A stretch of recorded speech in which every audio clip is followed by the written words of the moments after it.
Hi, welcome back guys. This is your friend, Cabbage Head Fanfics. Back with amazing fanfiction.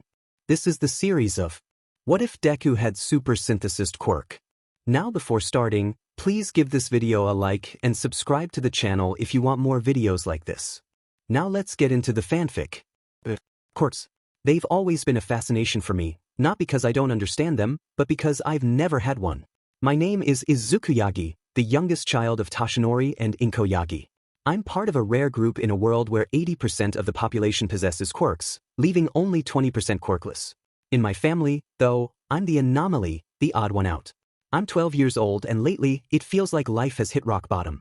Ever since the day our quirks, or lack thereof, were revealed, my parents' attention has gravitated toward my siblings. I can't help but feel overshadowed. Ichiro, my eldest brother, inherited the best of both our parents. With my mother's green hair and my father's build, he's the perfect blend of their strengths. His quirk, Impact Drive, is nothing short of extraordinary. It amplifies his natural abilities exponentially, giving him unmatched strength, speed, agility, and durability. It's a power destined for heroism. Then there's my sister, Inori, the middle triplet, who looks more like my father with her blonde hair and blue eyes but carries my mother's delicate features. Her quirk, Mind's Reach, is equally impressive. She can manipulate objects with such precision and power that even heavy appliances like a fridge are effortless for her. However, there's a cost. Overusing her ability leaves her with debilitating migraines. And then there's me, Izuku Yagi, quirkless and seemingly insignificant.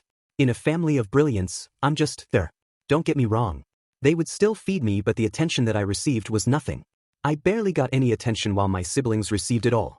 They wouldn't listen to my suggestions, they wouldn't be there when I had something going on, but they were always at my siblings' side. At this point, if there was a fire inside the apartment, I am sure that I would have been forgotten in the building if it was burning down. I'm not sure how I'm going to do it, but I am determined that I will be a hero. I might be 10 years old, but I still have time to be better, stronger, and everything else in between. I was interrupted by my thoughts as I heard someone being pushed down. I looked to see Kaken pushing down a kid. Behind him were Inori, Ichiro, and some other of his friends. Kaken, or Katsuki Bakugo, was a name that struck both fear and frustration into my heart. He had always been a force to be reckoned with, a fiery personality paired with an explosive quirk aptly named Explosion. It wasn't surprising to see him bullying someone, it was practically a daily occurrence. What shocked me was the sight of Inori and Ichiro standing behind him, arms crossed and smirking. The boy on the ground looked younger than us, maybe 7 or 8. He had tears streaming down his face as he clutched a toy that Kaken was trying to rip from his hands. "Give it here, you little runt." Kaken barked, his palms crackling with small pops of energy. "Stop it, Kaken!" I yelled, stepping forward without thinking. My voice wavered slightly, but I refused to back down. Kaken turned to me, his eyes narrowing. "What do you want, Deku?" he sneered, using the nickname he had coined to remind me of how useless I was. I always hated that nickname. It was used so much that I am referred to by everyone as Deku, even the teachers. I grit my teeth, doing my best to ignore the sting of his words. I said, "Stop it." My voice cracked slightly, but I stood firm, taking another step toward Kaken. The boy on the ground was still crying, clutching his toy desperately to his chest as Kaken's explosive hands hovered over him, ready to cause more damage. Kaken scoffed. "Why should I listen to you, Deku? You don't even have a quirk." Inori chuckled sweetly at this. "Good point, I almost forgot," she said, lifting him with her quirk and throwing him to the side. I flew into the air and landed in a pond full of koi fish. I stood, dripping wet, eyes stinging from the water, my body shivering in the cold. I wanted to scream, but I kept it in, holding back the tears that were threatening to fall. I couldn't let them see that they were getting to me. I couldn't let them see how much it hurt. As I looked up, I saw Kaken, standing there with his hands still smoking from his quirk, a smug grin on his face. Inori and Ichiro stood off to the side, watching with detached expressions, not even flinching as I struggled to get out of the pond. They were just watching, like it was all some kind of game to them. Inori's voice rang out, sweet but mocking. "Oops, looks like you slipped, Deku," she said, crossing her arms, her gaze never wavering. "You really should learn to watch where you're going." Kaken grabbed the toy from the kid's hand and chuckled. "You know, I think I should teach you a lesson," explosions going off in his hands as he walked over to Izuku. "This is for meddling in business that isn't yours," he said as he sent a small explosion my way. I was hit by the front of the blast, sending me flying further. I slammed into the dirt, my body skidding across the ground, the force of the explosion leaving me breathless. I coughed, tasting the smoke in my mouth, and for a moment, I just lay there. My clothes were burned, my skin stinging from the blast. The world felt distant, as if everything had slowed down. But the pain wasn't what hurt the most. It wasn't the bruises or the burns. It was the way they all stood there, as if my suffering was just a trivial thing to be ignored. Kaken's laughter rang out above me. "You think you can stop me, Deku? You're nothing. You're just in the way."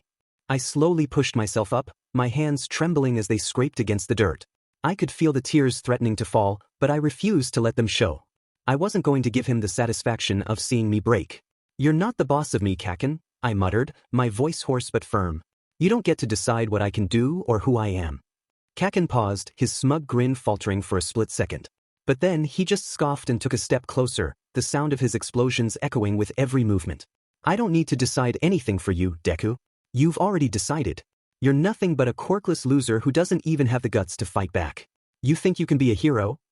His voice was dripping with disdain. "You're a joke. Yeah, little bro, quirks make the hero. Look at All Might, Endeavor, and many others. They are who they are because of quirks. The three of us will likely be in the top 10 in the next decade or so. I would just give up on your dream if I were you," he said, walking over and looking down on him. I couldn't believe what I was hearing. My own brother, Ichiro, was telling me to give up on my dream. My own family, the ones who should have been supporting me, were the ones trying to tear me down. But I couldn't let them. Not now, not ever. "I don't care what you say, Ichiro," I spat, my voice shaking but full of determination. "I'm going to be a hero, and nothing is going to stop me. Not even you." Ichiro's eyes narrowed, and for a brief moment, there was a flicker of something, maybe doubt, maybe something else. But then, just as quickly, it disappeared. He stepped back, raising his hands in mock surrender, but his words were still as cutting as ever. "Fine, do whatever you want," he sneered. "But don't expect anyone to help you when you fail." Inori let out a soft, mocking chuckle. "Look at you, trying to act all tough, but you're nothing, Izuku. You'll never amount to anything. You'll always be just Deku." With that, the three of them walked away and I still stayed in the same spot. The attacks had launched me out of the playground, but not like that mattered anyway. I slowly got up in pain, as I had hoped my clothes were fine. I looked down to see there were singe marks and a couple of rips in the shirt, and breathes. "I've had much worse," I said to myself. I started to make my way home, as there was nothing else to do. As I limped home, the sting of their words echoed in my mind. Quirkless, useless, Deku. The same insults, the same mocking tone. They had always treated me this way, as if I was invisible, as if I didn't even matter. But today, it hurt more than ever. Ichiro, Inori, Kaken, they were all so sure that I would never amount to anything. It felt like they had already decided my future for me, like I was nothing more than a shadow in their lives. But deep down, I knew they were wrong. I couldn't explain it, not to them or even to myself, but something inside of me kept telling me that I wasn't done yet. That despite everything, I had the power to change my fate. It wasn't going to be easy, and it wasn't going to happen overnight. But if I could just keep pushing, keep fighting, then maybe, just maybe, I would prove them all wrong. I made my way through the familiar streets of our neighborhood, my mind drifting to thoughts of heroes. All Might, Endeavor, the countless others who had shaped the world with their quirks. They all had something I didn't. They had power, strength, and abilities that made them stand out. But none of them had a dream like mine. None of them had the determination to become a hero despite the odds stacked against them. I wanted to be like them. I wanted to protect people, to be the one who stood up for those who couldn't defend themselves. I wanted to be the one who made a difference in the world. I just needed heart. I just needed to keep going no matter what. When I reached our door, I hesitated for a moment, taking a deep breath before I pushed it open. The familiar warmth of the apartment greeted me, but it didn't feel the same. It felt distant, like everything was out of reach. I glanced at the living room, where my parents were sitting, watching TV. I went to my room to get changed for supper. The thing is, they didn't give a DMN about this type of stuff. I told them once that Inori and Ichiro did this to me, and they didn't believe me. They are so wrapped up with their children with powerful quirks that they don't see any flaws in them. I went to the bathroom to get some bandages and wrapping for my injuries. I stood in front of the bathroom mirror, carefully wrapping the bandages around the burns on my arms and the small cuts scattered across my body. My reflection barely seemed familiar to me. My face was a mix of dirt, water, and the remnants of the explosion, but it was the exhaustion in my eyes that stood out the most. I couldn't deny it anymore. The weight of their words, their indifference, it was all starting to take its toll. I finished wrapping my wounds, making sure the bandages were secure before heading back into my room. The door creaked open, and I stepped inside, my eyes immediately drawn to the small stack of notebooks and papers on my desk. They were filled with all sorts of scribbled plans, calculations, and notes. Most of it was about heroes, how they trained, how they fought, and how they overcame their weaknesses. I had researched everything I could find on becoming a hero, but none of it seemed to matter without a quirk. I ignored those thoughts and headed downstairs to eat some dinner. Inori and Ichiro were already back as I pulled a chair up to the table.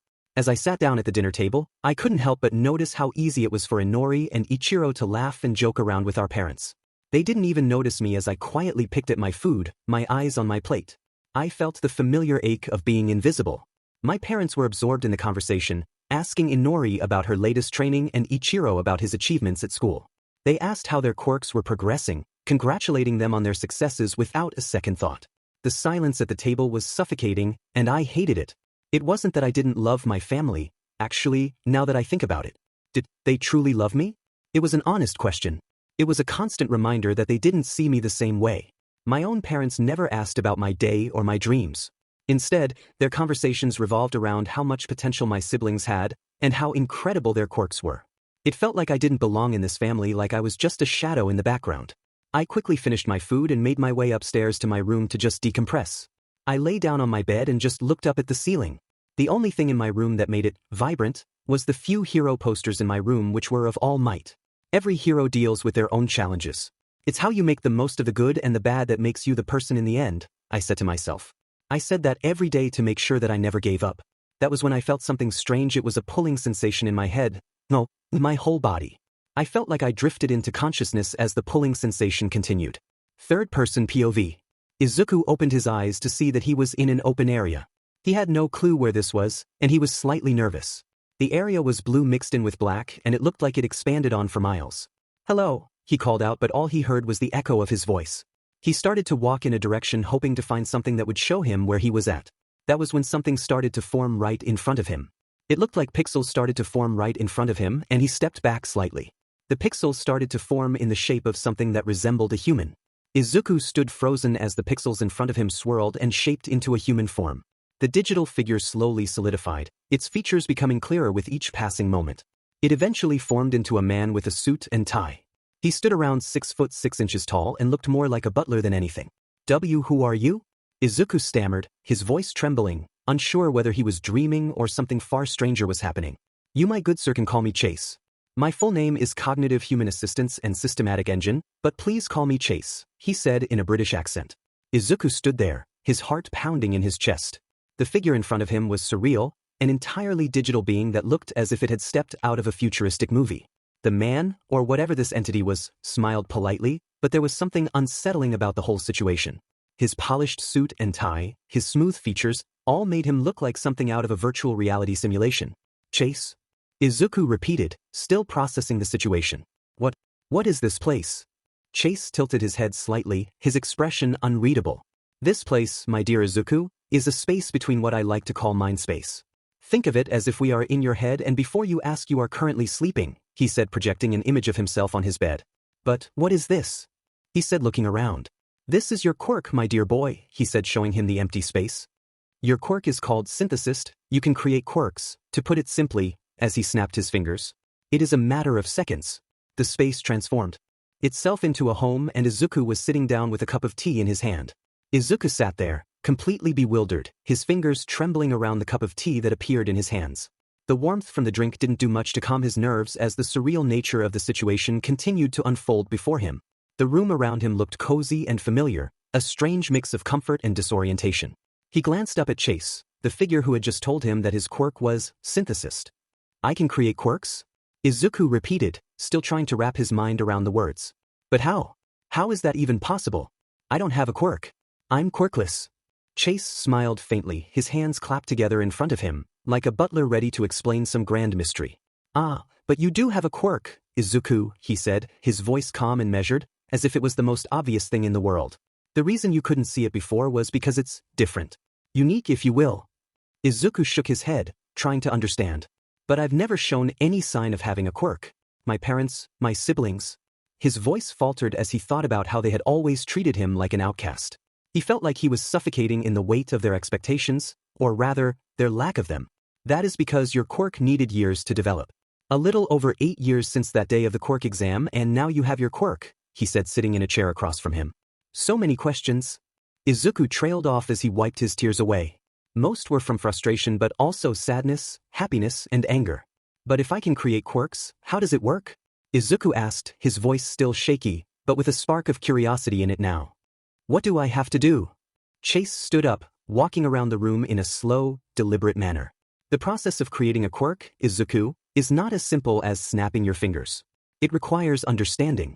From this point on, anyone that you physically touch or vice versa will allow you to store the quirk's power, abilities, and knowledge of the quirk here, he said, showing him an area of empty shelves. Izuku wiped some more tears away from him as he tried to understand. Wait, so I copy the quirk, but I don't, he asked, confused. Chase gave a soft chuckle as if Izuku's confusion was perfectly normal. Correct, Izuku. You will store the quirk's power and knowledge, but you will not inherently copy the quirk to use. Think of it like a library of sorts. You will keep the ability to access it and understand how it works, but you will not permanently adopt the traits or powers of the quirk unless you choose to. You can pick and choose the ideas, powers, or abilities of the quirks to create your quirk. Oh, I see. How do I create a quirk? He asked, getting more and more excited. Well, once you have some quirks stored in here, you can pick and choose abilities in here to manifest and create it into being. If you even wanted, you could just use the quirk you copied. However, it is not as easy as it seems, he said, showing him to a big console. What do you mean? He asked, confused once again. Well, you see, there are restrictions to your quirk. You need to reach certain requirements and goals to create your quirk. For example, he said, pulling up a screen. You can't create one just yet as you need to go and make contact with someone. The other restriction of your quirk is you cannot copy and store the quirks in the library for people that you have a blood relation with, he said, looking at him. Good, I don't need their quirks anyway, he said, quieter than normal. Izuku sat back, absorbing what Chase had just explained to him. The idea of having the ability to create quirks, to store and understand them, was overwhelming. He never imagined that something like this could exist, especially not for someone like him who had always felt invisible in a world where everyone had a quirk except for him. The thought that he wasn't truly quirkless was both a relief and a source of fear. There was so much potential, but also so much responsibility tied to this newfound power. His mind raced with possibilities. What kind of quirks could he store? How could he use them? And why had it taken so long for his quirk to manifest? All these questions swirled around him, but one question stood above the rest. Could this truly make him a hero? Could he finally prove everyone wrong? Izuku nodded slowly, taking it all in. So, I'll need to find quirks first, right? To store them, I mean. Yes, that is correct. As I said before, from this day on, any physical contact and their quirk is stored here, Chase said. So, how can I come back to this place? Asked Izuku. Think of me in this place and you can come back here whenever you want, Chase said, smiling. I should also let you know that time moves differently in here than out there, he said, referring to the outside world. Really? Yes, indeed. Time moves 5 times slower here. If you are here for 5 hours, it will be 1 hour out there. Plus, you can be here when you are sleeping and still get rest for your body, said Chase. Izuku nodded, trying to wrap his mind around everything. The concept of storing quirks and creating his own was a lot to take in. His mind raced with excitement and uncertainty. For years, he had felt useless and powerless, and now he had the potential to change that. But there were still so many questions, so many things he didn't understand. So, if I store someone's quirk, I can use it to create my own, but it won't be like theirs. Izuku asked, trying to clarify. Chase nodded, his smile never faltering. Exactly. You'll have access to the knowledge, power, and abilities of the quirk, but you will have the freedom to modify and create something that is uniquely your own. Think of it as a recipe. You can take ingredients from different quirks, combine them, and create a dish that is entirely new. Izuku's heart skipped a beat. The idea of being able to make a quirk that was truly his own, shaped by the quirks of others, was something he had never imagined. It was like being given the power to forge his destiny, to write his own path in a world where the odds had always been stacked against him. But how do I choose which quirks to store? What if I make a mistake? Izuku's voice trembled slightly as the weight of the responsibility began to sink in. Chase smiled. That's the best part. You can store as many as you want. That, and when you can create a quirk, I will send a notification that only you can see saying that you can create a quirk. Izuku smiled at that. Well, thank you, Chase. I think I'm going to go to sleep for Real in the outside world. Sounds good. Good night, my dear boy, he said, patting his head as he was teleported out to get some sleep.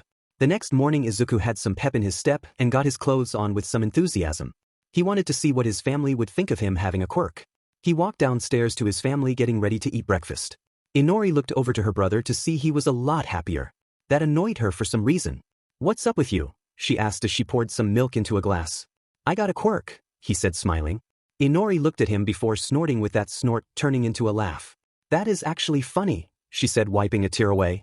Izuku's smile faltered for a brief moment, but he quickly regained his composure.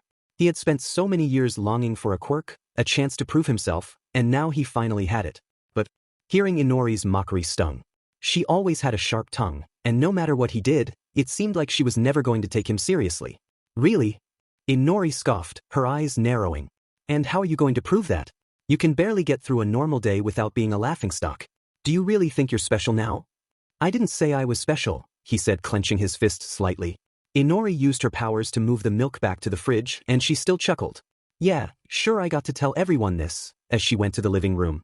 Hey Mom, Dad, Ichiro, Izuku said he has a quirk, she said, still chuckling slightly. Ichiro started to laugh while Inko and Tashinori looked at him confused. His father set down his coffee cup, his brows furrowed. Are you sure you're not just imagining things? You're quirkless. Everyone knows that. This isn't something you can just change overnight. Remember your quirk exam? You were one of the only kids in your class who didn't even show a spark of power. It's just impossible. Izuku's hands tightened into fists, the sting of rejection sharp and familiar. He had spent years trying to ignore the shame of being quirkless, watching everyone around him grow stronger while he remained powerless. But now, with this new power, he thought he could finally show them that he was worth something. But here they were, dismissing him before he even had a chance to explain. I'm not imagining things. Izuku's voice cracked as he tried to hold his ground. Izuku honey, this isn't funny. If this is your idea of a joke, then you need to stop, said Inko sternly. Tashinori stood up as he walked to Izuku. For some reason, he had an intimidating presence, something he never felt from him at all. Agreed. There are late bloomers, which happen about a few months after your quirk exam, but you need to stop thinking you have a quirk. It's been years, so you will likely never get one, he said, glaring at him. Izuku stood frozen, his heart pounding in his chest. The weight of his father's words crashed down on him, and all the excitement he had felt moments ago seemed to fade into the background. He wanted to argue, to shout that he wasn't lying, but the coldness in Tashinori's voice made him hesitate. I'm not lying. Izuku's voice cracked with the desperation he had been holding back for years. I really do have a quirk now. It's not a joke. His fists were clenched so tightly his knuckles turned white. Ichiro rolled his eyes, clearly enjoying the show. You're quirkless, Izuku. You always have been. Don't get your hopes up, he said, his voice dripping with sarcasm. Tashinori sighed as he placed his hand on his shoulder. That is enough. We've had enough stress as it is that you never had a quirk, and we don't need this. This is like you having that dream to be a hero. You can't do it if you don't have a quirk. You would be much better off being a firefighter, policeman, or doctor. Now get going to school, he said sternly as he walked to the bathroom before he had to leave for work. Annoyed, tired, and sad, he grabbed his backpack and walked out the door. By the time Izuku arrived at school, his heart was still heavy, but he carried a sense of determination that he hadn't felt before. He knew that he wasn't truly quirkless and that knowledge gave him power that no one could take away. He walked through the gates, his eyes focused ahead. He could hear the usual chatter of his classmates, the sounds of laughter, the clatter of lockers being slammed shut. But none of it seemed to reach him. All he could think about was how to prove them wrong. How to show them that he wasn't the useless, powerless boy they thought he was. Classes went by normal until it was lunchtime. Izuku made his way to lunch just like normal when someone pulled out the door to the outside and dragged him behind it. Judging by the grip, he knew who it was. He was soon thrown down and looked up to see who it was. Oi Deku, growled Bakugo. Izuku scrambled to push himself off the ground, his palms stinging from the impact with the pavement. He looked up to see Bakugo standing over him, his usual scowl painted across his face. Kaken, what do you want? Izuku stammered, trying to hold his ground, but his voice wavered. He had hoped that things would be different now that he had a quirk, but he had no idea how to face Bakugo in this new reality. The last thing he wanted was another confrontation with the person who had always belittled him. Bakugo sneered, crossing his arms over his chest. You think you can just go around saying you've got a quirk now, huh? After all these years of being useless? You think you're suddenly gonna be some kind of hero? His voice was thick with disdain, and his eyes burned with the usual intensity. Yes, was all he said as he was punched in the face. That's bullshit, he yelled as he grabbed him by his hair. Izuku winced as Bakugo's grip tightened on his hair, pulling his head back painfully. His vision swam for a moment as the pain from the punch throbbed in his cheek, but the sting didn't deter him. The fire burning in his chest, the new power that he felt within himself, kept him from feeling completely defeated. I'm not lying, Kaken. Izuku gasped, struggling to free himself from the tight hold. I really do have a quirk now. Bakugo's eyes narrowed, and his lips curled into a snarl. Quit spouting that, see Deku. With a brutal twist of his wrist, he slammed Izuku's head against the ground, sending another shockwave of pain through Izuku's skull. You're still quirkless. You're just pretending to be something you're not. You've always been useless, and that's not going to change because you say you've got a quirk now. You've been quirkless for years, Deku. Don't you dare try to pretend now like you're something special. Izuku stopped resisting as Bakugo hit once more for good measure. I don't want to ever hear you talking about that sheet again, you demon liar, he said, stomping away from him. Izuku lay on the ground, his face stinging from the brutal punches and his head spinning from the impact. His vision blurred, and he could feel the blood trickling from a cut on his lip. He barely had the strength to lift his head, but something deep inside him kept him from staying down. Even as Bakugo's harsh words echoed in his mind, a fire ignited in his chest, fueled by something more than the pain. He gritted his teeth and pushed himself up, shaking as he did so. His body felt like it was on fire, but not in the way Bakugo had intended. He could feel the surge of energy within him, the quirk that he knew he had, the one he wasn't imagining, wasn't lying about. Bakugo's taunts and physical punishment only made him more determined to prove himself. That didn't feel good, he said as he leaned against the brick wall for support. Whatever. Looks like I am going to miss lunch again, he said as he made his way to class. He made it with a few minutes to spare as he sat down in his usual seat, bruises already starting to form. He didn't give a damn right now. He understands where they were coming from by not believing him that he didn't have a quirk, but they could at least listen to him. The rest of his day was about as pretty normal as it could get, but he was a bit fascinated about something. When he was walking home, something appeared to be in his eye or something, but an image or a screen of sorts appeared in front of him. Achievement complete. Collect and store 10 quirks in the library. Quirk creation available. This made Izuku excited as he started to make his way home faster. He wanted to get back into the mind space to work on quirk. He had wondered about many things such as how many quirks he could make and use. He wanted to get some quirks stored up, so he acted like he was bumping into people accidentally when he traversed the halls of the school. Some resulted in nothing, when others were throwing punches at him. He ran to his room not even to see his mom, as he was sure she wasn't there. He threw his stuff down and started to think about mindspace before eventually he was pulled back in. He was welcomed to the sight of Chase as he was smiling down at him. I see you are excited, sir. Shall we have some tea and see what quirks you have stored up, he said, forming the rooms for Izuku to use. We shall, Chase, he said excitedly. Chase, ever the calm and patient guide, gestured to the center of the room where a large, glowing screen materialized. It hovered in the air, flickering with different hues as it displayed an intricate list of quirks Izuku had collected. The screen was organized like a library catalog, each quirk listed with a brief description and a button next to it that Izuku could tap to access more detailed information. Izuku's fingers hovered over the screen. The potential to shape these quirks into something entirely his own was thrilling. The idea of being able to combine and manipulate powers was like nothing he had ever dreamed of. His eyes moved from one quirk to another, eager to explore what each one could offer. Shall we start from the beginning? Chase asked, his voice gentle and encouraging.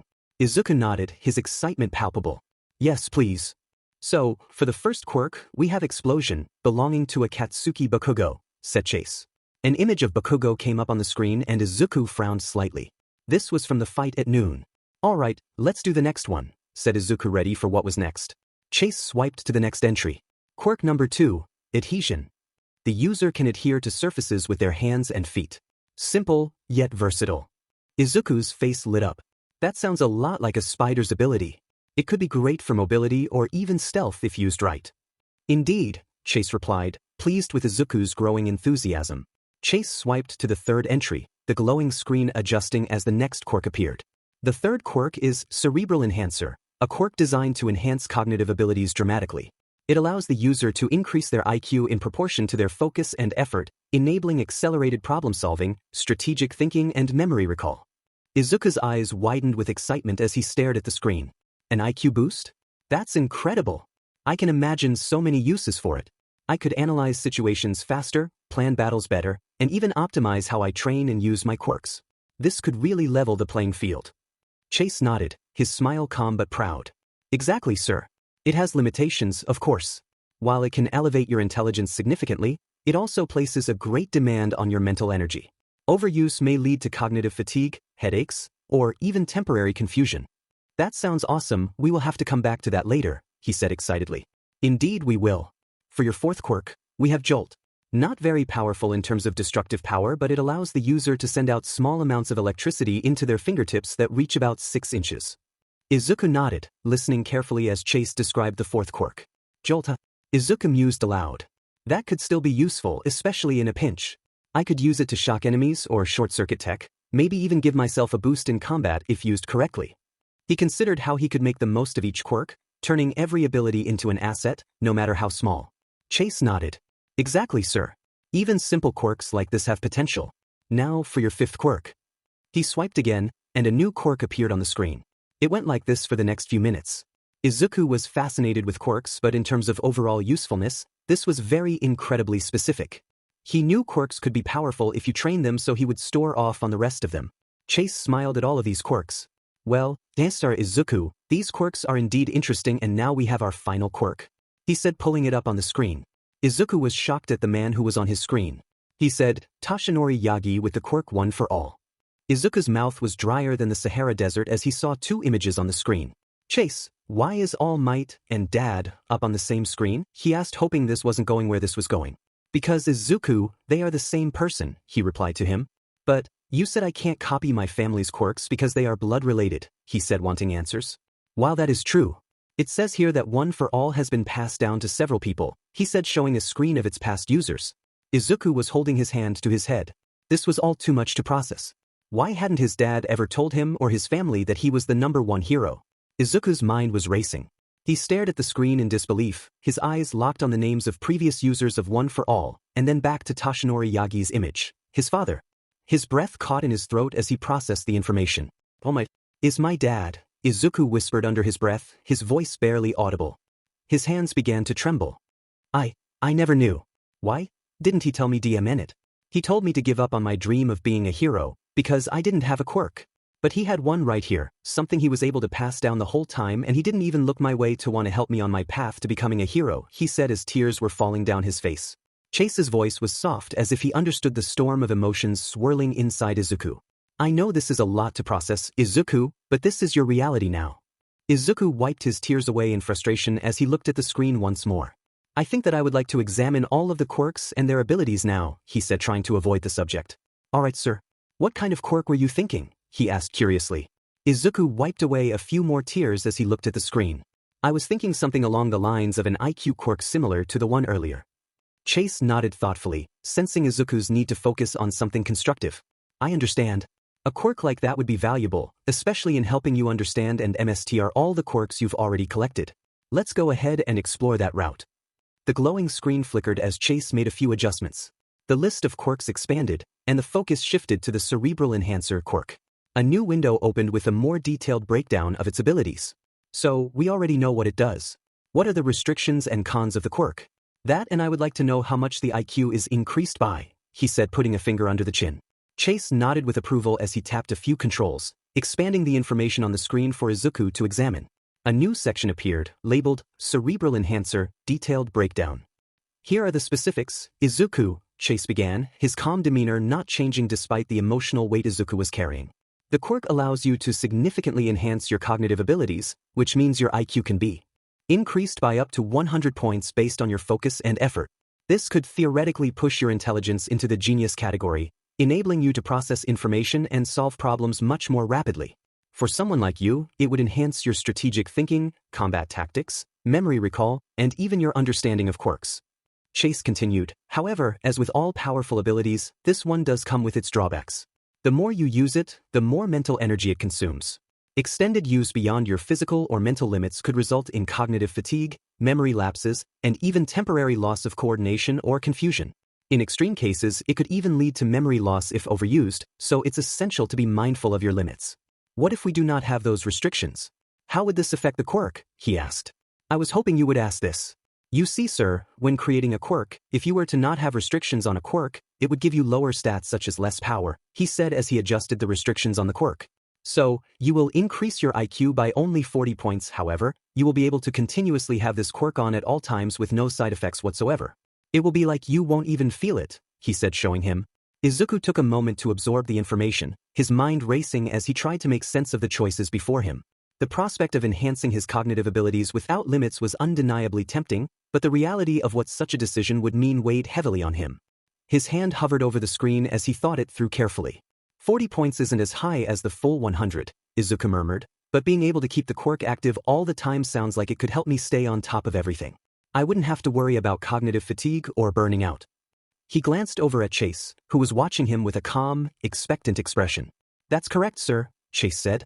The trade-off would be a slightly smaller increase in intelligence, but you would be able to maintain a consistently sharp mind without risking overexertion. You could always rely on your enhanced focus and analysis, without any downtime. Izuku nodded thoughtfully. That doesn't seem too bad, to be honest. What is my IQ now? Your IQ right now, as you are 12 years old, is currently. This means you would have a 163 IQ with this quirk. Your IQ will also increase as your brain is not fully developed yet, he said, smiling at him. Relieved, Izuku gave a decisive nod. Then that's what I'll do. Let's create the quirk with a 40-point boost and unrestricted use. Chase gestured to the glowing screen, and with a wave of his hand, the parameters were set. A swirling vortex of light appeared before Izuku, pulsating with energy. Chase explained, this is the creation process.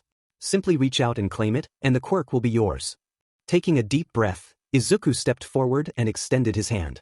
The swirling light seemed to respond to him, wrapping around his fingers and seeping into his skin. A warm sensation flooded his body, and for a moment, his vision blurred. When it cleared, he felt sharper, like a veil had been lifted from his mind. How do you feel, sir? Chase asked, a hint of pride in his voice. I won't lie, I feel pretty much the same, but I do feel like something changed inside of me, he said, clenching his fist. Chase smiled warmly. Indeed, the effects may not feel immediate since the quirk enhances cognitive functions rather than physical ones. However, you'll start noticing subtle differences soon, clearer thoughts, faster problem solving, and perhaps a better understanding of complex situations. What shall you name the quirk, sir? He asked to write it down. Izuku nodded, still clenching and unclenching his fists as he adjusted to the newfound clarity in his mind. Already, he could feel his thoughts flowing more smoothly, like a river unobstructed by rocks. It wasn't overwhelming, but it was enough to make him feel sharper. How about brain boost? He said, smiling. I like it, he said, writing it down into the system. Well, now that we've taken care of that, what's next? Izuku asked, his voice was steadier than before. He was eager to channel his emotions into something productive. The revelation about his father still weighed heavily on him, but right now, he needed focus. I believe you still have dinner to attend to, and after that, we can go over what. Chase smiled warmly. Indeed, the effects may not feel immediate since the quirk enhances cognitive functions rather than physical ones. However, you'll start noticing subtle differences soon, clearer thoughts, faster problem solving, and perhaps a better understanding of complex situations.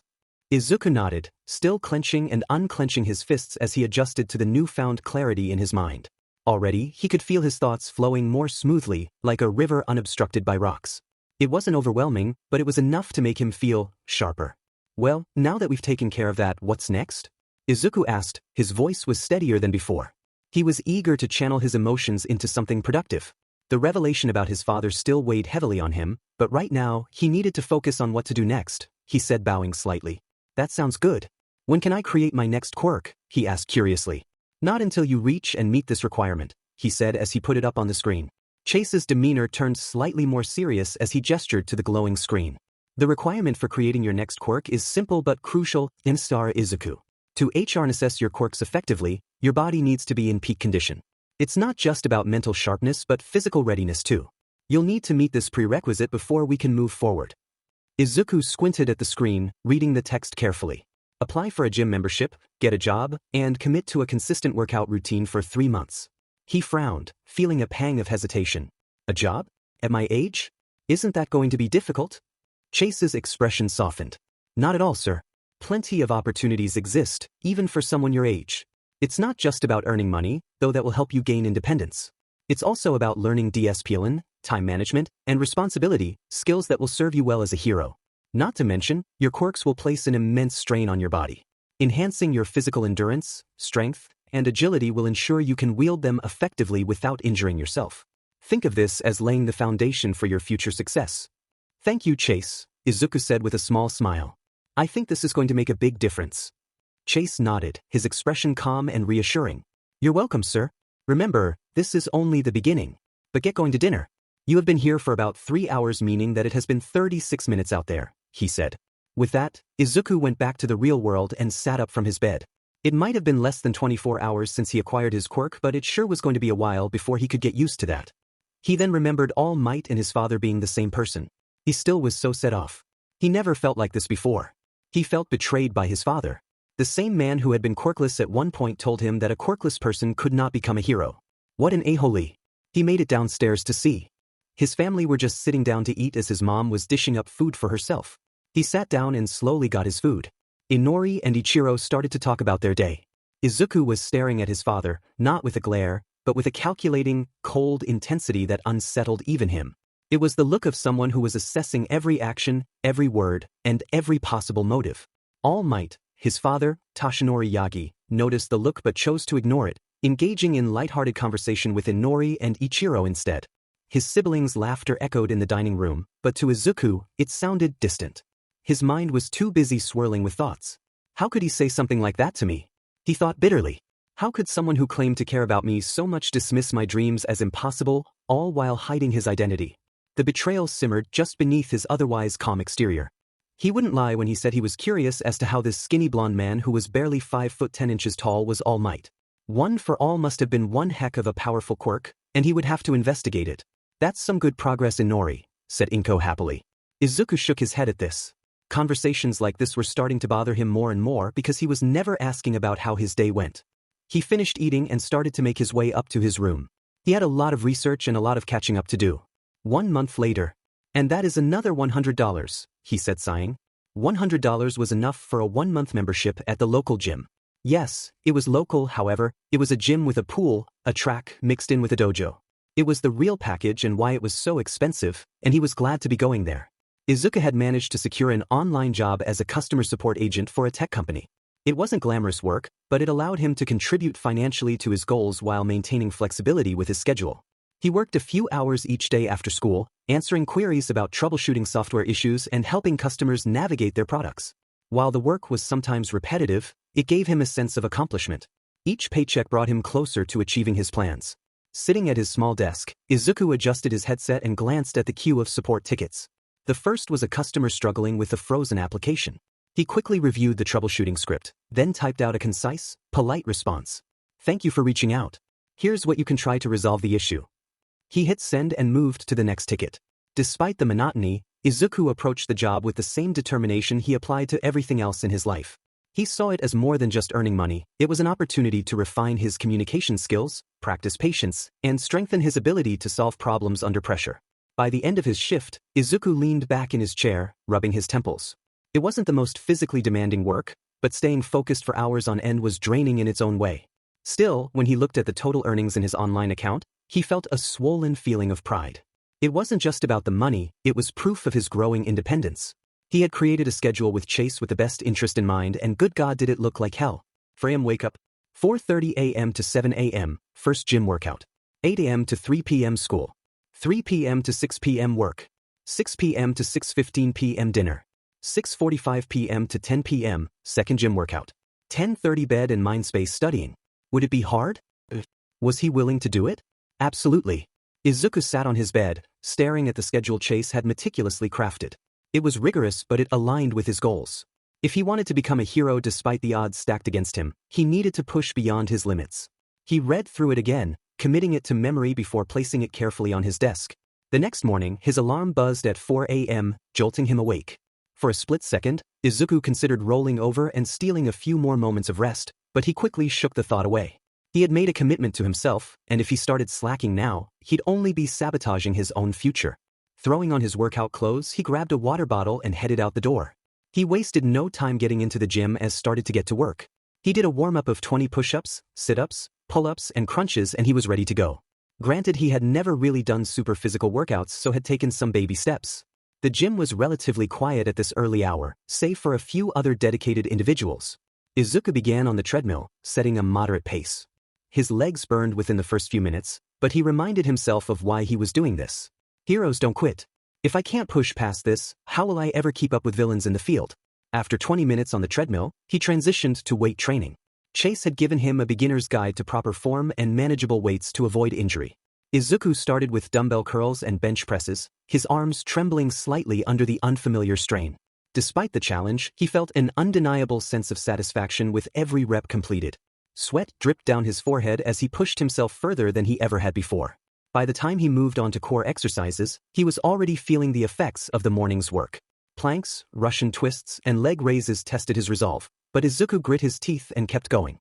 Every fiber of his being screamed at him to stop, but he countered each thought of doubt with images of his future, standing tall as a hero who could save lives and inspire others.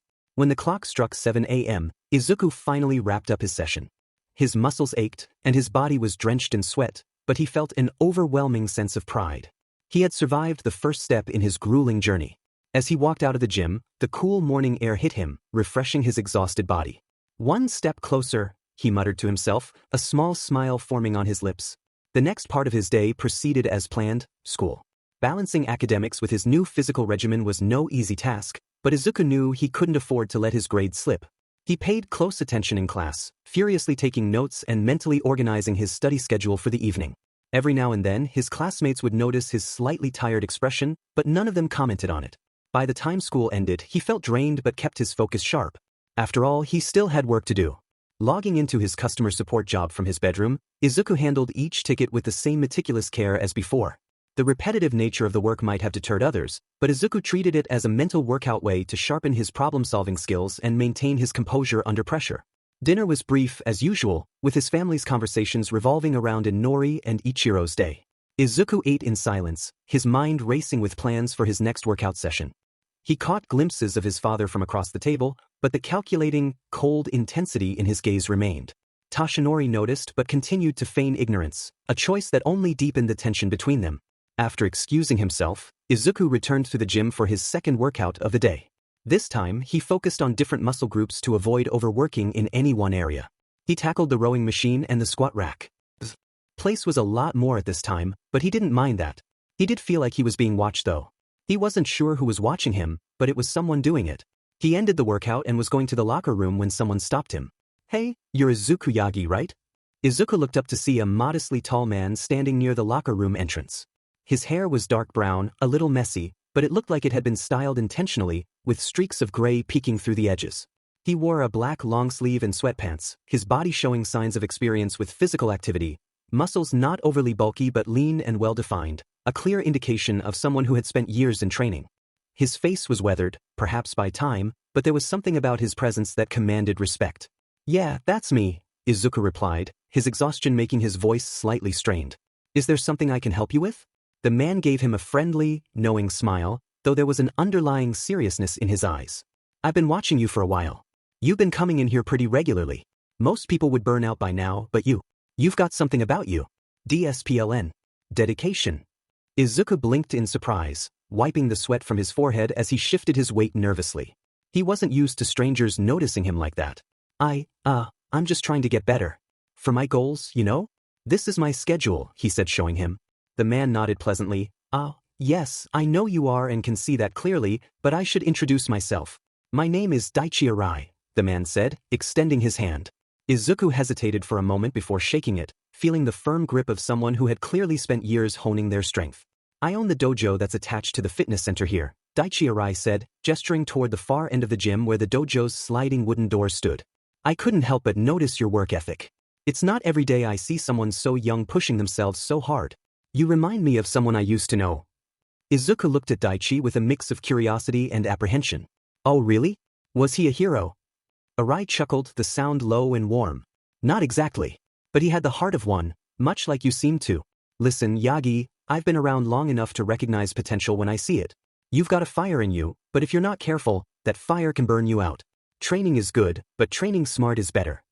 Izuku's cheeks turned slightly pink. I'm just trying to catch up. I've got a lot of ground to cover." Arai nodded knowingly. "I figured as much. That drive of yours is admirable, but if you're serious about achieving your goals, you'll need guidance. Pushing through pain and exhaustion can only take you so far. If you want, I'd be willing to help you. Teach you how to balance your training, refine your technique, and maybe show you a thing or two about martial arts. It's up to you." The offer caught Izuku off guard. He wasn't sure how to respond at first. He had always been wary of accepting help, especially now that he had decided to forge his path independently. But there was something about Arai's presence, his calm confidence and the wisdom in his eyes, that made Izuku consider the proposition. "That's a generous offer," Izuku said cautiously. "But I don't have a lot of money right now. I'm already stretching my budget just to be here." Arai waved a hand dismissively. "Don't worry about that. Consider it an investment. I see potential in you, and I'd hate to see it go to waste because of something as trivial as money. All I ask is that you show up ready to learn and give it your all. Deal?" Izuku hesitated for only a moment before nodding. "Deal." Arai's grin widened. "But We'll start tomorrow evening, based on the schedule you showed me. Come by the dojo, and I'll introduce you to the basics. It's not going to be easy, but then again, I think you already know that. I do, Izuku replied, his voice firm. And I'm ready. The next evening, Izuku stood in front of the dojo's entrance, his nerves tingling with anticipation. He slid open the wooden doors and was greeted by the faint scent of wood polish and the soft light filtering through paper lanterns. The dojo was a stark contrast to the bustling gym, quiet, serene, yet filled with an underlying intensity that made his heart race. Arai stood in the center of the room, wearing a black martial arts GI with a white belt tied around his waist. You're on time. That's a good start, he said, gesturing for Izuku to join him. Izuku stepped onto the polished wooden floor, feeling the cool surface beneath his feet. What's the first lesson? Arai crossed his arms, his expression serious. The first lesson is understanding your limits and learning how to extend them without breaking. You've got raw determination, but that alone isn't enough. You need control, focus, and adaptability. Today, we'll start with the basics of movement and balance. Should we get to know each other first before then? He asked, wondering who this man was. Of course, he said, sitting in a crisscross position just as Izuku did the same. Daichi Arai adjusted his posture, sitting straight and exuding a calm yet commanding presence. He looked at Izuku with a small smile. You're right. It's always good to understand the person you're trusting to teach you. Let me tell you a bit about myself. Izuku nodded, settling into his seat. He was curious about this man who had taken an interest in him. Well, you know my name already, but I am a retired hero who just trains martial arts now. My quirk is triple joint. There are people who are double joint naturally, which was me, but my quirk added another joint, making me triple jointed. It allows me to extend and manipulate my body in ways most people can't, Arai continued, his voice calm yet infused with an undertone of pride. I can bend, twist, and maneuver my limbs to an almost impossible degree. It gave me a unique edge in combat situations, dodging attacks, striking from unexpected angles, and even escaping tight spots. But it wasn't just my quirk that defined me as a hero. I worked hard to refine my physical capabilities and tactical skills. A quirk is just a tool. How you use it determines your success. Izuku leaned forward, intrigued. So, you were a hero? What happened? Why did you stop? Arai's expression softened, a flicker of nostalgia passing over his face. I was a hero for about 15 years, operating under the name Elastic Shadow. I specialized in rescue operations and non-lethal takedowns.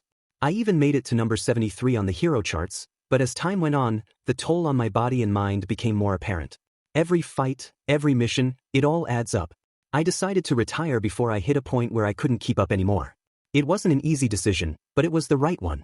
Now I focus on teaching others, passing on what I've learned to people like you. Izuku nodded, his respect for Arai growing. That's admirable. I think it's great that you're still helping people in your own way. Arai chuckled, his eyes crinkling at the edges. You remind me of myself when I was younger.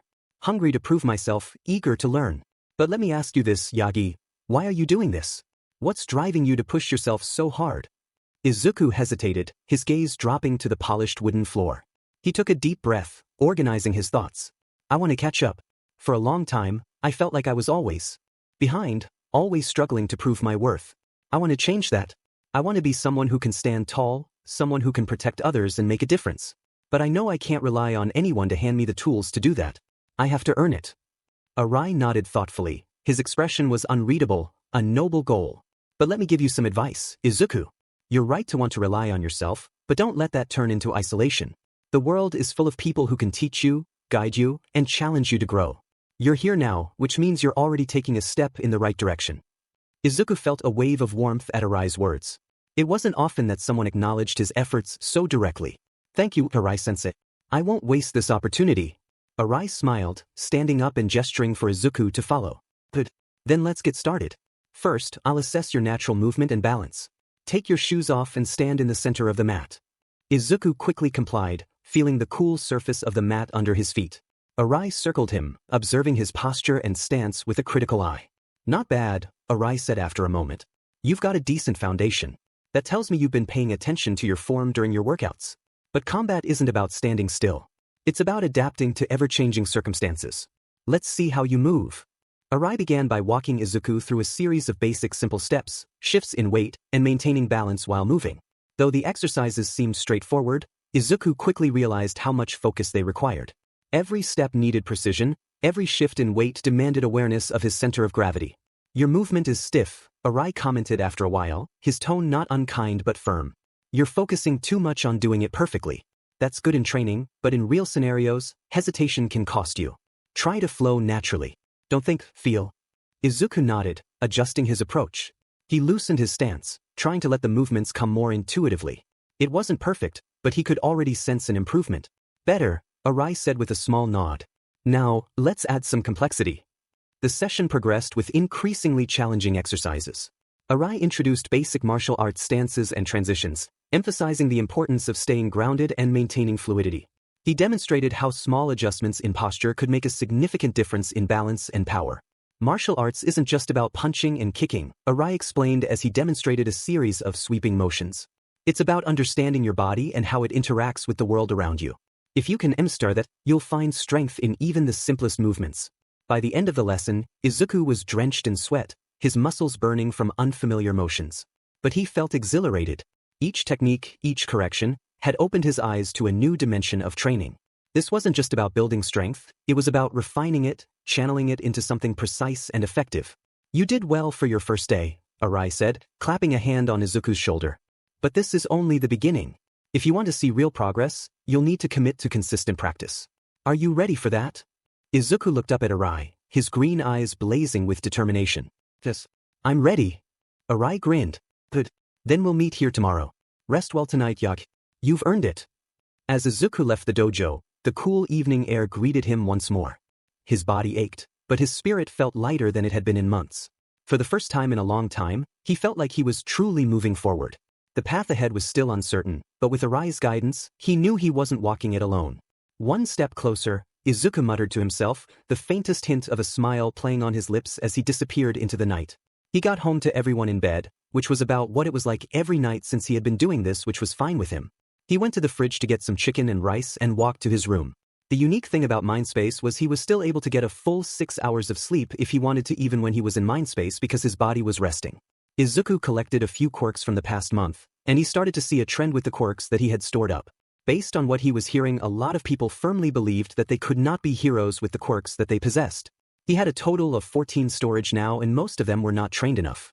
Granted, they were simple, such as having long fingers and pulling eyes out of your socket, which was gross in his opinion, but he didn't think of a use for them yet. The kid who had the quirk, Sparks, was interesting though. It said that the quirk could have gotten much stronger if it was trained constantly, but the kid never did anything. It made him wonder how many people with weak quirks could be powerful if all they did was train them. His siblings or parents hadn't caught on to the fact that he was starting to train more and more, but nonetheless it still hurt that they didn't believe that he had a quirk now. He had thought that someday if he had gotten a quirk that he would have gotten the recognition he needed from his family, but he thought life had other plans. The bullying hadn't stopped yet, and he seriously doubted that it never will, but it irked him to no end that Inori and Ichiro were still doing it to him.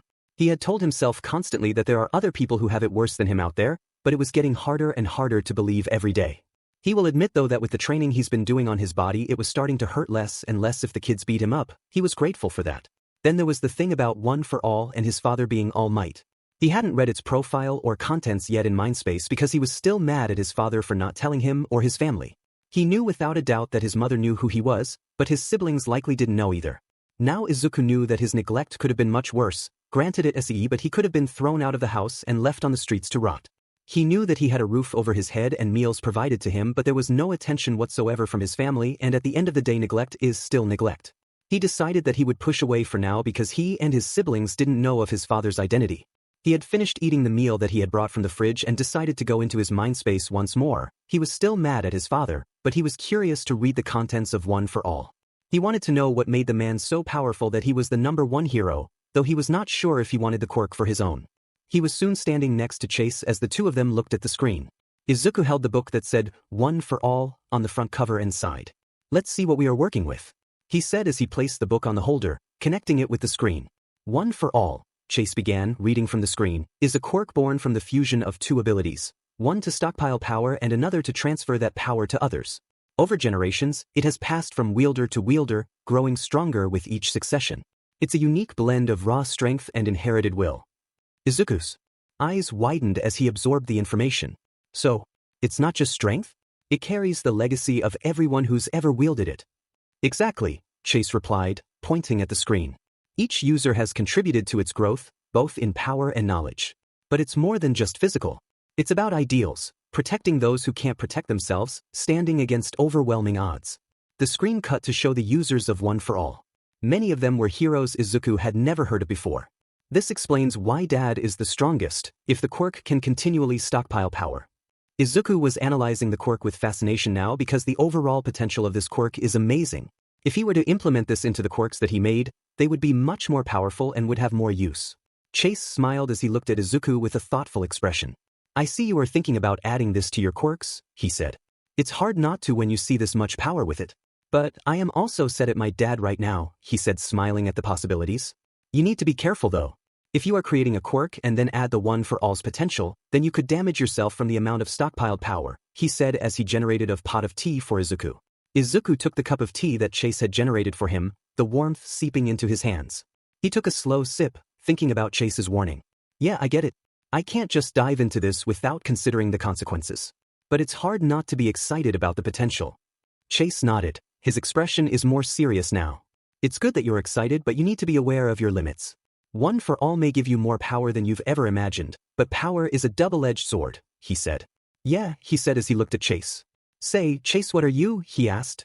Think of me as an artificial intelligence to you, quirk synthesist. I am here to help you with a lot of the complexity of this quirk so that you can learn the quirks you create, he said. That makes sense, he said, sipping some tea as he investigated the corner of the screen.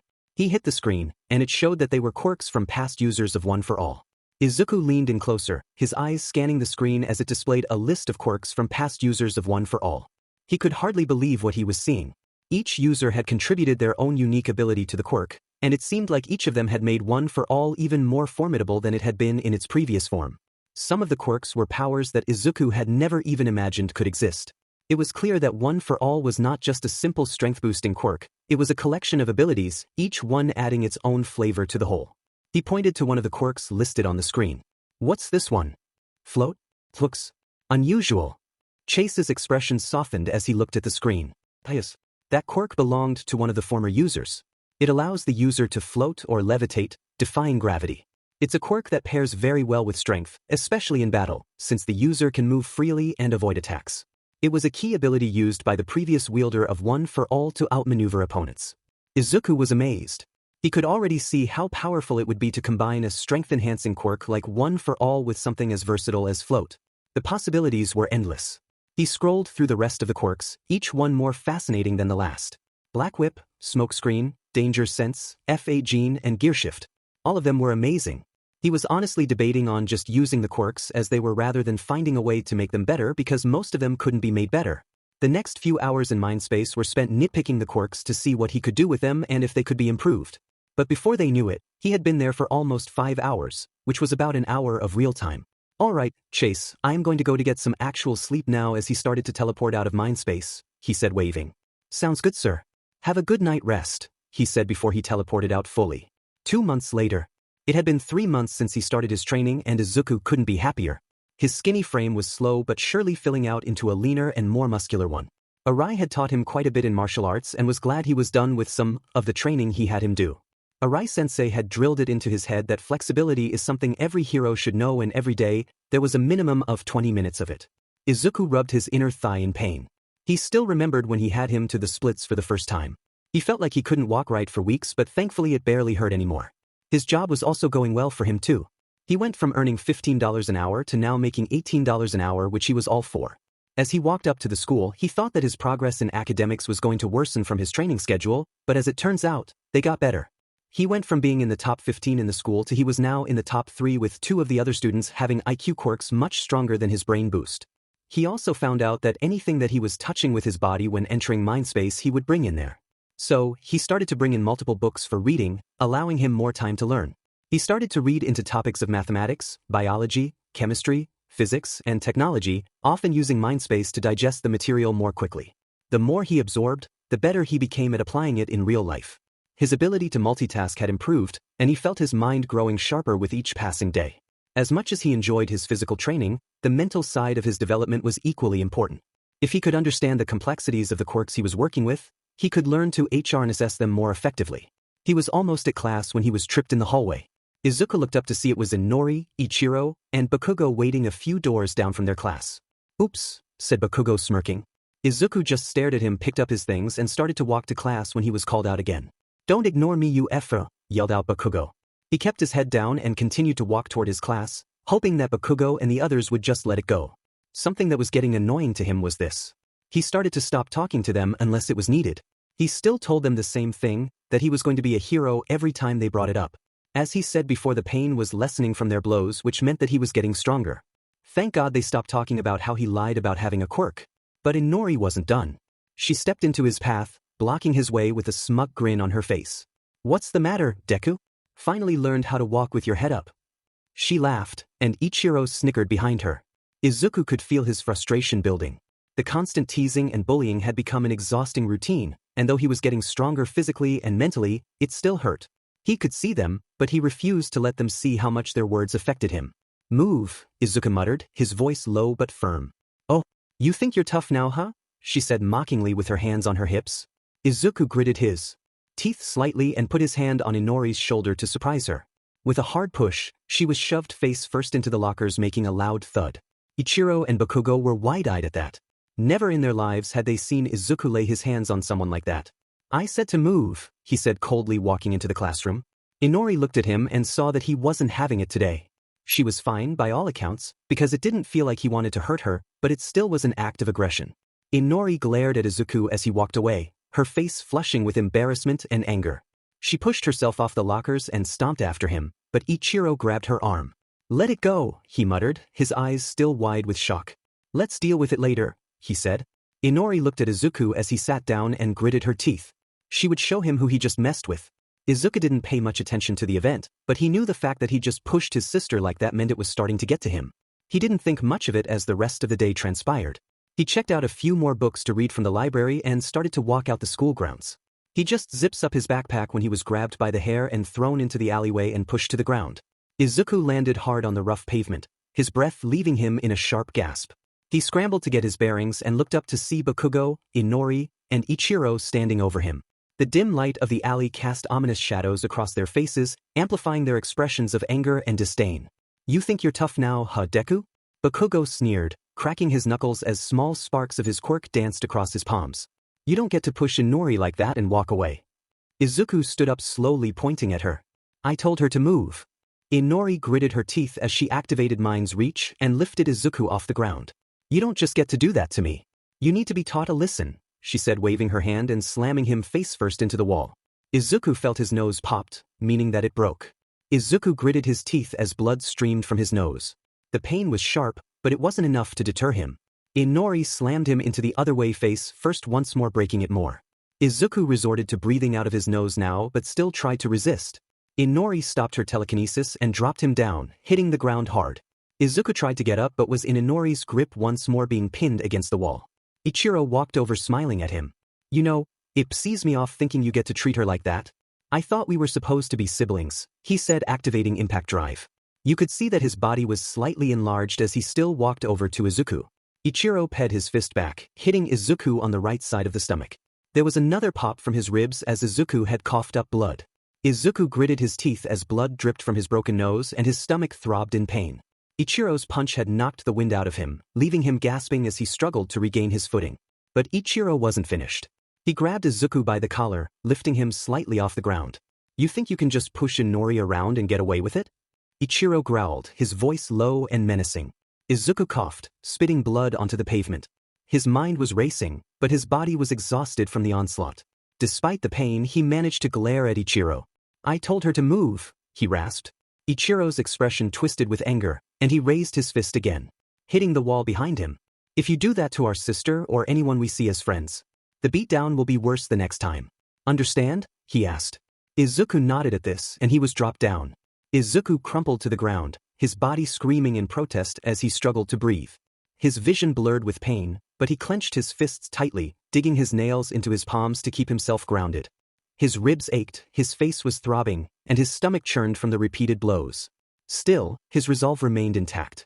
Bakugo sneered down at him, the sparks from his palms flickering like small, menacing fireworks. "You're lucky we're letting you off easily this time, Deku," he said, his voice dripping with disdain. "But don't think for a second this is over. You pull another stunt like that, and you'll wish you never stepped foot in this school." Inori stood off to the side, her arms crossed as she glared at Izuku. Her telekinesis had left her breathing slightly heavier than normal, but her anger was far from being exposed. You're pathetic, she spat. Trying to act tough when you're nothing but a quirkless loser. You should be grateful we even acknowledge you exist. Ichiro stepped back, flexing his fingers as if he were itching for another punch. His enlarged muscles from impact drive began to shrink as he deactivated his quirk, leaving him towering over Izuku with a look of disgust. We're supposed to be family, you idiot. But you're nothing more than a stain on our name. Izuku didn't respond. He didn't trust himself to speak without his voice shaking, and he refused to give them the satisfaction of seeing him break. He slowly pushed himself onto his hands and knees, every movement sending fresh waves of pain through his battered body. Pathetic, Bakugo muttered again, turning to walk out of the alley. Let's go. He's not worth any more of our time. Inori hesitated, her eyes narrowing as she looked down at Izuku one last time. Stay out of my way, Deku, she said coldly before following Bakugo. Ichiro lingered for a moment longer, his expression unreadable. Then he shook his head and walked off without another word, leaving Izuku alone in the dimly lit alley. Izuku just lay staring at the sky that still had some light out but just enough that it would be sundown in a couple of hours. He coughed up a few more times, wiping the blood from his mouth. How are we supposed to be family when they treat like shit? He said to himself, turning over to get up. Izuku was crying slightly from the physical pain and emotional pain. Izuku struggled to his feet, his body trembling from the effort. Each movement was agonizing, but he forced himself to keep going. The alley felt suffocating, the shadows closing in around him as his mind raced with thoughts of despair and anger. His tears mixed with the blood on his face, dripping onto the pavement below. He clutched his side, the pain from his broken ribs making it difficult to breathe, let alone walk. His legs wobbled beneath him, threatening to give out at any moment. But Izuku pushed forward, one shaky step at a time, determined to make it home before the sun fully disappeared. Screw it, I need a hospital, he said as he started to walk to the nearest one he could find. He stopped for 1 second, grabbing his nose. He would be dead if he was charged more money than he needed to. With a yelp of pain he fixed his nose and it was back in place. Izuku winced as he adjusted his grip on his side, trying to keep the sharp pain at bay. He knew he couldn't let himself collapse in the middle of the street, not now. His determination to reach a hospital overrode his embarrassment. The occasional glance from passers-by felt like needles, but he refused to acknowledge them. His thoughts swirled with the events of the day. How did it come to this? He wondered bitterly. The so-called siblings who were supposed to have his back were his greatest tormentors. Bakugo had always been harsh, but Inori and Ichiro's betrayal cut deeper. Family wasn't supposed to hurt you like this, physically or emotionally. He gritted his teeth, his resolve hardening with each agonizing step. I can't stay like this forever, he muttered. I won't. The faint glow of a neon sign caught his eye, a small urgent care clinic. It wasn't a full hospital, but it would do. Izuku hesitated before entering, his hand trembling as he pushed open the door. The cool, sterile air of the clinic was a stark contrast to the suffocating warmth outside. A receptionist looked up, her eyes widening at the sight of him. Oh my, sir, are you okay? Izuku forced a weak smile, though the movement sent a fresh jolt of pain through his face. I need some help, he said, his voice hoarse. The receptionist hurried to her feet, calling for a nurse. Within moments, Izuku was led into a small examination room. The nurse's questions came rapid fire, but Izuku struggled to answer, his mind clouded by pain and exhaustion. Did someone do this to you? The nurse asked gently, her eyes scanning his injuries with a mixture of concern and suspicion. Izuku hesitated. His first instinct was to deny it, to protect the people who had done this, even if they didn't deserve it. It was just me getting jumped, he mumbled, avoiding her gaze. The nurse didn't look convinced, but she didn't press further. We'll need to get you cleaned up and take some x-rays to assess the damage, she said. Izuku nodded, too tired to argue. As the nurse worked, cleaning his wounds and setting up for the scans, his thoughts drifted back to his training. If I were stronger, he said to himself. When they were finished, the doctor returned with the results. You've got 2 fractured ribs, a partially dislocated nose, which you already reset, and some severe bruising across your torso and face. You'll need to avoid heavy physical activity for at least 6 weeks to allow the ribs to heal properly. Izuku's heart sank. 6 weeks? That was practically an eternity in his world. He couldn't afford to stop training, not when he was already so far behind. But there is another option, and you are lucky that there is. There is a lady here that speeds up the recovery of your injuries to where you are good as new, she said, making his eyes go wide. Recovery girl is here? He asked excitedly but yelping in pain from his ribs. I see you know your stuff, but yes, she is here. She is on the 3rd floor and I can have her come down to see if she can do it for you. Izuku's heart raced, a flicker of hope piercing through the pain and exhaustion. Recovery girl is here? He could hardly believe his luck. If anyone could heal him quickly, it was her. Yes, please, he said, his voice breaking with relief. Despite the sharp pang in his ribs, he sat up straighter, ignoring the nurse's worried glance. If she has the time. The nurse smiled softly, recognizing the spark of determination in his eyes. I'll call her down, she said, leaving the room. Izuku slumped back against the examination table, his head spinning with possibilities. He could get back to training sooner, strengthen himself, and finally prove that he wasn't as weak as everyone thought. But beneath the optimism, doubt lingered. Would this really be enough to close the gap between him and his tormentors? A few minutes later, the door opened, and Recovery Girl entered. Her petite frame and kind smile radiated a sense of comfort, though her sharp eyes quickly assessed his injuries with a practiced gaze. Goodness, young man, you've been through quite the ordeal, she said, shaking her head. You're lucky you didn't puncture a lung with those ribs. Now, tell me what happened. Izuku's voice trembled as he spoke, each word strained from the pain in his chest. I got jumped. That's all. Recovery Girl narrowed her eyes, clearly unconvinced. It seems like there's more to the story, but I won't press you if you're not ready to share. Let's focus on getting you healed up first.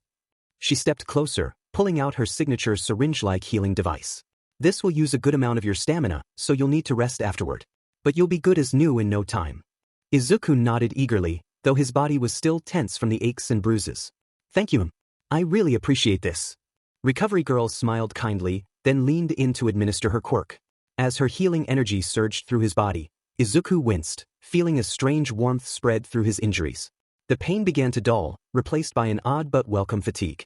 Within moments, his ribs felt as though they'd never been fractured, and the soreness in his muscles had vanished. There, Recovery Girl said, stepping back and wiping her hands on a handkerchief. You're healed, but you'll still feel drained for a while. Go home, eat something nutritious, and get plenty of rest. Do you have someone to help you? Izuku hesitated, the question hitting a sore spot. No, he admitted quietly, looking down. I can manage on my own. Her expression softened, but she didn't push. All right, young man. Just promise me you'll take care of yourself. You've been given another chance to keep going, so don't squander it. I won't, Izuku said firmly, his green eyes shining with determination. Say, young man, you look familiar, she said, looking at him closely. Have I seen you from somewhere? She asked. I think you have me confused with someone else, said Izuku, wondering who she thought he was. Recovery Girl tilted her head slightly, her gaze sharp as she studied him, but she didn't press further. Maybe. It's not uncommon for me to see young faces around here. You're certainly a determined one. Keep that fire, it'll take you far. Izuku nodded silently, grateful for her words, though a nagging feeling settled in the back of his mind. He'd felt that same sense of familiarity in her voice, like she had known him long before that moment. But, as he thought about it more, he realized that it didn't matter now. All that mattered was healing, training, and proving to himself that he could become something more. Recovery Girl gave him one final smile before she turned to leave the room. Now, get some rest, young man. Don't push yourself too hard. Remember what I said, take care of yourself. Izuku smiled weakly, the words sticking in his head as he left the clinic, feeling lighter than he had in days. Even though the events with his family had left scars on his heart, the physical pain was now a distant memory, thanks to her healing. Izuku started to walk home knowing he would be late for supper, but he didn't care too much. He decided to see one night if they cared if he was home or not when they had dinner, and not surprised, they didn't say a thing. It hurt him more than they realized, but if they didn't care enough to have him at dinner, then it wasn't worth it. As he got home, the lights were off, meaning the family was somewhere else right now. He walked into his room where he had gotten 2 notifications on a screen that only he could see in front of him. Achievement complete. Apply for a gym membership, get a job, and commit to a consistent workout routine for 3 months. Reward, 1 quirk creation available. This made Izuku smile, knowing he could give himself another quirk. The question is what though? He went to his room and entered his mind space, excited to create a new quirk. When he entered, Chase was already waiting for him, ready to create a quirk. Here is your tea, sir, he said, handing it to him. Thank you, Chase. Now let us get ready to design my quirk, he said happily. Right away, sir, he said, hitting a few buttons on the panel, changing his screen. Here it is, sir. Right now, you have a total of 46 quirks stored in the library. Have you thought about what type of quirk you would like to make? He asked. Well, that is the thing. I currently have Brain Boost, which gives me an additional 40 IQ constantly, and I don't know where to go from here. What type of quirk would be good to make? He asked for his opinion. Chase put a hand to his chin. Well, there are defensive quirks, elemental-based quirks, IQ quirks like you have made, and many more. I am not too sure, he said honestly. All right, let me look through the library for a second, he said, waving his hand to generate the library before him. Chase had taught him that, and he was glad he could use it now. He started to look through his collection of stored quirks and started to list some of them. He looked at One for All and didn't even take a second glance. Hell no, he said walking past it. Let me see here. Explosion wouldn't be good. Jolt is a maybe, I still would like to see what I can do with that, he said to himself. That was when his eyes went wide. The book he picked up said the words heal on top of it. Izuku smiled and went back to the panel to get to work. Chase, I just realized that I possess Recovery Girl's quirk heal. This is a big game changer, he said. Chase raised an eyebrow, his gaze shifting to the quirk Izuku had just selected. Heal, he repeated thoughtfully. You're correct, sir. That's indeed a game changer. But why did you grab it? Well, if I am being honest, I do not want to go to the hospital constantly from being beat up, so I think it would be a good idea to have a quirk that can heal me and maybe others, he said quietly. Excellent idea, sir. How would you like to set the parameters of your new quirk? He asked as he put the quirk to the screen for him to choose. Is there a way to have the quirk heal myself slowly over time but also heal others? He asked. Yes, sir, there is. You also have a quirk in storage that you have read in depth yet, as he snaps his fingers with the book teleporting in his hand, he said showing him. The book was labeled Cellular STMLTN. In essence, the quirk talked about how it could boost the cells of the body to increase the healing process in a positive way and not negatively affect the body. That's interesting, Izuku murmured, glancing between the heal quirk and the new book. Cellular STMLTN could speed up the healing process. If it enhances the cells of the body to recover faster without causing harm, I think it could work perfectly with heal. Chase nodded in agreement. Exactly, sir. The combination of heal and cellular STMLTN could allow for a rapid healing process, not only for you but also for others. You could heal more efficiently and with greater range, and the energy cost might be reduced, as the body will recover on its own more swiftly. That would be amazing. Though I would rather have myself place a hand on them to heal them and not kiss them, he said blushing slightly. Let me make the adjustments and see where it is. Izuku started to make the adjustments, his fingers moving quickly over the virtual interface. Alright, I want to be able to place my hand on someone, heal them, and use cellular STMLTN to speed up the process. But I also need the ability to heal myself without the need to touch myself. I want it to be faster than normal regeneration but also so that I do not get tired myself. Wait, I also want people to not get tired of when I heal them, he said looking at Chase. Chase nodded thoughtfully as he processed Izuku's request. Understood, sir. So, you want to heal others by placing your hand on them, using cellular STMLTN to enhance the healing processing, and being able to heal yourself passively without tiring yourself or others out. That's quite an intricate setup, but it's possible. We can add a passive healing mode that activates when you are injured, healing you gradually without consuming too much energy. Izuku's fingers hovered over the screen, his eyes scanning the parameters. Yeah, I like that. Izuku and Chase finished the parameters of the quirk building process and took a step back to admire their work. Alright, what we have is we combined both aspects of the quirks, and it is quite the powerful quirk, said Chase analyzing it. So, you will be able to regenerate much faster than by normal standards, but we won't know until it is in effect. You will also be able to heal others without draining their stamina like Recovery Girl does, but it is much slower and weaker because you are also healing yourself. Just realize that you do not need to heal yourself manually and that it will be a part of you naturally, Chase said sipping some tea. All that is left for you to do now is name the quirk. Izuku smiled and thought, I was thinking Cell Surge. Excellent, he said hitting a few more buttons before a swirling vortex of light appeared just as before. Just as before, sir. Reach out to claim your new quirk Cell Surge, said Chase smiling proudly. Izuku reached out eagerly, his heart pounding as the swirling vortex of light swirled before him. The colors seemed to dance around his fingers, vibrating with an energy that felt both foreign and familiar at the same time. He extended his hand, focusing his thoughts on the name he'd just chosen, Cell Surge. The moment his fingers touched the light, he felt a strange, electric pulse run through his body. It was both exhilarating and slightly overwhelming, like his very cells were waking up, stretching and awakening as though they'd been dormant for too long. The light around him seemed to hum with power, before finally dissipating into nothingness, leaving him standing there, still, as if nothing had changed. Did it work? Izuku asked, turning to Chase, his voice filled with curiosity. He didn't feel any different, but there was a subtle shift in the air around him, as though something new was now embedded within him. Chase, who had been observing the entire process, smiled softly. It appears so, sir. You've successfully integrated the Cell Surge quirk into your system. You should be able to heal yourself and others now, and it should be far more efficient than before. It also says that your body will heal 3 times faster than the average body. That is awesome. Thanks again for everything, Chase, he said bowing. It is my pleasure, sir, he said bowing in return. A new goal appeared in front of Izuku's eyes after they were done bowing to each other. New requirement. Collect and store 100 quirks in the quirk library. 46 out of 100. Reward, 1 quirk creation available. Izuku nodded. Simple enough, he said to himself. He smiled at the fact that he was the first to have more than one quirk, to his knowledge anyway. 2 weeks later, Izuku sighed as he lay in his bed. It was a Saturday, and it was his day off from Diamond near everything. No homework, no training because it was his rest, no nothing. He sat up and decided he needed to do something. He got dressed and headed downstairs to head out. He looked to see Inori and Ichiro on the couch watching the latest hero rankings on TV as he went to the door. Inori looked over to Izuku and smirked. Well, if it isn't my useless brother, Deku, she said looking over at him. Izuku just ignored her. She never would have said this if their parents weren't around, but he didn't care right now. Oi, Deku, I was talking to you, she said sitting up to walk over to him. Yeah, I know, he said as he was putting on his right shoe. Inori narrowed her eyes, her tone growing more condescending. Where do you think you're going, huh? It's not like you got any friends. Yeah, I know I don't. You two made sure of that, he said pointing at Ichiro and Inori. Inori's expression hardened at his words, and Ichiro, who had been lazily lounging on the couch, sat up at the mention of his name. What did you just say? Ichiro's voice was calm but laced with a dangerous edge. Izuku turned slowly to face his older brother, his gaze steady despite the growing tension. You heard me. You two made sure that your younger brother was made known to the world that he was quirkless, useless, and a waste of space. You remind everyone and myself of that every day.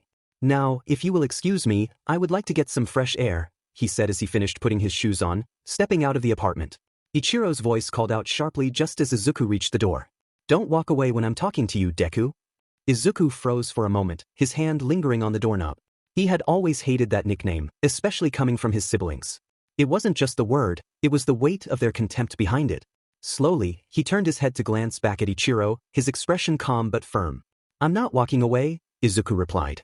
I'm choosing not to waste my time arguing with the two people who always think they are always right, he said, shutting the apartment door. Izuku walked away from their apartment and sighed. God, that gets old, he said as he was trying to figure out something to do. Izuku wandered down the familiar streets, letting the crisp air fill his lungs. It felt liberating to be away from the suffocating atmosphere of his apartment, even if it meant dealing with the uncertainty of what to do next. His hands were shoved deep into his jacket pockets, and he kept his head low, avoiding the gazes of passers-by. He wasn't in the mood for unnecessary interactions, but the world around him still buzzed with life. You know, they sure are lucky that I have never thought about ending my life. They would be liable for it, but then again, quirkless people are treated like garbage anyway, he thought sadly. It still bothered him that no one believed that he wasn't quirkless anymore, but he decided to leave it at that and try to find something to do. As he walked down the street, he saw something out of the corner of his eye, and it was an instrument store. Izuku's steps slowed as he turned his attention to the instrument store. The warm glow of its interior spilled out through the large glass windows, and the sight of neatly arranged instruments caught his eye. Guitars hung on the walls, keyboards lined the back, and various percussion instruments were set up on display stands. Something was inviting about the place, a sense of calm creativity that drew him in. He pushed open the door, a soft chime signaling his entrance. The inside of the store smelled faintly of polished wood and leather, a combination that instantly put him at ease. A middle-aged man stood behind the counter, cleaning a violin with meticulous care. He glanced up at Izuku with a friendly smile. Welcome. Let me know if you need any help, the man said before returning to his work. Izuku nodded at him and smiled as he looked at the selection. He packed a buttload of money today in case he wanted to have a lot of fun. Not like that, you perverts. As he looked at the guitars, he wasn't too sure what to get, whether it was an acoustic or an electric one. He was interrupted from his thoughts as someone tapped him on the shoulder. Trying to figure out what kind of guitar you want? Asked a feminine voice from his side. Yeah. I've never played or anything, so I don't know where to start, he said, turning to the girl. Izuku turned to see a girl with short, black hair and a pair of headphone jacks dangling from her earlobes. Her sharp, black eyes appraised him with a mix of curiosity and confidence. She wore a leather jacket over a band t-shirt, paired with ripped jeans and boots, exuding an air of cool nonchalance. A pair of drumsticks were tucked into her jacket pocket, hinting at her musical background. The girl gave him a small smirk. Well, if you're starting fresh, you've come to the right place. I'm Kyokajiro. I know a thing or two about guitars, and music in general. Izuku offered a shy smile, a bit taken aback by her easy demeanor. I'm Izuku Yagi. I've been thinking about picking up music to, try something new. Do you work here? Oh no, I don't. I saw you were struggling and decided to help, she said, shrugging. Jiro tilted her head, her sharp eyes narrowing slightly as she studied him. You seem like someone who could use a good escape, she said, her tone softer. Music has a way of drowning out the noise in your head. Trust me, it's worth it. Izuku nodded, appreciating her understanding without needing to delve into the details of his situation. So, where should I start? Acoustic or electric? Jiro tapped her chin, a thoughtful expression crossing her face. Well, that depends. Acoustic is great for starting out, easy to pick up, no extra gear. Plus, it's versatile and portable. But if you're into the idea of rocking out and making some serious noise, electric's the way to go. Izuku scratched the back of his head. I don't know. I think I'd like something I can play at home without disturbing anyone. Acoustic it is, Jiro said, her smirk returning. Follow me. She led him to a display of acoustic guitars, her movements confident and purposeful. She stopped in front of a row of instruments, running her fingers lightly over the polished wood. This one's a classic starter guitar. Solid build, good sound, and it won't break the bank. Izuku reached out tentatively, his fingers brushing against the smooth surface of the guitar. He picked it up, marveling at its lightweight and the warmth of the wood against his palms. Nice, he said, his voice tinged with wonder. Jiro chuckled. Nice is a good start. Let me show you how to hold it. She stepped closer, her hands moving with precision as she adjusted his grip on the guitar. Relax your shoulders. Let it rest against your body like this. See? Comfortable, right? Izuku nodded, his grip steadying under her guidance. Yeah, feels natural. Good, she said, stepping back and crossing her arms. Now, let's try a basic chord. Place your fingers here and here. Press down firmly, but not too hard, you don't want to strain yourself. Izuku followed her instructions, his brow furrowed in concentration. He strummed the strings, producing a sound that was more twang than melody. He winced, but Jiro smirked. Hey, it's a start, she said. No one's a pro on their first try. Keep at it. Izuku smiled sheepishly, his cheeks tinged pink at his less-than-perfect first attempt. Thanks, Jiro.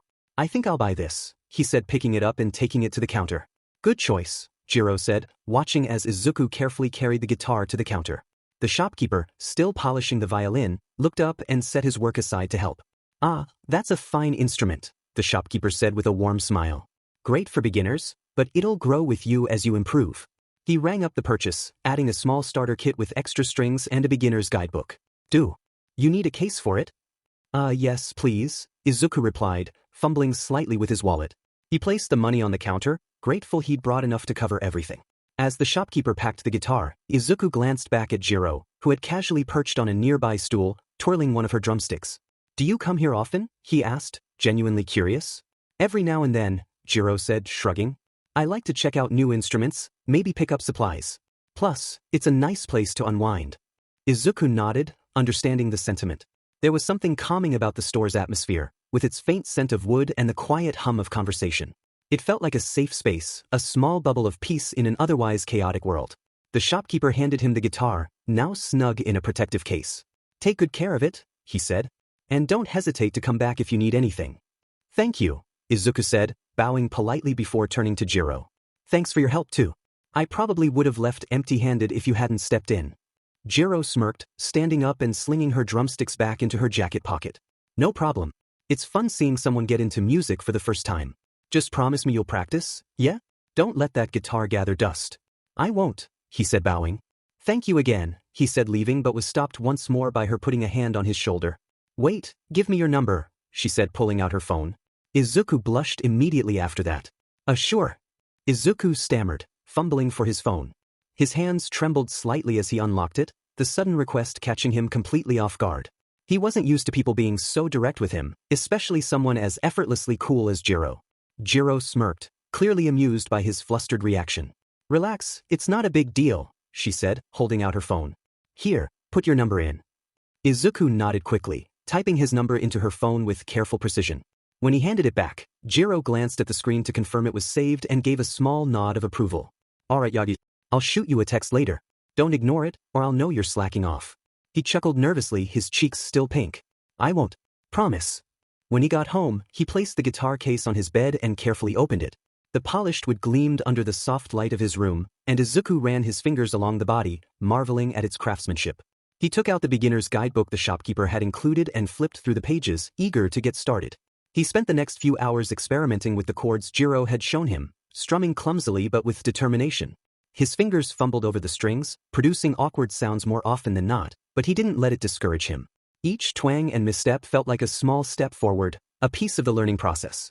As the sun dipped below the horizon and the room darkened, his phone buzzed on his desk. He picked it up to find a message from an unknown number. Hey, it's Jiro. Practicing already, right? Don't tell me you gave up after one day. Izuku grinned and quickly typed a reply. Of course. I've been practicing for hours. It's harder than I thought, though. Her response came almost immediately. But it's supposed to be hard. But you'll get there. Keep practicing and you'll be good in no time. Say, what school do you attend? Izuku hesitated for a moment before replying. It wasn't that he didn't want to answer Jiro's question, but it still felt strange to talk about his personal life with someone he'd only just met. Still, she'd been kind and encouraging, so he figured there was no harm in telling her. Aldra Junior High. Izuku typed back, then hesitated before hitting send. After a moment, he pressed the button, feeling a small flutter of nervousness as he did so. It wasn't like Aldra had the best reputation, and he wasn't sure how Jiro might react. Her reply came quickly. Aldra. Not exactly the most famous school, but I guess it gets the job done. Do you plan on becoming a hero, or are you just doing music as a hobby? I would love more than anything to be a hero, and I am working on becoming one by going to UA High. I am learning music to have as a hobby so that I am not always training, reading, or overexerting myself, he texted her. Yeah, that's pretty awesome. I get the whole balance thing. Heroes can't save the world if they burn out, right? Plus, music's a great way to relax and focus on something other than the stress of everything. The two continued to text each other, making Izuku smile more and more. This was a friend that he could consider an actual friend. Not unlike Bakugo or his siblings. It might have been his first year at Aldra Junior High, but he couldn't wait to get out of there. He hoped that this new friendship would last.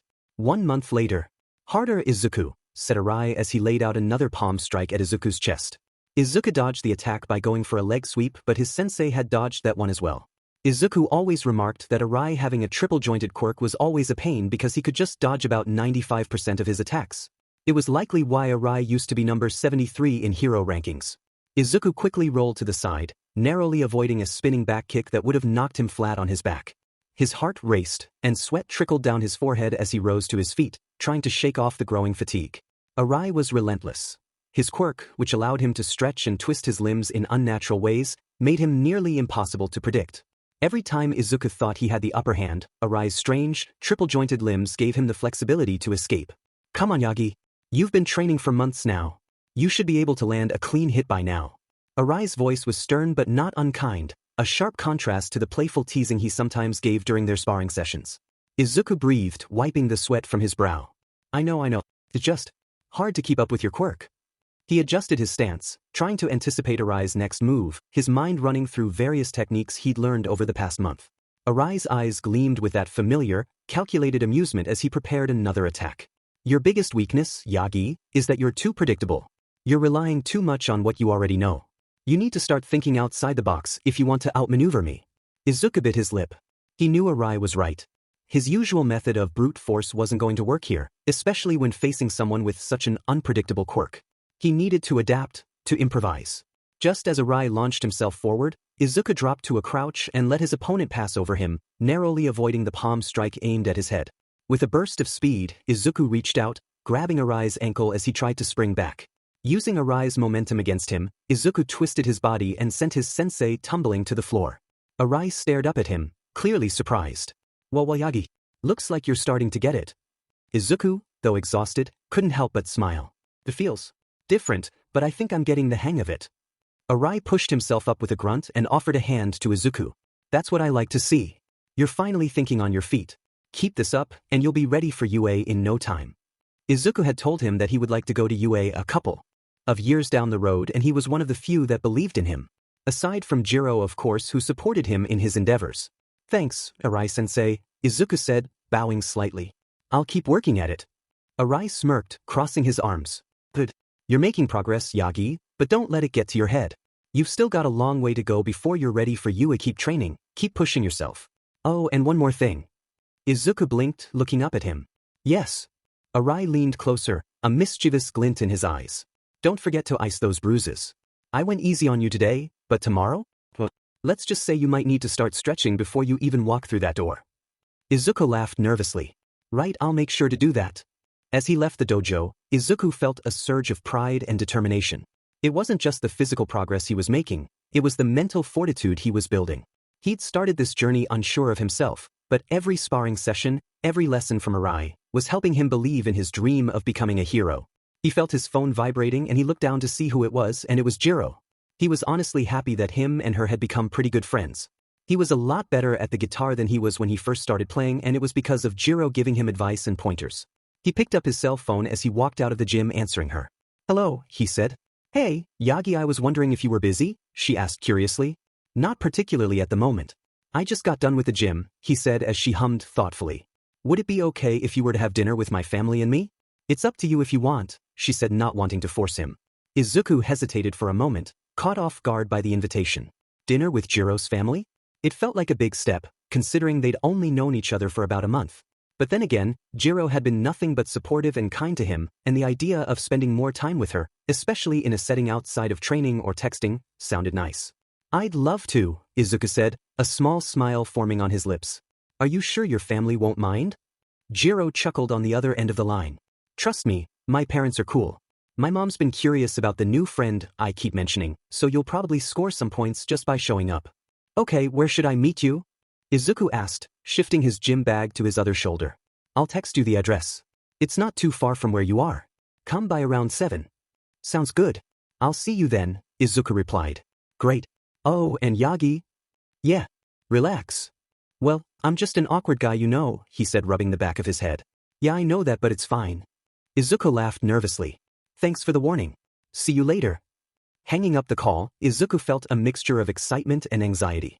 Meeting someone's family was a big deal, even if it was just as friends. He quickened his pace, heading home to shower and find something presentable to wear. He cleaned up and threw on a gray long sleeve with black breeds along with his red shoes, and he was eventually on his way. Izuku arrived at the address Jiro had sent him, pausing outside the modest yet welcoming home. He took a deep breath, trying to calm the nerves swirling in his stomach. "Relax," Jiro had told him. Easier said than done. He adjusted the strap of his gym bag, then checked his phone to confirm the time, 6:55 p.m. Right on time. The front door opened just as he reached it, and Jiro stepped out, her usual cool demeanor lightened by a warm smile. She wore a casual hoodie and jeans, her headphones draped around her neck. "Hey Yagi." "Perfect timing." "Hey," he replied, smiling back. "Thanks for inviting me." "No problem. Come on in," Jiro said, stepping aside to let him in. "Mom, Dad."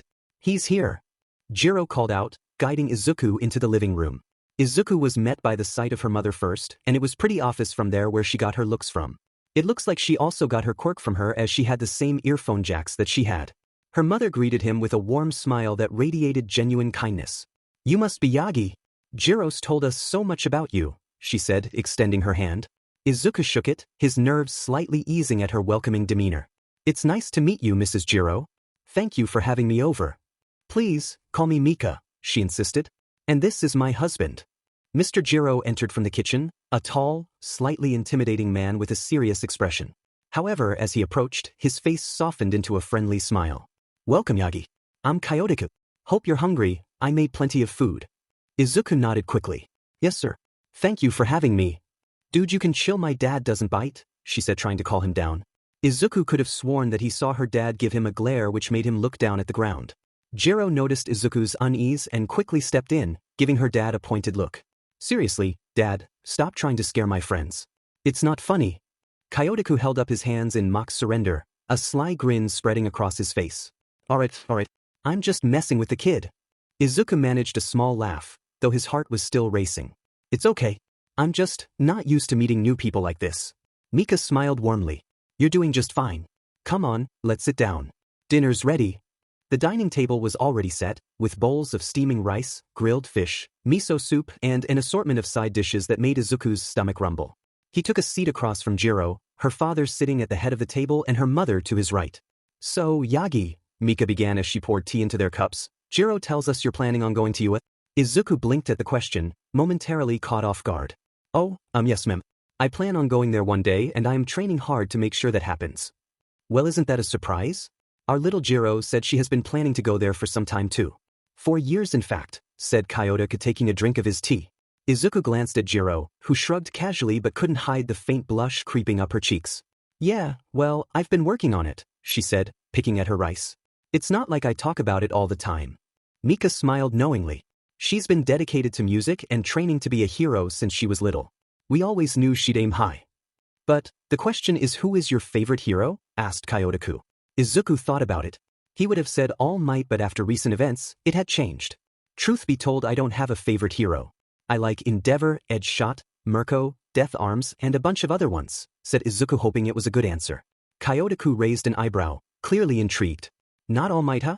Most kids your age are obsessed with him. No, not him too much. I'm not saying he isn't great, but there are so many other heroes, he said, a little embarrassed. Kyotoku nodded slowly, leaning back in his chair. Fair enough.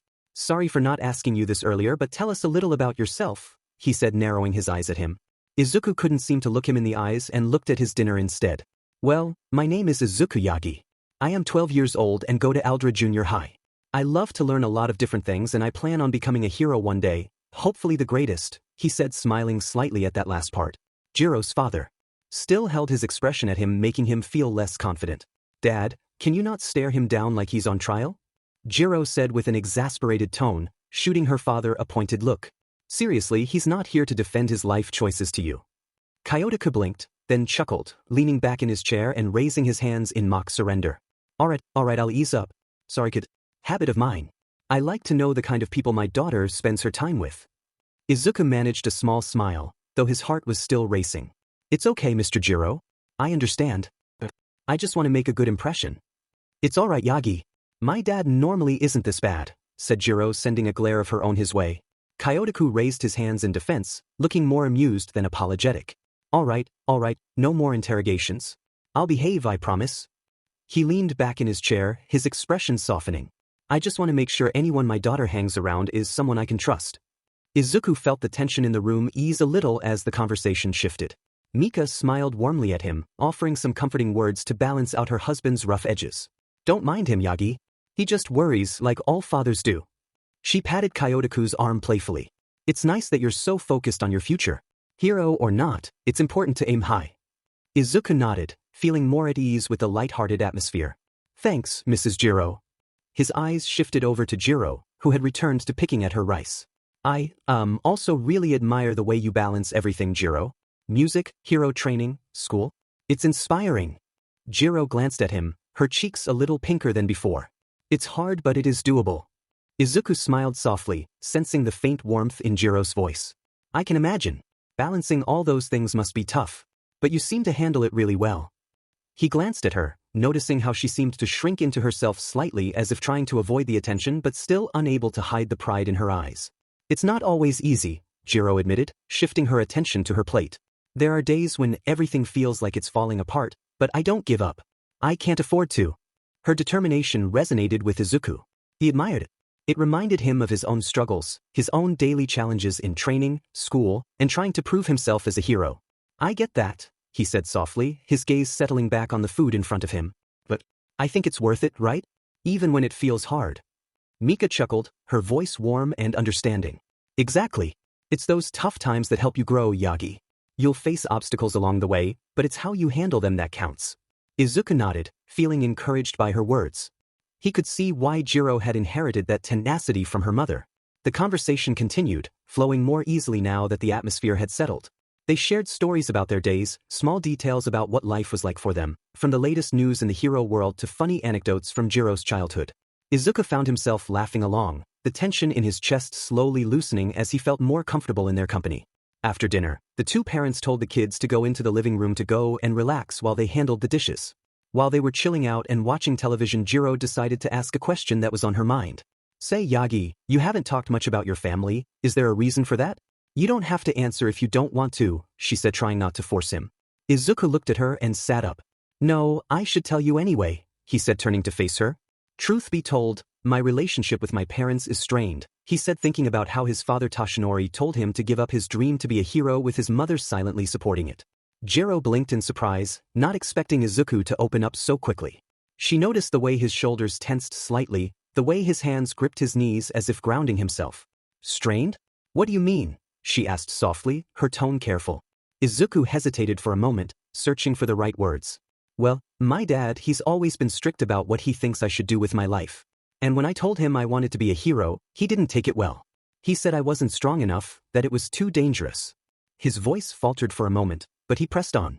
He wanted me to focus on something else, something he thought was more realistic. And my mom, she didn't exactly argue with him. She just went along with it. Jiro frowned, leaning forward slightly. That's rough. So they don't support you at all? Izuku shook his head. Not really. All this studying, training, martial arts, and all that stuff. I have been doing this without their knowledge. Then there is the problem with my siblings.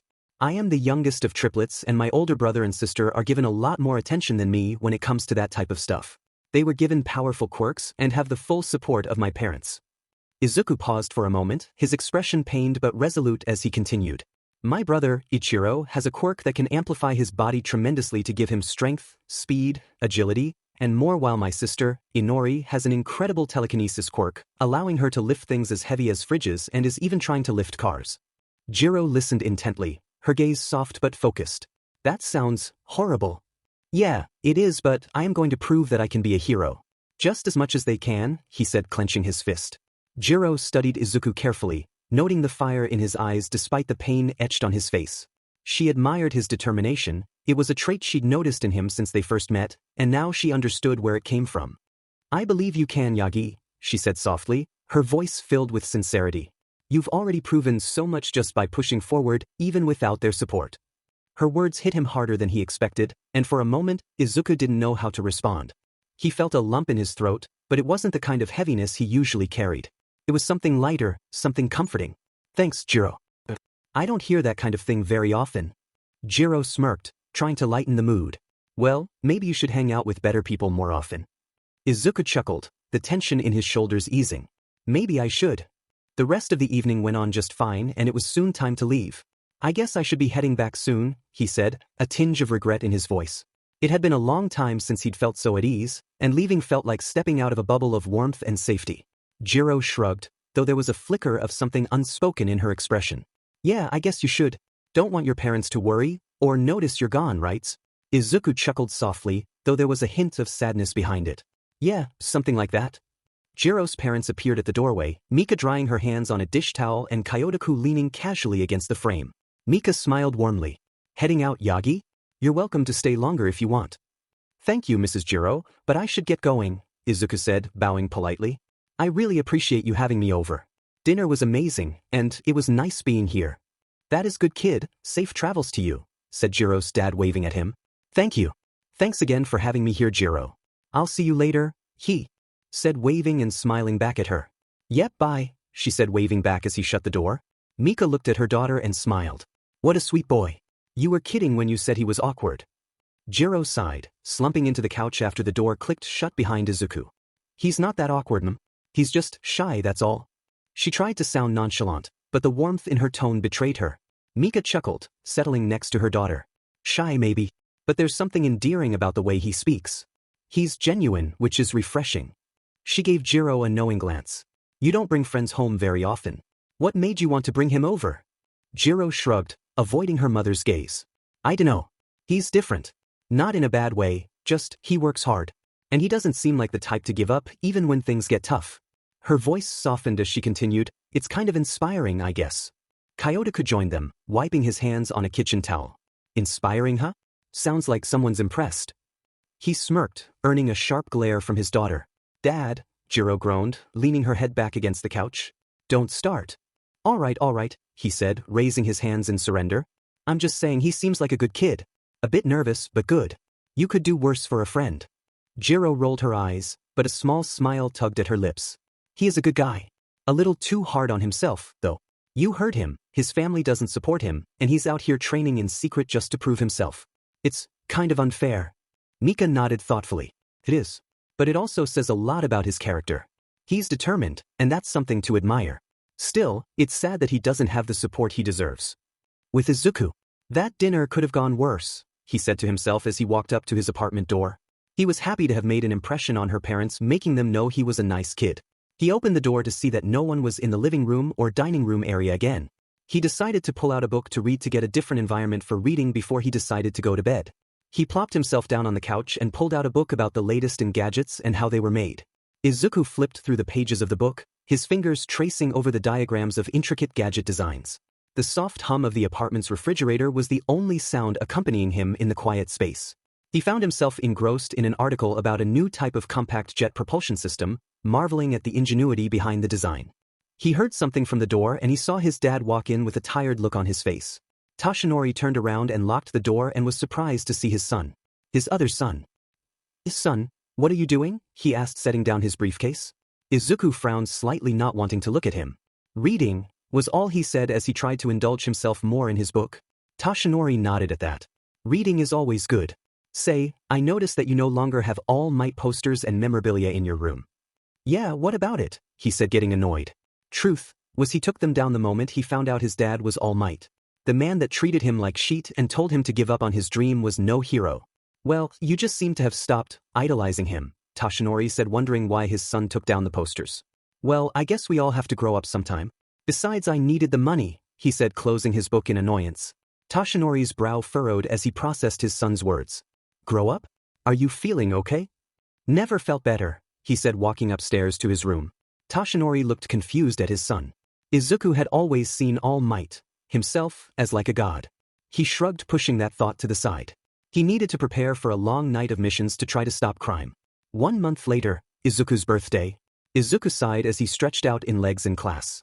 Something that he noticed was that with all of his reading and information that he learned from his memory recall from the Brain Boost quirk, the classes were starting to seem repetitive.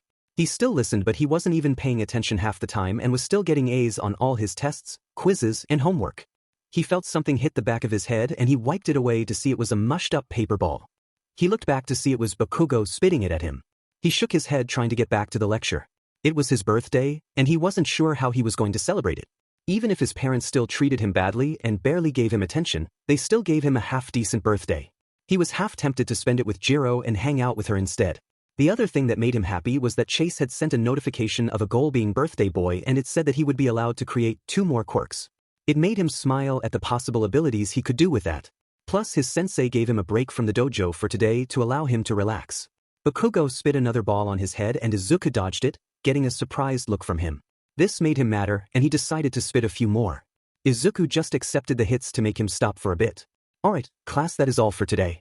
Make sure to study for tomorrow's test, said their teacher as most of them started to pack up. Izuku gathered his belongings, carefully slipping his notebooks into his bag. As he stood to leave, Bakugo bumped into him intentionally, nearly making him drop his things. Watch where you're going, Deku, Bakugo sneered, his ever-present smirk twisting his features. Yes, Bakugo, said somewhat mockingly at him. Bakugo stopped for a second and scoffed. That was another thing that had changed. He had stopped calling him Kaken as there was a name for his friend, not an a-hole who treated him like shit every day. Funny enough, it was starting to visibly bother Bakugo that he wasn't do it anymore. He picked up his things while walking down the halls and saw his siblings hanging out by the door. Yo, Deku, how you are doing? Asked Inori a little too sweetly. Bakugo was standing near Ichiro, and they smirked at them. I'm fine. Why? He asked, confused. He knew he hadn't done anything yet, so why were they messing with him? Nothing, she said, walking around and pulling his bag off his back. He didn't resist, as that would cause more problems. She dumped out his bag to see what he had in there.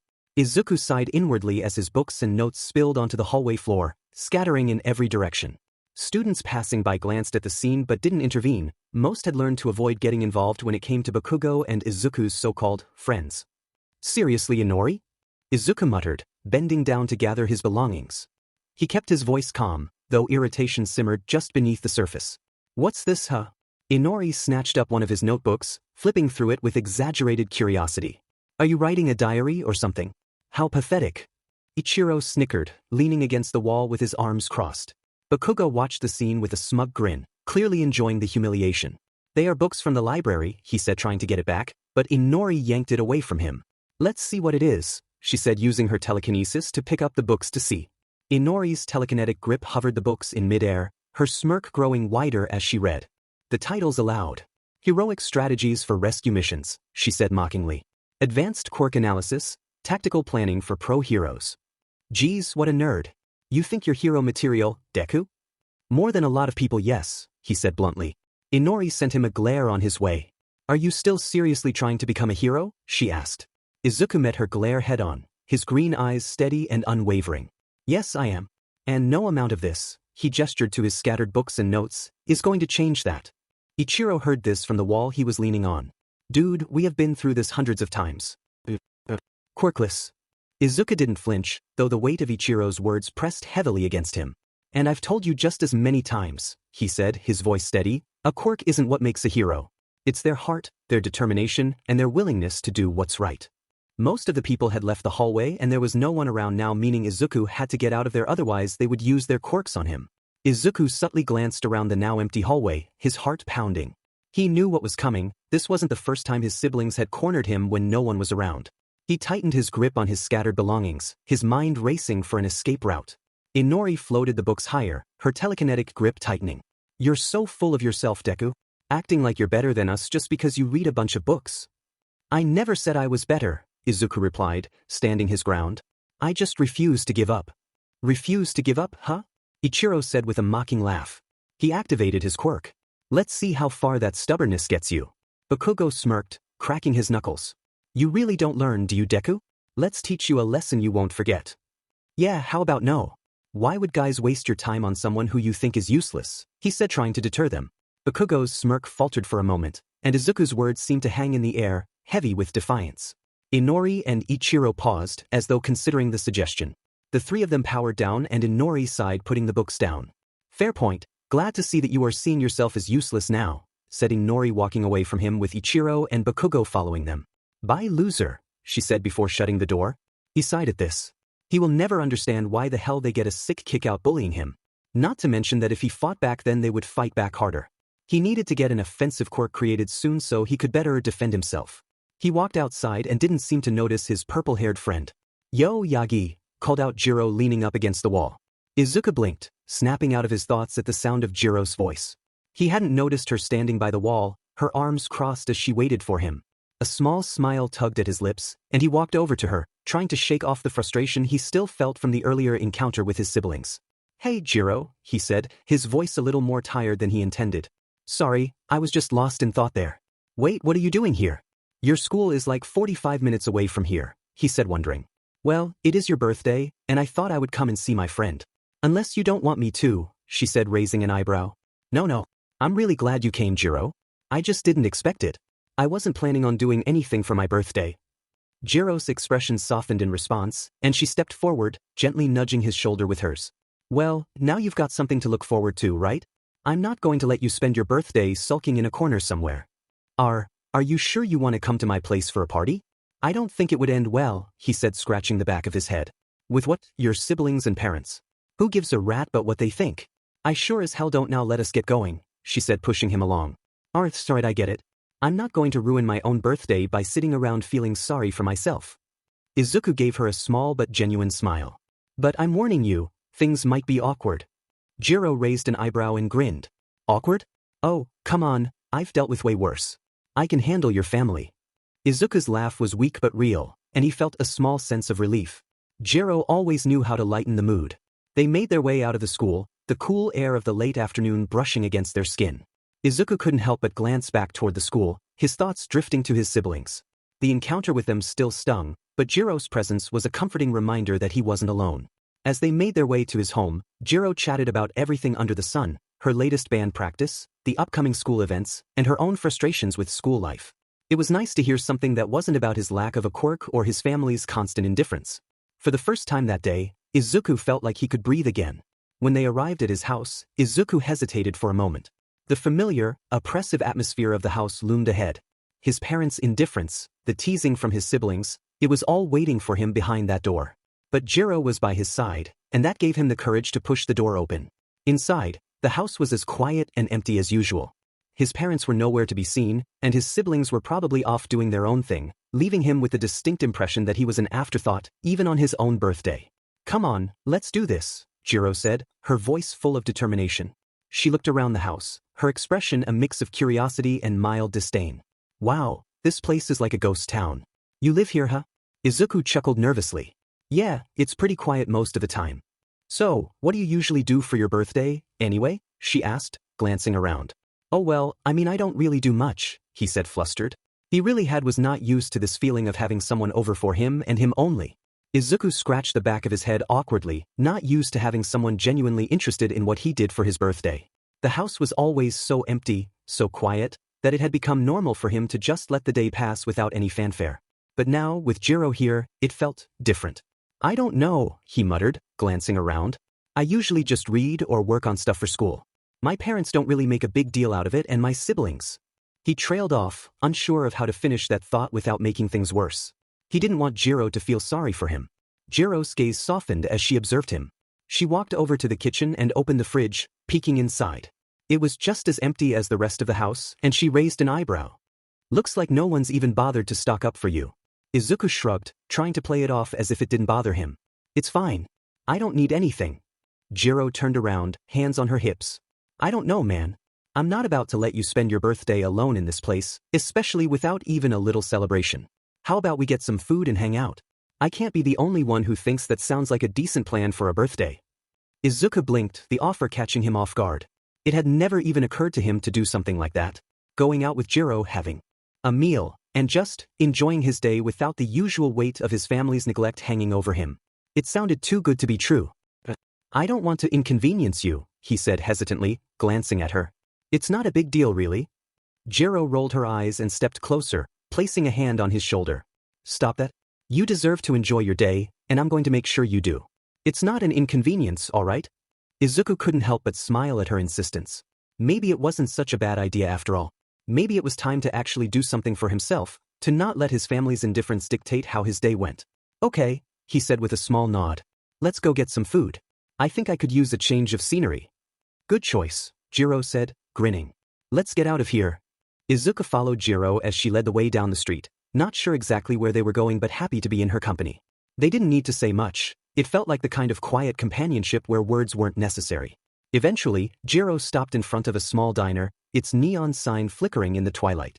The warm light spilling from the windows made it look inviting and cozy, the kind of place where time seemed to slow down.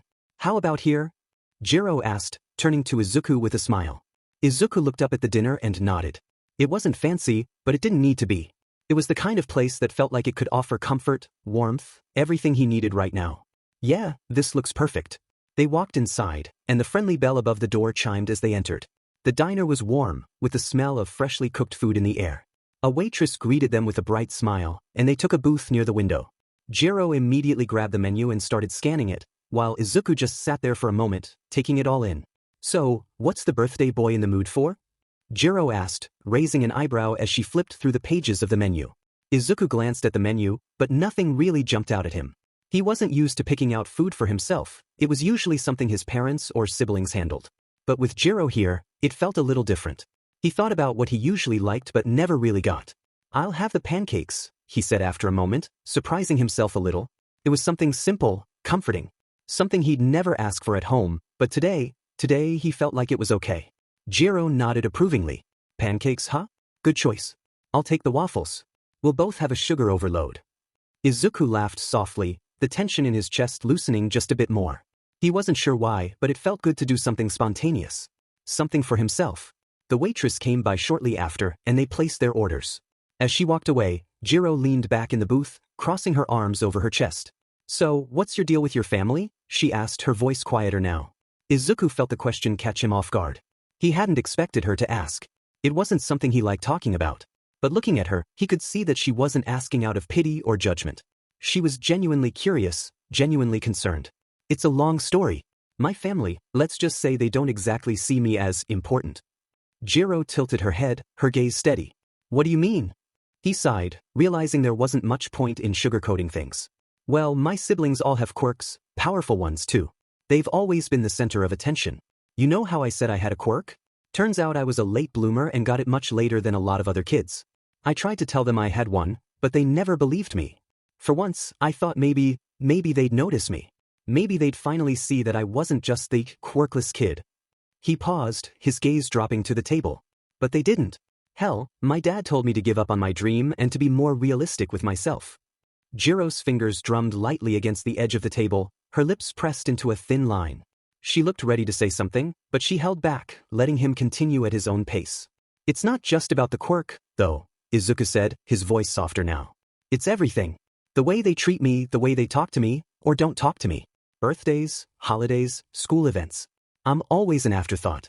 If I even cross their minds at all.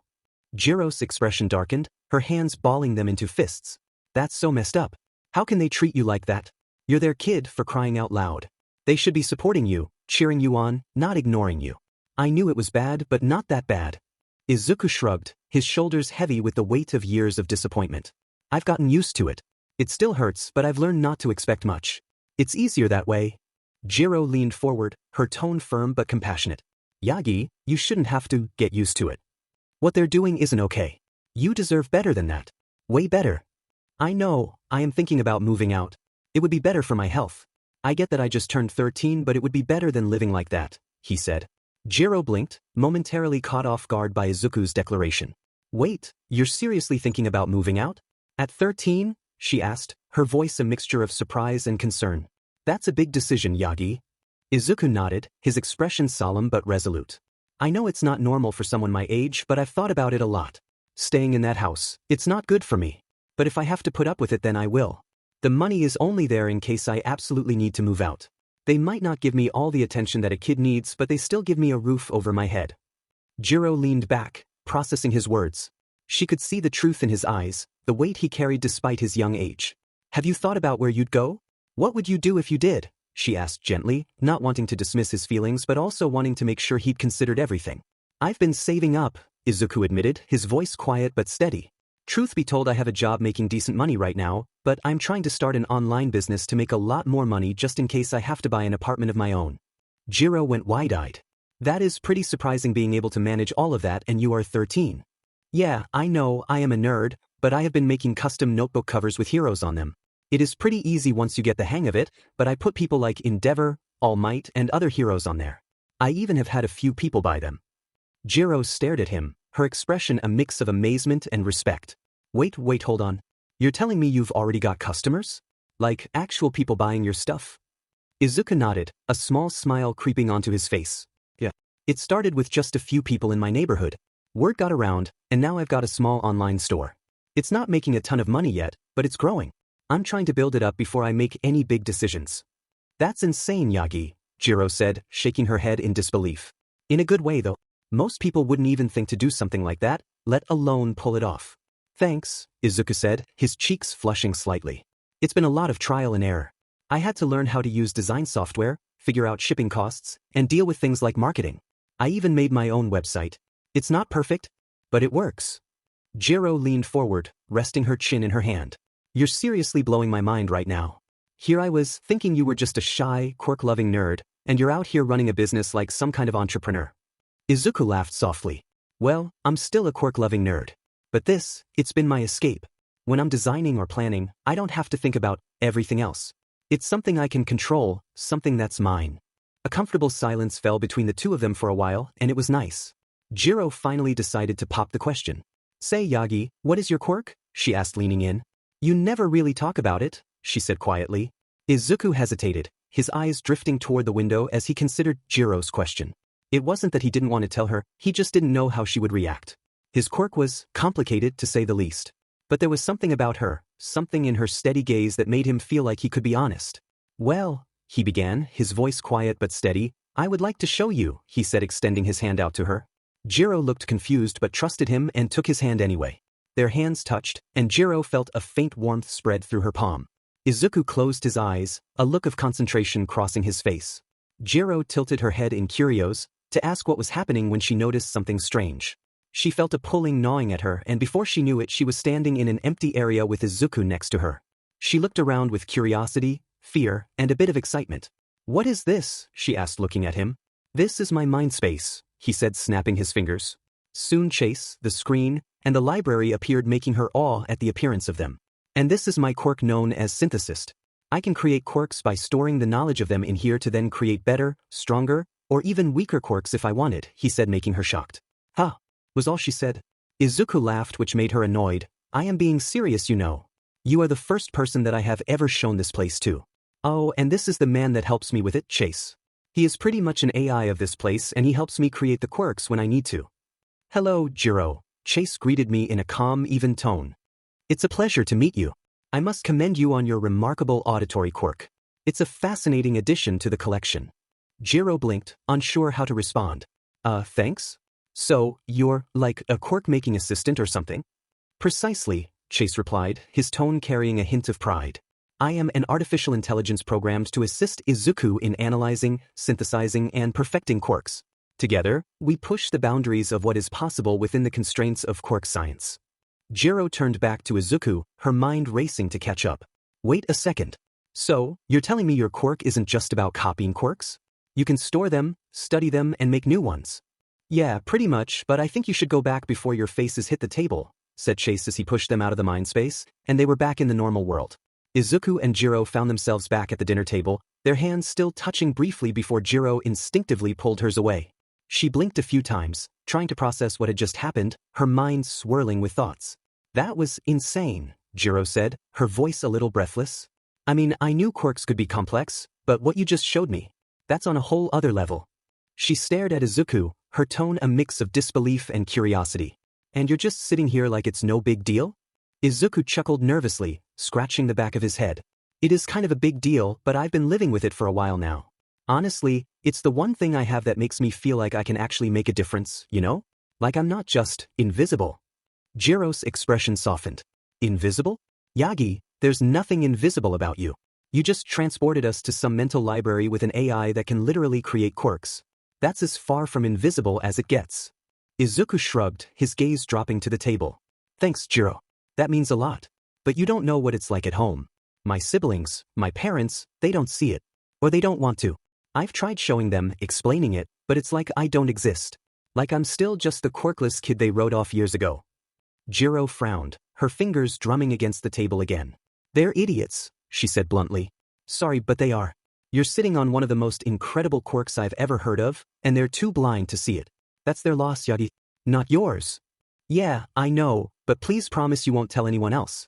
If this quirk of mine were to get out, it could cause a lot of problems, he said looking at her holding her hand. Jiro felt the weight of his words as he held her hand, his green eyes pleading for her understanding. She could see the vulnerability he tried so hard to mask, the fear of betrayal that lingered beneath his resolve. With a firm nod, she gave his hand a reassuring squeeze. You have my word, Yagi, she said, her voice steady. I won't breathe a word of this to anyone. Your secret's safe with me. Izuku let out a breath he hadn't realized he'd been holding. Thank you, Jiro. It means a lot to me. I'm not sure I could handle it if people started looking at me like I'm some kind of science experiment. Sue, what quirks have you made? She asked, leaning in, fascinated to know. Izuku smiled at the way she looked. My first quirk is called Brain Boost. It continuously always gives an additional 40 IQ to me with no problems. My second quirk is called Cell Search. I can heal people with physical touch as well as me having a faster healing factor. The next couple of hours were just talking about his quirk and how it worked as well as other topics such as music and Izuku's business he was starting. Soon it was time to go and Jiro and Izuku walked outside to head home. As they stepped outside, the cool night air greeted them. The stars shone brightly above, and the soft hum of the city echoed in the distance. Izuku felt a sense of calm, though a lingering feeling of uncertainty remained. He just shared something deeply personal, and Jiro had taken it in stride, offering her support without hesitation. That felt good, but it also made him question just how much more of himself he could reveal. Well, this has been a lot, Jiro said, glancing at Izuku as they walked down the street. I mean, I knew you were talented, but this whole quirk creation thing? That's next level stuff. Yeah, but aside from that, Jiro, I really appreciate what you did for me today. You didn't have to, but you still did it. Thank you for a great birthday. It was the best in a long time. Jiro smiled warmly, glancing at him out of the corner of her eye. I'm glad you had a good birthday, Yagi. And hey, it was the least I could do. You've been carrying so much on your shoulders and today. Well, I just wanted to make sure you felt seen. You deserve that, you know? Besides, I got you a gift, she said, pulling it out. Izuku blinked in surprise as Jiro pulled a small, neatly wrapped box from her bag. A gift? For me? He asked, a bit taken aback. Yeah, you didn't think I'd let you off without a present, did you? Jiro said with a mischievous grin, holding it out to him. Izuku took the gift. And they both stopped in the middle of the street. Izuku carefully unwrapped the box, revealing a appealing, sleek notebook inside. The cover was made of deep brown leather, soft to the touch, with an embossed symbol on the front that looked like a star surrounded by swirling lines. It was simple, yet it had a certain elegance about it. He ran his fingers over the edges of the cover, intrigued by its quality. This is really nice, Izuku said, looking up at Jiro with wide eyes. He didn't expect a gift like this, especially considering how much else she'd already done for him. Jiro smiled, a little embarrassed, but her expression was full of affection. I thought it might be something you'd like. I know you've got a lot of ideas floating around, and well, you're always jotting things down on scrap paper or napkins. I figured you might need something a little more official, you know? She gestured toward the notebook, her voice softening. Something to put all your dreams and plans in. A place to write down your future. Izuku felt his chest tighten with emotion as he looked at the notebook. The gesture was so thoughtful, and it spoke volumes about how much Jiro understood him. She didn't just see him as the quirky, sometimes awkward guy trying to find his place in the world. She saw the potential, the drive, and the dreams that had been quietly growing within him for years. I don't even know what to say, Izuku mumbled, his voice barely above a whisper. This is perfect, Jiro. I never really had a place to put all the things I want to do, all the things I want to build, and this is exactly what I needed. Well, that is good. You could even use that to put down your hero analyses down if you want so that it isn't on old yellow paper, she said as she started to walk again. That would be dope, said Izuku, still smiling at his gift. Please do not use the word dope in a sentence ever again, she said. Izuku chuckled nervously at Jiro's comment, his smile widening. Right. No more dope. I'll stick to the classics. Jiro gave him a side-eyed glance but couldn't help the soft smile that tugged at the corners of her lips. Good choice. She nudged him with her elbow playfully. Anyway, I'm glad you like it, but seriously, don't go filling it with just hero analysis.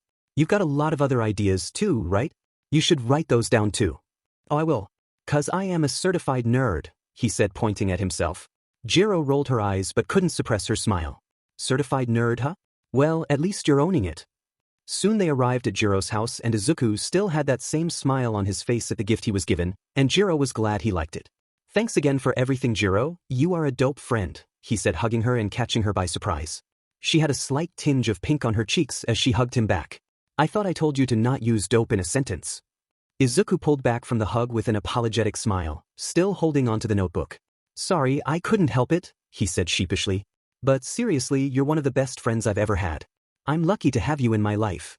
Jiro's earphone jacks twitched slightly, and she started to fiddle with one of them. Well, I am glad you are here too, but let's do our best no matter what we do, she said. Izuku nodded, his expression softening as he met Jiro's eyes. Yeah, you're right. Let's keep giving it our all. We'll make sure our futures are something we can be proud of. Jiro's lips curled into a small, sincere smile. Exactly.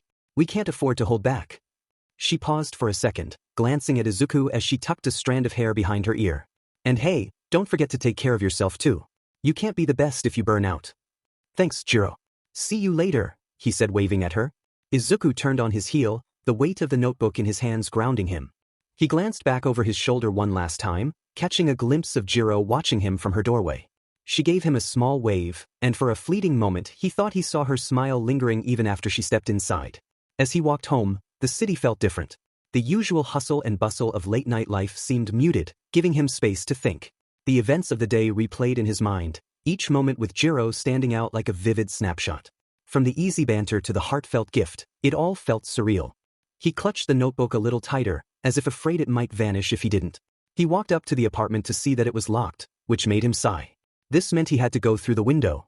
Again. He opened the window to his room and crawled in. He could hear some laughter coming from downstairs. He decided to open his door slightly to hear what was going on and peeked down the stairs. Thanks again, Mom and Dad, that was a great time, said Ichiro, sounding happy. Inori finished laughing and sighed. Yeah, it was amazing, Dad and Mom. It was a great birthday. Toshinori smiled. Glad you both enjoyed it, but I would like to give you one more present. Mom and I thought this would be a good one, he said, standing back from them. Toshinori stood there breathing in and steam filled the room. Look out, my family, for I am here, he exclaimed, showing him he was all might. No way, Ichiro exclaimed, his grin nearly splitting his face. Dad, you're so cool. How did you even keep this a secret from us for so long? Inori clapped her hands together, her expression glowing with awe. This is the best birthday ever. You're a real hero, Dad. The #1 hero. Izuku knew he was all might, but it didn't hurt any less when he saw this type of interaction between them. Yes, my children, but I need to say something very important to you that must stay between us and no one else. It is about my quirk one for all, he said, making the two of them listen.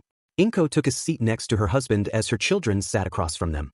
Izuku too wanted to know about this story. He knew the mechanics of one for all but not the full story, so he still listened in from the top of the stairs.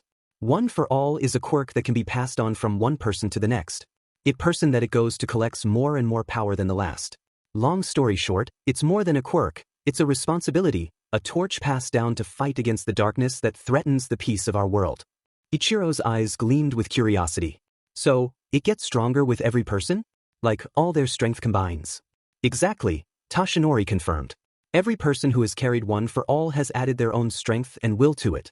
It's not just about power, it's about the ideals and determination of those who wield it. That's what makes it unique. It's not just mine, it's the collective effort of everyone who came before me. Inori tilted her head, clearly deep in thought. But why pass it on? Why not just keep it yourself? Toshinori's expression softened, his smile tinged with a bittersweet edge. Because no one can carry this burden forever. A few years ago, I was injured and I can only hold this form for so long a day. About 5 hours as of now. And eventually one of you will be the successor for One for All, he said, transforming back down to his skinny form. Ichiro frowned, his brows knitting together. But you're saying one of us might have to take it next? Why us? Because I see incredible potential in both of you, my children. You two are destiny for greatness, he said, smiling at the two of them. Izuku scowled at his father with those words. Either his father was so blinded by his children's power that he couldn't see how horrible they were, or he was an idiot. Probably a bit of both. His elder siblings were the reason why he was bullied near every millisecond. And from this day on, I will be training you two as much as I can so that the two of you can be prepared so that I will know in the future or to pass on this power to, he said, clenching his fist. Ichiro's eyes sparkled with excitement. Train us? Like real hero training? That's so awesome, Dad. He punched the air, already imagining himself in All Might's shoes. I'll make you proud, I swear. Inori, however, looked more contemplative. But how will you decide which of us gets it? Isn't that a huge responsibility to just hand over to one person? Toshinori nodded solemnly. It is, and that's why this isn't a decision I can make lightly. You both have so much potential, and I need to see how you grow, not just in strength but in character. A hero isn't just someone who fights villains. A hero inspires others, protects those who cannot protect themselves, and upholds the values that make our society strong. That's what I'll be looking for. Ichiro grinned, his confidence unwavering. Well, that's easy. I've got everything it takes. You don't have to look any further, Dad. Inori shot him a sidelong glance. Don't get ahead of yourself, Ichiro. This isn't about who's stronger or louder. It's about who's ready to carry the weight of something bigger than themselves. Ichiro huffed, folding his arms. Yeah, we'll see who ends up being the better fit. From the shadows of the staircase, Izuku clenched his fists tightly, his nails digging into his palms. The bitterness in his heart grew heavier with every word his family exchanged. Destined for greatness? He thought, his teeth grinding. How blind can you be, Dad? You're grooming bullies to inherit a legacy they don't deserve. Do you even see what's right in front of you? Do you even see me?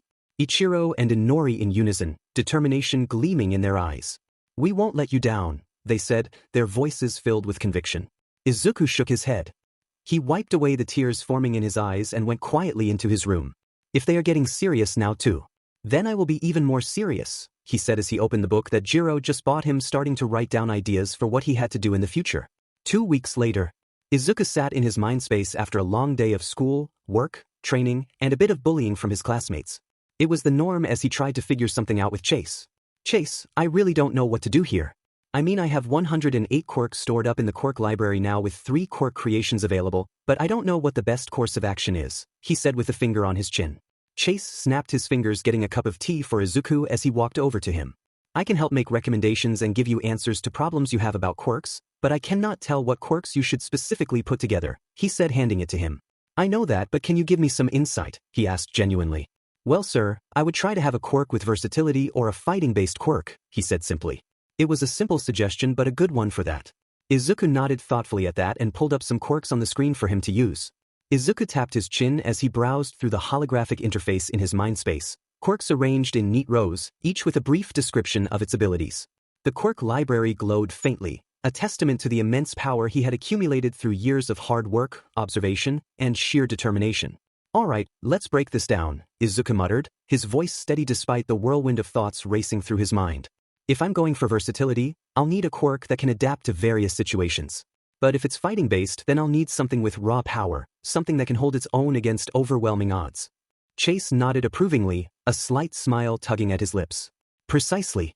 But remember, combining quirks isn't just about raw compatibility. You must also consider how you'll use them strategically in real-world scenarios. Izuku nodded, his emerald eyes flickering with determination. Maybe I don't need to combine quirks this time, he said, pulling up a quirk he had read extensively on in his mind space. Chase looked at the screen. Black Whip? He asked questioningly.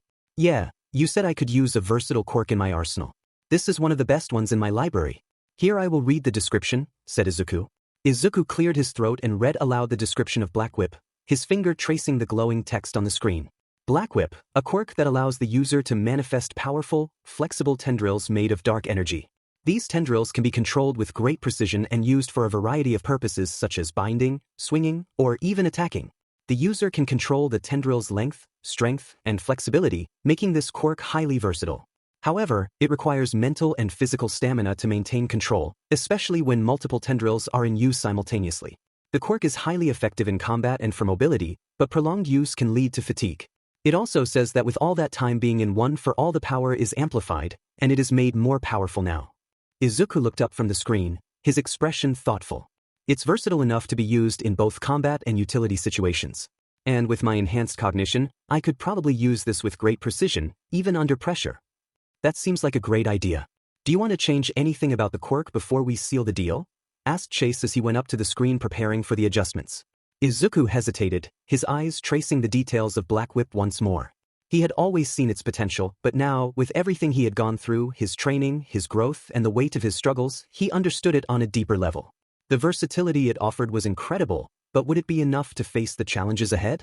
No, he said softly but with resolve. I think Black Whip is exactly what I need. I don't need to change it. I just need to learn how to control it better. If I can master this, I'll be unstoppable. He nodded to himself, and a quiet determination settled in. Chase tilted his head, considering Izuku's words carefully. I want you to realize this though, Sr. Izuku. This is the first quirk that will be for combat or fighting purposes. Unlike Brain Boost and Cell Surge, you need to actively train with this quirk so you can grow powerful with it. I know, Izuku said, his voice steady. I'm ready for it. If I'm going to be strong enough to protect those I care about, I need to master this. Chase's expression softened. That's the spirit, Sr. Izuku. However, remember to pace yourself. Rushing will only lead to mistakes. Mastery doesn't happen overnight, but with time, your control over Black Whip will become second nature. Izuku took a deep breath, grounding himself in the reality of the journey ahead. He had already faced so many challenges, but this, string Black Whip, would be a whole new battlefield. Yet, something about it resonated with him deeply. The versatility of the quirk, its ability to be used both defensively and offensively, gave him the edge he needed. I'll take my time, Izuku agreed. Let's do this, he said, clenching his fist. Excellent, sir, I shall begin the process, he said. Chase began to hit a few buttons, and a light started to form. This light was green mixed in with black, similar to what the Black Whip looked like. Eventually, it settled and Izuku stood up from his seat and looked at it. Black Whip is ready to be integrated into your body, sir, said Chase as he stood beside him. Reach out and claim it, he said. You can do this, Izuku, he whispered to himself, clenching his hands into fists. This is the next step. He reached out to it and touched the light. He let it flow throughout his body. Almost immediately he felt the power it gave. He closed his eyes and he could feel the power flowing everywhere. His head, chest, arms, legs, feet, everything. The feeling felt warm, it felt right. The feeling eventually went away and Izuku opened his eyes. Chase looked at him curious. How do you feel? He asked. Great. Felt the power it gave for a while, he said, looking at his arms. I think that I am ready to make another quirk, he said happily, but Chase frowned. As much as that would be cool, Mr. Izuku. We can nod to that. You see, your body can only handle creating one quirk every 24 hours, otherwise it puts tremendous strain on you. Why don't you go and try to train with Black Whip to get a handle on things and then we can come back to it, he offered. Ah, I see, Izuku said, rubbing the back of his neck. I guess I got a little carried away there. He let out a small laugh, trying to shake off the rush of excitement that still pulsed through his veins. He had just experienced the power of Black Whip, and it was incredible. The last thing he wanted was to overstrain himself by rushing into another quirk. Chase gave him a patient smile. It's understandable. Good luck. Be sure to train in a secluded area in case Black Whip freaks out on you, he said. I will. Thanks again, Chase, said Izuku, pushing himself out of the mind space. Izuku got up from his bed and sighed. It was 3:50 a.m., meaning it was time to get ready to train. His body was accustomed to getting up this early anyway, and he was used to it. His progress thus far has been amazing. His body was starting to become more defined in his muscles and was starting to get taller. He stood at a height of 5 feet 6 inches, and at 13 that was tall, all things considered. Ironically, he was the same height as his siblings, but that didn't matter. Speaking of siblings, they were starting to train harder than they ever had before. The one thing he was glad about was some days they were too sore to bother him, and they left him alone for the most part. He had still been keeping up with his guitar playing skills and was debating on buying an electric guitar. Jiro had helped him in that department, which made him happy. He was hoping to repay her someday and he would, but it would take some time to do so. He quietly made his way out of the apartment as he did every day and tried to find a clearing to work on Black Whip. It said in the profile that this belonged to the 5th user of One for All, and it relied heavily on emotions to keep in check. He was still thoroughly debating if he should make One for All a quirk of his to show that he was worthy of having the power, but he really didn't know what to do. He didn't want to be like his father in that way. Izuku found a clearing in a small forest that he would usually work on his moves, and he did verify that he could be there so that there would be no trouble as it was a training area for people. He set down his workout bag and the school bag and walked to the middle of the clearing. "Alright, Black Whip," Izuku murmured to himself. "Let's see what you can really do." He started to focus on different feelings trying to get Black Whip to emerge in front of him. He did remember that it would be progress no matter what, so he closed his eyes and hoped for the best. "Come on," Izuku murmured under his breath, focusing on his emotions. The excitement of having Black Whip was still fresh in his mind, but he needed to control that rush. A few moments passed, and nothing happened. Izuku's fingers twitched slightly, and his muscles tightened, but there was no sign of Black Whip. Frustration bubbled up inside him. He had worked so hard to get here, and now it felt like the quirk was slipping away from his grasp. "No," he muttered to himself. "I can do this. I've come this far. I can control this." Taking a deep breath, he refocused, letting his frustration melt away, replaced by a sense of purpose. His heart slowed, his mind becoming clearer. Izuku's fingers relaxed, and he allowed his focus to drift deeper, remembering the past struggles he had overcome, the emotions he had yearned to push forward. His longing to protect those close to him, his friends, his family, the people who believed in him, those were the emotions he needed to channel. The green-black light flickered in his mind's eye.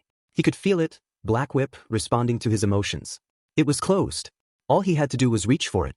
Slowly, cautiously, Izuku extended his right arm, feeling the power stir beneath the surface. His fingers tingled with the anticipation of control, and then, with a slow exhale, he reached out. And there it was. A dark tendril of energy surged from his hand, snapping into the air like a WHP. Even if this was for less than a second, it still showed to him. Izuku's eyes widened in astonishment as the tendril of Black Whip disappeared as quickly as it had appeared, leaving only a faint shimmer in the air. The sensation lingered in his hand, almost like an echo, a reminder that he had done it. He had summoned Black Whip, if only for a fleeting moment. A grin spread across his face. "I did it," he whispered, his voice filled with awe. But the momentary success wasn't enough. He knew he had to push further, to hold onto the quirk longer, to make it an extension of himself rather than just a fleeting burst of power. He clenched his fists, his resolve strengthening. "Alright, let's try that again." "Focus," he muttered to himself, shutting out the distractions of the world around him. "Feel it. Don't force it." This time, he didn't try to summon Black Whip immediately. Instead, he let his body relax, his mind wandering to the emotions that fueled his longing to be a hero. His love for saving people, his passion for becoming stronger not just for himself but for others, those feelings began to stir within him. He thought of his family and how he had been treated all these years to let it influence him somewhat. A flicker of green-black energy began to form in his palm. It danced and crackled like a spark of life, hesitant yet eager.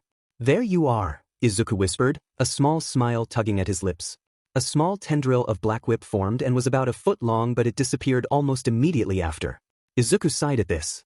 "I didn't think that this was going to be this difficult. But I have about a couple of years before I go to UA, he said to himself. Training continued until he had to go to his class at 8, as he normally did. Granted, there was barely any progress, but he had time. 2 months later, Izuku had been proud of the progress he has made.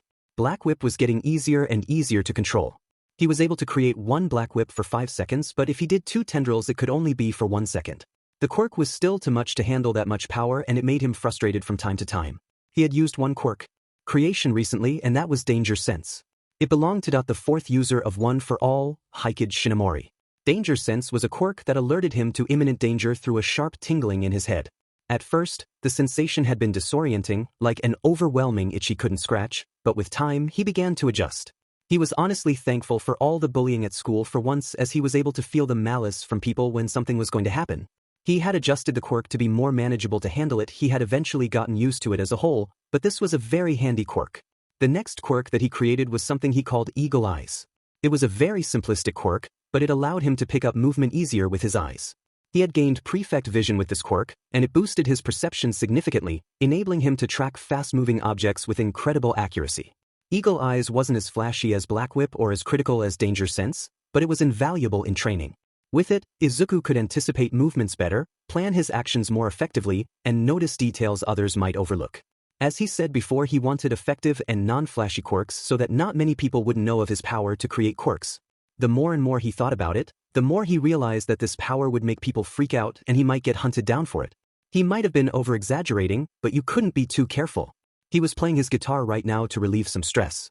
A big part of his stress was gone as he quit his part-time job to solely work on his online business.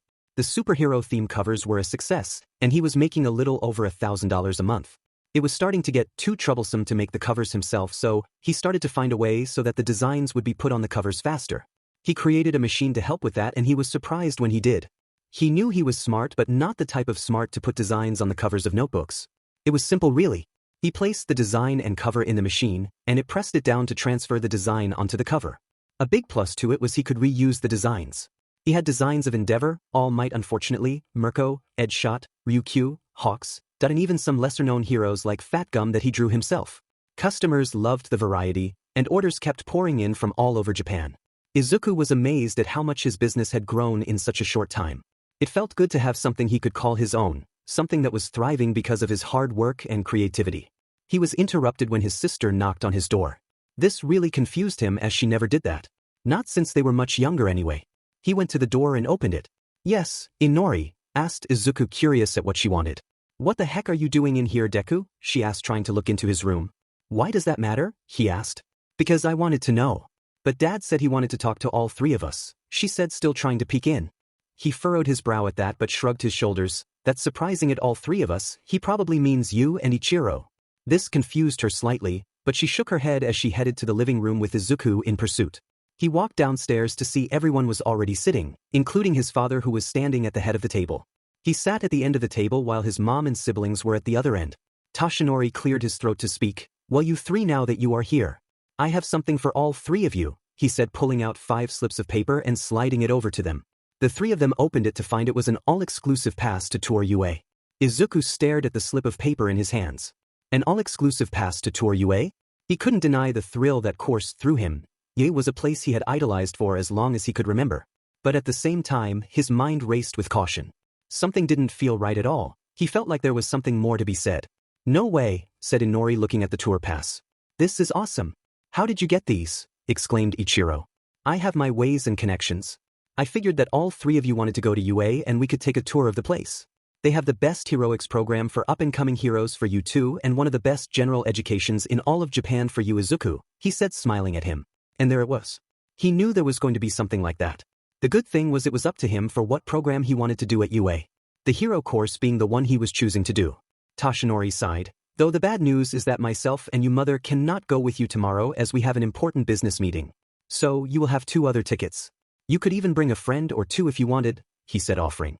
Ichiro and Inori looked at each other as if they were the only 2 that knew what was happening. Izuku shook his head as he knew why. His mom and dad had to go across Japan for a mission.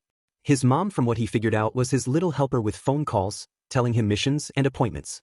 They were only doing this in front of him because they were still under the impression that he didn't know his father was All Might. Inori smirked. "We could bring Bakugo. He always wanted to go, and he would be mad if we didn't invite him," she said, thinking of what would happen if they didn't. "Who else could we bring?" asked Ichiro, thinking of anyone. "I don't care who you bring as long as those passes get used," said Toshinori, walking away with Inko following behind. "I have someone I could bring," said Izuku, shrugging. Inori and Ichiro looked at him, surprised that he had a friend. Ichiro scoffed at that. "That's a good one. Don't make me laugh like that," he said, wiping a tear away from his eyes. Izuku's expression didn't change as he pulled out his phone, making them shocked more. "Wait, you actually have a friend?" asked Inori, pointing at him, looking at Ichiro. Izuku rolled his eyes as he got up to walk away from the table. There were a few more seconds of ringing and Jiro picked up the phone. "Hello." Jiro's voice came through the speaker, slightly groggy, as if she had just woken up. Izuku smiled softly. "Hey Jiro, it's Izuku. I was wondering if you'd be interested in going on a tour of UA tomorrow." Inori and Ichiro were jaw-dropped, looking at their younger brother. To their knowledge, he had no friends and would spend most of his time reading at school or doing his own thing. There was a pause at the other end, followed by a sleepy chuckle. "A UA tour? Are you serious?" "The UA? Yes, indeed. It says the tour on the pass starts at 9 a.m. Would you be down?" he asked, hoping she would say yes. "Demonstrate. Who else is going?" she asked happily. My siblings and friend of theirs called Bakugo, he said, making his siblings confused now. Alright, I'll be there at around 8:15 tomorrow morning ready to go, she said, excited. He turned around to see his still gobsmacked siblings and nodded at them. Now we have a fifth for tomorrow, he said, returning to his room upstairs. Inori looked over to Ichiro, who looked back at her. You think she is quirkless just like him? He asked. His friend has to be. I don't see anyone hanging out with our brother, she said, crossing her arms over her chest. The next morning, Izuku woke up earlier than usual. There was a sense of excitement in the air, but a nervous tension settled in his stomach as he prepared for the tour. He quickly got dressed, made a light breakfast for himself, and then grabbed the tour passes from his desk. He made sure to set them in his pocket, checking that he hadn't forgotten anything important. He walked downstairs and heard a knock on the door, and Izuku opened it to see Bakugo right in front of him. Move it, loser, he said, going over to Ichiro and Inori, who was at the table. Morning, Bakugo, he said to himself, shaking his head. He prayed to God that today would go well. He knew that it would be fine if Jiro were to show up because he knew his siblings and Bakugo didn't do anything stupid in front of people because they didn't want to ruin their image. So, Kaken, did you know that Izuku has a friend? Said Inori, smirking slightly. Bakugo froze at the mention of Izuku having a friend, his eyes narrowing in suspicion. But he does. It's true, bro. He talked to the guy last night, said Ichiro, leaning back in his chair. Bakugo's glare intensified, his arms folding tighter across his chest. No way. Izuku having a friend? That's a joke. His voice was dripping with disbelief. What's the catch? Is she just like him? Quirkless and pathetic. Izuku's arm twitched, showing a small tendril of black whip for less than a second, but it faded away. Is it that hard for guys to accept that I have a friend? He said, getting more frustrated. Bakugo's sharp eyes locked onto Izuku, and the intensity of his gaze was almost unbearable. You think I'm stupid? Just because you have some friends doesn't mean you're not still a pathetic loser, he sneered. Yeah, whatever, Bakugo, he said, shaking his head. Bakugo noticed this and glared. Before he could say anything, there was a knock on the door, and Izuku smiled, knowing who it was. Ichiro, Inori, and Bakugo leaned in their chairs to see what this friend of looked like. Izuku quickly moved to open the door, and sure enough, standing there was Jiro, looking as cheerful as ever. She gave him a wide smile, her eyes sparkling with excitement. Hey, Izuku. Ready for this tour? Hey, Jiro. Izuku greeted her warmly, stepping aside to let her in. Yeah, I'm ready. It's gonna be a great day. Dang right it is, said Izuku, smiling. Ichiro looked at the friend and spit out his drink, catching the other two's attention. You're a girl? He yelled out. Jiro tilted her head slightly, a small smirk forming on her face as she looked at Ichiro. Yeah, last time I checked, I was still a girl, she said, her tone light and playful, not taking offense at the surprised outburst. Izuku and Jiro had planned this, which is why they weren't too shocked at the way they were acting. Izuku had given her the lowdown of how they acted and what they did to him, and he had to call her at some point because she threatened to beat them to a pulp. It meant a lot she would do that for him, but it wouldn't do anything to help his cause. Alright, let us get going to the train station. My future school awaits me, said Bakugo, leaving the apartment. Izuku, Jiro, and the rest of the group quickly gathered their things and made their way out of the apartment. Bakugo, already ahead, was stomping down the stairs with an air of impatience, clearly eager to get going. His words were sharp and clipped as he moved quickly, never once looking back to check on the others. Izuku sighed but didn't let it bother him too much. It was just Bakugo being Bakugo, after all. As they walked to the train station, Inori looked back to Jiro and Izuku, smiling happily as they walked along the path. So, this is where Deku is getting all of his confidence from. That's why he started to walk around with more of it. It's because she became his friend, she thought to herself, narrowing her eyes at Jiro. Meanwhile, Jiro was chatting away with Izuku, her voice light and energetic as they continued on their way to the train station. So, Izuku, are you nervous at all? I mean, we're about to see UA, the place where the best heroes are trained. I'm kind of excited, to be honest. I've heard the place is crazy with how they do things. Izuku smiled softly, his hands tucked into his jacket pockets. A little nervous, yeah, it's just, I've always dreamed about going to UA, and now that it's so close, it feels unreal. Jiro laughed lightly, elbowing him gently.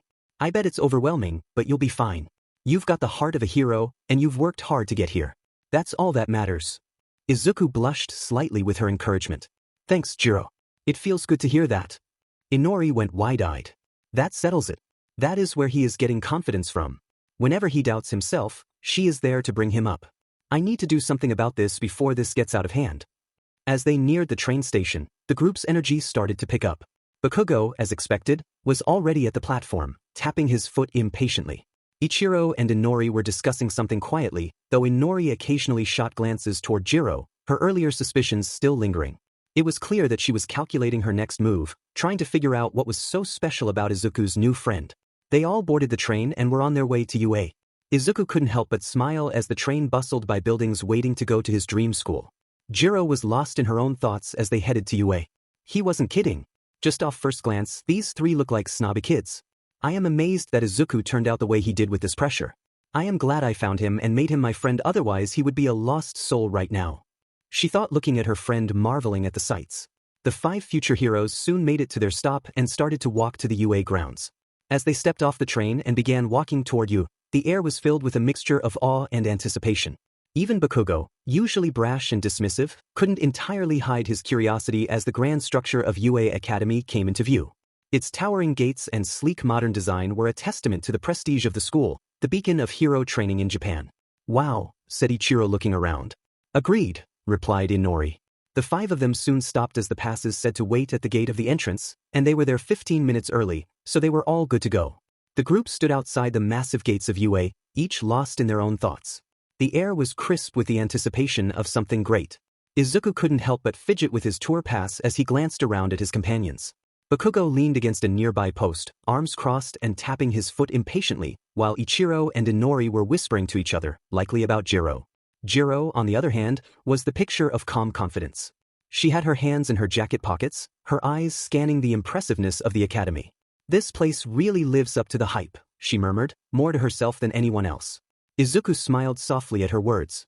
Yeah, it really does, he agreed, his voice tinged with a mix of awe and excitement. I've read so much about it, but seeing it in person is something else. Jiro nudged him playfully. Guess this means we'll just have to work even harder to make sure we belong here, huh? Yeah, he said, smiling.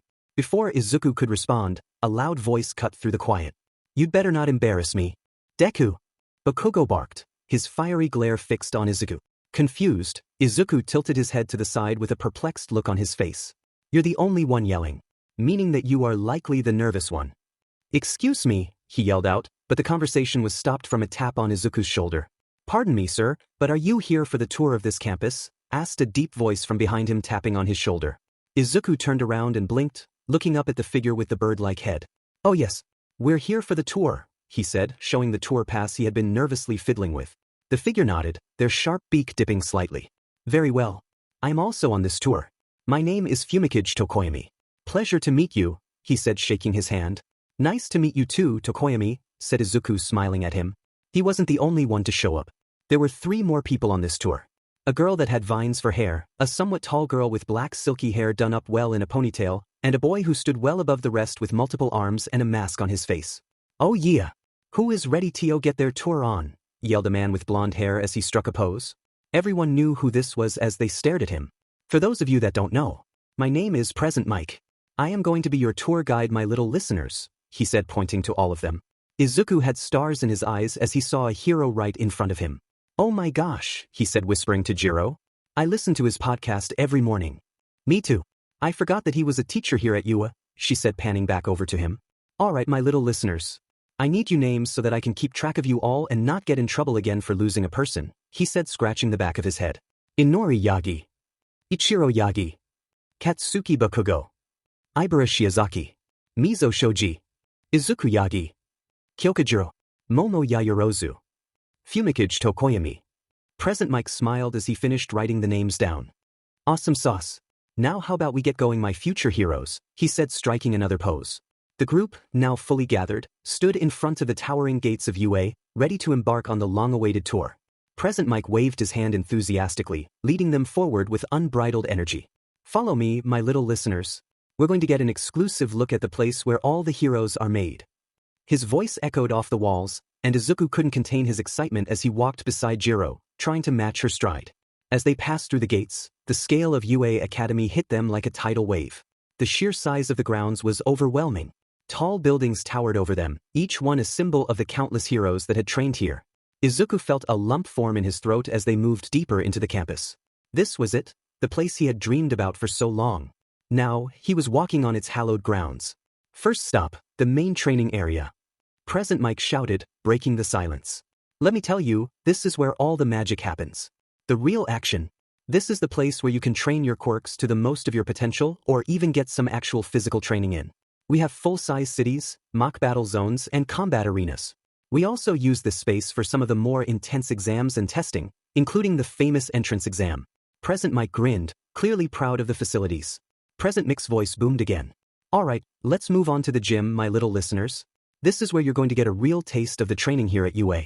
Some of you might find it tough, but it's all part of the process of becoming a true hero. Present Mike continued, this gym is also where we host a lot of the practical exams and where students can get hands-on experience with their quirks. Let me tell you, the stuff we do here can get pretty intense, and if you're not careful, you might find yourself out of your depth. But don't worry, you'll have plenty of time to train and figure things out. This place is very dignified, said Momo behind them. Indeed, it is living up the expectations I expected from such a prestigious school, said Tokoyami. The group looked around, soaking in the environment. Shoji examined the various devices with keen interest, while Momo appeared to be mentally assessing the space. Her intelligent eyes scanned the equipment, likely thinking about how she would utilize these resources when it was her turn to train. Bakugo, who had been silent for most of the tour, grumbled impatiently. Yeah, whatever. Let's get to the good stuff. Oh, we will, Bakugo, was it? You will see much more and what UA has to offer, he said. Present Mike led the group further into the sprawling UA grounds, his enthusiasm never faltering. Alright, my little listeners, next up on our tour is the Support Development Studio. This is where all the tech-savvy minds come together to create the gear that helps heroes do what they do best. The group entered a large building buzzing with energy. Inside, they were met with a flurry of activity, students designing suits, testing gadgets, and collaborating with instructors. The air smelled faintly of metal and oil, the sounds of welding and machinery humming in the background. This place is incredible, Ichiro exclaimed, his voice filled with awe. They're building hero gear right in front of us. Momo's eyes gleamed with interest. The level of innovation here is astounding. I've read about this place, but seeing it in action is something else. Jiro nudged Izuku lightly. Bet you'd love to try some of this tech out, huh? Izuku chuckled nervously, scratching the back of his head. It's amazing. I'd probably spend hours here if I could. Let's keep moving. Present Mike announced, clapping his hands. The next stop is the dormitories. Something that is new to the UA school. They were implemented this year, he said, making his way across the campus. There was a quiet silence for a little while as the group slowly made their way to the newly built dorms. Welcome to the dorms, said Present Mike, showcasing the buildings before him. As you can, we have Class 1A and Class 1B sharing the building together. This goes for the second years and third years. Let us not forget we have dorms for the support course and general course students, he said, opening the door for them to enter the Class 1A building. The group stepped into the Class 1A dorm building, greeted by a spacious and modern common area. The room was tastefully decorated, with a mix of sleek furniture and colorful accents that gave it a warm yet contemporary feel. Large windows allowed natural light to stream in, and a soft hum of activity could be heard from the adjacent kitchen and lounge areas. This is the shared living space where you'll spend a lot of your downtime, Present Mike explained, his arms spread wide. It's designed to help you bond as a class while giving you all the comforts you need to focus on your training. Each floor has its own unique layout, and your private rooms are fully customizable. The students began exploring the common area, their excitement palpable. Momo walked over to examine the bookshelves lining one of the walls, while Shoji observed the kitchen setup with interest.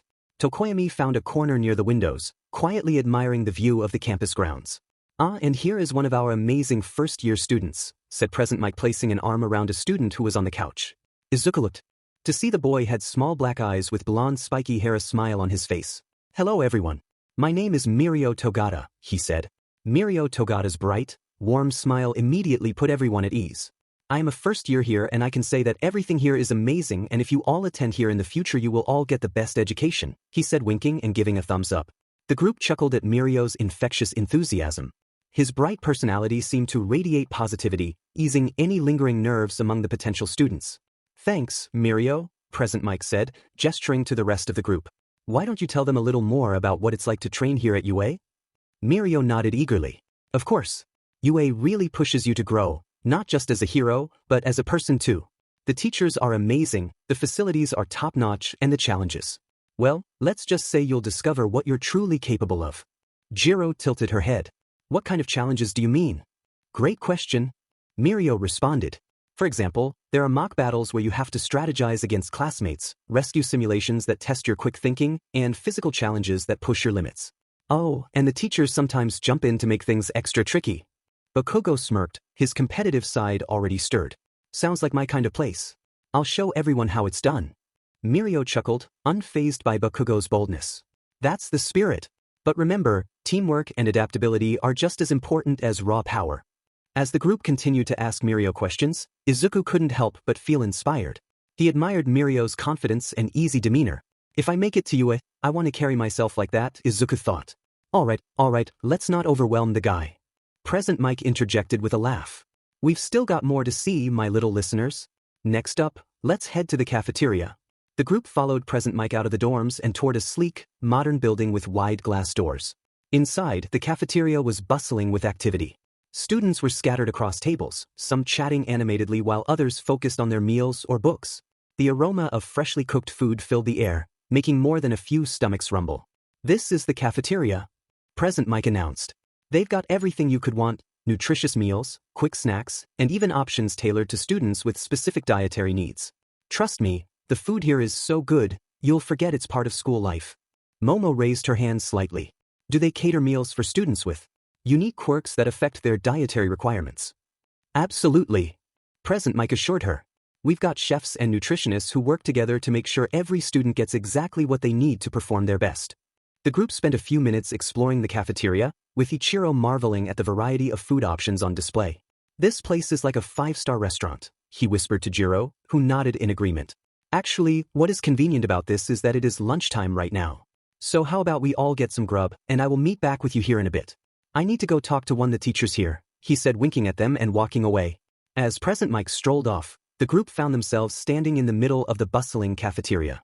They exchanged glances, some feeling a bit hesitant about diving into the lunch crowd, while others were eager to sample the food. Izuku and Jiro sat together while they noticed that his siblings and Bakugo were at a table far away from them. He was fine with that, so he didn't need to deal with them. Izuku and Jiro exchanged a small smile as they sat down at a corner table, trays of food in front of them. The aroma of freshly made curry wafted from Jiro's plate, while Izuku's tray was laden with a balanced assortment of rice, grilled fish, and steamed vegetables. The quiet hum of the cafeteria seemed to provide a momentary reprieve from the energy of the day so far. Excuse me, mind if we can sit here? Asked Momo with a tray in her hands. Izuku looked to see Shoji, Tokoyami, and Ibra were there too. Of course, he said, smiling, gesturing to the seats. The group settled into their seats, and the atmosphere at the table quickly became lively. Momo placed her tray neatly in front of her and adjusted her posture, always composed and elegant. Shoji, with his calm and collected demeanor, sat down with minimal fuss, while Tokoyami chose a seat that allowed him to keep an eye on the room. Ibra, serene as always, folded her hands briefly in silent prayer before picking up her utensils. This place really does feel like a step above a regular school, Momo said, glancing around the cafeteria. Even the food options seem designed to cater to every taste and need. It's impressive. Shoji nodded in agreement. It's clear UA takes its students' well-being seriously. The facilities, the dorms, and now this cafeteria, it all shows their commitment to developing heroes in every aspect. I find the balance between functionality and aesthetics here to be quite harmonious, Tokoyami added, his tone reflective. It fosters a sense of unity while maintaining individuality. Ibra smiled softly. It's truly a blessing to be in an environment that supports us so fully. I can see why so many students aspire to join UA. So, it was Izuku Yagi, was it? Asked Momo, getting his attention. Yes, said Izuku. Are you a part of triplets then because you have the same last name as those other two individuals? He asked. Izuku straightened himself before answering her. Yes, I am. We don't really get along all that well, he said honestly. That's why they are as standoffish from me. Momo tilted her head, her expression softening with curiosity and a touch of concern. I see. That must be difficult for you. Tokoyami nodded, his voice solemn. True strength often arises from solitude. Though the journey may feel lonely, it hones one's spirit. Shoji gave Izuku an encouraging look. But it doesn't mean you have to walk that path entirely alone. There's strength in finding others who support you. Oh, I know. That's why I am friends with Jiro right here, he said, pointing over to her. He put an arm around her and smiled. She is pretty punk rock, as she likes to say. Jiro shrunk a little bit and blushed slightly. Jiro quickly swatted Izuku's hand off her shoulder, though her cheeks remained tinted with a faint blush. Don't get carried away, Yagi, she mumbled, her tone a mix of embarrassment and amusement. So, what is everybody's quirks? He asked, trying to get to know everyone. Momo was the first to respond, her tone polite and eager to share. My quirk is creation. It allows me to create any non-living material or object, as long as I know its molecular structure. It's incredibly versatile, though it requires a lot of studying to master. She smiled modestly. I've spent years learning chemistry and engineering to make the most of it. That's incredible, Izuku said, his eyes lighting up with genuine admiration. The amount of knowledge and strategy you must need. It's like you're carrying a portable laboratory with you. Momo blushed slightly at the compliment but maintained her composure. Thank you, Yagi. It's a privilege to use it to help others. Jiro looked at the blushing girl with a weird feeling in her chest. She didn't know what it was, but she didn't like Izuku complimenting other girls. Tokoyami nodded, his expression serious. I am Fumikage Tokoyami, and my quirk is Dark Shadow. It allows me to manifest a sentient shadowy creature that I can control. Ibra spoke next, her voice soft yet confident. My quirk is vines. My hair functions as extendable and flexible vines that I can control with precision. They're excellent for capturing, restraining, or even shielding others. However, they require care and hydration to remain effective. Like a living shield and tool, Izuku murmured, visibly impressed. That's so unique. It must feel like an extension of yourself. Ibra smiled, a serene warmth in her eyes. Indeed it is. I view it as a gift to serve others. Shoji chimed in, his deep voice calm and steady. I go by Shoji Mizo. My quirk is Dupliarms. I can replicate different parts of my body, like hands or eyes, on the tips of my tentacle-like arms. It's great for multitasking, reconnaissance, and close combat. That's so practical, Izuku said, leaning forward slightly. You must have incredible adaptability in both offense and support roles. Shoji nodded. It's useful, though it also means training a variety of skills to maximize its potential. Finally, Jiro cleared her throat. Well, my quirk is earphone jack.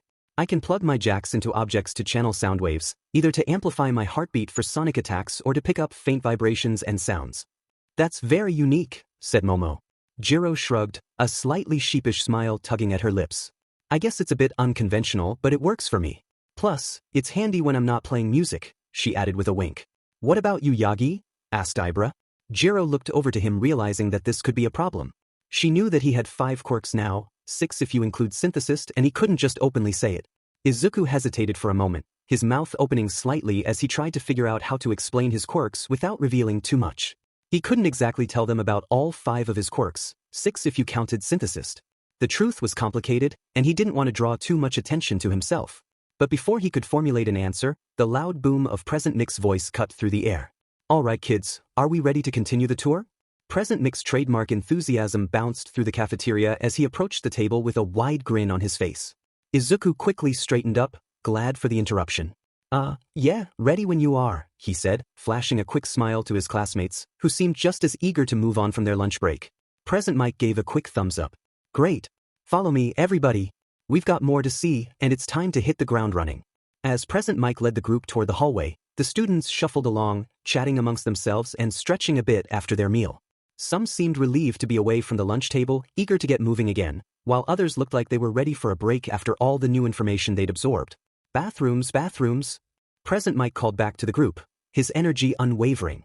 You've got about 2 minutes before we move out. Make sure you're all set, 'cause we've got a packed schedule ahead. Jiro walked into the bathroom to wash her hands real quick after her meal. She heard someone else enter and turned her head to the door to see it was Izuku's sister who was walking in. She assumed she had to use the bathroom too, but she was there for a different reason. Jiro, she said distastefully. Yes, Inori, she replied to her. How much did he pay you to hang out with him? She said, leaning against the wall. She tilted her head confused. Excuse me? My brother is too boring to have friends. Not to mention he doesn't even have a quirk. So how much did he pay you to be his friend? She said, putting up air quotes. Jiro's confusion deepened as she processed Inori's words. She had expected this from what Izuku told her, but this felt different, and it caught her off guard. She blinked, taking a step back from the sink. I'm sorry, I don't really understand what you're saying. Inori's eyes narrowed as she crossed her arms, leaning against the bathroom wall in a relaxed yet pointed stance. You heard me. Izuku's got no charm, no skills. He doesn't have a quirk at all.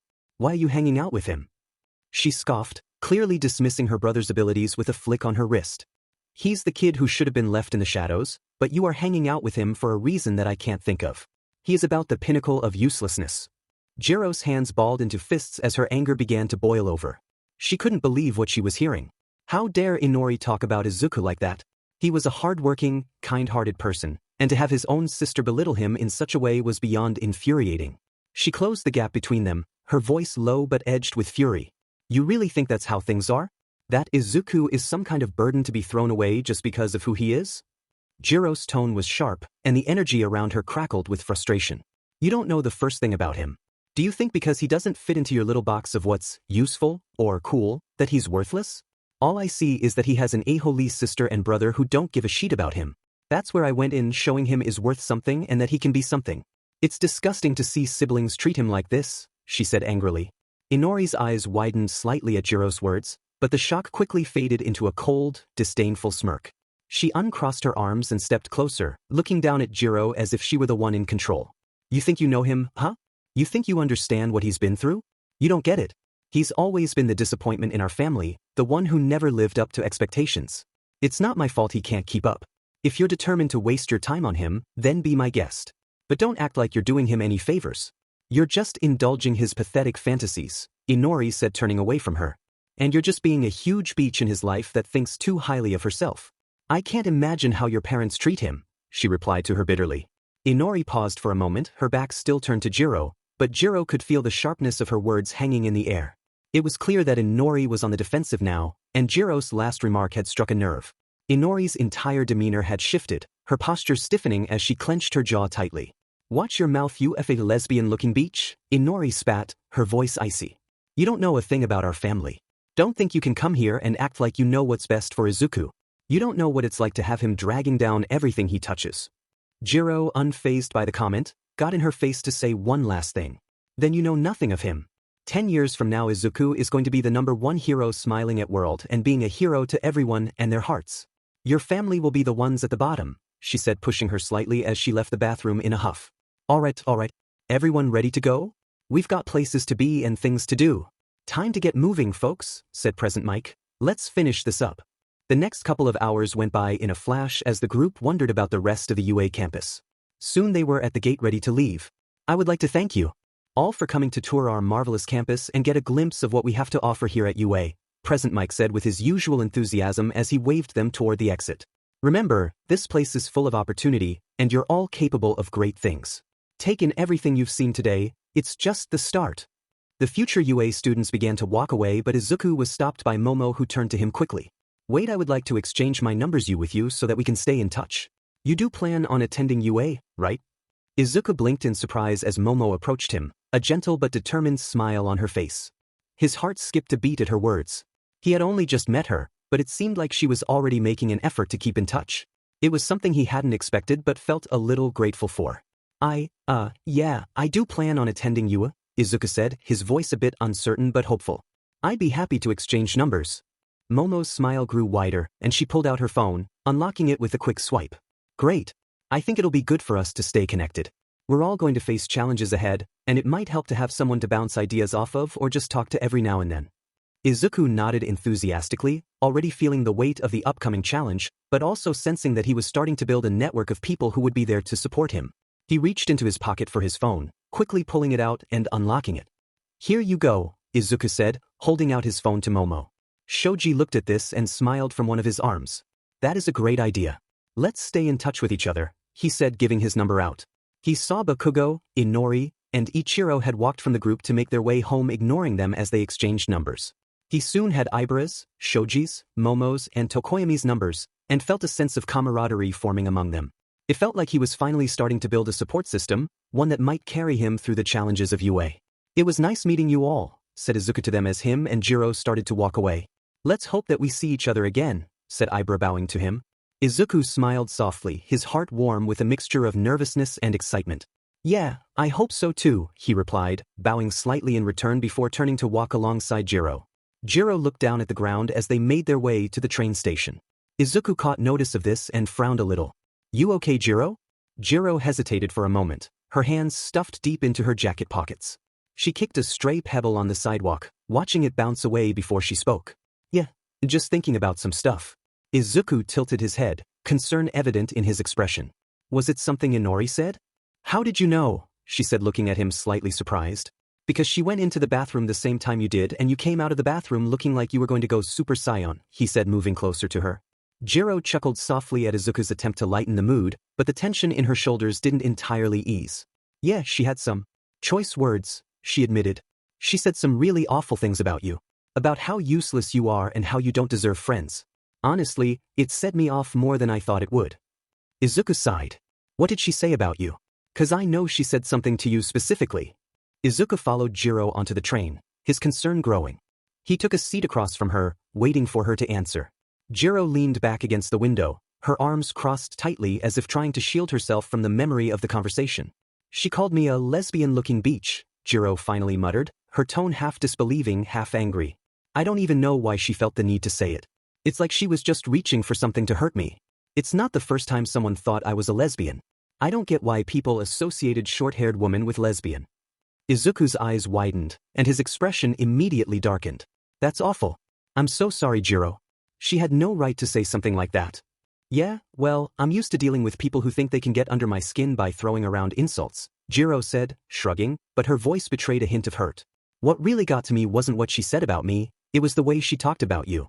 Like you were some kind of inconvenience to her, someone who didn't deserve to have people care about him. It made me want to punch a wall. Izuku looked down at his hands, his fingers curling into fists. She's always been like that. Even when we were kids, she never saw me as her equal. It's not just Inori, though. My brother, Ichiro, he's the same way. It's like I don't even exist with them most of the time, and when I do, it's just to remind me that I'm not enough. I know I have told you a lot about them and how they treat me, but that's just what they do. I'm sorry for bringing you into this. Jiro's eyes softened as she looked at Izuku. She uncrossed her arms and leaned forward, resting her elbows on her knees. Hey, don't apologize. You didn't bring me into anything. I chose to step in. Besides, you don't deserve to deal with that kind of CRP alone. And for the record, they're wrong about you. You're not enough. You're plenty. Izuku blushed heavily at the compliment and didn't know what to do. He didn't know he had to address what Inori said to Jiro. It was mean, to put it simply, and he felt like he needed to say something to her because it was visibly bothering her. Izuku took a deep breath, his determination rising as he looked at Jiro. He leaned forward slightly, his voice soft but resolute. Jiro, what Inori said to you. It wasn't just mean. It was wrong, plain and simple. You didn't deserve that, and I hate that she made you feel like you did. Jiro shrugged, her fingers idly playing with the zipper of her jacket. It's not like I haven't heard stuff like that before. People like to think they know me based on how I look. Short hair, a bit of an edge to my style. Suddenly I'm some stereotype they can throw insults at. It doesn't usually bother me, but today, it did. I know I am not a lesbian, but I hate it when people say that stuff. Izuku was turning red from embarrassment. He knew he wasn't good with this type of stuff.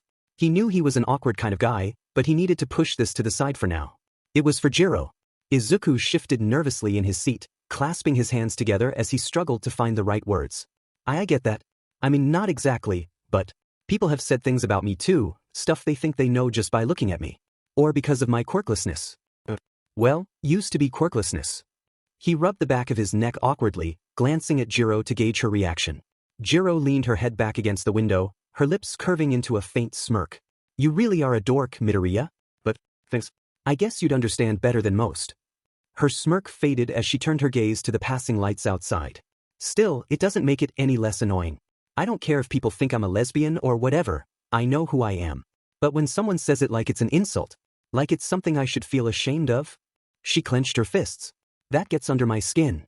Jiro then went wide-eyed as she felt something on her right cheek, and it was his hand. Izuku was struggling to do this as he was. Looking away from her slightly but continued. He moved his hand to where a couple of fingers were near her earphone jack, and a few were on her cheek. Jiro froze, her breath catching in her throat as she felt the warmth of Izuku's hand against her cheek. Her usual sharp, sarcastic demeanor was stripped away, leaving her vulnerable and unsure. Yagi, she stammered, her voice barely above a whisper. Izuku's face was a deep shade of red, and his eyes darted away, refusing to meet hers. I wanted to say something, he mumbled, his voice trembling. You're amazing just the way you are, Jiro. If it means anything, I like your hair, I like your personality, it makes you look gorgeous, Izuku finally managed to say, his voice barely above a whisper. Strong. Confident. That is what you are. His hand trembled slightly against her cheek. I mean, not that you need my opinion or anything. I just, wanted you to know. Jiro blinked, stunned into silence. She had never expected those words to come out of Izuku's mouth, especially not directed at her. For someone so perpetually awkward, he had a knack for throwing her completely off guard. Her face felt hot, and she was sure her expression was betraying just how flustered she was. Her face was almost a bright red, and her right earphone jack unconsciously move around his fingers that were still touching her face. Izuku, still visibly panicked from his own boldness, quickly started rambling in an attempt to fill the silence. I just mean, like, you have this way of being. Why, you know yourself. And it's really inspiring, he said, pulling his hand away. Not that I'm saying I'm inspired by you or, wait, I mean I am, but not in a weird way. Just stop, she said. Izuku froze, completely taken off guard by Jiro's sudden embrace. His heart raced in his chest, and for a moment he couldn't even remember how to breathe. Her arms wrapped around him tightly, and he could feel the warmth of her body pressing against his. It was an unexpected move, especially from someone like Jiro, who usually kept her distance with her tough demeanor. Jiro? He stammered, his voice almost caught in his throat. Jiro didn't pull away, though. She held him there, and he could feel her take a deep breath, almost as if she was trying to ground herself. It took him a few moments before he realized that, for the first time in a long while, she wasn't being sarcastic or hiding behind her usual sharp remarks. She was simply being herself. He had never seen this side of her before, and he liked it. And it made Izuku's heart thrum even faster. You're such an idiot, Yagi, Jiro murmured, her voice muffled against his chest, and he knew she didn't mean it. Izuku looked around to see no one else was in the train car, and he looked down at Jiro, who was still embracing him. He slowly put his arms around her and blushed heavily at the contact. He asked slowly. No reason, she said into his chest. The train then came to a stop. Jiro pulled back, releasing her embrace with a small sigh, though her fingers lingered on the edge of his jacket as she looked up at him. Izuku stood frozen for a moment, still feeling the warmth of her touch, his heart hammering in his chest. It felt like the train had stopped for longer than usual, as if time had momentarily slowed down just for them. As the doors to the train slid open, Jiro adjusted her jacket, straightening up and offering him a small, playful grin. Well, looks like we're here, she said, her tone returning to its usual teasing self. But there was a softness to it now, a sense of understanding that hadn't been there before. Yeah, let's walk you home, said Izuku, not meeting her eyes as they got up. They left the train station and there was silence between the two of them for almost the whole journey. Thankfully for Izuku, it was a quick walk to get to her house. As they reached the intersection near Jiro's house, Izuku stopped, glancing at her. Well, here we are. Safe and sound. Jiro smiled, her gaze lingering on him for a moment before she gave him a small nod. Yeah. Thanks, Yagi. Izuku took a deep breath before speaking. I meant what I said, Jiro, I hope you know that. Jiro smiled as she looked at him. I know, you big ol' nerd, she said, smirking. Izuku went to say something but was cut off by another hug from Jiro. He was a few inches taller than her, and she still hit his upper chest. Izuku blushed for what was the 100th time in the past 30 minutes and hugged her back. You know, you don't have to call me nerd for everything. Jiro chuckled softly, her arms still wrapped around Izuku's waist as she leaned into the embrace. It's a term of endearment, Yagi, she teased, her voice full of warmth. Besides, you're not exactly helping yourself by being so. Well, I know, but no, you are amazing, Jiro. I won't let you have to deal with my family like that again. You didn't deserve it, he said, still set at what Inori called Jiro. I know I didn't, but you all don't deserve anything that they do to you, she said, getting out of the hug now. Yeah. Have a good night, Jiro, he said, starting to walk away from her. Oh, and Yagi, she called out to him. Izuku turned around, still blushing slightly. You said all that stuff about me, so I should do that same, she said, clearing her throat. You are a very selfless, caring, and incredible as a person. Never let that change about you, she said, her face turning red from saying it. Though Izuku didn't see that. He smiled at the compliment. You are too. Have a good night, Jiro, he said, turning around and leaving. Jiro immediately went inside and turned to shut the door, leaning against it slightly. Mika saw her daughter had been talking about Izuku outside and knew something was up. How was the tour of you, honey? Mika asked, her voice light but with an underlying curiosity. Jiro let out a soft sigh, still trying to steady her breathing. It was fine, she muttered, her voice quieter than usual. She quickly kicked off her shoes and walked further into the house, trying to act as though nothing out of the ordinary had occurred. Mika raised an eyebrow, clearly not buying the casual response. She moved toward Jiro, who was now fiddling with the sleeve of her jacket. You're not fooling me, sweetie, Mika said with a small smile. What happened out there? You've been acting a bit different ever since you came back. Jiro flushed a little bit, poking her earphone jacks together. Oh, you know, something happened. Izuku defended me, said some stuff to make me feel better. Oh, what a nice boy, I knew he was good kid, she said, leaving the answer open for her to finish. Jiro cleared her throat, trying to ignore the heat in her cheeks. She rubbed the back of her neck, suddenly feeling more self-conscious than she had earlier. Yeah, some girl called me a lesbian. Again. He didn't take it lightly and reassured me that there was nothing wrong with me. He said I was gorgeous, strong, confident, and she said, getting more and more red as she spoke. Mika's eyes widened with surprise, a warm smile spreading across her face as she watched Jiro squirm in embarrassment. "Well, sounds like someone made an impression," she teased gently, her tone light but affectionate. "I knew that boy had a good heart, but hearing it from you, well, that's something." Jiro groaned, burying her face in her hands for a moment. "Stop it, You're embarrassing me," she muttered, though she couldn't hide the slight flush in her cheeks. "But didn't expect him to say those things, and honestly, I wasn't sure what to do. It's just, no one's really ever stood up for me like that before. I'm going to my room," she said, all flustered. Her mother let out a gentle smile as she went back to the kitchen. "Keep that up, Izuku honey, and she will be something more," she said, smiling at a picture of her and her husband. 1 year later, the sludge villain incident. Izuku walked by himself as he was on his way to school. He had gotten cleaned up from his workout and smiled at the day he was having. He was now 14 years old, his green hair flowing gently in the wind. Thanks to his father's genetics, he was a healthy 5 feet 9 inches with a very lean body from all of the workouts he had been doing the past couple years. He wore clothing that was slightly baggy to make sure people didn't know of his training. Mainly his siblings. His notebook cover company was now making him around $5,000 a month in profit, and if he wanted to, he could just use the money to live off of the rest of his life. "Who would have thought that my obsession with heroes would turn into a business?" he murmured. He still was doing designs of heroes on the covers, and they were still doing him good. He had been completing tasks and goals that were set for him to get quirk creation points, and as of now, he had a total of 3 quirk creation points for him to use. He had been saving them as he didn't know what due to. He had been keeping contact with his friends that he went on the tour with as much as possible, making sure to hang out with them at least once a month, as some live over a few hours away. The streets of Mizurufu bustled with the usual morning activity. Parents rushing their children to school, shopkeepers opening their stores, and the occasional hero flying overhead on their way to a mission. Izuku's sharp eyes caught sight of a hero in action, a towering man clad in red and gold apprehending a petty thief. A spark of admiration lit up in Izuku's emerald eyes, and his pace quickened. He couldn't wait to reach school, where he'd get to discuss the latest hero news with his classmates, or at least the few who tolerated his enthusiasm. He was interrupted from his thoughts when he saw an explosion in the distance. He ran over to see that there was a fight happening. As Izuku Midoriya watches the intense scene unfold at Tetsuin Station, his mind races with thoughts and emotions, mirroring his awe and admiration from the first time he witnessed heroes in action. He immediately pulled out his hero analysis book similar to what Jiro got him a while ago. Standing off to the side, Izuku's wide eyes are filled with admiration for the hero's swift and coordinated response. He can hardly contain his excitement as he observes Death Arms using his overwhelming strength to hold the falling portal catenary, his powerful muscles straining under the weight. It's exactly the kind of heroism that Izuku has always dreamed of, a hero putting everything on the line to save others, no matter the cost. Backdraft's ability to create a water fence is something Izuku is particularly fascinated by. His water pump quirk is so precise and well-timed, controlling the situation by keeping the citizens at a safe distance. Izuku knows how important it is for heroes to maintain public safety, and Backdraft's calm and strategic use of his power impresses him greatly. But what captures his attention the most is Kamui Woods. As the hero with the ability to control and manipulate wood, Kamui's arrival feels like a turning point in the fight.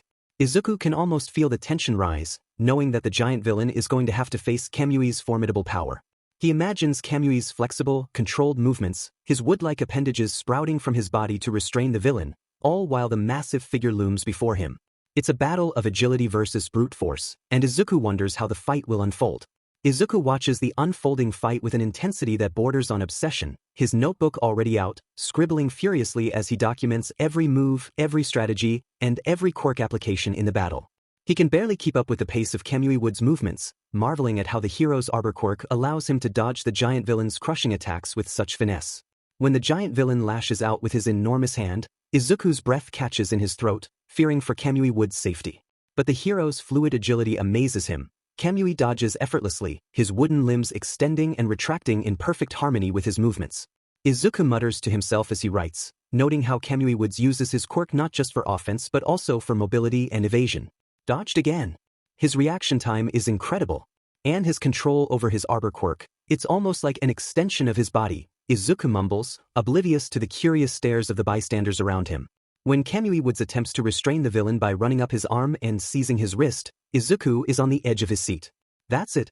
He's trying to immobilize him. If he can just, but his excitement turns to shock as the giant villain effortlessly waves Kamui Woods away, sending him flying through the air. Just as Kamui Woods prepares to unleash his lacquered chain prison, Izuku leans forward, barely able to contain his excitement. But before the attack can land, the ground shakes violently as a massive figure leaped into the fray. Without hesitation, the lady strikes with her canyon cannon, a devastating kick that sends the giant villain sprawling. The force of her attack shakes the area, and the crowd erupts in cheers as the villain collapses, defeated. Izuku's jaw drops in awe. She took him down in one hit. Her strength and timing are unbelievable. As the dust settles and the crowd's cheers grow louder, Izuku can't help but feel a mixture of emotions, admiration for the heroes, awe at their abilities, and a burning determination to one day stand among them. Watching Kamui Woods' strategy, MT Lady's overwhelming power, and the teamwork of all the heroes involved only reinforces his dream. Izuku blushed a little at how Lady was dressed but still wrote her down in his hero analysis book number. He knew she dressed like that on purpose. He started to mutter as he wrote, "This is her hero debut, and she didn't do that bad of a job. Her quirk is gigantification, allowing her to increase the size of her whole body. I wonder if she can control the exact degree of her size or if it's always a fixed height. Does it take a lot of stamina to maintain? How much space does she need to maneuver effectively without causing collateral damage?" Izuku's pen flew across the page, filling it with notes and sketches of MT Lady's stance, her canyon cannon attack, and the way she seemed to time her arrival perfectly to finish the fight. His mind buzzed with analysis, considering how her quirk could be both a strength and a potential weakness. She's definitely strong, but I wonder how she handles tighter spaces or urban environments where her size could be a liability. And her timing, was that purely instinct, or does she have experience calculating the right moment to intervene? Oh, and that kick. The force generated must have been immense. The angle, the precision, if the villain had managed to dodge, would it have been hard for her to recover? The crowd around him began to disperse, satisfied that the danger was over, but Izuku stayed rooted in place, lost in his thoughts. He glanced back at Kamui Woods, who was already helping Death Arms and Backdraft secure the area. Kamui Woods was about to use lacquered chain prison. I wonder if he's frustrated about being upstaged or if he's used to working with heroes like MT Lady. Teamwork is so critical in these scenarios. Maybe I should add a note about how they combine their efforts. He heard his ringtone from his pocket to see who it was. He pulled it out to see it was Momo Yaoyorozu and smiled at that. From that day on the UA tour, he and Jiro became great friends with Momo, Shoji, Ibra, and Tokoyami. While they didn't hang out all the time, they were able to see each other occasionally to talk about what they were doing. Izuku quickly answered the call, his face lighting up with a genuine smile. "Hey Yaoyorozu, what's up?" Momo's calm yet enthusiastic voice came through the line. "Good morning, Yagi. How are you today?" "Just dandy, but you are not going to believe this. I got to see Kamui Wood, Death Arms, and then a new hero called MT Lady making her debut." Izuku's excitement bubbled through the phone as he launched into a detailed recount of the morning's events. "Yaoyorozu, it was incredible. Kamui Woods was so agile, dodging the villain's attacks like it was nothing. Then MT Lady came out of nowhere with this massive kick, the canyon cannon, and took the villain down in one hit. Her timing and power were insane."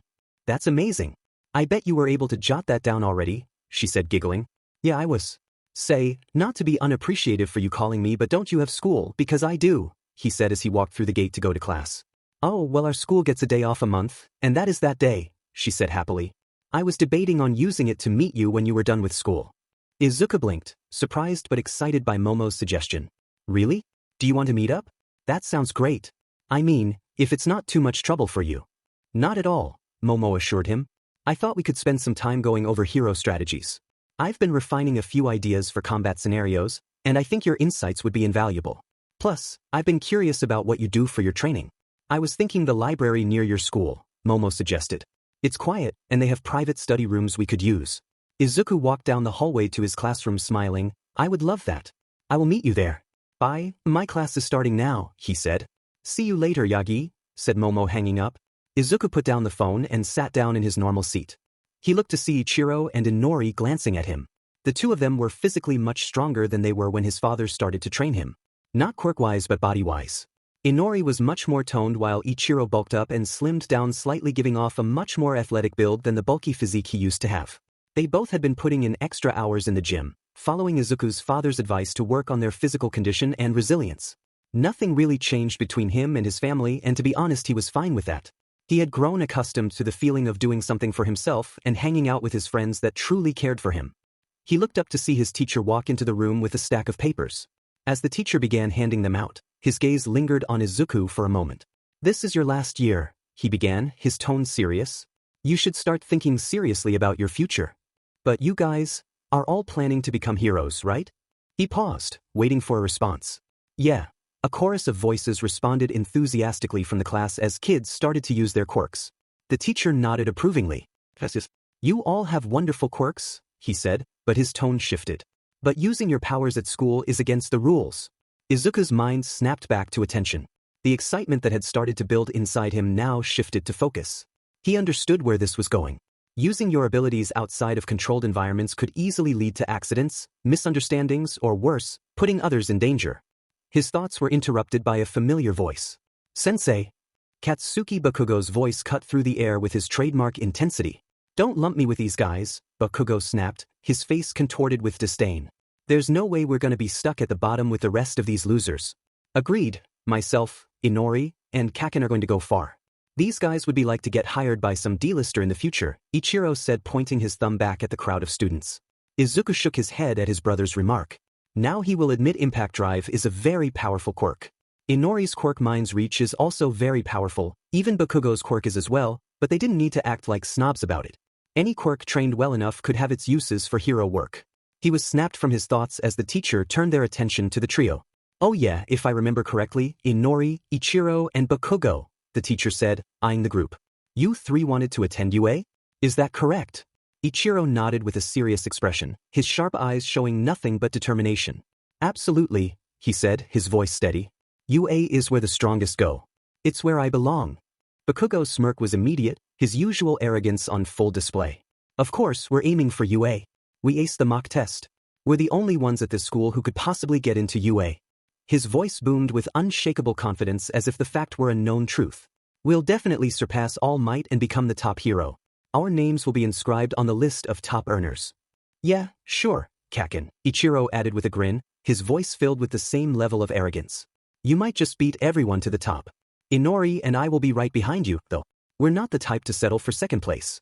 Expect us to be right there every step of the way. Oh yeah, that is right, Izuku, you were planning on attending UA, right? Asked the teacher, making everyone divert their attention to the young man sitting in his seat.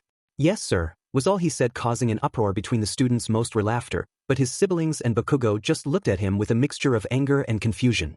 The youngest of the Yagi triplets, attending UA, that's the best jokes I've heard all day, said one of the students, laughing his butt off. Izuku gritted his teeth but kept silent. His classmates' laughter echoed in his ears, but he refused to let it shake him. He had spent too much time doubting himself already. Now, more than ever, he needed to stay focused on his goal. His siblings, Inori and Ichiro, didn't help matters.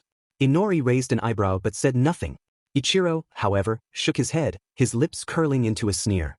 Pathetic, he muttered under his breath, but just loud enough for Izuku to hear. You'll never make it. Just face it, you're not cut out for it.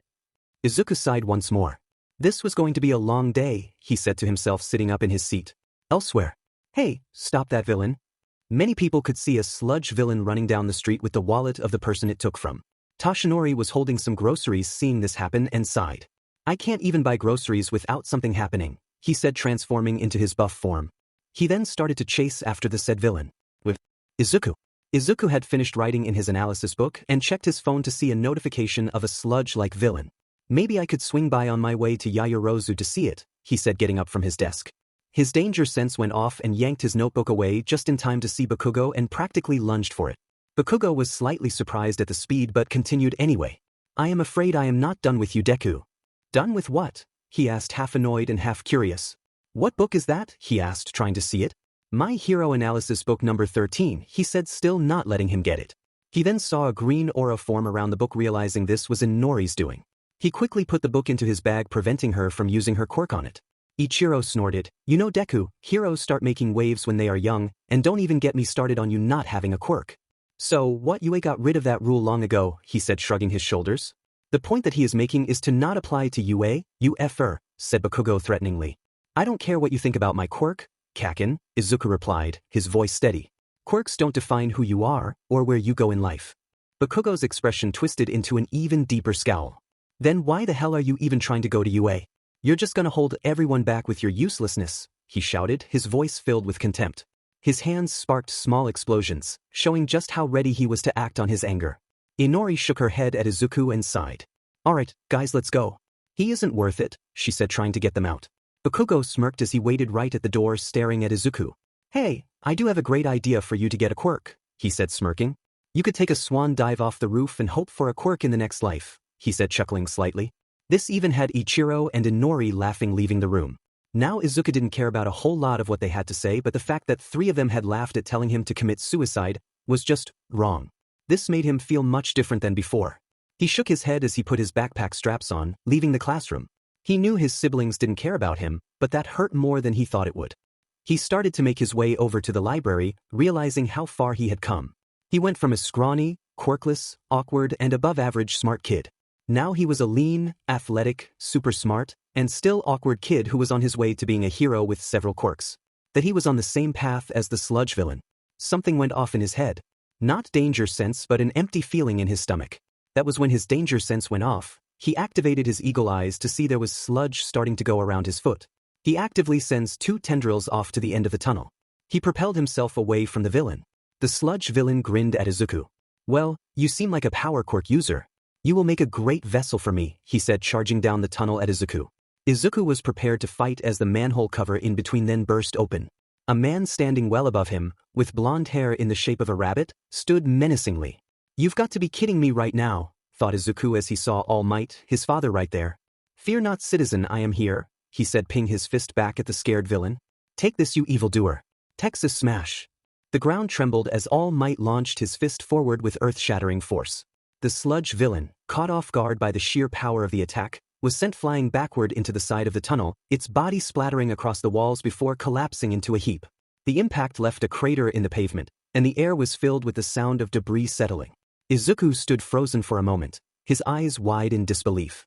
For as much as he neglected him, he sure as hell was strong. He wasn't the #1 hero for nothing. In the blink of an eye, Izuku saw All Might capture the villain in a soda bottle. All Might twisted the cap onto the soda bottle, trapping the sludge villain within. He inspected the bottle with a satisfied grin. There we go. Another job well done, he said, holding it up like a trophy. He looked back to see that his youngest son of all people was there. Izuku? What the hell was he doing here? Thank God I got here. He wouldn't have been able to defend himself, he said, turning to walk to the boy. Young man, are you hurt in any way and are you okay? He asked with that grin still on his face. Yes sir, I am fine, said Izuku as calm as he could be. He wouldn't lie, his adrenaline was pumping right now and seeing his father didn't help any either. That is good, young man, would you like my autograph? He asked, leaning down over him. Even if he didn't like his father all that much, having an autograph from All Might would be great to pass on to his children. He knew that and that he would love and take care of them much more than he ever did. Izuku hesitated for a moment before nodding. Yes, sir, handing him his hero analysis book. As his dad took his book, he thought about All Might as a whole. Now even though he didn't respect his father, he still respected All Might to model after him to some extent. Saving people with a smile on his face is something that he thought was a great thing All Might did. It reassured people that they would be okay. That was about the only takeaway though. The older he got, the more he tried to separate the hero he was and the man he was behind the scenes. All Might flipped through Izuku's hero analysis for the future notebook, a faint glimmer of surprise crossing his face. The pages were filled with meticulous notes, sketches, and detailed diagrams analyzing quirks and battle tactics. This is impressive, young man, All Might said, his voice tinged with genuine admiration. You've put a lot of thought into this. Izuku shifted uncomfortably. Thank you, he said quietly, watching as All Might scrawled his autograph across the top of a blank page. Say, if you don't mind me asking, what would like to do with your life, young man? Izuku sighed internally as he knew what his father was doing. He was trying to be curious, but to him, this would look like a casual conversation between hero and citizen. He couldn't give it away, not for what he had planned anyway. He wanted it to hit his family all at once, what they missed out on. I'm not sure, to be honest. I plan on going to UA. Then after that, I do not know, he said, trying to not placate it. A fine goal. But that is okay, you don't have it figured out yet. I didn't for a long time when I was a boy, he said, giving him a thumbs up. Izuku nodded, not wanting to continue this any further. All right, sir, I will let you take the villain to the proper people, and I'll be on my way, he said, turning away from him. Good deal, he said, crouching down to launch himself off. As Toshinori soared through the air, he could feel that the conversation was off. Was Izuku always that quiet? Normally he was a pretty loud kid when it came to stuff. He liked it, but that was every kid. He would have to see him later tonight.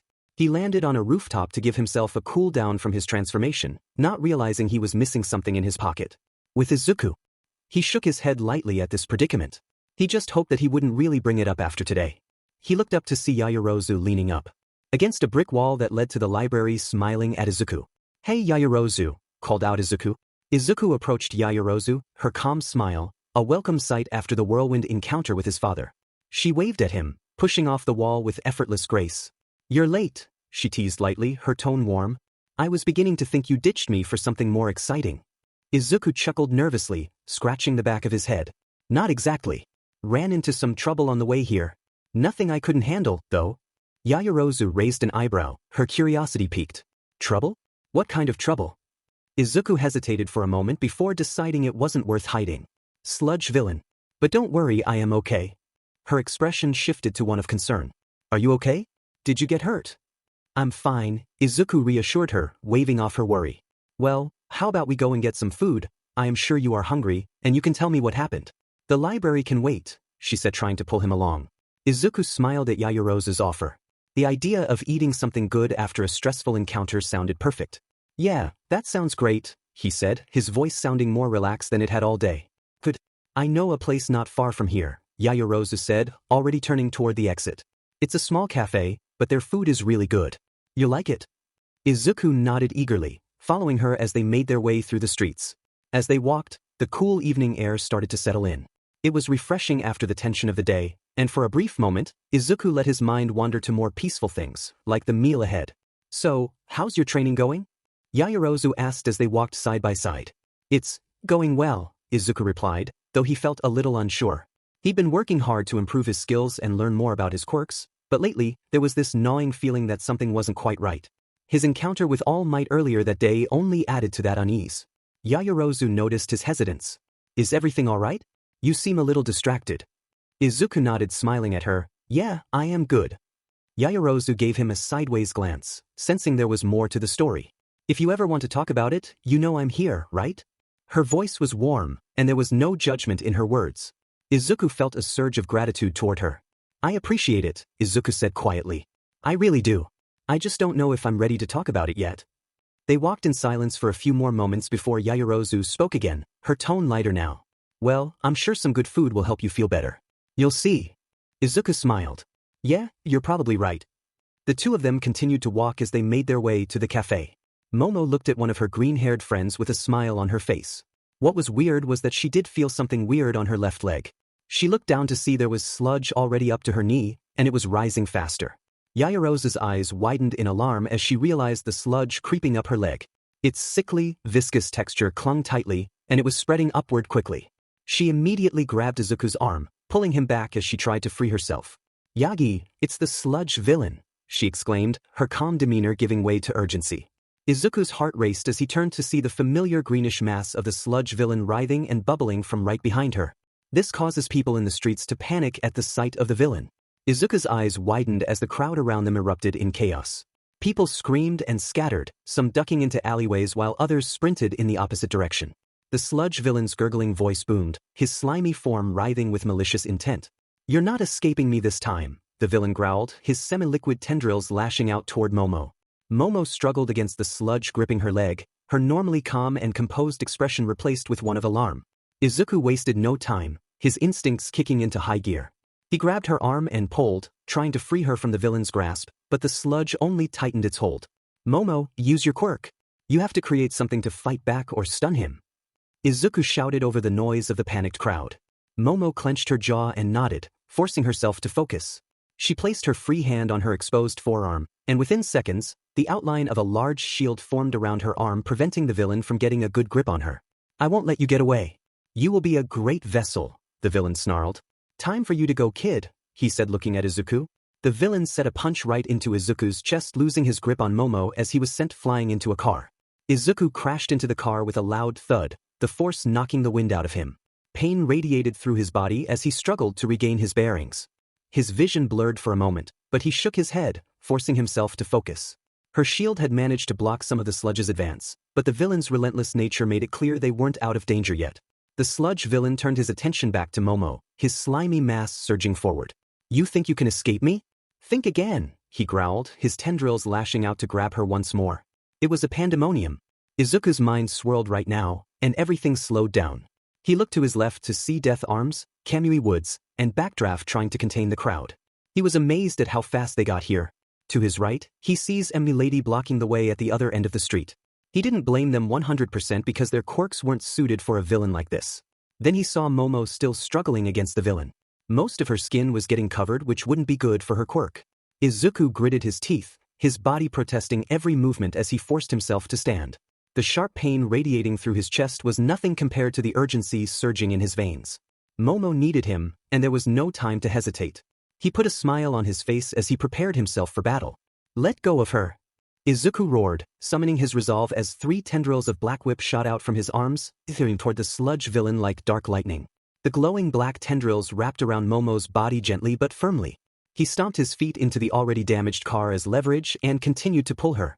Momo was wrapped in something similar to a harness from Black Whip as she was slowly being pulled out. She created a flashbang, throwing it in the villain's face. "Holy shit, this kid is strong," said the sludge villain, trying to hold onto her. Izuku gritted his teeth even more as he continued to pull on Momo. He didn't even know where this strength was coming from. Momo created multiple flashbangs from her skin and used it on the villain. Then it worked. Momo was out of the villain's grasp and launched towards Izuku. Izuku caught her in his arms, falling from the force he pulled her at. Izuku had cushioned her to make sure he took to the brunt of the blast. Izuku struggled to catch his breath, holding Momo tightly as they landed in a heap on the pavement. His body ached from the impact, but the immediate relief of pulling her away from the villain was worth it. Still, the sludge villain was enraged, and Izuku could feel the heat of his fury as the villain prepared to launch himself at them again. "You will find it, Brett. You are dead," the villain screamed, his limbs coiling, ready to strike. But before the sludge villain could advance, a sudden flash of light streaked across the street, and a burst of cold and hot air swirled around them. The villain froze mid-motion, his entire form shaking as he looked at the man before him.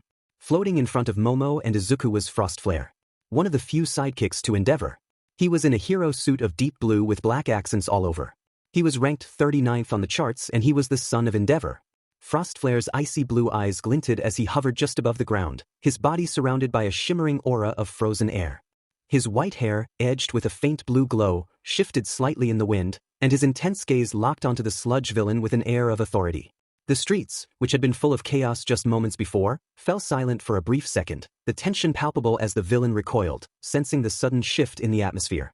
"You're not going anywhere," Frostflare said, his voice calm but icy, dripping with the confidence of someone who knew exactly how to handle a situation like this. He waved his hand, sending a powerful ice blast toward the villain, effectively freezing him. The ice blast shot forward with incredible speed, striking the sludge villain's writhing mass with a violent crash. The villain let out a strangled, gurgling scream as the cold surged through his body, freezing him solidly in an instant. His tendrils, which had been lashing violently toward Momo and Izuku, were now stiffened and rigid, completely immobilized by the intense frost that had overtaken him. Frostflare turned down his flames and floated down to the ground with graceful ease, his boots barely making a sound as they landed on the pavement. He glanced briefly at Momo and Izuku, his expression unreadable for a moment. Then he nodded toward the villain, who was now nothing more than a frozen, grotesque statue of sludge. "That should hold him for now," Frostflare said, his voice calm and authoritative, but with an undertone of satisfaction. His piercing icy gaze turned toward the chaos around them. The remaining panic in the streets seemed to subside now that the immediate threat had been neutralized. Heroes from nearby had already begun to secure the area, ushering civilians to safety and keeping the perimeter clear. Izuku, still holding Momo in his arms, breathed a sigh of relief as the adrenaline in his body began to fade. His body was sore, aching from the impact of the villain's blow and the strain of pulling Momo from the sludge's grasp, but the rush of victory and the relief of her safety kept him going. He carefully helped her to her feet, making sure she was steady before he took a step back. "Are you two all right?" he asked, walking over to them. Izuku nodded, wincing slightly as his sore body protested the movement. "Yeah, we're fine," he said, his voice rough but steady. "Thanks to you." Momo, who had been quiet for a moment, smiled up at Frostflare. "We really owe you one," she said, her voice warm despite the chaotic circumstances. "That ice blast. You were amazing." Frostflare gave a small, almost imperceptible nod in acknowledgement. "It's my job," he said simply, as though it were no big deal. But Izuku could tell by the way his gaze lingered on them that there was a deeper layer of thought behind his words, a quiet intensity that suggested a willingness to help but also a certain distance. Frostflare's gaze lingered on Izuku and Momo, his icy blue eyes scanning them with a mix of curiosity and quiet approval. Despite his calm exterior, there was something in his demeanor that hinted at a deeper sense of urgency, a weight that he carried silently. "You've got potential," Frostflare said, breaking the silence. Continue to train hard, and work smart, and I will see you in the top 10 of the hero charts in a few years, he said, smiling at the two. Let's get you some medical attention, he said, putting arms around the two kids and walking them back. The three of them were then almost blown down by a big gust of wind. They looked to see it was All Might standing there. I heard the commotion. What happened? He asked, looking behind them to see the sludge villain that fell out of his pocket earlier was frozen in the middle of the street. All Might, Frostflare greeted calmly, stepping forward. I've neutralized the villain. He won't be causing any more trouble. He gestured to the frozen sludge villain, his expression stoic. All Might's eyes darted between Frostflare, the frozen villain, and the two teenagers. His trademark smile faltered for the briefest moment. Thank you, Frostflare. You've done well. His gaze settled on Izuku, who instinctively straightened despite the soreness coursing through his body. Young man, you seem to find danger wherever you go. All Might said, his booming voice directed at Izuku. Are you all right? What happened here? Izuku hesitated, his mind racing. He didn't want to draw attention to himself, especially after using black whips so openly. I'm fine, sir, he stammered, bowing slightly. The villain attacked us out of nowhere. Frostflare saved the day. Frostflare tilted his head slightly, observing the interaction between All Might and Izuku with a subtle curiosity. The boy's nervousness wasn't unusual. All Might had that effect on people, after all, but there was something about Izuku's demeanor that caught his attention. He couldn't quite put his finger on it, but it was clear the young man carried more weight on his shoulders than most his age. All Might, meanwhile, beamed down at Izuku, his trademark grin back in full force. Good to hear. You've got a knack for survival, young man, he said, giving Izuku a hearty pat on the shoulder. Izuku winced slightly but managed to put on a sheepish smile. All Might then turned his attention to Momo, his expression softening. And you, young lady, are you hurt? I'm fine, thank you, Momo replied, brushing a stray lock of hair from her face. All Might nodded approvingly before looking back at the frozen villain. Excellent work, he said, addressing Frostflare. Your control over your quirk is impeccable. The precision of that ice blast. Remarkable. Frostflare crossed his arms, his expression unchanging. It's all about control and timing, he said simply. No point in power without precision. His tone was neutral, but there was an unmistakable edge to his words, a quiet pride in his mastery of his abilities. Frostflare looked at the two teens and smiled as there was an ambulance off to the side. Why don't you two go and get some medical attention to make sure you're fine, he said, then turning to All Might. Will you help me with the villain, All Might? All Might nodded firmly. Of course. Let's ensure this villain doesn't cause any more trouble. You unthaw the villain, and I will seal him so that the police can apprehend him when they arrive. Frostflare's icy blue eyes lingered briefly on the two teens before he turned his full attention to the frozen villain. As he approached, his aura of frost began to intensify again, the air around him shimmering with a mixture of cold mist and heat distortion. All Might followed close behind, his towering presence overshadowing Frostflare's more subtle but equally commanding demeanor. Meanwhile, Izuku and Momo made their way to the waiting ambulance. Izuku winced with each step, his body protesting from the strain he'd put on it. Momo, though shaken, walked steadily. Beside him, her gaze flicking back toward Frostflare. Do you think he's always that composed? She asked, her voice quiet as though not wanting to disturb the atmosphere. Izuku glanced back at Frostflare, who was now speaking with All Might as they examined the villain. I don't know, he admitted. But he definitely knows what he's doing. It's like, he's been through this 100 times before. Makes me wonder if Endeavor is the same way, like father like son. Momo nodded thoughtfully. It's reassuring, isn't it? Knowing that there are heroes like him out there. Izuku smiled faintly. Yeah, it is. As the two teens reached the paramedics, one of them, a young woman with a warm smile and steady hands, helped Izuku onto a stretcher. You've had a rough day, she said kindly. Let's make sure everything's all right. Momo hesitated, glancing at Izuku. I think I'm fine, she said, though her voice wavered slightly. The paramedic gave her a reassuring nod. Even if you feel okay, it's good to get checked out. Adrenaline can mask injuries. Izuku watched as Momo was being treated first per his agreement when he felt someone stand behind him. He turned around to see Death Arms was there. He stood up straighter for when he would address him. His expression was stern but not unfriendly, a seasoned hero sizing up someone who had clearly been through the ringer. You alright, kid? That is a lot even for heroes, he asked calmly. Why yes, sir, he replied. I would like to say sorry, sir. I understand that quirk use is bad, but I just wanted to make sure that she was going to be okay. I understand if I am going to get in trouble, he said, bowing down before him. Death Arms tilted his head, his stern expression softening slightly at Izuku's humility. He placed a firm but not unkind hand on Izuku's shoulder, his grip steady and reassuring. Relax, kid, he said. First off, you were attacked, which right out of the gate allows you to use your quirk to defend yourself. Secondly, I wanted to say I was impressed with your skills, strength, and wits to save your friend or girlfriend or whatever she is to you, he said, leaning against the ambulance. Izuku's face turned bright red at Death Arm's comment, his hands waving in front of him frantically. She's not my girlfriend. We're friends, he stammered, his voice a mix of embarrassment and panic. Momo, overhearing the exchange as she was being checked over by the paramedics, glanced over with a slight blush but composed herself quickly. Thank you for the assistance, she said politely, addressing Death Arms. Death Arms chuckled, his stern exterior softening further. Relax, kid. I'm just messing with you, he said, his deep voice carrying a hint of amusement. But jokes aside, you did well. Not a lot of people your age would have the guts to jump into a situation like that, let alone handle it as well as you did. Izuku blinked, the praise catching him off guard. Thank you, sir, he said, bowing slightly. I couldn't stand by and do nothing. That's good. What I am saying is that I hope to see you down the line. With what you just did, you will be a great hero, he said honestly. I completely agree, said Kamui Woods, walking up to them. Good work out there, kid. Maybe we can work in the future together. You are pretty strong if you are able to pull her out, he said, looking to see All Might was stuffing the villain back in a jar. No need to be so formal, kid. Just keep working hard, and I'm sure you'll make it far. Momo, now finished with her checkup, stepped beside Izuku. Her expression was composed, but there was a glimmer of pride in her eyes as she looked at him. Yagi is remarkable, she said. He was fearless in protecting me, and I wouldn't have been able to hold my own without his quick thinking. Izuku blushed furiously at her words. I was nothing really. You were amazing too, Yaoyorozu. Momo's cheeks turned a faint pink, but she maintained her poise. Thank you. But we both know teamwork made the difference. Kamui Woods nodded approvingly. Teamwork is essential. It's what separates the solo vigilantes from true heroes. Unlike my associate over there, he said, pointing to MD lady flaunting herself around the press and media. The others chuckled as the two aspiring heroes were being checked out by workers. A couple of hours later, Izuku was walking Momo to the train station to send her on her way home. Izuku coughed, trying to find a topic to think of. Was something, wasn't it? Momo nodded, her hands clasped neatly in front of her as they walked.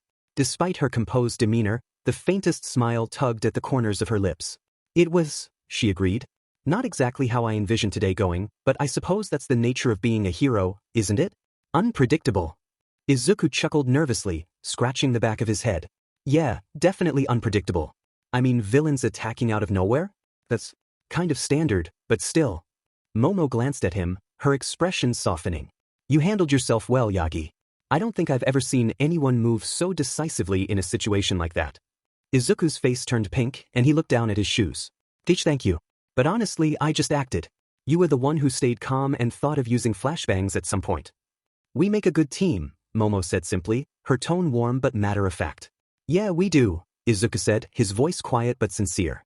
He looked at her, and for a moment, their eyes met. He quickly turned away, feeling his face heat up again. So, are you okay? I mean, really okay? Momo hesitated, then gave a small nod. I am. A bit shaken, perhaps, but otherwise fine. What about you? You pushed yourself pretty hard back there. I'm okay, Izuku said quickly, though his body ached in protest with every step. I'll probably feel it tomorrow, but it's nothing I can't handle. Momo's brow furrowed slightly. You should rest. Overexertion can lead to injuries if you're not careful. I will, Izuku promised. I just wanted to make sure you got to the train station safely, and sorry for not using my healing quirk back there. I didn't want them to see me using more than one, he said as he saw the train station in the distance. That is quite all right, and thank you for being a gentleman, Yagi, she said, nudging him with her hip. Izuku stumbled slightly at the gentle nudge, his face turning bright red. He let out a nervous chuckle and adjusted his pace to match hers again. Oh, yeah, of course. I mean, it's the least I could do after everything. Momo smiled, clearly amused by his flustered reaction, but she didn't press further. The train station loomed closer, its lights casting a warm glow on the cobblestone streets. The hum of the evening crowd filled the air, a stark contrast to the chaos they had experienced earlier. As they approached the entrance, Momo hesitated. Thank you for saving me today, Yagi. I was pretty scared, she said in a bold move, hugging him. Izuku turned into a tomato, hesitated and hugged her back. He noticed she was much easier to hug than Jiro because of the height difference. I didn't know what else to do, Izuku stammered, his voice muffled by her shoulder. I just wanted to make sure you were safe. Momo's gentle laugh filled his ears, and she pulled back just slightly to look at him. Her eyes were soft, but there was a deep sense of gratitude in them. And you did, Yagi. You were amazing out there. She paused, giving him a small smile that made his heart skip. But I think I should thank you for saving me more than once today. Oh, you don't have to do that, he said, waving her off, trying to fan himself from the blush still on his face. Momo's smile only grew at his flustered reaction. I insist, she said firmly but kindly. Without you, things could have gone much worse. You deserve recognition for that. Trust me, I don't need anything or want anything, he said. Momo tilted her head slightly, a thoughtful look crossing her face. Even if you don't think you need or want recognition, it's still important to acknowledge the good you've done, Yagi. You have a habit of underselling yourself. Izuku scratched his head awkwardly, unsure how to respond. I just think it's what any hero would have done. You would have done the same for me, Yaoyorozu. No question. She smiled at him warmly, the kind of smile that made his heart flutter and his thoughts scatter. Perhaps. But not everyone acts with the same conviction and selflessness you do. That's a rare quality, Yagi. You should hold on to it. The train soon pulled up to the station and he waved her off, watching her head to her home. Izuku sighed as he put his hands into his pockets. He really wasn't looking forward to seeing his family because there was no doubt his dad told them what happened. Thank God, he didn't see him use a quirk. That was when a pit of dread hit him. The news stations and media. They likely recorded him using Black Whip to save Momo. He prayed they didn't see much. 30 minutes later. He stood outside of his door taking in a breath. Multiple things could happen if he opened that door. The first thing could be they hadn't watched the news yet or his father didn't tell them. The second thing was he did tell them, and they wanted to know what happened. Or the third thing he thought of as they found out he had a quirk and would have to explain.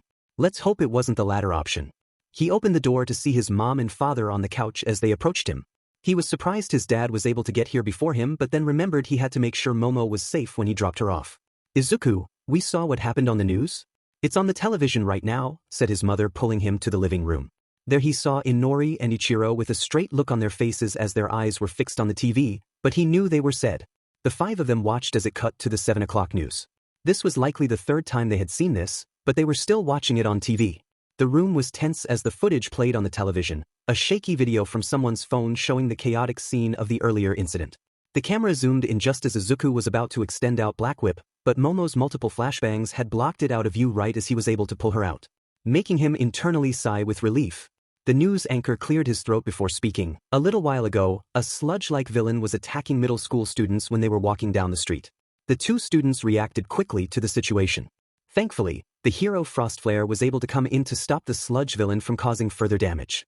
But not before a student by the name of Izuku Yagi pulled out his friend. The news anchor continued. Izuku Yagi pulled out Momo Yaoyorozu from the villain, creating an opening for the hero Frostflare to finish the job. While the hero Frostflare intervened to neutralize the threat, witnesses report that the students played a pivotal role in ensuring no one was seriously harmed. Authorities commend their actions as they were the ones attacked first and defended themselves, but remind civilians to leave such dangerous situations to licensed heroes. Toshinori turned to his son and looked at him with a calculating stare. First off, are you okay? Izuku couldn't help but think this was the first time in ages that he was given this much attention. Yeah, I am, he said, looking at everyone staring at him. Good, he said, getting a smack on the back of his head from his father. What the hell is this? He said, gesturing to the TV. Izuku didn't flinch from the hit but rather looked confused at the TV. That was me saving my friend from an attack, he said, pointing to Momo. Ichiro whistled when he pointed at her. Give her my number while you are at it. She looks hot, he said, nodding his head slightly but was hit by his father in the chest. Not the time, he said, turning back to Izuku. That was the dumbest thing you could have done. Running to the fray like that. Izuku was getting a tick mark on his head. He was glad they didn't see him use his quirk, but this was ridiculous. He saved Momo's life. Where was his credit? Was that something not to be proud of?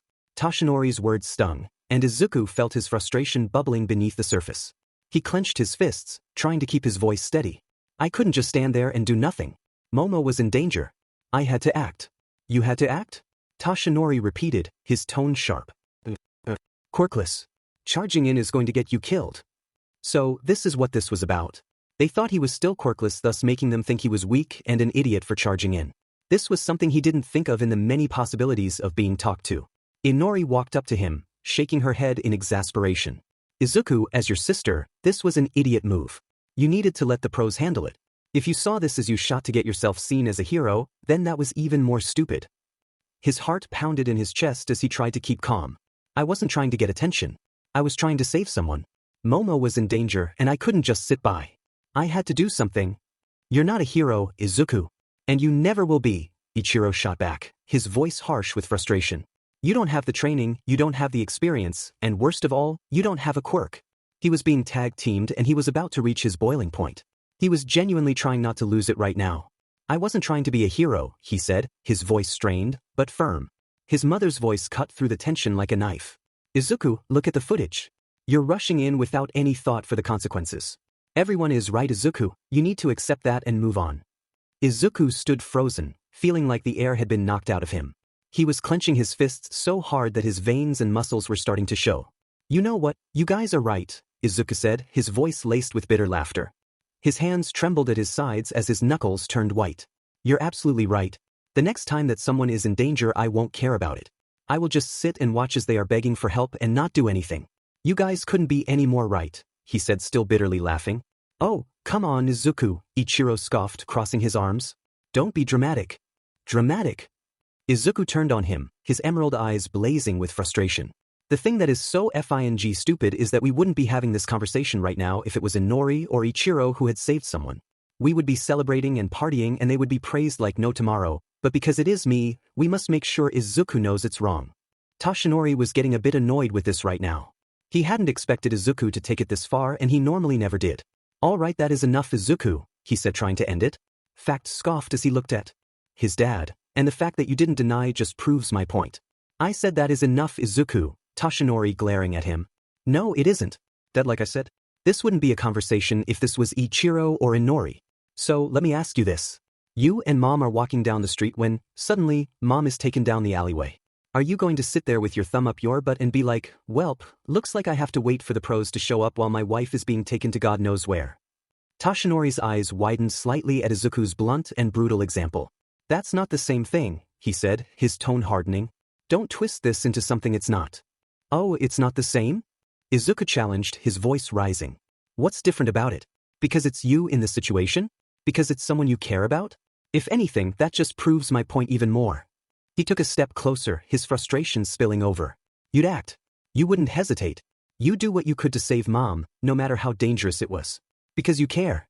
Just like Inori would do, just like Ichiro would do, and just like I will continue to do. It is common sense to help people when they are in trouble. I am not going to sit there and watch Yayorozu, one of the few people who I have as friends, fight for her life. He ranted, breathing heavily. Toshinori pinched the bridge of his nose, his patience wearing thin, but before he could say anything, Inori jumped back in. That's enough, Izuku, you need to learn to. Izuku clicked his teeth together in annoyance. Shut up, Inori. The only reason you and Ichiro are sad is because it wasn't you on that TV. You weren't the one getting the attention. The room was silent for a moment, the tension so thick it was suffocating. Izuku's chest heaved as he tried to steady his breathing, his anger still simmering just beneath the surface. His siblings' stunned expressions only fueled the fire burning within him. Yeah, that's what I thought, Izuku muttered, his voice bitter and cutting. You can't deny it, can you? The only reason this is such a big deal is because it was me, he said, wiping away the sweat that was on his forehead. But you know what? Like I said before, you all are right and will continue to be right. Anything that you say goes and anything I say is wrong and will always be wrong. That's just the reality that I live in. You're right, Dad. You're right, Mom. You are right, Ichiro. You are right, Inori. And I am wrong per usual, he said, turning away from them to go to his room. The door slammed behind Izuku as he retreated to his room, leaving the rest of the family in stunned silence.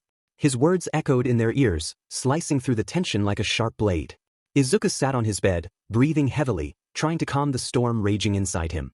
The room was quiet, but the weight of his thoughts felt suffocating. His hands trembled as he clutched his face, wiping away the sweat that dripped down his brow. His mind raced, replaying the confrontation with his family repeatedly. He continued to wipe away the sweat from his face as he tried to calm down, but the sweat seemed to be never-ending. He then started to realize he was crying. God damn it, he muttered to himself. Is it that hard to feel appreciated? He said to himself, still crying. He then heard a knock on his door, and he shook his head, wiping his tears once more. He opened it with a crack, but not enough for whoever it was to see him or see him crying. What? He asked bluntly. It's Dad. I wanted to talk, he said, fiddling with his fingers. There is nothing to talk about. I told you already. You are right and there is nothing to prove it wrong. Forget this ever happened. Just move on and let's be done with it, he said. Toshinori sighed a heavy, weary sound. Izuku, listen, he began, his voice calm but firm. I said it's fine. Just forget this ever happened. The morning will come and we'll go on with our lives as if nothing happened. Let's be down with this ordeal. I got to get up in the morning for school anyway, he said, shutting his door. The door clicked shut, leaving Toshinori standing outside in the hallway. He sighed again, leaning his forehead against the door for a moment. He knew pushing Izuku further wouldn't help. The boy was hurting, and sometimes, words couldn't mend the chasm of emotions between them. He walked back to the bedroom to see Inko was on the bed already with a concerned look on his face. Inko sat on the edge of the bed, her expression a mix of worry and sadness. She looked up at Toshinori as he entered the room, her eyes searching his face for understanding. "How is he?"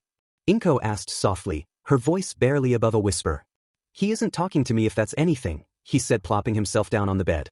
"Maybe if we give him some space." "That seems like the best course of action," she said, laying down next to him. "Yeah," Toshinori agreed with a heavy sigh.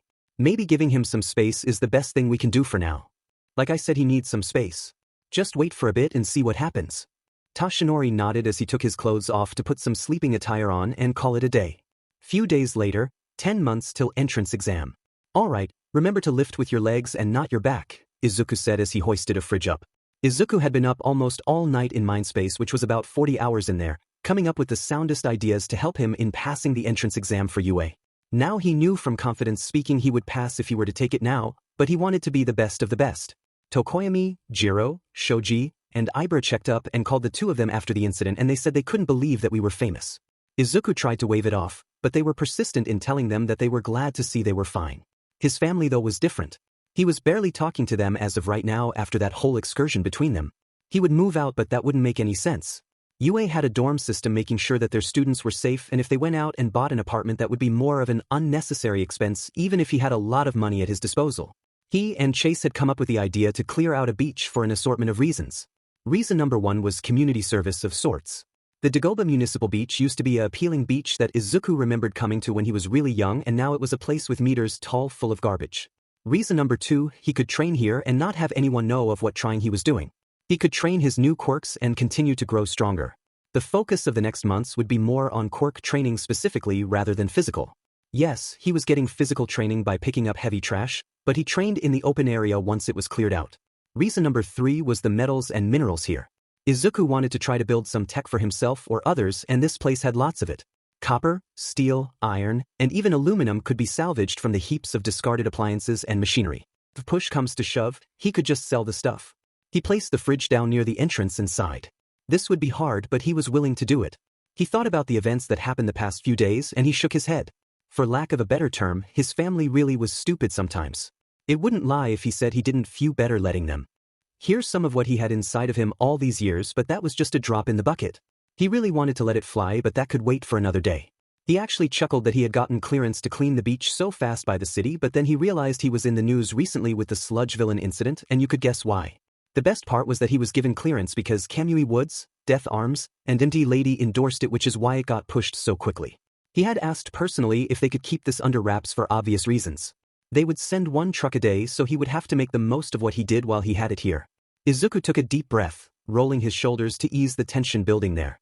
The fridge wasn't the heaviest thing he'd moved in the past few days, but the accumulated exhaustion from his relentless efforts was starting to creep in. He glanced at the massive piles of trash that still needed sorting and chuckled under his breath. "One day at a time," he muttered. He worked till 3 p.m. clearing up a decent section that was about 15 feet by 15 feet. The truck was filled with garbage and pulled out his notebook with the next part of his plan. The 3 quirk creations he had available were already thought out, and he was about to test one of them, F.A. Gene. F.A. Gene fascinated him, which was funny as most of the quirks of the previous users of One for All were. F.A. Gene allowed him to build up kinetic energy through repetitive motion, storing that energy like a coiled spring waiting to explode. It was versatile and powerful, but the trick was learning to control it. Izuku had been experimenting with different movements to find the most efficient way to charge it without exhausting himself too quickly. The next quirk he needed to make was Jolt. Now yes, on its own Jolt isn't all that powerful, but Izuku wanted to infuse the potential of One for All into Jolt to make it much stronger. The upgraded version of Jolt would allow him to channel bioelectricity at very high levels and then expel it from his body. He would be able to channel it around his body to give him a huge boost in speed, but not in physical attacks. He would be able to channel the electricity into bursts or streams of lightning. Not to mention he would be immune to any electric-based attacks. Lastly, the last quirk creation was going to be used for something he called Zephyr Rush. To put it simply, it was air and wind manipulation. He could use it to propel himself forward, launch himself through the air, and glide through the air. He would be able to use it to control gusts of wind within a certain area, and he would have to train hard to make the intensity of the wind gusts stronger, but that would be fine. Lots of work and only so much time, but he knew he got this. Izuku clenched his fists as he put them into a fighting motion. Alright, let me try punches really quick, he said, reading himself to use FA gene. He began with light, rhythmic jabs, alternating between his left and right fists. Each punch was fluid and precise, and as the motion continued, he could feel the energy slowly building in his arms. The sensation was strange at first, a faint buzzing that grew stronger with every repetition. Okay, I think that's enough build-up, Izuku muttered, stopping his movements.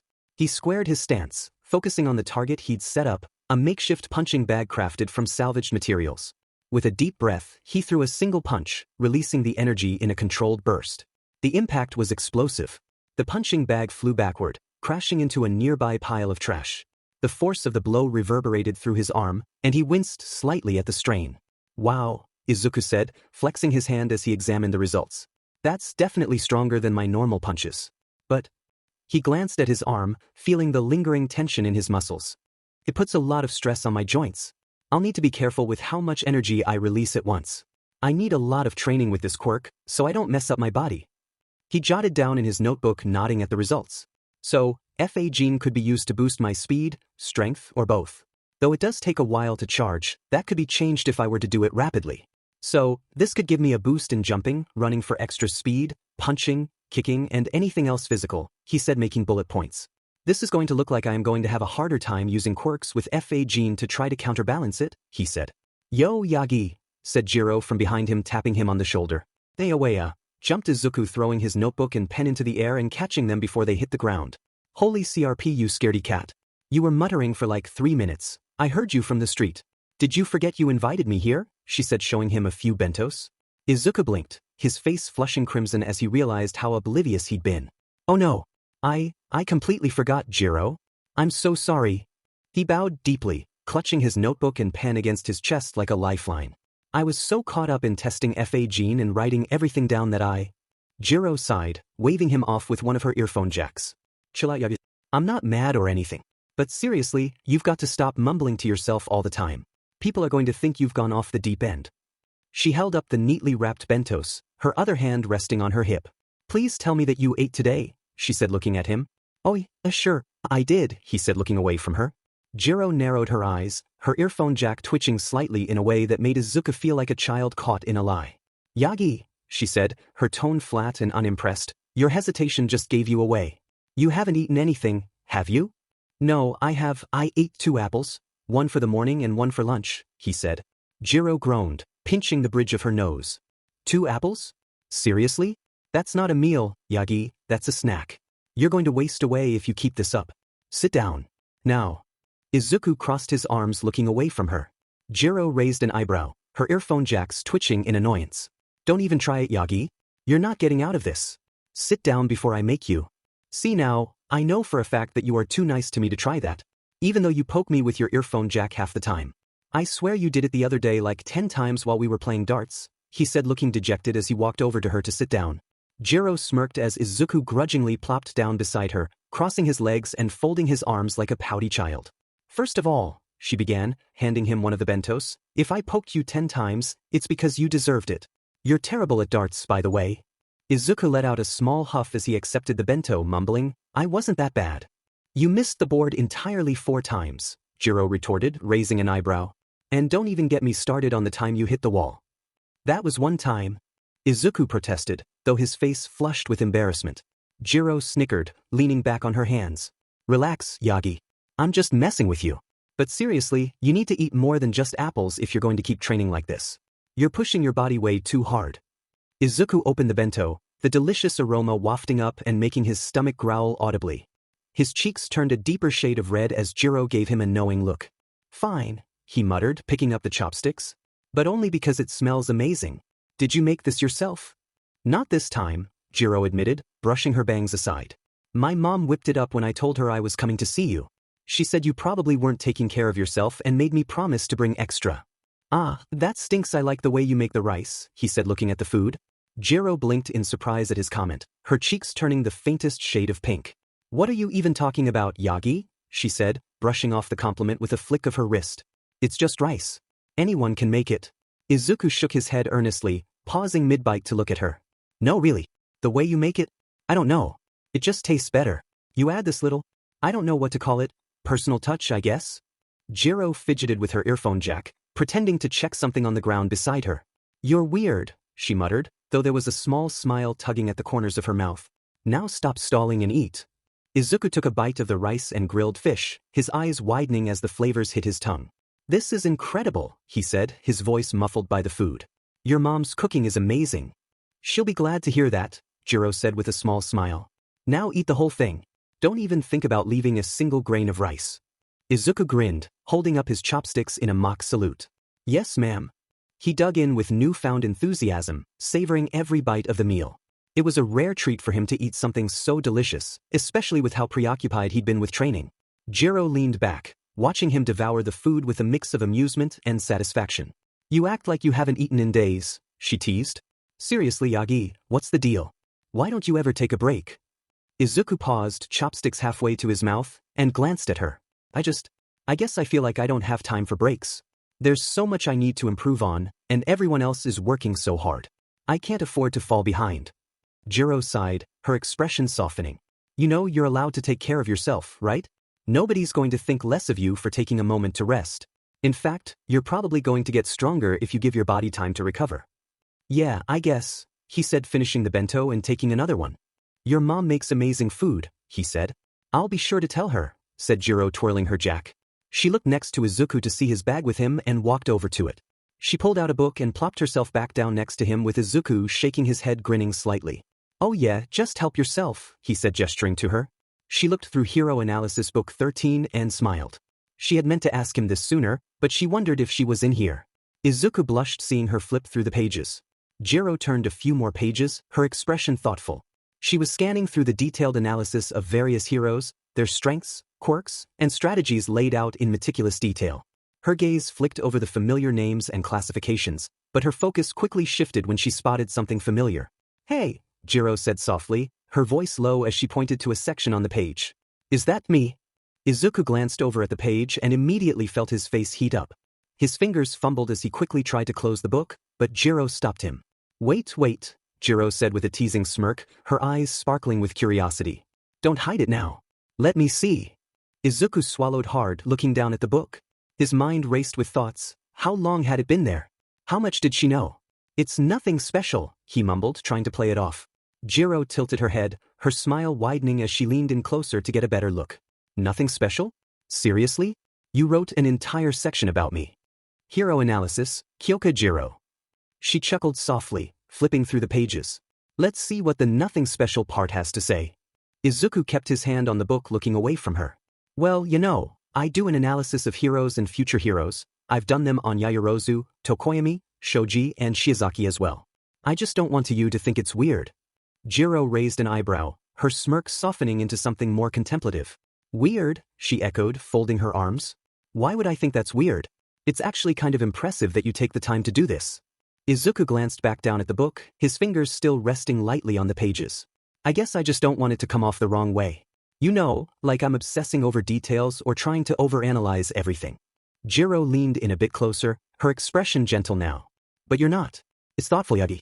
You're just trying to understand how everyone works so you can be better, right?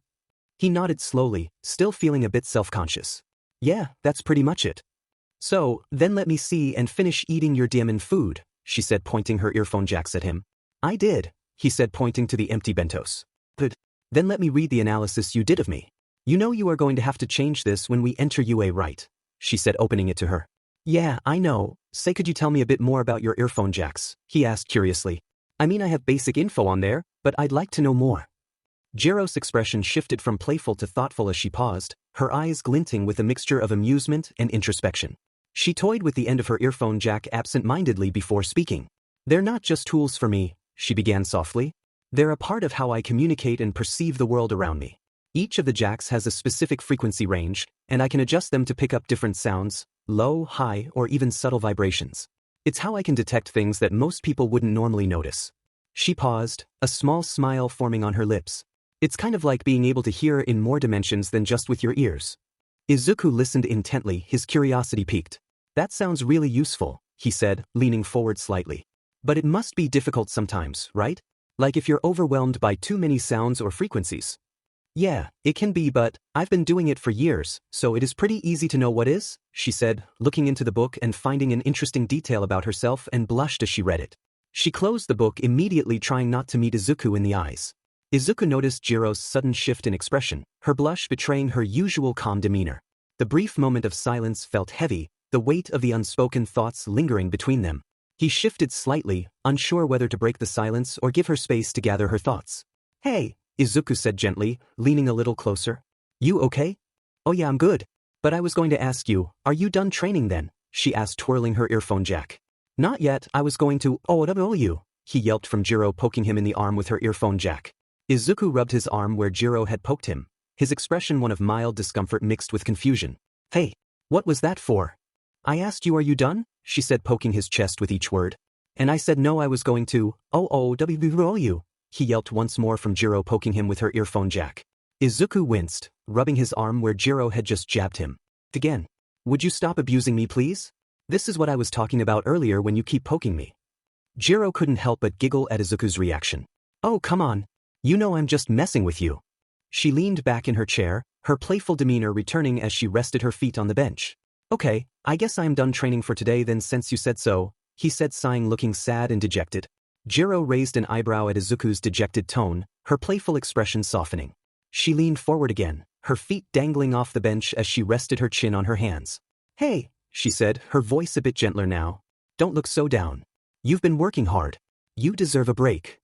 Well, you made me feel down by poking me and now I can't train, he said, playing sad as he went on, hoping Jiro knew he was joking. Oh please, you'll be fine, she said, hitting him in the arm. Ouch, Jiro, you just poked me there, please stop hitting me for a minute, he said, rubbing it out. Jiro gave a light chuckle at Izuku's reaction, her playful demeanor softening. Alright, I'll go easy on you, for now, she said, getting up from her spot. Come on dude, let's go do something, she said. Like what, darts? He asked. Yes, actually. We can go to my place again, she said, pointing in her house's direction. Izuku nodded with a small smile. Darts sounds like a good break from all the training. He gathered his belongings and stood up, adjusting his bag on his shoulder. Jiro led the way back toward her house, her earphone jacks swaying slightly as she walked. The setting sun cast a warm glow over the landscape, creating a peaceful ambience. Izuku walked alongside her, the light conversation from earlier still lingering between them. Jiro looked at her friend and blushed once more. She thought back to the words he wrote in the book about. She couldn't shake that feeling that he said about her. She also looks cute when her earphone jacks tangle or when she fiddles with them. Jiro's blush deepened as she thought back to the words Izuku had written about her. The memory of his observation played in her mind. Simple, yet unexpectedly personal. She hadn't expected such a thoughtful reflection, and it made her feel something she couldn't quite pinpoint. What a dork, she thought, smiling slightly. My dork. Here is how Inori's and Ichiro's quirk works for anyone wondering. Ichiro Yagi quirk, Impact Drive. It is a quirk that is very similar to One for All, though it is not as powerful. Ichiro has the ability to have several activations that can amplify his body's strength, speed, durability, agility, and endurance many times over, and these activations are known as impact levels. Each level makes him more powerful over time. Hypothetically, if he trained hard enough, he would have the ability to be on the same level as One for All, but as of now that is far out of reach. He has 6 levels of impact as of right now, and they are as follows. Impact Level 1 provides minor enhancements in strength, speed, and durability. Useful for everyday tasks and basic combat. Impact Level 2 increases his abilities significantly, allowing him to perform more impressive feats, like heavier lifting and faster movements.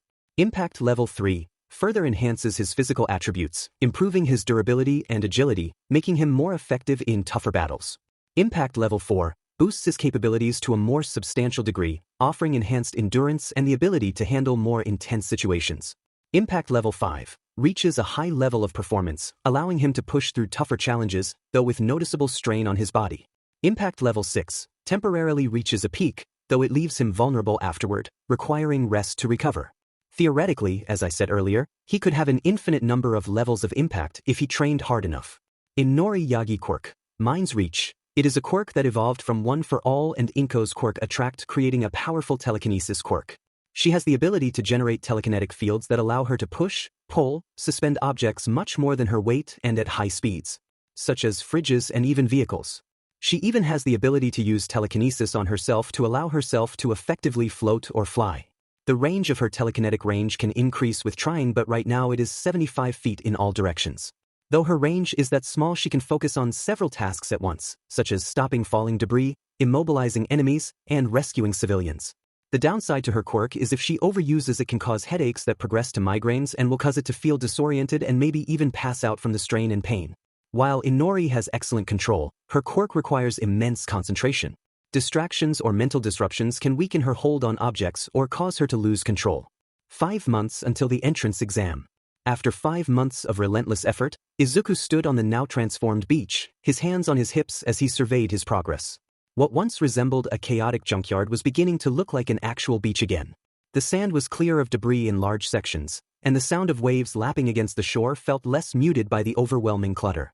The transformation was a testament to his hard work, and though his muscles constantly ached, he felt a deep sense of pride. As promised, he had been saving some of the scrap he found, bits and pieces of metal, old appliances, and even a few intact objects that still had some utility.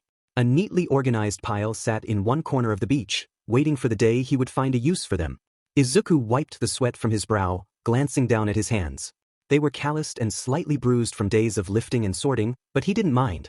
This work wasn't just about cleaning a beach, it was about becoming stronger and preparing for the future he dreamed of. Fa Jean was more or less understood to the point he wouldn't hurt himself. He may or may not have broken his fingers testing out his quirk by flicking them rapidly and then releasing them, but that was a test run. He now had a total of 8 quirks, or 9 if you included Synthesist right now. Something that he loved about this quirk was the ability to create multiple quirks for his use to help others. But something that he had noticed was this was a huge double-edged sword. Yes, having several quirks in your arsenal was amazing, but the malicious training, hours of work, along with blood, sweat, and tears was something else. He did have one quirk creation point and he was saving it for something that would go well along with his other quirks. He only had 5 months left and he would be out of that place.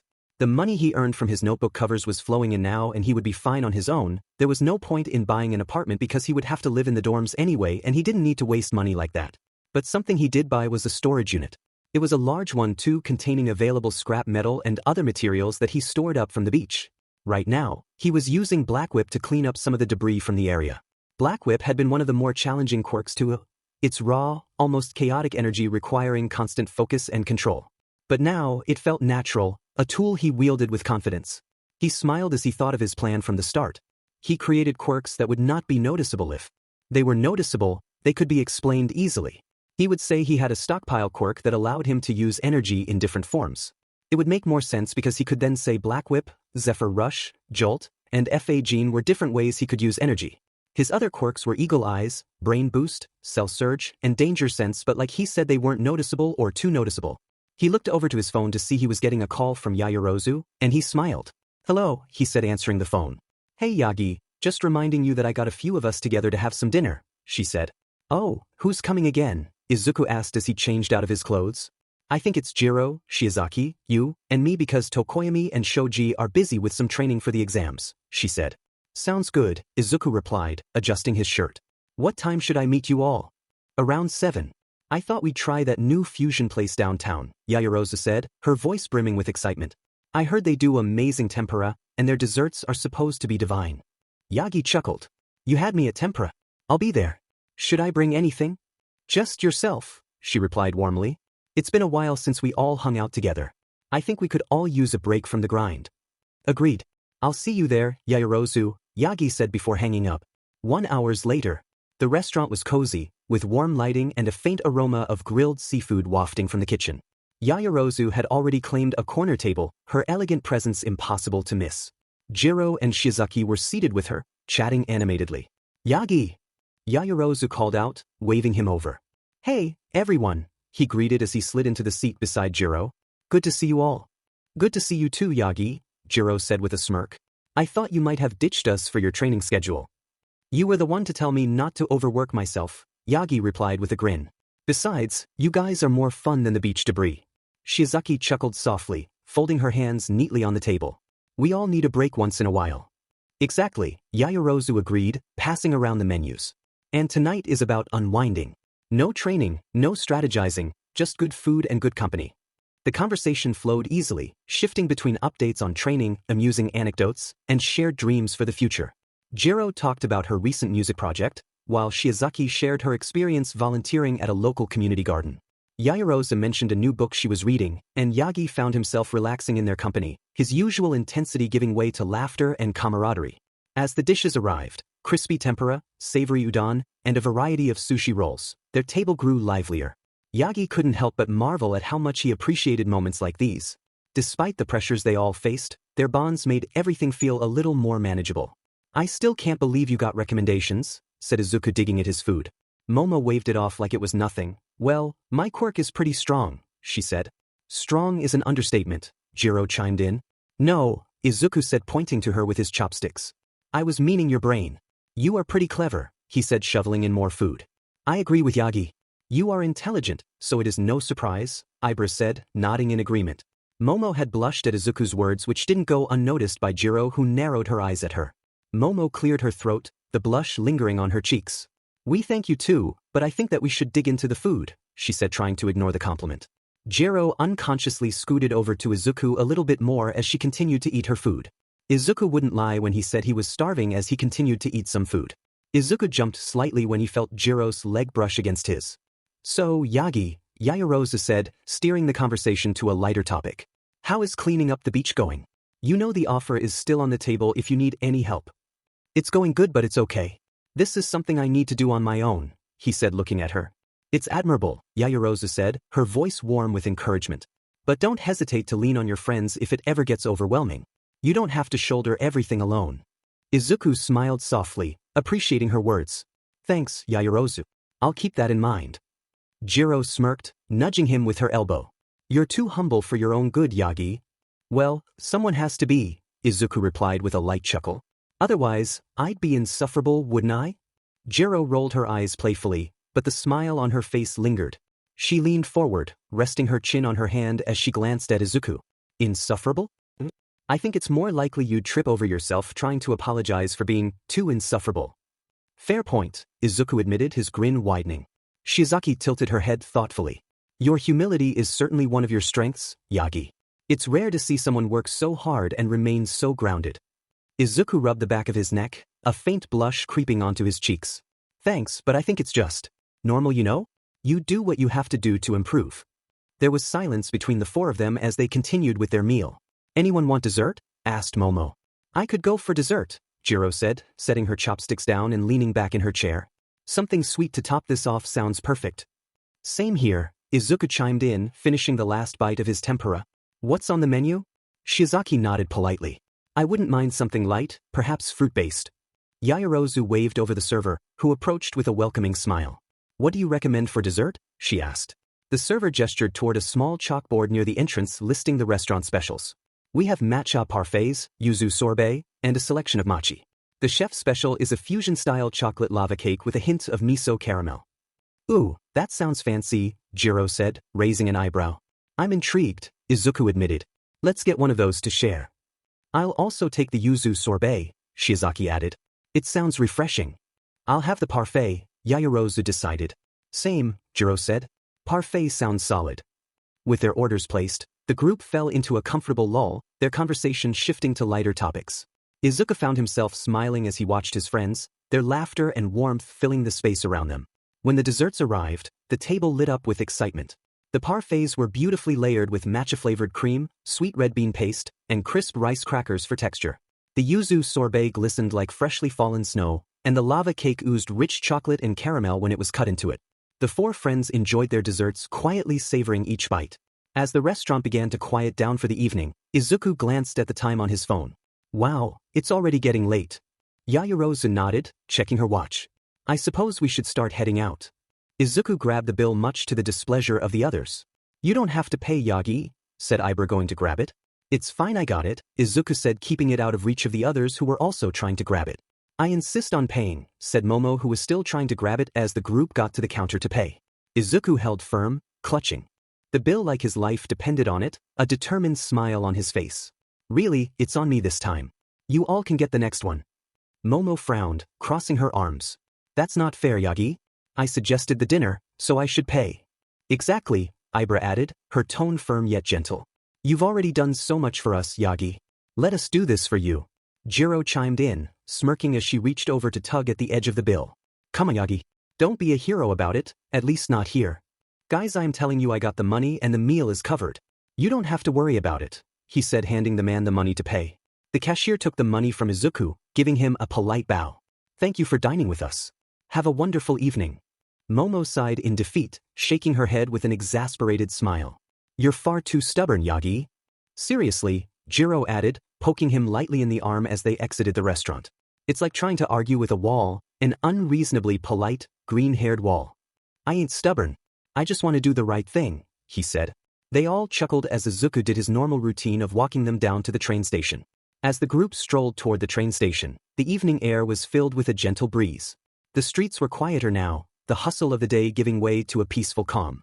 Izuku walked slightly ahead, his hands tucked into his pockets, while the girls chatted behind him, their voices light and teasing. You really didn't have to do that, Yagi, Momo said, her tone part exasperation and part gratitude. I'm perfectly capable of paying for dinner, you know.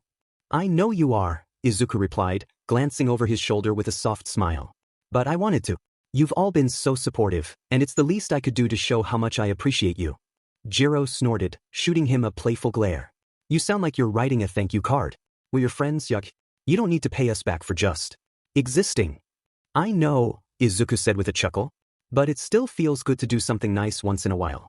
Especially for the people you care for. Izuku did realize the weight of his words as he still faced forward, but the girls all had blushes of varying degrees on their faces. The quiet moment between them lingered as they walked, the subtle warmth of the evening enhancing the calm atmosphere. Izuku didn't glance back again, though he could feel the girls' eyes on him. He smiled softly to himself, a quiet sense of contentment settling over him. It wasn't long before the group was at the train station and Izuku looked at the girls. Well, we are here, he said, showing them the place. Jiro stretched her arms as they reached the train platform, a teasing grin still lingering on her face. Well, at least this time you didn't insist on walking us all the way home, Yagi, she said with a wink. It's always a bit of a trek. I don't mind the walk, Izuku said, adjusting his backpack. It's nice to spend a bit more time with you all, he said, watching the train pull into the station. That is very considerate of you, Yagi, said Ibra, walking up to him in a bold move, hugging him and making him blush. Have a good night, she said, walking onto the train. Momo and Jiro, not wanting to be outdone, followed suit, each giving Izuku a quick hug before stepping onto the train. Yaoyorozu lingered for a moment, smiling warmly at him before saying goodbye. Thank you, Yagi, she said softly, her tone filled with genuine affection. Take care on your walk home. Izuku watched as the train doors closed, the quiet hum of the station becoming a little more subdued. He stood there for a moment longer, a gentle smile still on his face, the warmth of their farewells lingering in the cool evening air. Oh God, is that a friend thing or is it a girl thing? I need to understand friendships better so I can be less awkward, he said, fanning himself off and walking home. Izuku got to his home and shut the door to his apartment. It was about 8:30 p.m. and he was going to go clean up before bed when his father stopped him. Hey, Izuku, Toshinori said, standing in front of him, not sure how to stand. Switching between leaning and crossing his arms. Izuku furrowed his brow at his dad. Yeah, did you need something? He asked. Well, I was just wondering if you needed anything for you in the next months. It is only a bit away. Like school supplies or anything, or even if you need to help you with your forms for the general course? He asked. Izuku shook his head in annoyance. No, Dad, I should be fine. I got everything taken care of, he said, trying to walk past him. Toshinori watched his son with a mix of concern and hesitation, his arms still shifting awkwardly at his sides. Are you sure? I just had Inori and Ichiro fill theirs out before they went to their rooms. Yes, I am fine, I filled it out months ago, he said, trying to walk up the stairs but was stopped by him pulling his arm. Please wait just a moment, your mother and I need to talk to you for a bit, Toshinori said, noticing how firm his arm was, meaning he was working out. Izuku let out a soft sigh, his frustration evident but not directed at his father. He paused on the staircase, looking back at Toshinori with a raised brow. Hey, fine. What's going on? Toshinori glanced around briefly before stepping aside and inviting Izuku into the living room. Sit down, he said, his voice unusually serious. We just want to talk for a bit. It's important. Izuku hesitated, then made his way into the room and sat on the couch. He crossed his arms, still slightly exasperated but curious about what his parents needed to discuss. Toshinori took a seat next to him, while Inko quietly sat down for a cup of tea on the small table in front of them. Izuku, Tashinori began softly, his usual confident demeanor subdued. We've had this discussion with Inori and Ichiro, but we wanted to ask you what you wanted to do after UA. Izuku looked confused but decided to play their game. I will be honest with you, I haven't thought much about it. I mean, I will be barely 15 when I first start school. Tashinori nodded thoughtfully, his gaze steady. That's understandable. So, is that it? Are we done? Asked Izuku, wanting to be done with this conversation. Tashinori let out a soft chuckle, shaking his head. Not quite, son. This isn't just a quick chat, it's a chance to figure things out together. You don't have to have all the answers, but we want to make sure you're thinking about what's ahead. Yeah, well, I don't really think now is the best time to talk about this, he said, getting up from his seat. Tashinori raised his hand gently, signaling for Izuku to pause. I understand you're tired, Izuku. I promise we won't take too long. Please, just hear us out. I said I am fine, he said, ignoring him and starting to walk away. Tashinori's expression shifted to one of surprise. Wait, why? Because, if I am not comfortable enough to have this conversation with you, you should respect that, he said. Tashinori stood frozen for a moment, Izuku's words cutting through the air with an unexpected sharpness. The weight of them settled in his chest as he watched his son ascend the stairs, his back tense, his movements deliberate. Inko had a worried look on her face. He still is pushy with us. Yeah, that's what SC case, said Tashinori, sitting down. Tashinori sighed heavily as he sank into the couch, resting his elbows on his knees and cradling his head in his hands. The room felt heavier than it had just moments before, the air thick with unspoken worries. Inko reached over and placed a gentle hand on his shoulder, her voice soft but firm. Toshi, he's still a teenager. He's going through so much right now. You can't blame him for wanting to set boundaries. Hell, Inori and Ichiro are doing it. Yeah, I know, but not like what he was doing, he said, putting to where Izuku was a moment ago. I just wait a bit then. He is right when they will be a little over 15 though. Inko nodded as she rubbed her husband's hand as they turned the TV on. Day of the entrance exam. Izuku stood proud at the gate of UA as he looked at his future school. He had finished cleaning up the beach a couple of months ago. He had done so much since then. His sensei Daichi Arai had passed him in his dojo and he had taught him everything he knew and had learned 3 different martial art styles. He had built a few items from the scrap that was made, one of his best ones being sound gauntlets for Jiro and her earphone jacks. The premise of the sound gauntlets was quite simple. Jiro could plug her earphone jacks into the gauntlets, and they would amplify and redirect her sound-based attacks with unparalleled precision and power. He had also incorporated shock absorption to reduce strain on her eardrums and added a secondary feature that allowed the gauntlets to record sound waves for tactical purposes. Jiro had been overjoyed when he gave them to her, calling him a genius inventor, despite his bashful protests. She could even use it in the exam as it was signed off as being used for her quirk. He stood a proud 6 feet tall, his frame a testament to the months of grueling training he had undergone. His once wiry build had transformed into a powerful, well-toned physique that balanced strength and agility. Every muscle on his body seemed to carry the story of his dedication, chiseling his abs, broadening his shoulders, and fortifying his arms and legs through countless hours of intense workouts, sparring sessions, and quirk drills. Everything on his body was the peak of physical strength. But now, as he stood before the massive gates of UA, those achievements seemed like distant memories. The weight of the moment hit him like a freight train. This is it, he thought, his hands clenching into fists. Everything I've worked for leads to today. Let's just hope that Bakugo or my siblings aren't here to see me. The sad thing was the seats were assigned so he couldn't be next to his friends, and he was going to beat someone up if he sat next to Bakugo, Inori, or Ichiro. He began walking into the examination hall, his boots echoing softly on the polished floors. Each step felt deliberate, like he was stepping onto a battlefield, not just an exam. The large hall was lined with rows of seats, each section filled with hopeful students, all brimming with anticipation and nerves. Despite the crowd, the room seemed to fall into a hushed stillness as the proctors took their places on the elevated stage at the front. He took his seat, thanking whoever did this that didn't have any one of those 3 next to him. He was interrupted from his train of thought when someone bumped into him in his seat. Oh my gosh, I'm so sorry, I didn't mean to bump into you, said a girl with brown hair. Izuku waved her off. You're fine. You didn't mean to, he said. My name is Achiko Uraraka, what is yours? She asked, sticking her hand out to him. Izuku shook her hand with a gentle smile. My name is Izuku Yagi. Nice to meet you, Uraraka. Achiko smiled warmly. Nice to meet you too, Yagi. Are you excited for the exam? Izuku's expression softened as he nodded. Yeah, I've been looking forward to this for a long time. But there's a lot riding on it, you know? Achiko tilted her head slightly, her gaze curious. I understand. It's a big step, but I think you'll do great. You seem really focused. Izuku felt a small wave of gratitude at her words. Thanks, that really means a lot. How about you? Are you nervous? Achiko laughed softly. A little but mostly excited. I've been training hard for this too. Let's do our best. Izuku nodded at her as they both settled in there and the lights dimmed to show present Mike on stage. As the lights dimmed, the hall fell into a hushed silence. The sound of footsteps echoed softly as present Mike stepped onto the stage, his confident demeanor instantly capturing everyone's attention.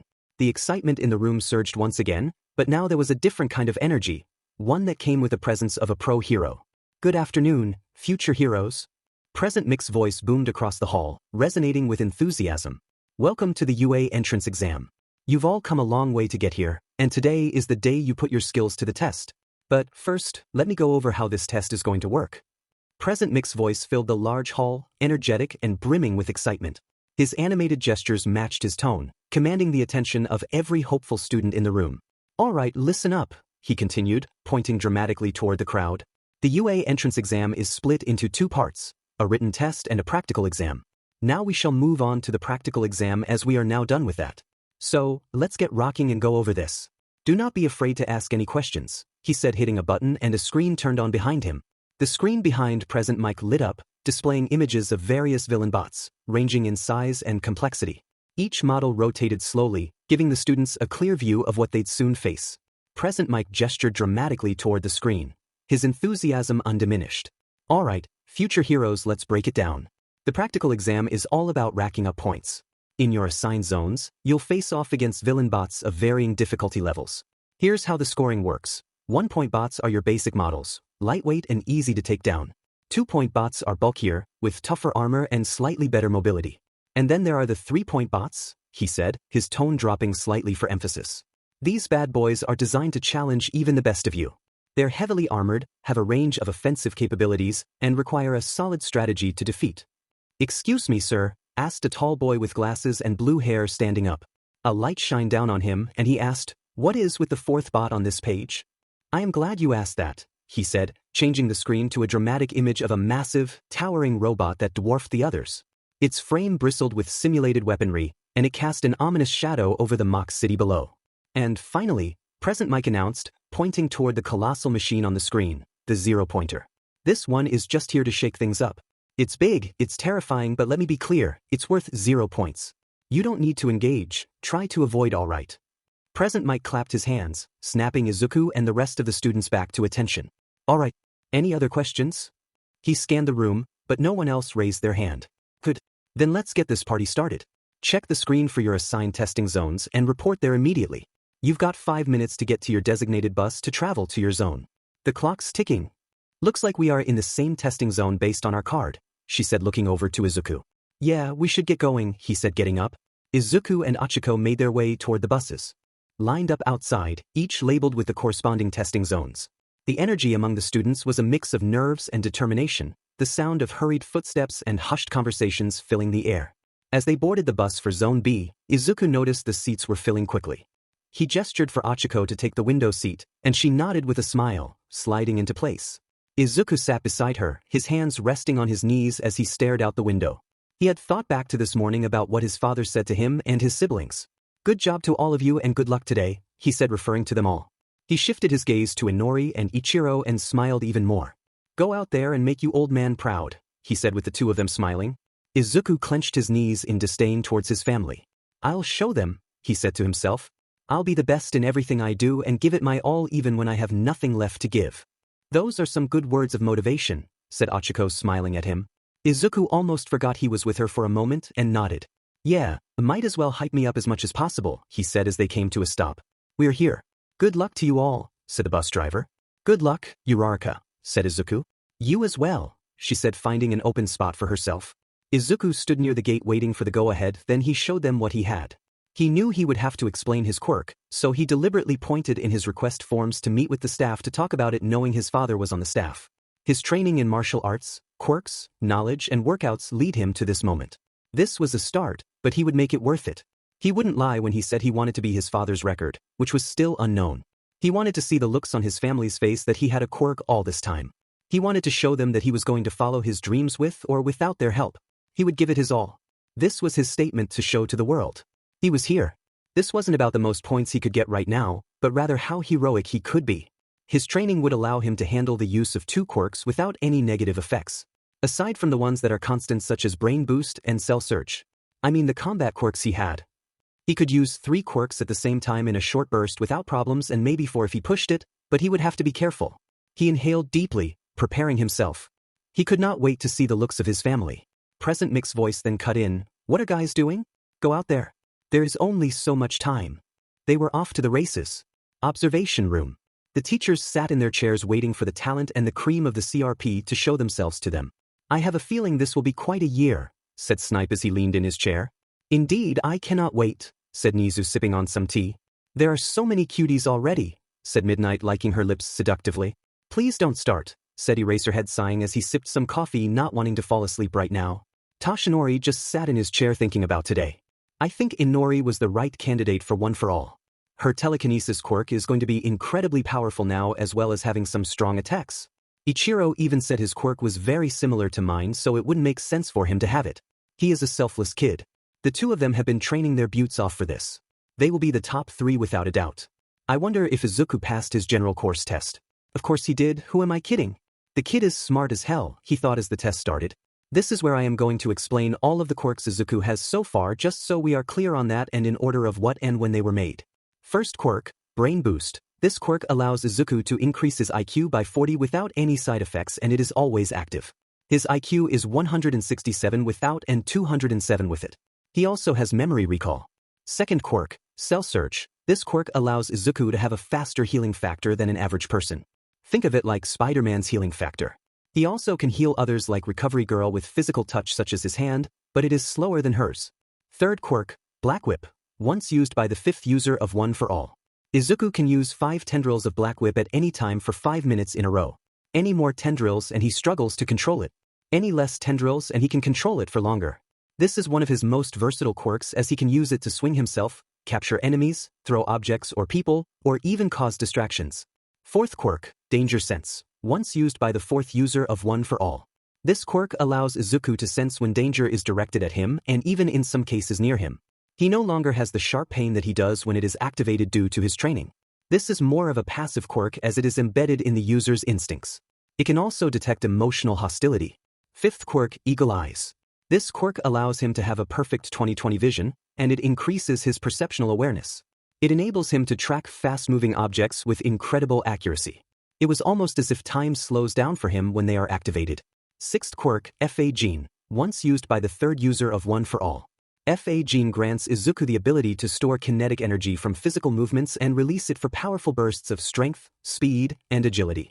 By harnessing the energy built up from strikes, jumps, or even simple movements, Izuku can amplify his attacks or create sudden, explosive maneuvers. This quirk provides him with incredible versatility in combat, allowing for rapid acceleration, enhanced durability, and devastating offensive capabilities. Seventh quirk, Jolt. This quirk grants him the ability to surround himself with powerful bioelectric energy, significantly boosting his speed and reaction time. While Jolt enhances his agility and evasiveness, it doesn't provide an increase in physical strength or direct attacks, but it does allow for electricity-based attacks. Izuku can release bursts or streams of lightning, effectively shocking opponents or creating area of effect disruption. Additionally, Jolt makes Izuku immune to electric-based attacks, giving him a significant advantage against opponents who rely on electricity in their combat strategies. This quirk further expands Izuku's versatility, allowing him to control the battlefield through superior speed and electric-based utility. Eighth quirk, Zephyr Rush. This quirk allows for air and wind manipulation, enabling the user to propel themselves forward, launch into the air, and glide with ease. It also grants control over gusts of wind within a specific area, which can be intensified through rigorous training. While its offensive potential depends on the strength of the wind generated, the quirk excels in mobility and battlefield control, making it a versatile tool for both combat and traversal. Those are all the quirks he has, and he will be gaining more later, but with that, back to the story. Izuku activated Jolt, and bioelectricity encompassed his body. With precision and speed, he extended 2 strands of Black Whip from his arms to the street lamps and launched himself forward, the sudden burst of power startling the other examinees around him. His movements were fluid and calculated, a perfect blend of his training. He was way ahead of the pack of students now with that boost, as he saw his first few targets. 2 3-pointers and 1 2-pointer.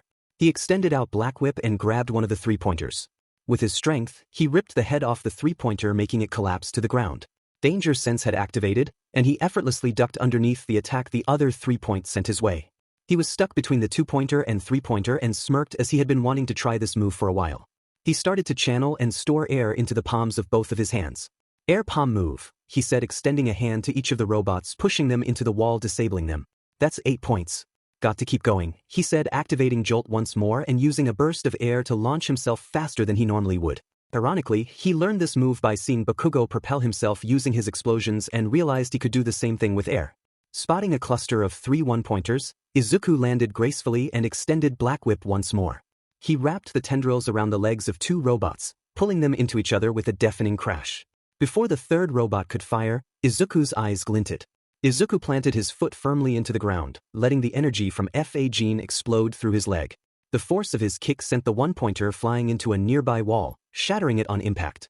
Without skipping a beat, he whipped around, scanning for his next set of targets. 11 points, he muttered, adjusting his strategy as the exam arena grew more chaotic. He activated Eagle Eyes and saw there were 2 more 3-pointers out in the open. He knew he needed to be faster, and he launched himself at the 2 robots with immense speed. It made it look awkward, but he punched the air 10 times in a matter of a couple of seconds, storing up kinetic energy. Izuku darted toward the 2 3-pointers, his fists flying through the air with blinding speed.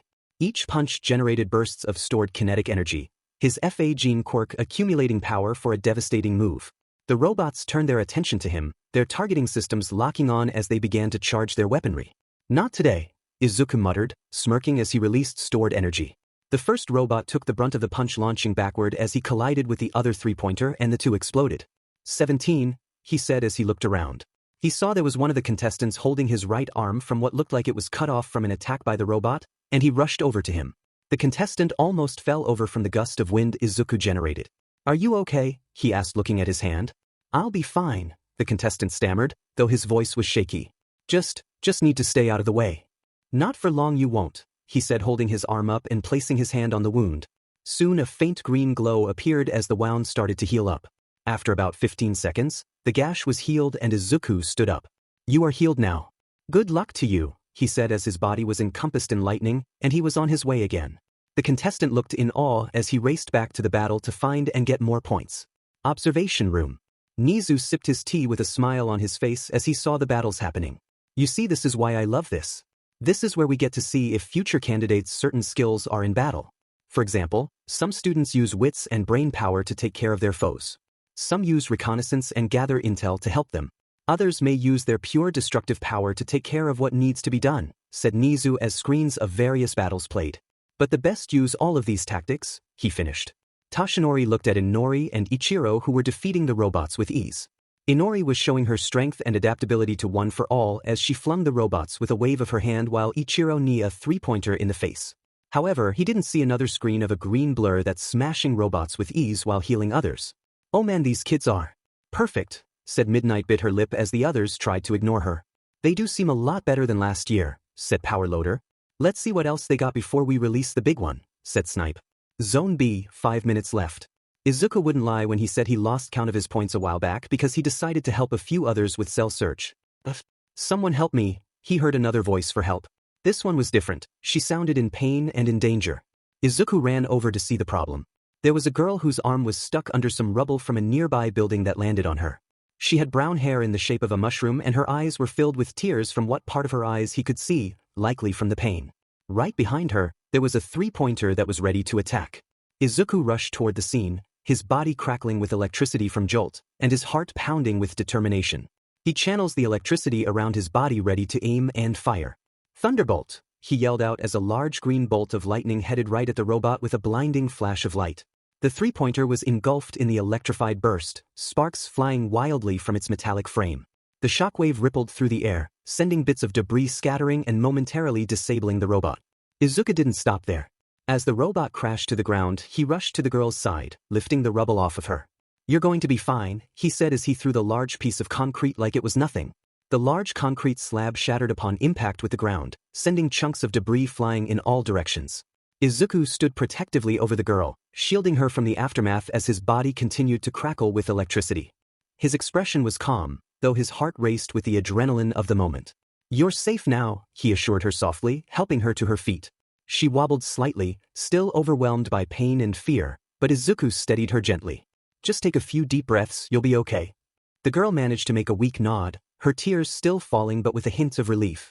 Thank you so much, she whispered. Now this is going to take a minute, so hold on and look at me. What's your name? He said, trying to get her to make eye contact. Keikinoko Komori, she said as he held up her arm. It was broken, but that was an easy fix for Izuku anyway. He activated Jolt to make sure he could protect them from any threats as a faint green glow appeared on her arm. My name is Izuku Yagi, he said as he focused on his surroundings right now.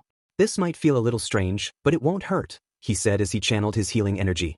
The warmth spread through her arm, numbing the pain as the bone mended itself, muscle fibers stitching back together under his touch. Wait, won't this prevent you from getting points? She said, trying to take her hand away. That doesn't matter, what matters is healing, making sure you aren't going to be hurt anymore, he said, still focusing on healing her. Kinoko's breath hitched as she watched the faint green glow intensify on her arm, the pain slowly fading away under his touch. She wanted to pull away again to argue more, but something about his calm certainly calmed her fears. His focus was solely on her, completely unshaken by the potential consequences. But she began again, her voice cracking slightly. You could win easily if you just fought for points. While that is nice, making sure people make it out of here just fine is also important, he said as the muscles were stitching back together now. It will be done soon and they will be on their way. She nodded meekly and blushed from the contact as well as helping her. After a few more moments, Izuku withdrew his hand, the healing complete.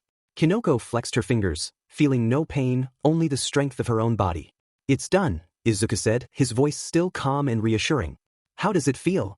Kinoko moved her arm experimentally, testing her range of motion. A relieved smile broke across her face. It's perfect. I can move it like normal again. Thank you. Really, thank you. You don't have to thank me, Izuku replied. Danger sense activated and Izuku jumped in front of Kinoko while charging another green thunderbolt shooting from his fist at a two-pointer that tried to ambush them in the alleyway. Sparks flew in every direction, and the robot let out a sharp screech before collapsing in a heap of twisted metal. The resulting shockwave sent a brief tremor through the ground, shaking the debris around them. All right, good luck Komori, he said, giving a salute as he bolted once more, leaving a blushing girl behind. Observation room. Mr. Aizawa had thought he was seeing something from earlier from the lack of sleep like he normally had, but he kept seeing the same thing repeatedly. It was a green blur that would appear on the screen for a split second. He walked over to a screen trying to enhance a camera on Zone B. Cementos had noticed this and was curious as to what he was doing. Mr. Aizawa leaned in closely, adjusting the camera feed from Zone B with meticulous precision. The image of the battlefield flickered slightly, but he was determined to get a better look. The green blur had been catching his attention, appearing in bursts of light, moving at incredible speeds. Cementos, he said, glancing over his shoulder without breaking his focus. What do you make of this? Cementos raised an eyebrow, stepping up beside Mr. Aizawa to examine the screen. I noticed it too, he said, pointing to the screen. That green flash, it's not normal. There's something about it. Mr. Aizawa adjusted a few more settings, increasing the resolution slightly. The blur became clearer, revealing brief glimpses of a figure moving with almost supernatural speed. It's like they're teleporting across the battlefield, Aizawa observed, frowning. But we've seen nothing like this before. Cementos hummed thoughtfully. Whoever it is, they're incredibly efficient. One moment, they're in one spot dealing with a group of robots, and the next, they're somewhere else entirely. Oh, it appears something has caught Mr. Aizawa's attention. That rarely happens, said Nizu happily. Put the contestant on screen and release the 0-pointer in all zones, he said as Aizawa looked annoyed at the remark he made. I'm trying to, but the person is moving too fast to get a scan of their face to give a name, he said as the person stopped just enough to bring the name on the screen. Toshinori looked over to the screen as he looked away from his daughter with wide eyes. Izuku Yagi. This is your third child, correct? All Might, asked Nizu. Holy hell.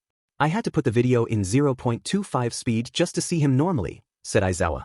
Toshinori didn't answer Nizu as he walked up to the screen to see his son. His supposed quirkless son, fighting these robots. Yes, he is, sir, he said quietly as he watched him deal with the robots efficiently. He broke out into a cold sweat as Snipe hit the button to release their 0-pointers. He had so many questions about this right now. Why didn't he tell them? Did he tell and he forgot? Why was he hiding this from them? What has Izuku been doing to train with all of this power? How did he have a quirk? His heart dropped as he thought back to a man who gave him his injury all those years ago. All for one. No, it was impossible as he had died all those years ago. He decided to remain quiet to see what this son had in store.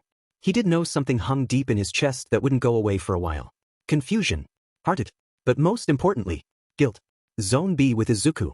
Izuku used Black Whip to throw a one-pointer into another one right across from it and wiped his brow. He had been going non-stop for the past 8 minutes from what his count was, and he was wearing thin. He had trained his butt off with all these quirks, but using them all and using most at the same time was starting to get to him. 2 minutes remaining, said Present Mike as the other examinees stopped to listen. He had been right and now he needed to kick it into overdrive. Suddenly, the ground beneath him began to tremble. Izuku's gaze shot upward, his breath catching in his throat. There, towering over the city, was the zero-pointer from the mock tests. The enormous mechanical monstrosity cast a long shadow across the skyline, its presence undeniable. He remembered the terror it evoked during practice, and now it was real, looming before him once more. Not now. Izuku muttered. Many of the contestants were starting to run away. He was going to do the same, but he heard something in the direction of the zero-pointer. Help, said a familiar voice. He looked to see it was Achiko, the girl he met earlier, stuck underneath her rubble. This might have been his ego talking, but he wanted to see how strong he was. He knew he could save her, but why not take out the enemy and save her at the same time? He didn't care if there were no points for destroying this guy but rather saving her from getting run over. Izuku squatted down and activated Jolt with green lighting surging around him. He needed to charge as much power as possible. He had been saving up some kinetic energy from earlier, but he needed more of it to defeat this thing. He used Zephyr Rush to channel air to his feet and he propelled himself forward using air blasts. He started to punch the air rapidly to store the kinetic energy he needed to beat this thing. He still couldn't get over how weird this looked, but it was something that made Fa Gene unique. With his fists glowing with the accumulated energy, Izuku struck the air in rapid succession, the kinetic energy amplifying with every punch. He could feel the energy crackling through his body, his muscles straining under the pressure. Despite the surreal sight of him punching nothing but air, the energy he created was substantial, each strike adding to the power necessary to take down the towering zero-pointer. The colossal mechanical beast let out a low, metallic hum as it turned to face him. Its massive limbs swung towards him, but Izuku was quicker. His agile movements, combined with his rapidly increasing energy, allowed him to avoid the zero-pointer's devastating strikes. The sheer scale of the robot was intimidating, but Izuku's focus remained unwavering. He pet his fist back as he channeled all of his different powers into one point. He held a smile on his face as he prepared to hit the robot. "Eat this, you hunk of metal," he said, aiming his for his head. A deafening crack echoed through the air, sending shockwaves that rippled across the battlefield. The zero-pointer staggered backward, its massive frame shaking as if it were struggling to stay upright. Sparks flew from its damaged circuits, and the sheer force of Izuku's strike left a visible dent in its metallic skull. Small explosions trickled across the body of the robot as he stayed in the air for a little longer as the zero-pointer was falling from being defeated, but gravity started to catch up to him as he started to descend downward at a fast pace. God dang it. I need to slow my descent. I wish I worked on my levitation a bit more, he said, having his legs aimed toward the ground first as he was falling fast. He manipulated the air around him to slow himself down, which was helping, but it wasn't effective enough. He braced himself for the fall but felt something slap his foot, making him float for a short moment before falling to the ground. Uraraka had used her quirk to save him from falling. It looked like she used a piece of the zero-pointer to help herself move her to him, and he was grateful for that. He got up and walked over to her as she looked like she was throwing up rainbows and helped her up. Izuku helped Uraraka to her feet, steadying her as she wobbled slightly from the exertion. The battlefield around them was a mess of debris and malfunctioning robots. The zero-pointer lay crumpled and sparking behind them, its massive form no longer a threat. Izuku gave a small nod of thanks, his breath still heavy from the intense battle. "You saved me," Izuku said quietly, genuine gratitude in his voice. "Thank you, Uraraka."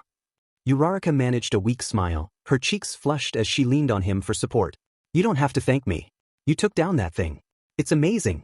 You were amazing and you saved me first," she said softly, her voice filled with awe and admiration. "Time is up," said Present Mike as the two teens sighed in relief.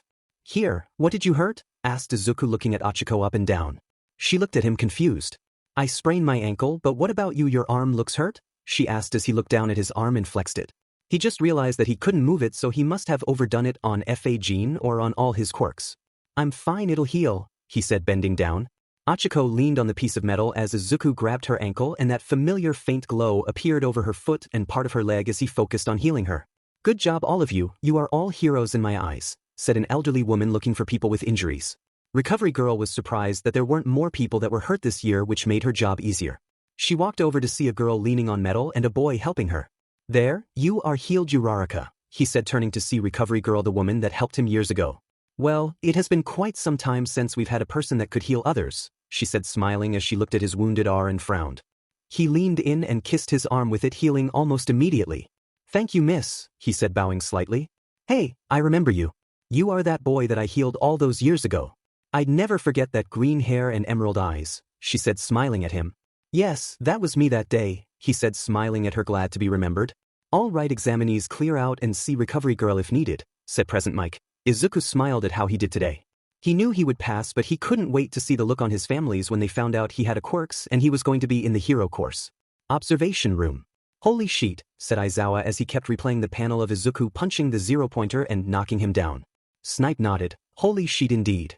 Not the first kid to take down a zero-pointer, but the first in a while to hit it in one blow. Toshinori sat in his seat with his head resting on his hands, his mind still racing with what was that. Izuku Yagi, his quirkless son, had a quirk. He didn't get it. It felt like he was spiraling right now, but he was interrupted from his thoughts by Nizu. Well, looky here, he said holding up Izuku's paperwork. It says that his quirk is called Synthesist. But he will not explain unless all the UA faculty is there. It says it is of high importance for all of us to know, he said looking at it with others following suit. Well, why not do it now before he leaves, said Cementos. Great idea, said Nizu clapping his hands. We'll use paws. Or whatever they are. Then that way we get to meet All Might's third child. Toshinori nodded slowly as he got up and followed the staff to the boardroom. Aizawa, please call Present Mike to tell him to bring Izuku Yagi with him and have a meeting with him, Nizu said with Aizawa nodding in return. As long as I can have him in my class this year, he said waiting for a response from the principal of UA. Very well, just be sure to have him get Izuku Yagi before he leaves, he said as Aizawa made the call. With Izuku, after doing the best of his ability, had changed out of his green tracksuit that was slightly torn now and was ready to head out. He opened the door to the locker room when Present Mike was standing right in front of him making him jump. Whoa, didn't mean to scare you there, kiddo. Present Mike chuckled, his voice booming with energy. Didn't think I'd find you right outside the door. Izuku managed to make a small, nervous smile. You surprised me. Yeah, you did that to a lot of people today, Present Mike said with a grin, his eyes sparkling with excitement. But I got great news for you, little listener. The request you sent to the station has been accepted and you will meet the UA teachers, and you get to meet them. If you shall follow me, he said pointing down the hallway and walking down there. Izuku nodded and followed him. He was glad that they would listen to him now. He needed to tell them, so they were made aware and did not get the wrong idea. It took a few minutes, but they made it down the hall and Present Mike paused him for a second. All right, I am going to make sure that we are ready for you. Just give it a second, he said walking in the room. Izuku Yagi is just outside the door. Are we all good to go, he said waiting for a response. Toshinori stood up as he transformed into his buff form, confusing the others. I thought you said you told your children of your identity, All Might, asked Nizu confused. I never told Izuku, Toshinori said quietly, his voice carrying a weight of emotion. I told Inori and Ichiro but not him. I didn't think he was ready, he said looking at Present Mike. This made the others confused, but they would ask him about it later as All Might gave him the go-ahead. Present Mike looked to the door to see he was waiting there patiently. We are ready for you, kid, he said as he opened the door further. As Izuku walked into the room, he saw many heroes who were teachers. He saw a man with bags under his eyes with black hair, Lady Midnight, Vlad King, his BSRD of Father All Might, Present Mike, Cementos, Space Hero 13, Hound Dog, Snipe, Ectoplasm, a small rat animal thing, and Power Loader all in one room, and he didn't expect there to this much pressure on him. Recovery Girl was the only one not there, but he was sure she was healing other contestants. He knew he had to do this, but it didn't make it any less hard. He had a couple of goals. It was to throw subtle jabs at his dad and his family in front of these people, as well as making them aware of his quirk does not have any confusion. The table around them was in a C shape and he was ready to tell them. Hello, Izuku Yagi, I am the principal of UA, Nizu. You wrote on your application that you need to clarify your quirk called Synthesist, he said looking up at him. Izuku cleared his throat before speaking. Izuku took a deep breath, his gaze meeting Principal Nizu's steady, knowing eyes. The room was quiet, the weight of expectation palpable. He had anticipated this moment for years, yet it didn't make it any less daunting. Yes, Izuku began, his voice steady but soft. My quirk is called Synthesist. This gets complicated, so bear with me, but my quirk allows me to create quirks. When I touch someone or someone touches me, they quirks abilities, power, and knowledge are transferred into someone in my brain called mind space. I do not directly copy the quirk itself, but if I so choose to, I can take certain abilities from other quirks to combine them and make my own quirks. Though I cannot copy the quirks of people that are blood related to me, he said with a serious tone. The room was silent for a moment as everyone absorbed Izuku's explanation. His words hung in the air, and each hero seemed to be processing the complexity of his quirk. Nizu leaned back in his seat, steepling his fingers as he considered Izuku's explanation. Fascinating, he said thoughtfully. Synthesist. The implications of your quirk are profound. Creating quirks, selectively borrowing and combining abilities could change the very nature of heroics. Not only that, but one of the biggest things to my quirk is I need to complete certain tasks to unlock something called quirk creation points. That is what allows me to create quirks. That is why I have only made so few of them and not 100, he said, getting everyone's reaction. The silence stretched out again, this time punctuated by the weight of Izuku's words. The heroes around the table absorbed the concept, their expressions a mixture of intrigue and cautious understanding. Nizu was the first to speak again, his voice calm yet commanding. Quirk creation points, Nizu mused. That's a fascinating mechanism. It seems you've developed a system to regulate and manage the process of synthesis carefully. This suggests both a strategic mind and an admirable level of self-awareness. All Might, still in his buff form, gave a thoughtful nod. Your ability to control remarkable. Lady Midnight leaned forward, her gaze steady. You mentioned mind space, could you elaborate on how those functions within your mind? How do you ensure it doesn't interfere with your own identity and thought process? That is where it gets tricky. I need to show you my mind space physically. I can take everyone there if you like, but you need to touch me in order for it to work. Also make sure that you are all sitting because you will go limb when we are transferred there, he said, making them confused. Vlad King looked over at him. Wait, you want us to see? Yeah. Sorry if it sounds weird. It would make much more sense to show all of you, he said. There was silence, but Present Mike got up, brining his chair with him as he smiled. I'm game, he said, sitting himself in front of Izuku. I agree, I would like to see it, said Nizu, hopping down from his chair, dragging it along with him. Are we seriously doing this? Snipe asked, his voice tinged with skepticism but also curiosity. He looked around at the others, his questions hanging in the air. Cementos rubbed his chin thoughtfully, his gaze fixed on Izuku. It's a unique approach, he said, his voice slow and deliberate. But if it helps us understand your quirk better, then I'm willing to try. Mr. Aizawa shrugged his shoulders as he grabbed his chair to sit in the circle with them. The others soon followed as they all sat around him. Izuku brought a chair too and he leaned back. Okay, so if you will all touch me, then I can bring all of us there and it will make more sense, he said. All Might locked the door to make sure no one would enter as he sat back down. He held out his hands on his left and right side as far as he could. One by one, the heroes placed their hands on Izuku's shoulders and hands forming a circle around him. Izuku felt someone wrap their arms around him from behind and he blushed as he smelled perfume. Lady Midnight, what are you doing? He asked. Well, you said that there must be physical contact, so I am doing just that, as she leaned her bust into his back and he blushed further. Izuku's face flushed deeply, his heart beating faster as he felt Lady Midnight's presence behind him. The warmth of her breath on his neck, combined with the gentle pressure of her touch, added a new layer of complexity to the already surreal situation. He hesitated for a moment, unsure how to respond, but managed to collect himself as the other heroes continued to gather around him. Why, Izuku stammered, adjusting his position slightly. Just make sure you're all comfortable. It's a bit overwhelming when everyone's touching me at once. Remember, it's a dreamlike state, but you'll retain control over your thoughts and actions. The heroes waited for a moment before all of them felt tired and felt a pulling feeling. All of them slumped in their chair as they were transported into Izuku's mind space. Soon they were in the empty void and all of them looked around. Just give me a second, said Izuku as he closed his eyes. Soon the void turned into a mix between a large table, a control console, and a library. Then Chase appeared from right behind them. Izuku cleared his throat. Alright, so I have a lot to explain and feel free to look around while I do it. This here is Chase. He is like an AI of this place and helps me with quirk creation. This here is a table just for me to learn about the quirks that are stored over here in my quirk library.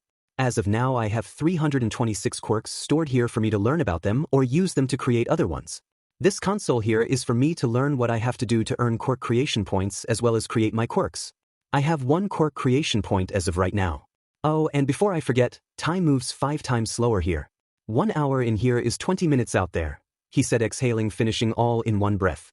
Snipe, his usual stoic expression thoughtful, leaned forward slightly. So, what happens when you combine quirks? Are there ever risks? The funny thing is I can create quirks that have no risks but have smaller power. The more risks I add to them, the more powerful the quirk, he said. Snipe's brow furrowed as he processed Izuku's words. And how do you manage the potential drawbacks? Balancing the benefits and risks must be difficult. Izuku nodded, his expression serious. It is. Every quirk has its own potential dangers.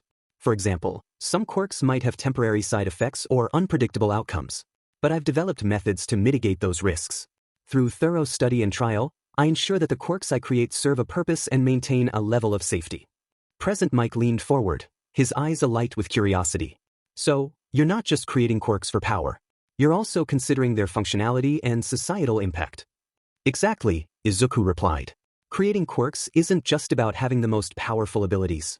It's about making sure they're practical and contribute positively to the world. Hero work isn't about overwhelming strength, it's about making a difference. And that starts with responsible use of abilities. That's why the quirks I've made are not noticeable to others, or they all seem like they are similar in use so that people don't find out I have multiple quirks. That is the main reason I asked to meet with all of you, so that you understand my situation and help me keep it secret. I didn't want to know. What would happen if society found out someone can create quirks all willy-nilly? Aizawa nodded at this. You are a pretty smart one, kid, he said, looking at the books. You've thought about these things 10 steps ahead. 13 leaned back slightly, her gaze thoughtful. The secrecy is a double-edged sword. Keeping such a powerful quirk hidden is essential for now, but what happens when the pressure becomes too much? Well, there comes a point where the need to share outweighs the risks. That is what I should also tell you as well. I've told a few others that are going to UA as they are my friends. Their names are Fumikage Tokoyami, Ibra Shizuki, Kyoka Jiro, Mizo Shoji, and Momo Yaoyorozu, a recommended student. I also made a backstory for my quirk. I usually say my quirk is a special stockpiling quirk that allows me to use various energies to use them in combat and the like, he said, chasing his finger around the table. Niza looked at him as Chase was pouring him tea. And what of your parents and siblings? I am sure that they are proud of you for having this type of quirk. This will make you a remarkable hero. Izuku frowned slightly, but he was slightly happy at the topic they were discussing right now. He had hoped it would have gone this way, and he was glad it did. Izuku sighed as the hero's gazes were on him. He saw All Might flinch slightly as he knew what was coming. Well, that's the thing though.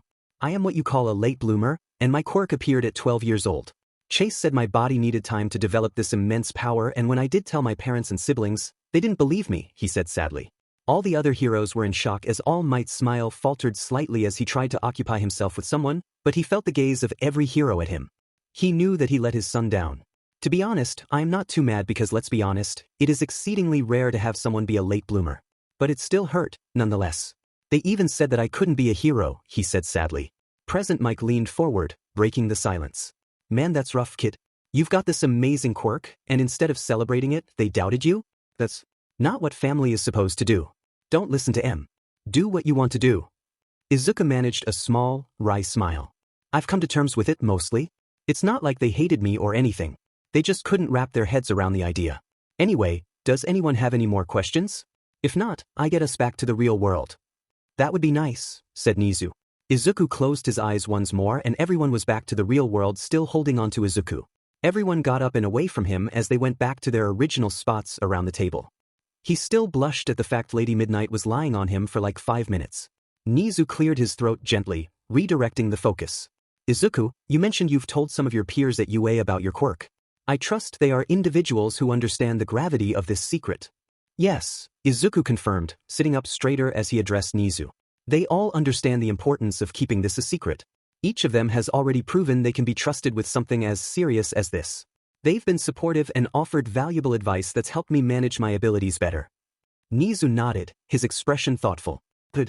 Trust is a delicate thing, but it sounds like you've chosen wisely. Be cautious, though, as secrets like these have a way of unraveling if too many people are aware. I understand, Izuku replied. I've been very careful about who I've told, and I don't plan on expanding that circle anytime soon. Aizawa, leaning back in his chair with his arms crossed, interjected. That's a solid plan, but you should also prepare for the possibility that this secret might get out one day. It's better to have a strategy in place than to be caught off guard. That is why I have told all of you, Izuku reiterated, his green eyes flickering with determination. I wanted to make sure you all knew about my quirk, as I said earlier. If the public knew about this, things could get chaotic. His words hung in the air, and for a moment, the room was silent as the heroes considered the weight of his statement. Nizu set his teacup down and nodded. Good. Well then, I believe I need to talk to All Might and Izuku alone, he said. Present Mike smirked as he pointed finger guns at, they, shit, you all in Triabel, OW, he yelped, being pulled by the ear by Midnight. The room shifted as the heroes exchanged glances, clearly curious about what Nizu intended to discuss with All Might and Izuku. However, no one dared to question the principal's judgment. Aizawa stood, stretching lazily as he made his way toward the door. Come on, let's give them their privacy. We've got other work to do anyway. Present Mike, still rubbing his ear after being dragged by midnight, huffed dramatically. Man, just when it was getting interesting. Don't keep us waiting too long for the juicy details. His joking tone earned a few eye rolls, but it also lightened the mood.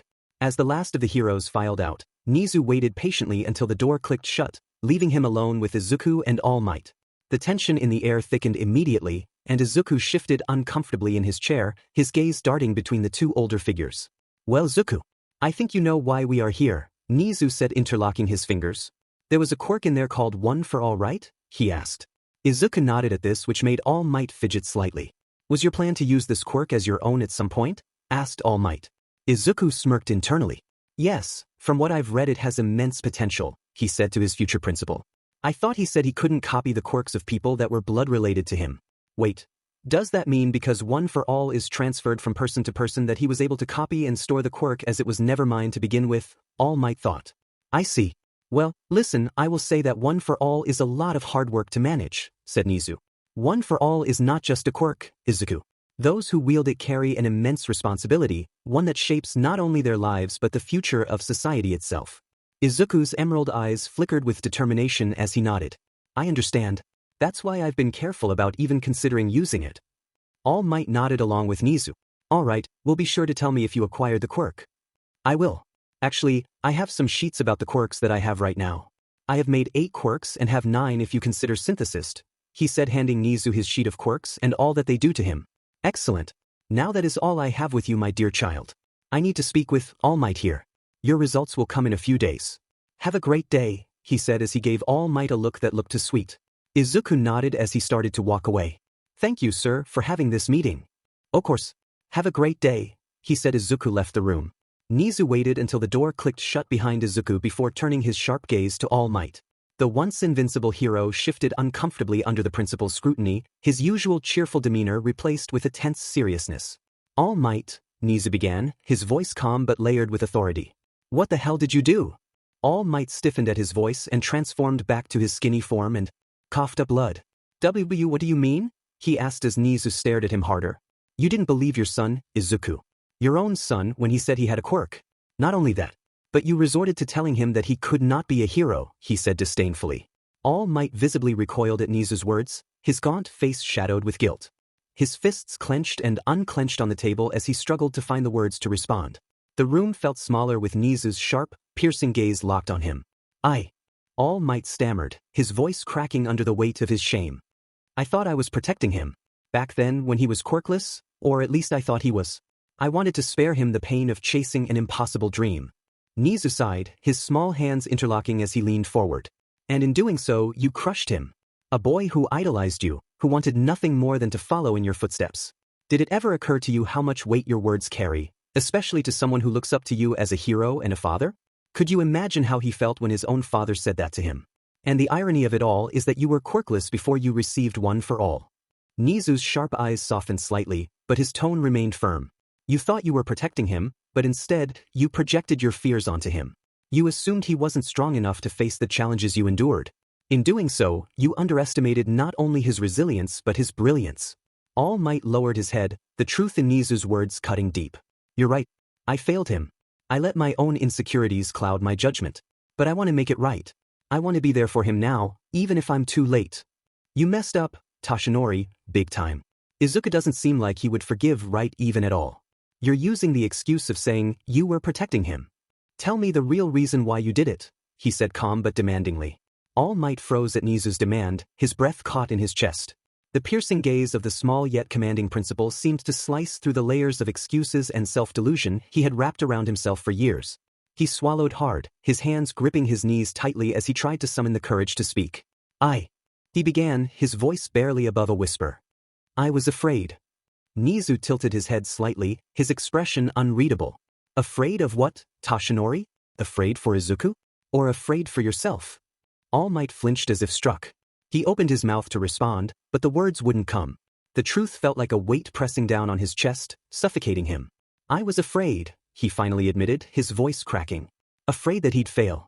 Afraid that he would die if he went in trying, but in doing so, I emotionally neglected him for his 2 older siblings. Nizu's eyes narrowed, his sharp intellect catching on to the deeper implications of All Might's words. Go on. All Might's hands trembled as he gripped the edge of his chair, his gaze fixed on the polished surface of the table.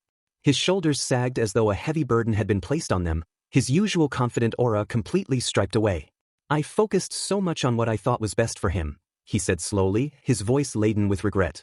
But I failed to see what he needed from me as a father. Izuku, he was always so eager, so full of dreams and hope, and I should have nurtured that. Instead, I pushed him away. I thought I was saving him from heartbreak, from the dangers of a world that can be unforgiving to those without quirks, or even to those with them. But in reality, I let my fear of losing him control me. Nizu remained silent, his sharp eyes never leaving All Might's face, silently urging him to continue. I thought if I told him he couldn't be a hero, he would settle for something safer, something less dangerous, All Might confessed, his voice growing quieter with each word. But when he didn't, when he kept holding on to that dream despite everything I said, I started to focus on Inori and Ichiro. Their quirks are very powerful, and I put my focus into that instead of him. I failed him because I was afraid to confront my own failures. I told myself I was protecting him, but I was really protecting myself, from the guilt of seeing him struggle, from the fear of losing him, from the pain of watching him chase a dream I thought was out of his reach. Nizu leaned forward slightly, his expression was a mixture of disappointment and understanding. Toshinori, you've spent decades as the world's symbol of peace, standing tall as an unshakable pillar for others to lean on. But even the greatest heroes are still human. You let your fear cloud your judgment, and in doing so, you failed your son in the most fundamental way, not as All Might, but as Toshinori Yagi, his father. All Might nodded, the weight of Nizu's words cutting deeper than any battle wound he'd ever endured. You're right. I abandoned him when he needed me was easier to pretend, I didn't see, to focus on Inori and Ichiro, to tell myself I was doing the best I could for my family. Nizu sighed softly, folding his paws on the table. Toshinori, guilt and regret are natural, but they are not enough. They will not fix what's been broken. Izuku has grown strong despite your neglect, but the scars you've left on him will not heal without effort on your part. If you want to make things right, you must act. All Might looked up, his eyes rimmed with unshed tears. But how? How do I even begin to undo the damage I've done?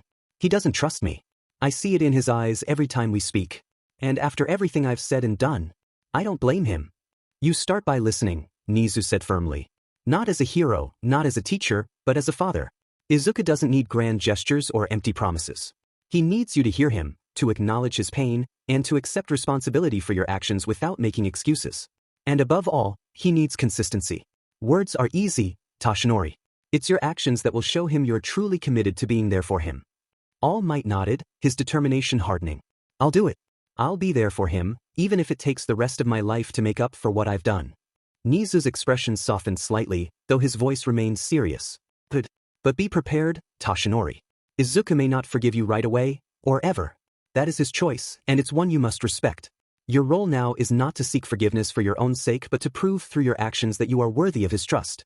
You're lucky that you get to keep your job, he said sipping some tea. All Might sat in silence, his thoughts heavy with the weight of Nizu's words. The room was quiet, save for the faint hum of the lights above and the occasional clink of Nizu's teacup against its saucer. The sharp sting of reality settled deeper with each passing second, and All Might felt his resolve solidifying. You're right, All Might whispered, more to himself than to Nizu. I can't force forgiveness. I can't expect it to come easily, or at all. But I'll prove to him that I'm here, that I'm willing to walk this path with him, no matter how long it takes. Nizu nodded, his sharp gaze focused on All Might with a gentle yet firm understanding. That's the first step. Your intentions must be genuine. Izuku isn't the kind of person who will easily forget your actions, no matter how small or significant they were. Trust, once broken, is a fragile thing to rebuild. Now go to him, he said. Softly. Yes, sir, he said, transforming to his buff form and running out the door. Yagi residence. In the quiet hum of the Yagi residence, the warmth of the evening surrounded them, yet a heavy silence hung over the dinner table. Toshinori Yagi, now in his more modest, unassuming form, sat across from his wife and children.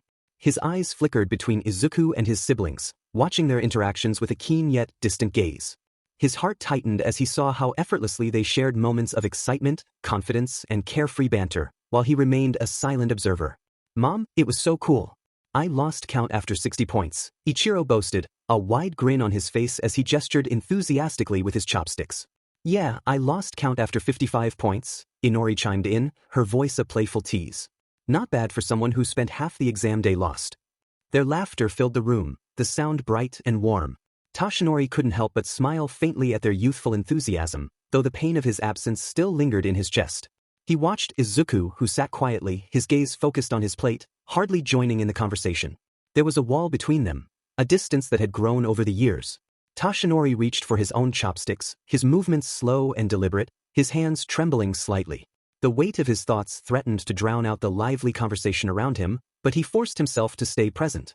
"Did you do well, Izuku?" his wife asked gently, her voice soft, her concern evident in the way she looked at her son.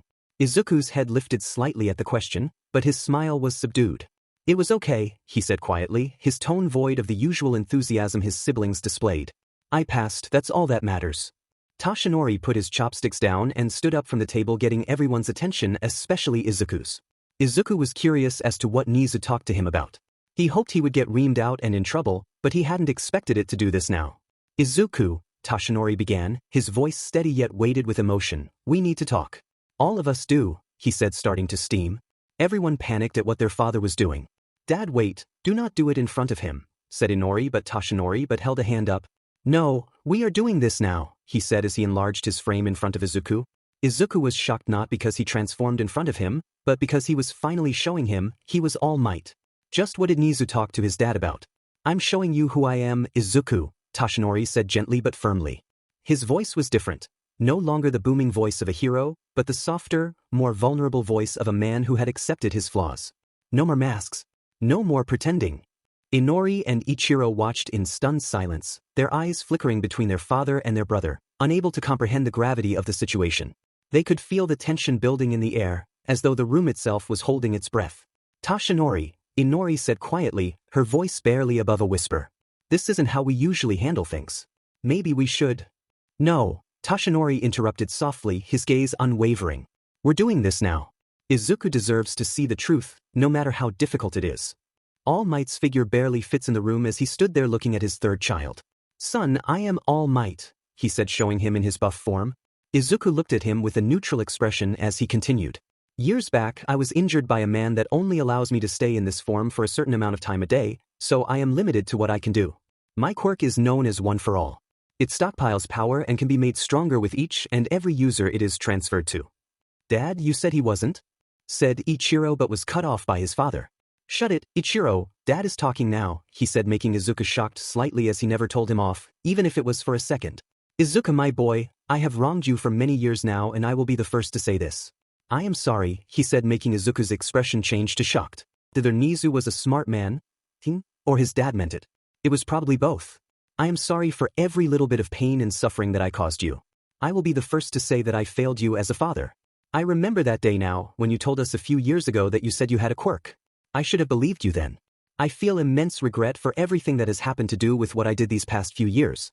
I know that does nothing for what has happened, but I need to say it to you," he said, clenching his fist. Izuku gritted his teeth as tears threatened to fall. "What, he has a quirk?" said Inko, looking at him. "There is no way he does," said Inori with wide eyes. "I am going to agree with Inori on this," said Ichiro, crossing his arms. Toshinori took a deep breath, steadying himself before continuing. His voice remained firm yet fraught with emotion as he addressed his family. "Yes, Inori, Ichiro, Izuku does have a quirk," Toshinori said, his voice calm but resolute. Everyone was shocked as they looked at Izuku, whose eyes were shadowed over with his hair as he clenched his hands into fists. Do you honestly think that I would forgive you from that? Do you know how much pain I was in that my father, the symbol of peace, told me that day I said I had a quirk, that I could not be a hero? It hurts so much," he half-shouted, standing up from his seat. "You knew?" Toshinori asked, confused, transforming back down to his skinny form. "Yes, I knew. When I told you what I could do with that quirk I have. The system told me that you had a quirk called One for All, and it showed a picture of you, and All Might right be next to each other. That is how I found out. I have known about his for almost 3 years now," he said, walking up to him. Toshinori stood there, speechless, as the weight of Izuku's words settled into his mind. The truth was undeniable, and the revelation hit harder than he had anticipated. He clenched his fists, his jaw tightening with emotion, trying to process the years of misunderstanding and neglect. "So, all this time," Toshinori began, his voice breaking, "you knew and I still—" He stopped, unable to continue. The depth of his failure felt suffocating. "Yes, Dad," Izuku interrupted gently, but with a calm authority. "I knew. And it hurt, every single day." His voice wavered for a moment before steadying. All of you didn't believe me when I needed you the most. This made Toshinori feel powerless for the first time in years. He was the strongest person on the planet, and he felt like nothing right now, but he knew he deserved it. He deserved everything that was coming. I understand, Toshinori said softly, his voice barely above a whisper.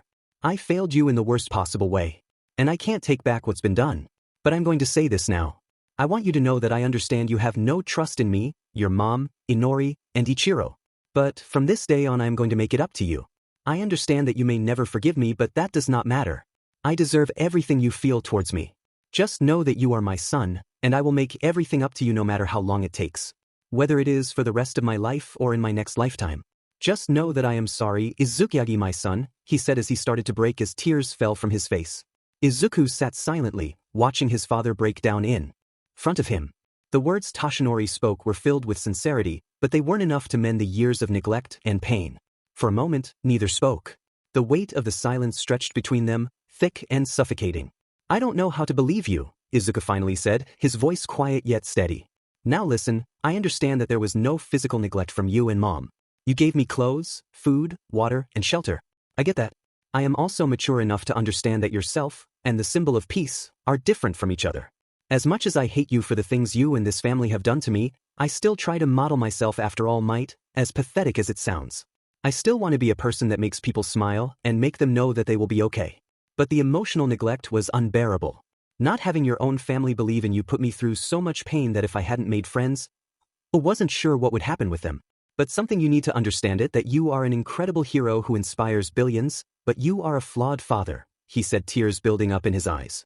Toshinori sat, his hands trembling slightly as he absorbed Izuku's words. The room was quiet again, saved for the occasional sound of his breath hitching, weighted down by the enormity of what Izuku had just said. His mother wiped tears from eyes watching this. I know, Toshinori finally whispered, his voice hoarse. I failed you in a way that no symbol, no title, no strength could ever erase. Izuku nodded, his gaze steady, though his eyes glimmered with unshed tears. Like you said, I seriously doubt that I can ever forgive you. I really do not see a way to. Not now anyway. But know that I was and still am hurt in what all of you have done for me. But I would much sooner forgive you and mom than my so-called siblings over there, he said, pointing to the two of them who were quiet this whole time. Toshinori looked over to his eldest and middle child in wonder at what he meant by that. Inori and Ichiro knew they were in trouble, but they didn't care right now. I'm going to my room. Just know actions are what matters, not the words that come out of your mouth, he said as tears streamed down his face as he walked to his room, leaving a silenced family as Toshinori still wiped tears from his eyes. The Yagi family felt something that should have been felt long ago. Fractured, empty, and incomplete. 3 days later, after that kerfuffle with his family at dinner the other day, Izuku was trying his best to not be bothered by it. His family hadn't properly cared about him for years, but what was bothering him was his father sounded like he meant what he said. Even if he was trying not to be reminded of it, it still hurts to think about it. If his father truly meant what he said, he would have to put the words he said to use and show him through his actions. Maybe then he would consider it. Shortly after he went to his room, his mother came to apologize to him for almost 10 minutes. Inori and Ichiro got disciplined. They were forced to them about the bullying, the beatdown, everything. His siblings were given the works. The scolding wasn't just a slap on the wrist, it was a thorough dressing down, their parents' voices ringing out loud enough for Izuku to hear from his room. For the first time, they were forced to confront the full weight of their actions, no excuses, no justifications. He was sure he heard them getting beat for their actions too. It was the first time in his life that he witnessed, or rather heard his siblings get in trouble. It felt good. Not in the way of revenge, but rather good in the sense that justice was finally being served. He received a half-butted apology from Ichiro, but Inori's sound was much more sincere. Like he said before, if they prove they really are sorry, they will show him. If not, that's on them. He had been waiting for the results of UA, and they were expected today. He had been packing his room along with Inori and Ichiro. He declined any help from anyone harshly as he wanted to be alone right now and get his mind straight. They said by the end of the day UA would come and get their stuff to set it up in their dorm rooms along with a picture of how they had their room. It was weird but cool that they were doing it. The knock on his door startled him out of his thoughts. He turned to see his father in his skinny form, peeking through the doorway. Hey, Izuku, his father said, holding a slip of paper in his hand. Izuku's heart skipped a beat when he saw the UA stamp on it. The response from UA came in, his father continued, stepping into the room and handing him the envelope. Izuku took it with trembling hands, his breath catching in his throat. This was it, the moment he had been waiting for. All the years of training, the countless hours spent pushing himself to his limits, it all came down to this. Good luck, his father said softly before retreating, leaving Izuku alone with the envelope. Izuku tore open the letter to have a little black device fall onto his bed. He fiddled with it for a moment before an image was projected from the device. I am here as a projection for your viewing pleasure, said All Might as he stood there. Izuku sighed as if he knew kind of figured his father would do this, but not this soon. Firstly, congratulations are in order for you to take the UA entrance exam, he said, but he looked off-screen for a moment. Wait, hurry up. I have to do how many of these? Oh God, this is going to take all day, he said to himself but turned back to the camera. All right, where was I? All Might continued on, straightening up and regaining his composure. Ah yes. Young Izuku, let me first say how proud I am of you for taking the UA entrance exam. It's no small feat to stand among the next generation of heroes, and you've proven yourself worthy of this honor. Izuku felt his heart race. The words were hitting him harder than he expected. He wanted to know how well he did. Now, on to the results. All Might exclaimed, his signature smile beaming from the projection. Before I show them, I must say this, young Izuku. You did so well in the exam that you got first place, he said, showing the top 12 scores.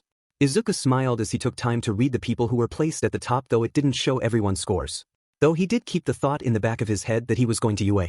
First place was himself, obviously. Second place was Ichiro, the third was Inori, and Bakugo was fourth. Some guy called Kirishima was fifth. Izuku then smiled even further as his friends had gotten on the leaderboard. Uraraka was sixth, Ibra was seventh, and it showed Tokoyami was 11th. He was proud of how well they all did. The screen then showed All Might showing the scores of everyone else except his, which confused him. Young Izuku. Just for reference, this is how the top 4 scores did below you. Young Kirishima, who placed 5th, had 74 points, young Bakugo, who was in 4th, had 77, young Inori had 101 points in 3rd, and finally, young Ichiro had 103 points in 2nd, he said, turning back to the screen. Izuku was shocked, to say the least. He had stopped counting after a while, and if it was his count, it was 52, but how the hell was he first?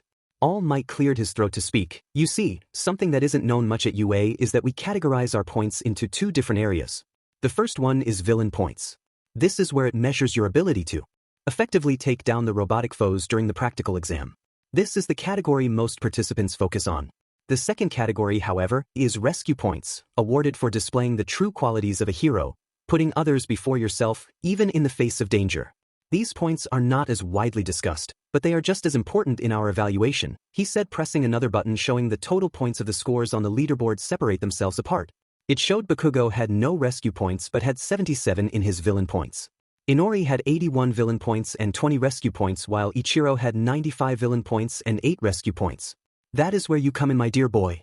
You broke not one, but several records with the use of your strength. Firstly, let's go over your villain points, he said, showing him. Izuku's eyes went wide when he saw the score. All Might continue as he was still in shock. 142 villain points. That is the highest score ever recorded in the villain points category in the history of UA's entrance exams, shattering my own record from many years ago, he said with proudness in his voice. Izuku was overwhelmed, to say the least. That is not all, young man. The essence of being a hero and sacrificing oneself to make sure others will be fine is what gives people rescue points. We have never seen this in the history of UA.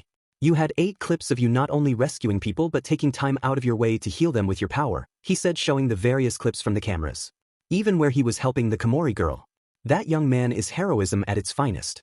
That is why you not only broke this record, but you pulverized it, he said, showing his score.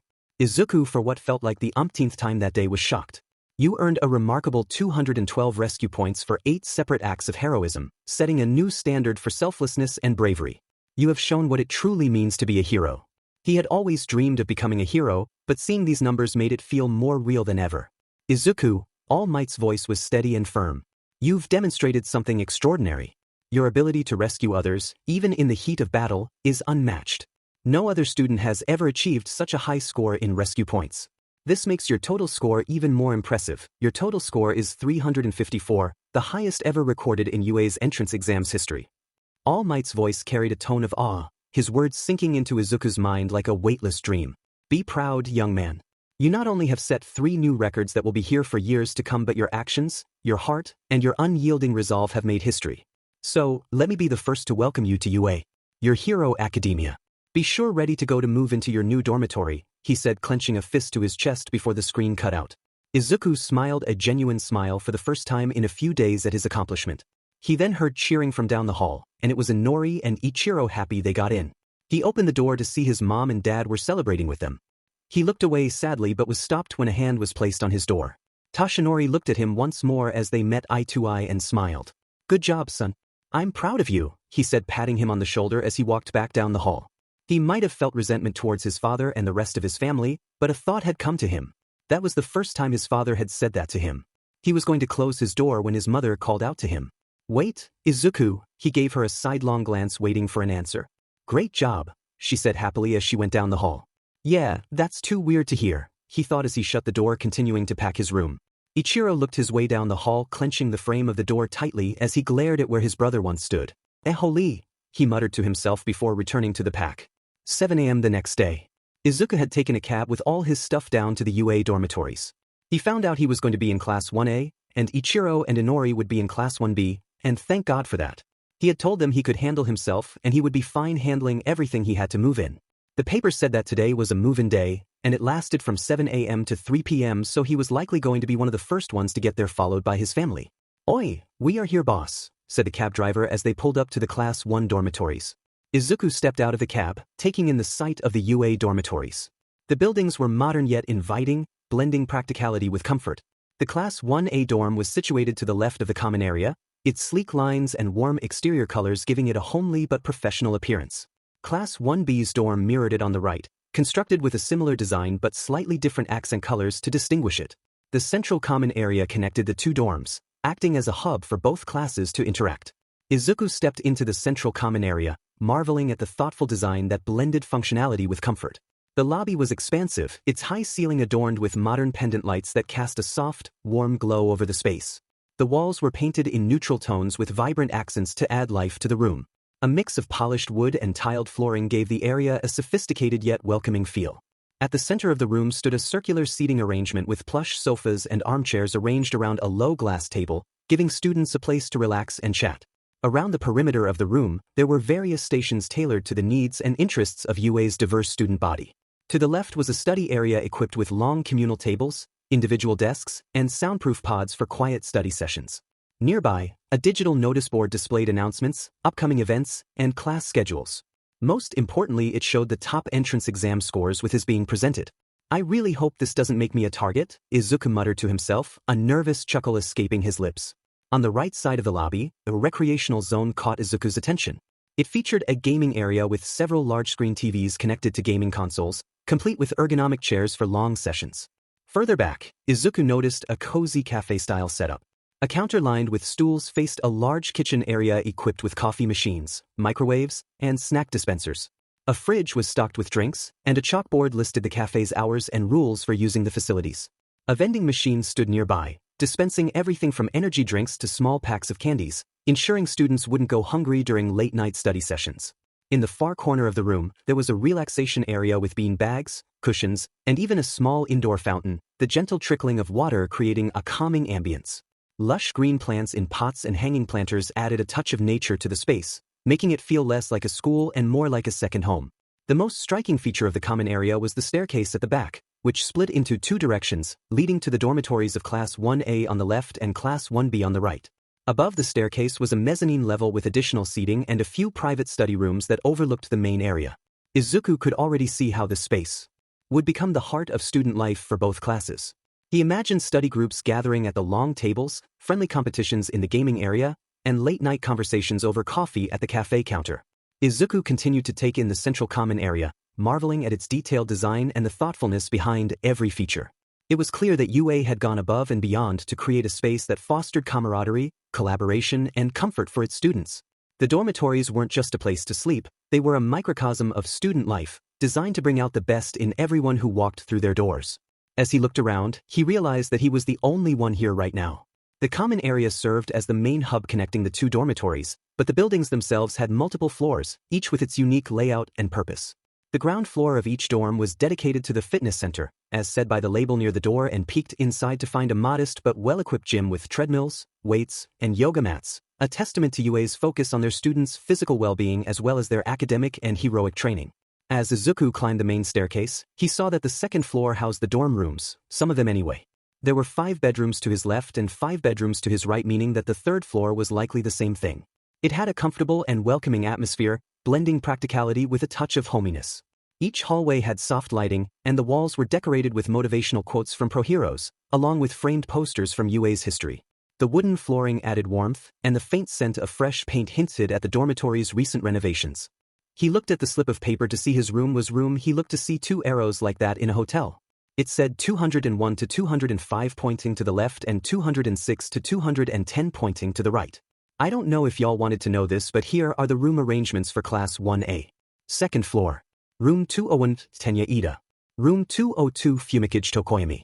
Room 203, Achiko Uraraka. Room 204, Hantasiro. Room 205, Momo Yaoyorozu. Room 206, Izuku Yagi. Room 207, Siu Ajui.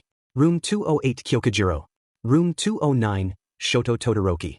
Room 210, Mashireo Ojiro. Third floor. Room 301, Katsuki Bakugo. Room 302, Rikido Sato. Room 303, Yugoyama. Room 304, Injiro Kirishima. Room 305, Toru Hagakure. Room 306, Denki Kaminari. Room 307, Reiko Yanagi. Room 308, Mina Ishido. Room 309, Mizo Shoji. Room 310, Minoru Mineta. Izuku turned to the right, following the arrow toward room. The hallway was quiet, and the soft hum of air conditioning filled the space. As he walked, he noticed small touches that made the dormitory feel less sterile and more personal. Along the walls were framed pictures of famous heroes like Mirko, All Might, Frostflare, and many others. Reaching his room, Izuku hesitated for a moment. His name was printed neatly on a small placard beneath the number 206 saying Izuku Yagi. It felt surreal seeing his name here, a physical reminder that he had made it into UA. He took a deep breath and slid the keycard into the lock.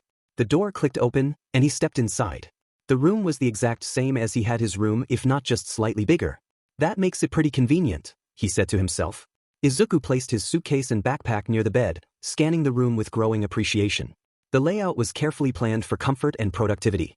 To the left of the entrance was his bed, neatly made with a plain gray comforter and crisp white sheets. A small nightstand sat beside it, complete with a reading lamp and a drawer for personal items.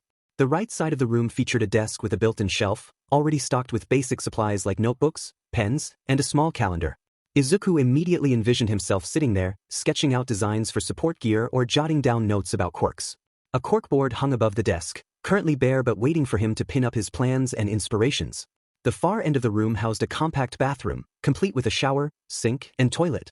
Izuku peered inside, appreciating the clean and modern design. The addition of a private bathroom was a luxury he hadn't expected, and he was grateful for the extra convenience. A large window dominated the wall opposite the door, allowing natural light to flood the room. It overlooked the courtyard, where he could see the view was calming, a perfect backdrop for both work and relaxation. Izuku began unpacking, carefully placing his belongings where they felt most natural. His notebooks, filled with years of quirk analysis and hero observations, found their home on the desk shelf. He reread them all so that the handwriting was clear and easy to read. He hung his UA uniform in the wardrobe alongside a few casual outfits and tucked his sneakers into the shoe rack at the bottom. As he worked, his thoughts wandered to the projects he had been brainstorming. The extra space in his dorm would be perfect for experimenting with new ideas. He envisioned setting up a small workstation with tools and materials for crafting support items. He was so focused on everything he didn't realize that there was a knock on the door. "It's Dad and Mom," Toshinori said. Izuku froze slightly, but nonetheless, he replied back. "Come in, I guess." Toshinori and Inko opened the door to see Izuku was unpacking his things. He looked at them expectingly. "All right, what do you need?" he asked bluntly, his voice tinged with impatience. He didn't want to prolong the conversation any more than necessary. Toshinori and Inko exchanged a brief glance, their expressions betraying a mix of guilt and apprehension. It was clear this wasn't easy for them. Inko was the first to speak. "Izuku, we just wanted to wish you luck with everything," she said softly, her voice shaky as she clasped her hands in front of her. Izuku raised an eyebrow, his arms crossed. Thanks, I guess. Is that all?" Toshinori stepped forward, his usual confident demeanor noticeably absent. "Son, we know things haven't been easy between us," he began, his voice lower than usual. "We've made mistakes, too many to count, and we're not here to excuse them. But we want to try to make things right." "I don't know what to think," he said finally, his voice quieter but no less firm. "You can't just say, sorry, and expect everything to be fine. It's not that simple." "We understand," Inko said, her tears now rolling down her cheeks. "But we're not giving up. Even if it takes years, we'll do whatever it takes to show you that we mean it. Tashinori placed a hand on her shoulder, his own eyes glistening. You don't have to believe us right now, Izuku. Just let us prove it. Let us try. I'll think about it, he said, turning to them. Tashinori reached into his suit jacket and handed him an envelope. Here is some money for if you need anything like books or any of that. It probably doesn't mean much, but we wanted you to have it. Izuku stared at it and it had $1,000, which shocked him slightly, though he didn't show it. Even if his superhero-themed notebook cover business was earning him almost $8,000 in profit a month now, this was something he didn't expect from them. Thanks, Izuku said, his voice flat but sincere.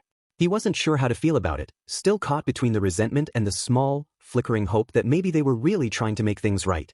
We get out of your hair. Sister and brother are settled in. I know they didn't treat you right in the least bit, but keep each other safe. You don't have to if you don't want to, because from what they told us, it's messed up, he said as he shut the door. Izuku stared at the envelope for a little longer before putting it down. He wanted to explore the rest of this place. He made his way to the 3rd floor, and he was slightly disappointed as there were another 10 rooms, likely because each class had 20 students. He did note that Tokoyami, Jiro, and Momo were all on his floor, which made him happy. He looked down below to see Inori and Ichiro were exploring the place too and sighed as he looked at them. Now yes, he resented them, but they were still siblings. It's not like he wanted them to die or anything like that, but he wanted them to know how much they effed up. He felt something in his pocket as it was a phone ringing with the name Kyoka Jiro, Rockstar, on it. He smiled as he answered. Hello, he answered. Dude, are you here yet? We just pulled up now, she said as he heard a car door shut. Yeah, I am here. I was exploring the place, he said as he briskly walked down the stairs. Well, come down then. I have no clue where my room is, she said. Didn't you get a paper? He asked, confused. I lost it, she said, sounding sheepish. Okay, I'll be down in a minute, he said as he hung up the phone. Izuku was tempted to use one of his quirks to help him down but wasn't going to test that out if he got in trouble. When he reached the lobby, he immediately spotted Kyoka near the entrance.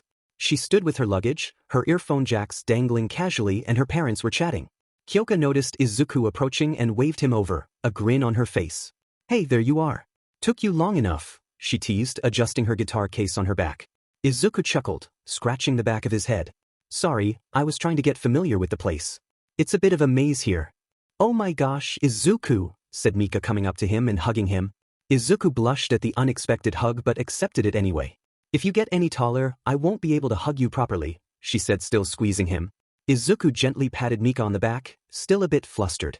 It's not like I can control my height, he said with a nervous laugh. Mom, you are going to make him implode, said Jiro, tapping her foot in annoyance. Oh, Jiro, stop it. It's been months since I saw him. It's like a couple of years ago he was much shorter than you and now he is a giant, she said, breaking the hug. 6 feet tall is not that tall, Mrs. Jiro, said Izuku, scratching the back of his neck. Oh, don't be so modest, and I've told you to call me Mika, she said, waving her hand. Kyotoku put a hand on his wife's shoulder. Honey, let's be calm about this and get her to her room, so she can settle in properly, Jiro's dad said with a gentle smile, steering Mika back a little. You don't want to overwhelm the poor guy. Yeah, let's get going before my mom decides to embarrass me even more, Jiro said, picking up her guitar case and giving her mom a pointed look. Izuku walked his way up the stairs to show them her room. What's cool is we are on the same floor, you are a couple of doors down from me. Actually, Tokoyami and Yaoyorozu are on this floor as well, he said as they got to the large hallway. That's cool, she said excitedly. They said they were on their way. I'm glad that all of us are in the same class. It is a shame that Shiozaki isn't though, she said as she got to the door with her nameplate on it. She opened it to see it was almost the exact way she had her room. How the heck did they get the room exactly the same, said Mika, walking in along with Jiro. Izuku was about to walk in when he was stopped by her father, who put a hand on his shoulder. Izuku got nervous and turned to him. Sir, I'm sorry if I did anything to you or Jiro, he said, trying to stay calm. What? No. I just needed to talk to you about something, he said, shutting the door to her room, so they were alone in the hallway. Izuku gulped, thinking he still did something wrong, but Kyotoku had a different look on his face. Listen, kid, I've known you for a few years now and you being Kyoka's friend has done wonders for her. She is not always the easiest person to get along with, Kyotoku continued with a chuckle, his voice calm but sincere. She's headstrong, a little rough around the edges, but ever since you two became friends, I've seen her grow in ways I didn't think possible. Izuku relaxed slightly, though he still felt the weight of the conversation. I don't think I did anything special, sir, he stammered, scratching the back of his head. Jiro's amazing on her own. She doesn't need me to. Kyotoku held up a hand, cutting him off gently. That's exactly why I wanted to talk to you. You see her as her own person, and that means more than you probably realize. She's a strong kid, but even strong people need someone in their corner. Izuku's face grew warm, and he fidgeted nervously. I just try to be a good friend. I don't want to let her down. You won't, Kyotoku said firmly. But I'm going to ask something of you, Izuku. You're not just a friend to Kyoka, you're one of the few people she genuinely trusts. Keep being that person for her. I think you are a great kid, and I have grown to like, which is very rare for anyone who was a friend to Jiro in her younger years. And if you ever find yourself in trouble or need advice, you can come to me or Mika. Consider it an open-door policy. Izuku's eyes widened at the offer. Thank you, sir. That really means a lot. Kyotoku smiled warmly. You're a good kid, Izuku. I don't say that lightly. But the last thing I ask of you is this, he said quieter than before he said, looking at him in the eyes. What's that, sir? He asked curiously. That you protect our little girl, he said sincerely. She is all we have in this world. Kyotoku paused, his eyes steady but filled with emotion. She's our everything. I know she's strong, but the world can be harsh.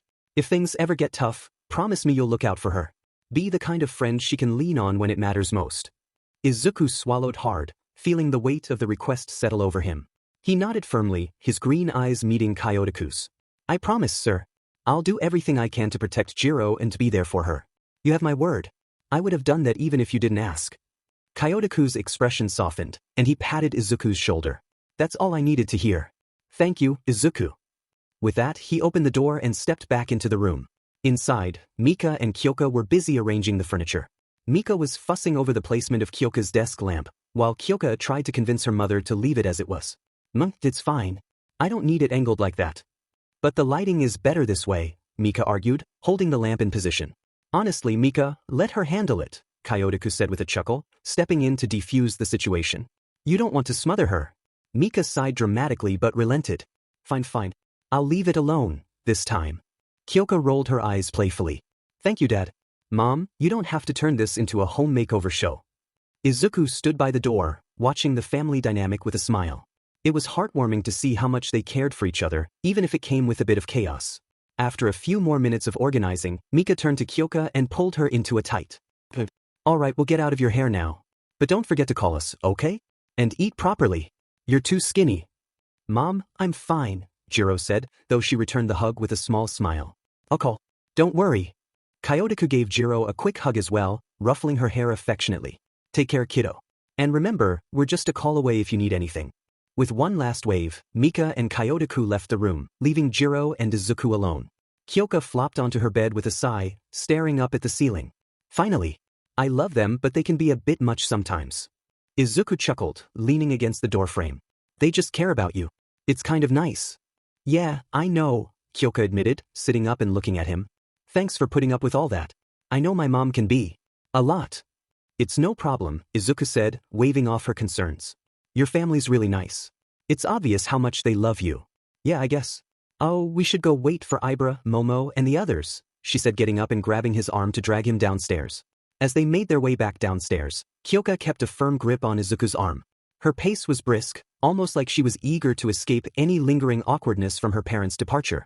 Izuku couldn't help but smile at her determination, though he noticed the faint blush dusting her cheeks. You're really in a hurry, huh? Izuku said, glancing at her. I just don't want them to get here and think I abandoned them, Jiro replied, brushing off his comment but not releasing his arm. Besides, it's better than sitting in my room while my mom texts me instructions on how to decorate. Izuku chuckled. Fair point. When they reached the lobby, they found Tokoyami and Yaoyorozu already there, standing near a cluster of couches. Tokoyami was as stoic as ever, his sharp gaze observing their approach, while Momo greeted them with a warm smile. Oh, Jiro. Yagi. You are already here. Momo called out excitedly. Yeah, we are. You guys are on the same floor, so that is cool, said Jiro as she and Momo hugged each other. Same floor? Momo repeated with a delighted smile as she stepped back from the hug. That's wonderful. It'll make it so much easier for us to meet up and study, or just hang out. Definitely, Jiro agreed, crossing her arms with a smirk. Though I'm not sure how much studying Tokoyami's going to let us do if he's busy brooding in the corner. Tokoyami raised an eyebrow, his expression unchanging. Brooding is a necessary part of understanding the abyss, he said in his usual dramatic tone, but I would not hinder a study session. Knowledge feeds the shadows after all. Izuku sighed as he walked over to his dark shadow friend. It's okay, Tokoyami. I am here to brighten up your day, he said, nudging him in the slightly. Tokoyami blinked at Izuku's attempt at humor, his stoic expression barely shifting. I do not require your light, Yagi, he replied calmly, though the corner of his mouth twitched, betraying the smallest hint of amusement. But I appreciate your effort.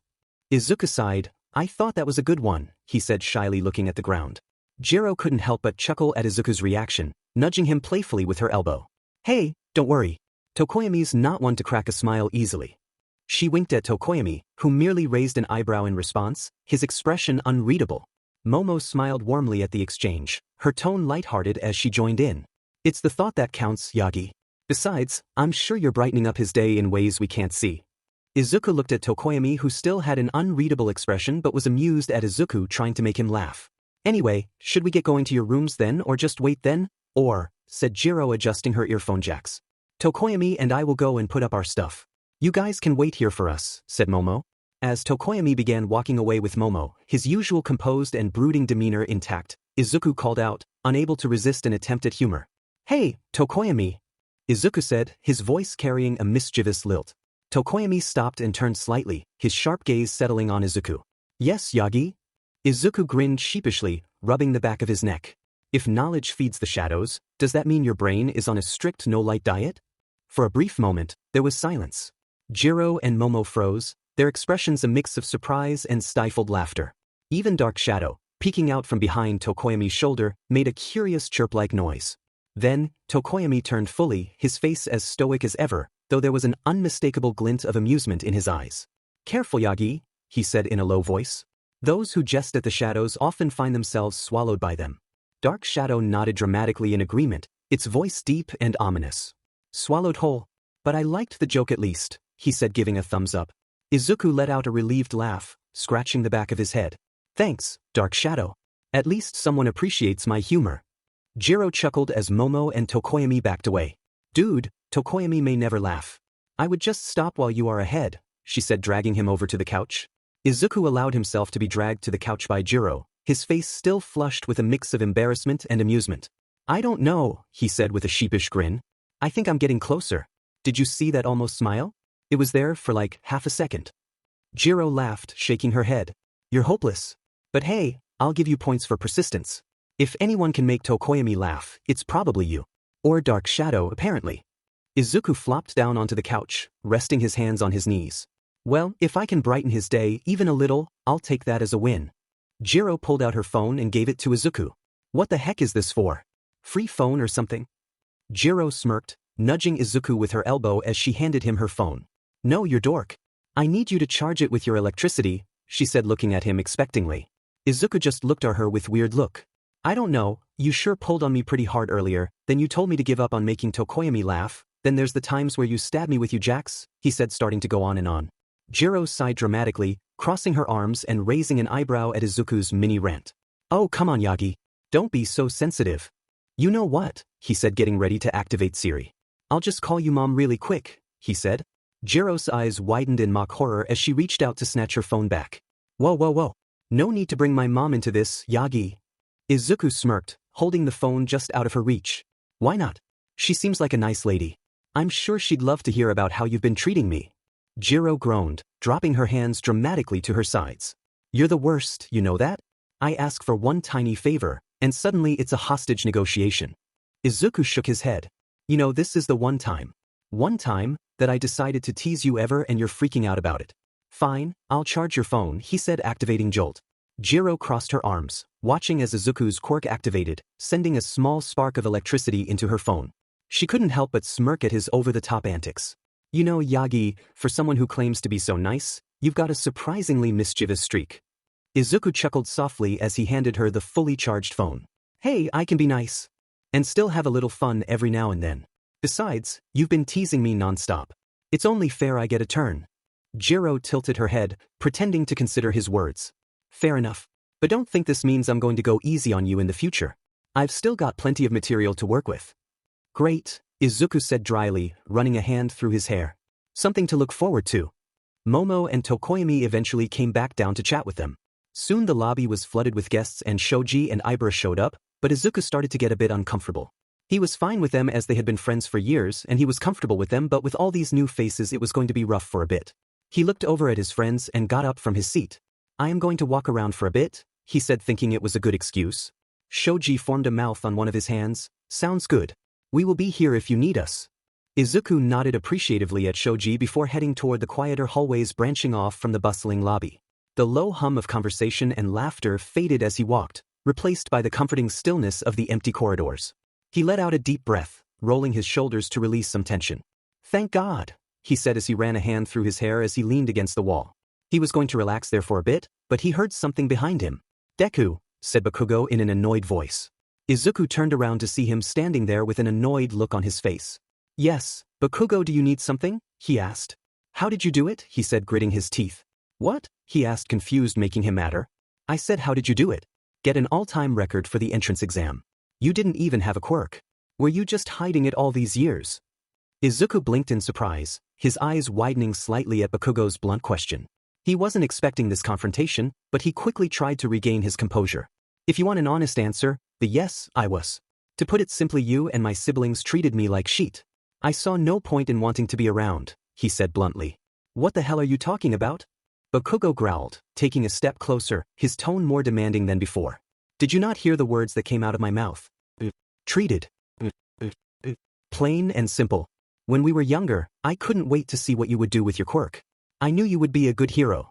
I figured the same with my siblings, but you three decided to take out on me someone whose quirk didn't come in until 3 years ago. Then all I saw was a person who was constantly mocked for something I couldn't control. You all treated me like I didn't matter, like I was just a waste of space. And you know what? I believed it for a long time, but in the end, I don't care what you think about me. I know what value I can give, Izuku said, his voice steady but carrying the weight of years of pent-up frustration. Bakugo gritted his teeth and clenched his hands. You FHCD, he said, charging at him. Before he could do anything, Bakugo had been restrained with wrappings. My quirk, where the hell did it go? He yelled out, but down the hallway Mr. Aizawa stood there holding him back from attacking Izuku. Mr. Aizawa stood motionless, his usual calm and composed demeanor in place, though there was a slight hint of concern in his eyes as he looked at Bakugo. You're not going to solve anything with violence, Bakugo, he said, his voice firm yet patient. Not here and not like this. Izuku watched the scene unfold, his heart pounding in his chest. This wasn't how he imagined things would go. A part of him wanted to back away, to let Bakugo go off on his own, but there was another part of him that stood firm, unwilling to let his years of silent suffering be dismissed again. He had to see this through. Let me go. Bakugo snarled, thrashing Aizawa's grip. I'm going to make him regret this, in it. We are not fighting. Yagi got in fair and square. You try something like this again and there will be consequences, he said with red eyes as Bakugo still tried to struggle. Bakugo glared at Izuku before stopping himself. Bakugo's glare burned into Izuku, his chest heaving with anger. For a moment, it seemed like the tension would snap and things would spiral out of control again. But Bakugo, to his credit, slowly stopped struggling against Aizawa's grip, his eyes narrowing, though he made no attempt to hide the contempt he felt. Aizawa tightened his hold on Bakugo, his voice firm and authoritative. I'm giving you a choice, Bakugo. You can walk away from this with some dignity intact, or you can keep fighting and face the consequences. It's your call. Bakugo's fists were clenched, his breath still heavy, but he didn't respond immediately.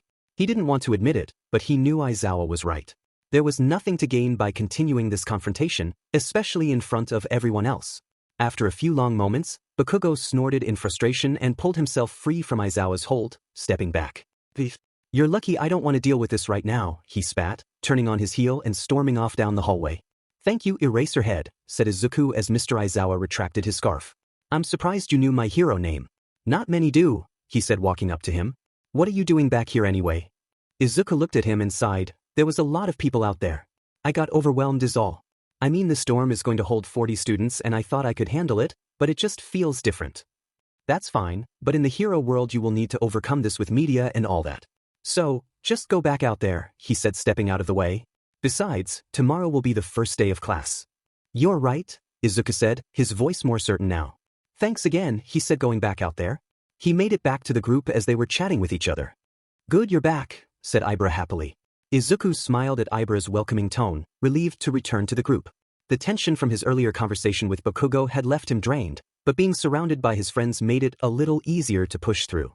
As he approached the group, Momo waved him over, her usual smile back in place. Back from your little adventure, huh? She said, giving him a playful nudge. Izuku chuckled nervously, rubbing the back of his neck. Yeah, you could say that, he replied. The rest of the night revolved around Izuku going around and forcing himself to talk to as many people as he could. He got to know everyone's names in Class A and some of Class B, though he did in the way of he heard it from other conversations. Aside from his friend group, he hadn't talked to anyone else except Uraraka, that is. She was very bubbly from what he could tell, and he was happy to see the girl he helped out in the exams called Komori, but when he approached her was blushed and scooted away. He didn't get it but didn't want to overwhelm her. He checked his phone to see it was 10 o'clock and thought it was time for bed. Quite a few people had gone to their rooms actually, and he decided to as well. Izuku paused as Tsuyu Ajui, assuming that was her name, the girl with green hair and large, expressive eyes, walked up behind him. He hadn't expected to be approached by her so late at night, but her presence was always calming. As she caught up to him, she gave him a friendly wave, her tongue still sticking out slightly as she approached. "Hey, you're Izuku Yagi, right?" she asked. "Yeah, it is. Nice to meet you," he said, shaking her hand. "I noticed you not much of a talker, are you?" she said, making him look away. "I am, just not with people I don't know that well, sorry," he said, scratching the back of his head.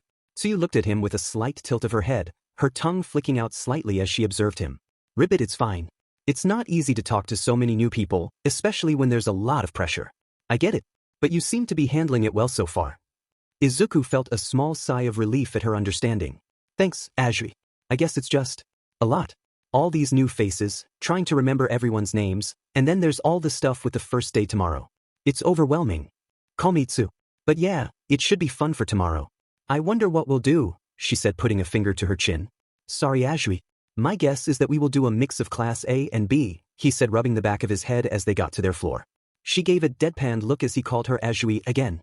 She smiled and shook her head, a soft chuckle escaping her lips. "You can just call me Tsu. It's easier that way. No need for all the formalities." Izuku chuckled nervously, scratching the back of his neck again. "Alright, Ajui. Sorry about that." "You did it again, Ribbit," she said bluntly. Izuku froze, his face turning a bit red as he realized he'd made the same mistake again. "I'm really sorry," he said, rubbing the back of his neck awkwardly. "It's okay," she said, placing a hand on her door. "Oh yeah, by the way, are you a loud neighbor?" Izuku blinked, caught off guard by the question. "A loud neighbor?" he repeated, a bit confused. "I don't think I am. I mean, I don't really talk that much, so I don't think I'd be noisy." Tsu raised an eyebrow, her expression a mix of curiosity and amusement. "I mean, not like someone who would blast music or anything, but some people are naturally louder without realizing it. You seem like you're more of the quiet type, but it's always good to check, especially in dorms. The only reason I ask is I have 2 younger siblings and they're pretty loud." "Oh no, I'm not like that," he said, waving it off with her nodding. Tsu gave him a knowing smile. "It's fine. I just wanted to be sure. You never know about dorm life. Some people have different habits, and living close to others can make a difference. I'll just have to make sure my siblings don't get too loud when they visit." She paused for a moment, then added, "But hey, as long as you're not going to be jumping jacks at 3 a.m. or something, we're good. I think they said that all the rooms have a pretty good soundproofing system, so we should be good in that department," he said, giving a thumbs up. Tsu smiled at his reassurance, clearly relieved. "Well, that's good to know. Anyways, good night, Yagi," she said as she closed her door. "Good night, Ajui. I mean Tsu," he said, remembering to correct himself. Izuku opened his door but stopped as Momo opened hers and peered her head out. "Hey Yagi," she asked. He turned to her, wondering why she was still up. "What's up, Yaoyorozu?" "This is embarrassing, but could you help me with moving a dresser?" she asked. Izuku blinked, surprised by the request. Sure, Yaoyorozu." "No problem," he said, stepping back out into the hallway. "Is it in your room?" Momo nodded, a sheepish smile on her face. "Yes, I was trying to rearrange things, but it turns out the dresser is a bit heavier than I expected. I didn't want to wake anyone by making too much noise dragging it." Izuku scratched the back of his head, still a little nervous but glad to help. "It's no trouble. Lead the way." Momo opened her door wider, allowing him to step inside. He noticed Jiro was lying on her bed listening to music with her earphone jacks, but her room was immaculate as he'd expected, but there was a noticeable gap where the dresser had been moved partway across that was angled awkwardly, stuck halfway between the corner and the window. Momo gestured to it with a slight laugh. Momo chuckled softly, gesturing at the awkwardly positioned dresser. "As you can see, I might have overestimated my ability to move it alone." Jiro offered to help, but well... She glanced at her friend, who was lying comfortably on the bed with her music blasting. Jiro gave a lazy wave, not even bothering to pull out her earphones. "You've got it under control, Yaoyorozu," she said with a smirk. "Besides, Yagi here looks like he can handle it." Izuku smiled nervously, feeling the weight of the task as he stepped closer to the dresser. "I'll do my best. Where do you want it?" "By the window," Momo replied, her tone brightening with relief. I thought it would be a better spot for studying, but once I started moving it, I realized it was heavier than I expected. Izuku crouched down and tested the weight of the dresser. It was indeed solid and sturdy, but with some effort he figured it wouldn't be too difficult to move. He bent over and picked it with not much effort, making Jiro and Momo shocked. I sometimes forget you jacked, said Momo, blushing in embarrassment at how easily Izuku lifted it. He didn't even use a quirk. Izuku chuckled nervously, feeling a little self-conscious under their surprised gazes. Yeah, I guess all the training has paid off, he said, scratching the back of his neck while holding the dresser effortlessly. Where exactly do you want this, Yaoyorozu? Momo quickly recovered from her embarrassment, pointing toward the window with a soft cough. Over there, next to the desk, please. Thank you so much, Yagi. Izuku nodded and carefully carried the dresser across the room, positioning it exactly where Momo had indicated. He set it down gently, ensuring it didn't scrape against the floor or bump into the nearby furniture. How's that? He asked, stepping back to admire the arrangement. Momo clasped her hands together, clearly pleased. That's perfect. Thank you so much. I couldn't have done it without you. Proud of you, Izuku. We make a good team, said Jiro, giving a lazy thumbs up. Izuku sighed as he charged up Jolt in his finger and touched her, feeling a shock making her jump. Jiro yelped and bolted upright, glaring at Izuku with wide eyes as she rubbed her arm where he had lightly zapped her. What the heck, Yagi? She exclaimed, her usual laid-back demeanor replaced with a mixture of shock and annoyance. She was blushing slightly, whether from embarrassment or something else, but she had it visible on her face. Jiro stood up, stretching her arms with a mischievous glint in her eyes. Getting bold now, huh? Let's see how far that backbone goes, she teased, her earphone jacks twitching slightly as if ready to retaliate. Izuku immediately held up his hands in mock surrender, his nervous chuckle betraying his attempt to stay calm. Wait, Jiro, it was just a joke. No need to escalate this. Momo, observing the exchange with a bemused smile, interjected, Now, let's not turn this into an all-out battle in my room. I just got it organized. She glanced at Izuku, her tone half serious. Although, Yagi, you might have asked for this one. Jiro smirked, leaning against the edge of the bed. Oh, don't worry, Yaoyorozu. I won't wreck your room. This time. She turned her attention back to Izuku. But Yagi, you better watch your back. Payback's coming when you least expect it. Izuku laughed nervously, scratching the back of his head. Duly noted. I'll make sure to sleep with one eye open. Good call, Jiro said, crossing her arms. You never know when I might strike. Momo let out a soft laugh, shaking her head at their banter. Alright, I think that's enough excitement for one night.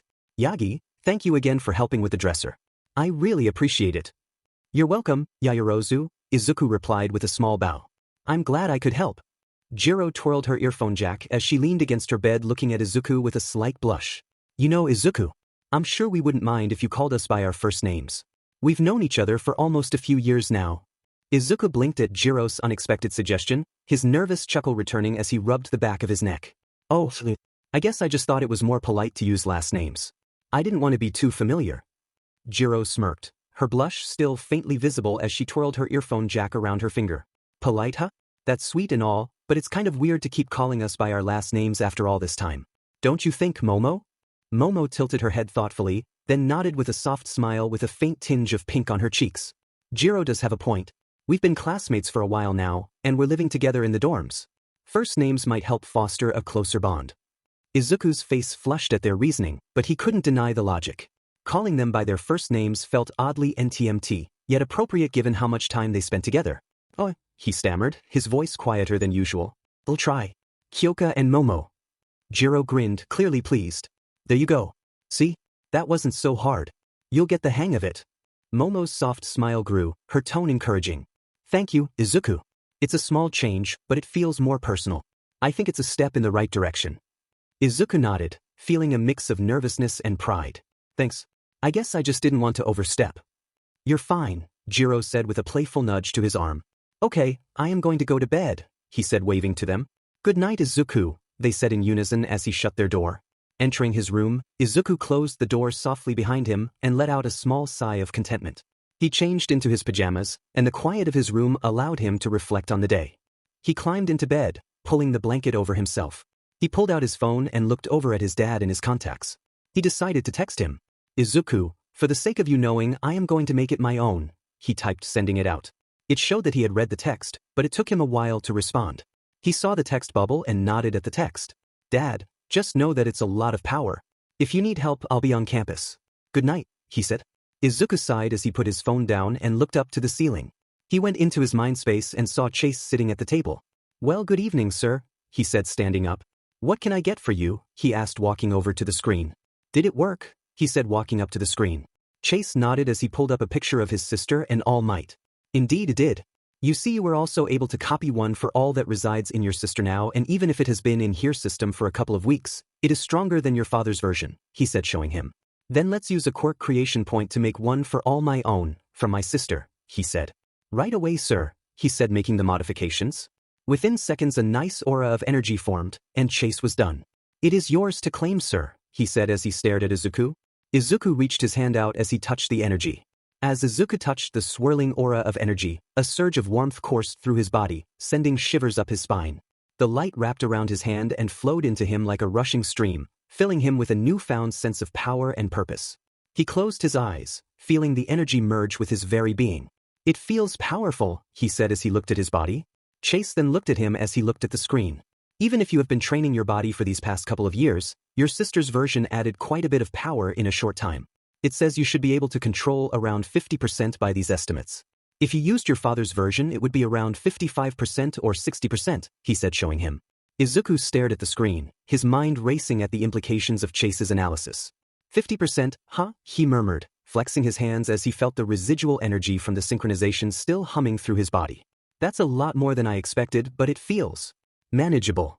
Chase adjusted his posture, tapping a few keys on the console to bring up a holographic projection of Izuku's body. The glowing diagram showed his energy pathways, now reinforced and intertwined with the essence of one for all. As to allowing you to use the power willingly is up to you, he said.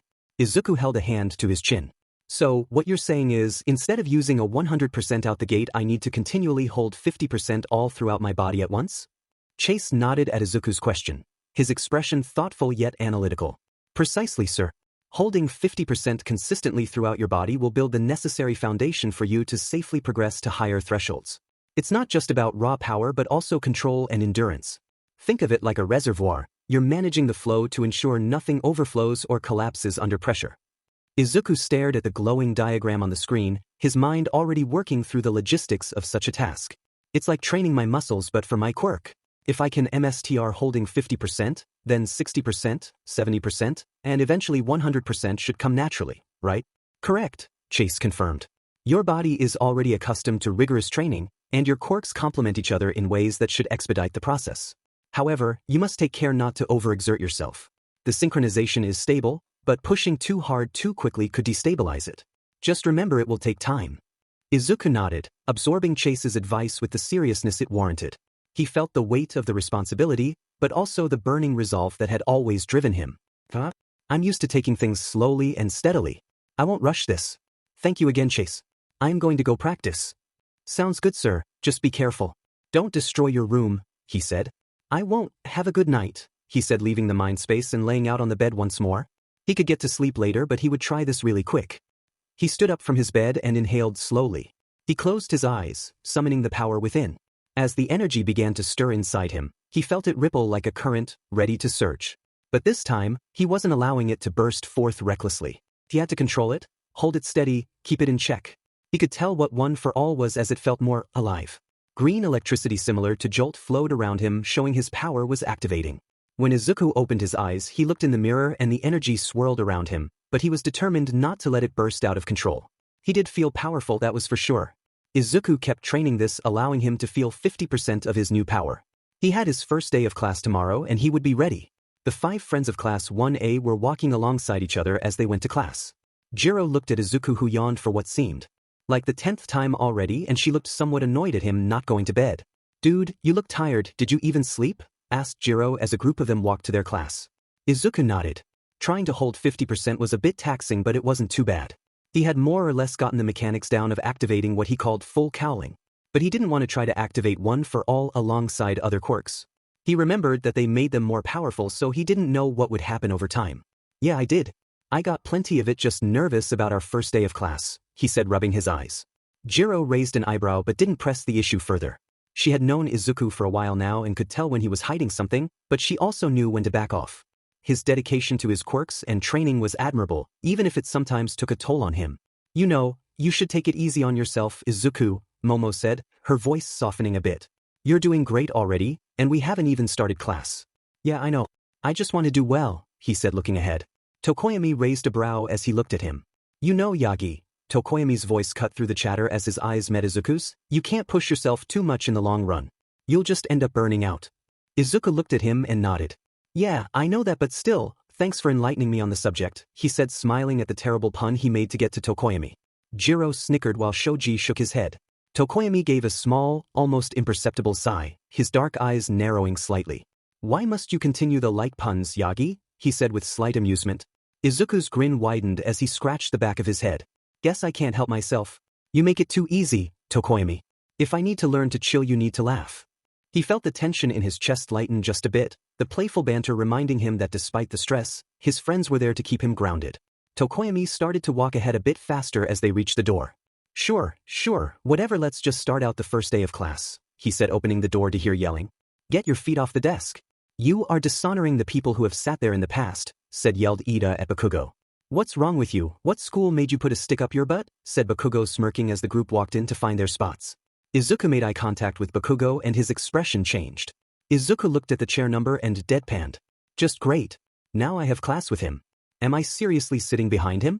This is going to be amazing, he thought to himself as he sat down behind Bakugo. Ida looked over to Izuku and smiled. Hello there, he said, marching over. Izuku was shocked at his very robotic movements, but he continued. My name is Tenya Ida, and I wanted to congratulate you on seeing the true meaning of the test in defeating the robot to save that girl, he said. Izuku put his hand up, Izuku Yagi, but it was nothing. I was just doing what anyone else would. Ida's eyes widened for a moment at the humble response, but he quickly straightened up, giving Izuku a more formal bow. No, you have an incredible sense of justice and determination. What you did in that test was no small feat, Yagi. The way you rushed to rescue that girl, despite the risks, was heroic. Yeah, Yagi, said Uraraka, jumping out from behind him. It was awesome the way you jumped in and destroyed that thing from protecting me, she said, getting in his face. Izuku tried to get the two to back away from him, but it was futile. Bakugo continued to have that look on him as Izuku heard someone come into the door. Izuku saw Eraserhead walk into the room, with a yellow sleeping bag. It made sense, being he was an underground hero or someone who works late into the night to fight crime. Achiko and Ida looked to see where Izuku was staring and quickly hurried to their seat after seeing their teacher. Not bad. It took you all 3.46 seconds to be quiet, but that's not going to be good enough, Mr. Aizawa said as he looked like his class. Alright, just so we are clear, my name is Mr. Aizawa and welcome to your first day of the hero course. I will be your homeroom teacher. Don't worry, I know all of you already, he said, making them slightly shiver. Now, Aizawa continued, dragging himself out of his sleeping bag with all the enthusiasm of someone who'd rather be anywhere else. Before we begin anything remotely fun or interesting, let me remind you all, you're here because you've shown potential, but potential isn't enough to make you heroes. If you think coasting through this course is an option, you're in for a rude awakening. Now put these on. We will be doing a quirk assessment test outside, he said, leaving the room. A quirk assessment test? Jiro muttered, her brows furrowing as she held the uniform. On the first day? Isn't that a bit extreme?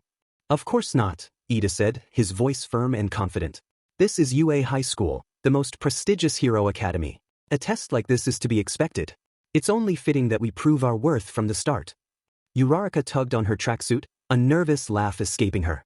I thought we'd at least get some time to settle in first. But I guess we should have known. Heroes don't exactly get a lot of prep time in real emergencies. The student ran to the locker rooms to quickly get changed.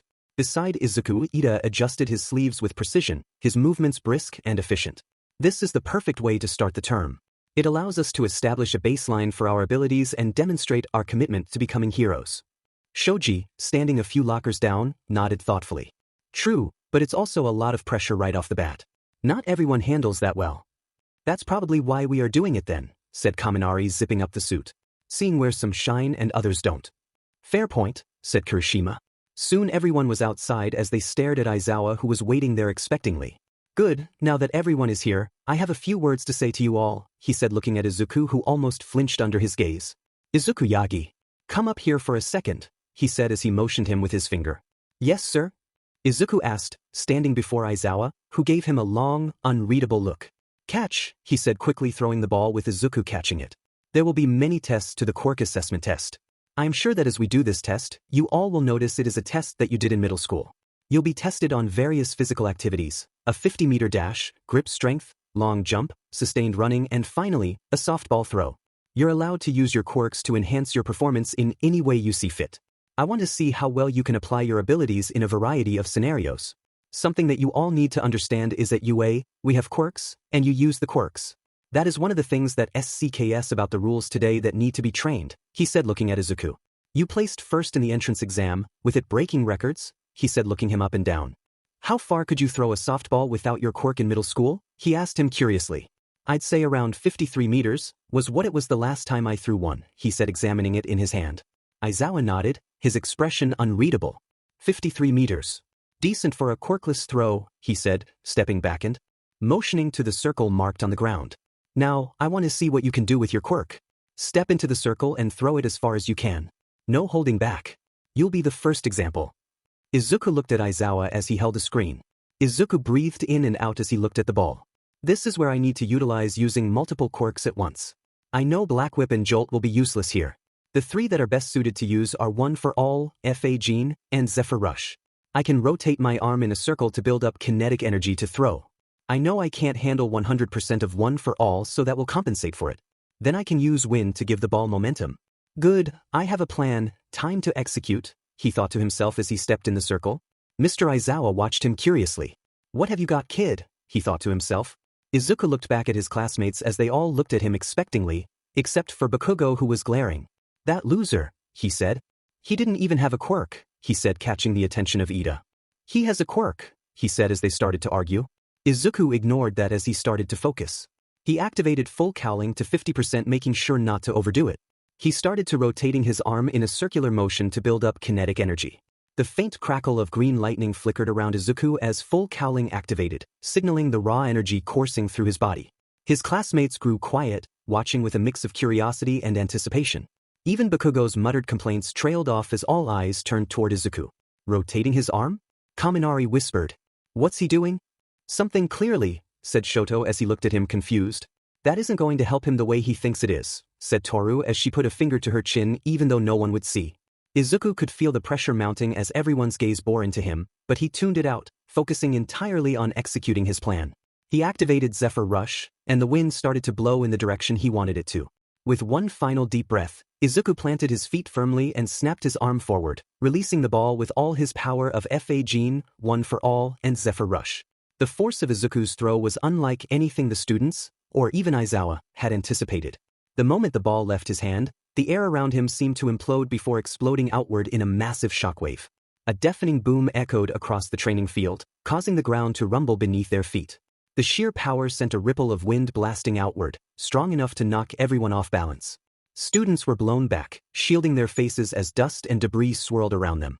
Aizawa, who had been standing closest to the circle, stumbled backward, momentarily caught off guard by the unexpected impact. What the hell was that?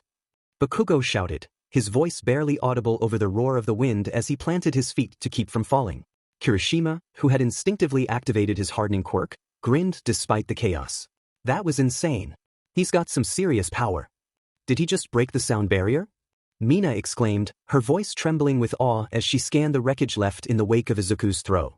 It sure felt like it, Kaminari said, his mouth agape as he struggled to stand. What kind of throw was that? That wasn't just raw strength, that was next level. Izuku, still holding his breath, couldn't quite believe what he had just done. His arm throbbed with residual energy, and he could feel the hum of his quirks lingering, like an aftershock. His heart raced in his chest as his classmates slowly regained their composure. Bakugo's eye twitched in anger. How the hell is this nerd so effing strong? Did he think he was too good enough to not use his quirk when we were kids? Deku, he thought angrily. Izuku looked over to Aizawa, who showed him his result. You got 2,544.6 meters, Aizawa said nonchalantly, holding up the measuring device. His tone was calm, but the slight rise of his eyebrows betrayed his surprise. He'd seen impressive performances before, but this was on another level. The class erupted into chaos. How the hell are we going to top that? Yelled Mina, throwing her arms up in mock despair, though her wide grin showed she wasn't really upset. Spooky, murmured Reiko, her normally reserved tone tinged with genuine awe. Her pale eyes locked onto Izuku as if he were a ghost who had just come to life. That wasn't human. The class quieted as Aizawa addressed them, his dry tone laced with a subtle undertone of challenge. Yagi's performance is an example of what happens when you use your quirks effectively. This isn't about raw strength or flashy moves, it's about understanding your limits and pushing past them in a controlled way. He paused, letting his words sink in as his gaze swept across the group. Normally, I'd dangle the threat of suspension to make you all take this seriously, but apparently, that's frowned upon now. His voice dripped with sarcasm, earning a few chuckles from the students. Instead, I'm going to say this: you're not just competing against each other. You're competing against yourselves. Go all out, no holding back. Show me what you've got. But if you think the hero course is a joke, then you will be expelled. While they were silenced by their teacher's words, the students looked at each other with determination in their eyes. Everyone knew they were going to have fun but also showed everyone what they had. Izuku's POV. As the tests went on, I more or less crushed them. I don't mean to brag, but that is what I literally did. When I did the grip test, it broke from my grip when using one for all. The 50-meter dash was easy as well.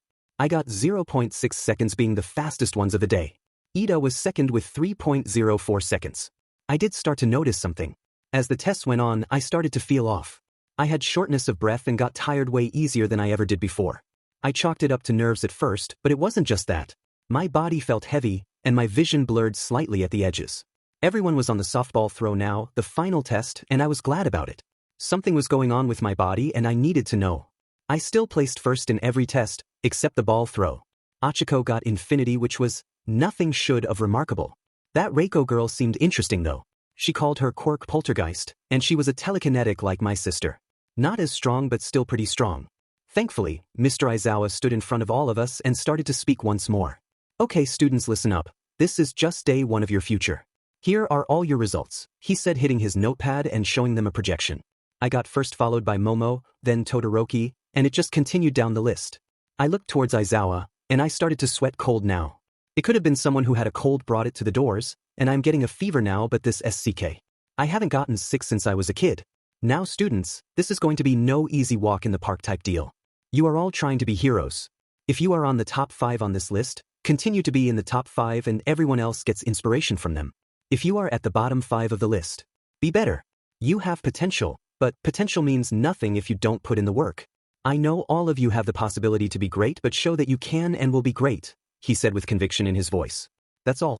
For class today, you are dismissed and may return to the dorms. Izuku, Aizawa said, his tone neutral but sharp. Stay for a moment.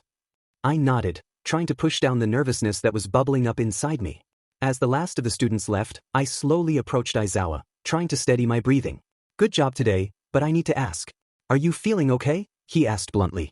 I froze for a moment, caught off guard by his question. Aizawa's gaze was steady, but I could tell there was something more beneath his neutral expression. He had noticed. There was no way he could have missed it. Despite my best efforts to push through, my body had been betraying me all day. The dizziness, the shortness of breath, the overwhelming fatigue, it wasn't normal. I'm fine, I said quickly, trying to brush it off. Just a little tired, that's all. The tests were intense. Aizawa raised an eyebrow, unconvinced. I'm sure.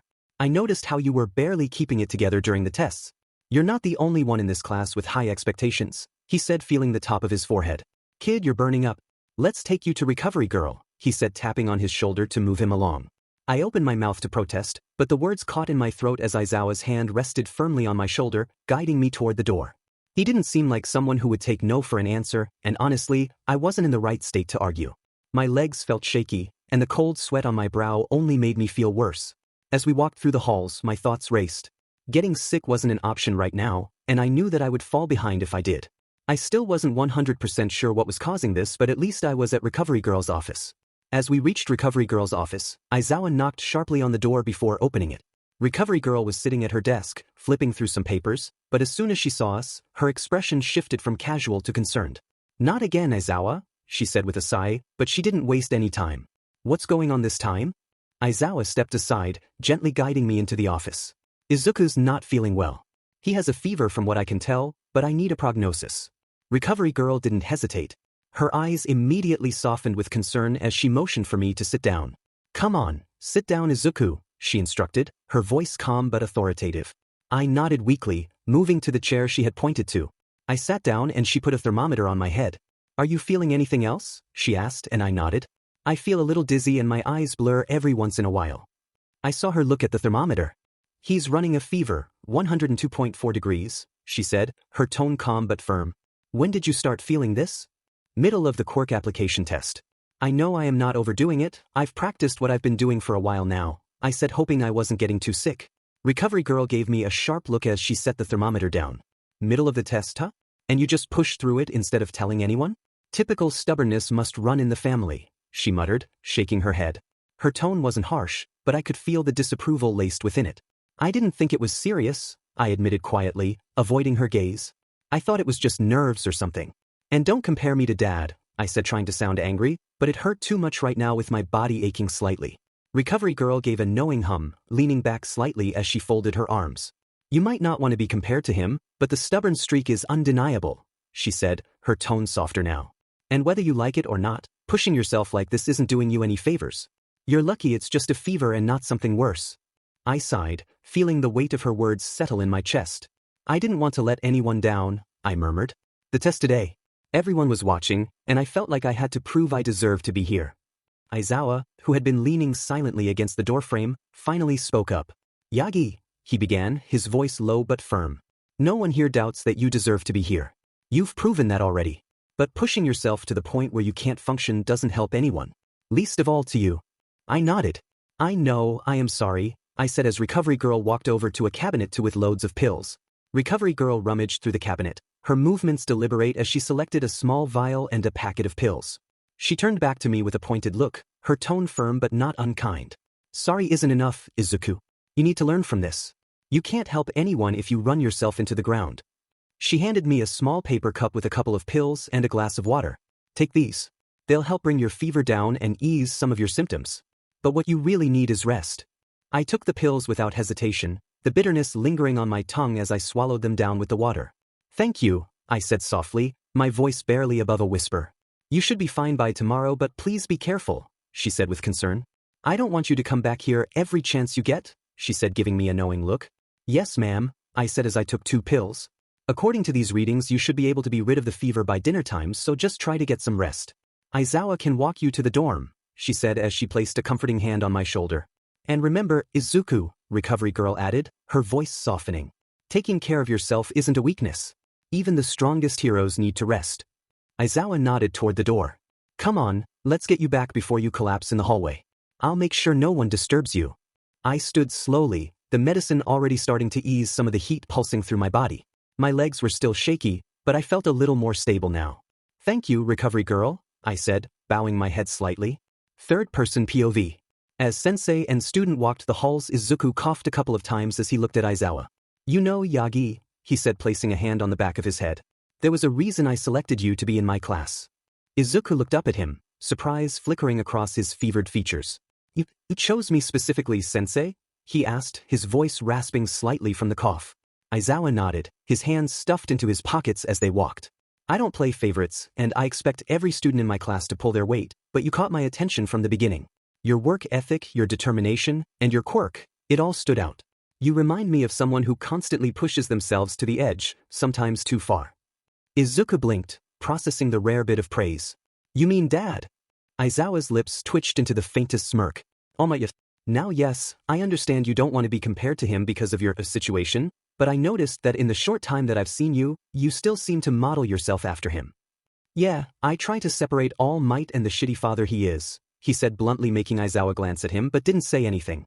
There wasn't much said after a while as they finally made it to the dorms. Izuku wiped some sweat from his brow as he looked at his teacher. Don't come out of your dorm unless it is necessary. No ifs, ands, or buts about. Understand me, kid, he said sternly. Izuku nodded, his body still feeling heavy from the fever and exhaustion. I understand, he said, his voice quiet but resolute. He shifted his weight slightly, leaning against the doorframe of his dorm room for support. Aizawa studied him for a moment, his sharp gaze softening slightly. Good. Rest is your priority right now. Don't do anything too exerting.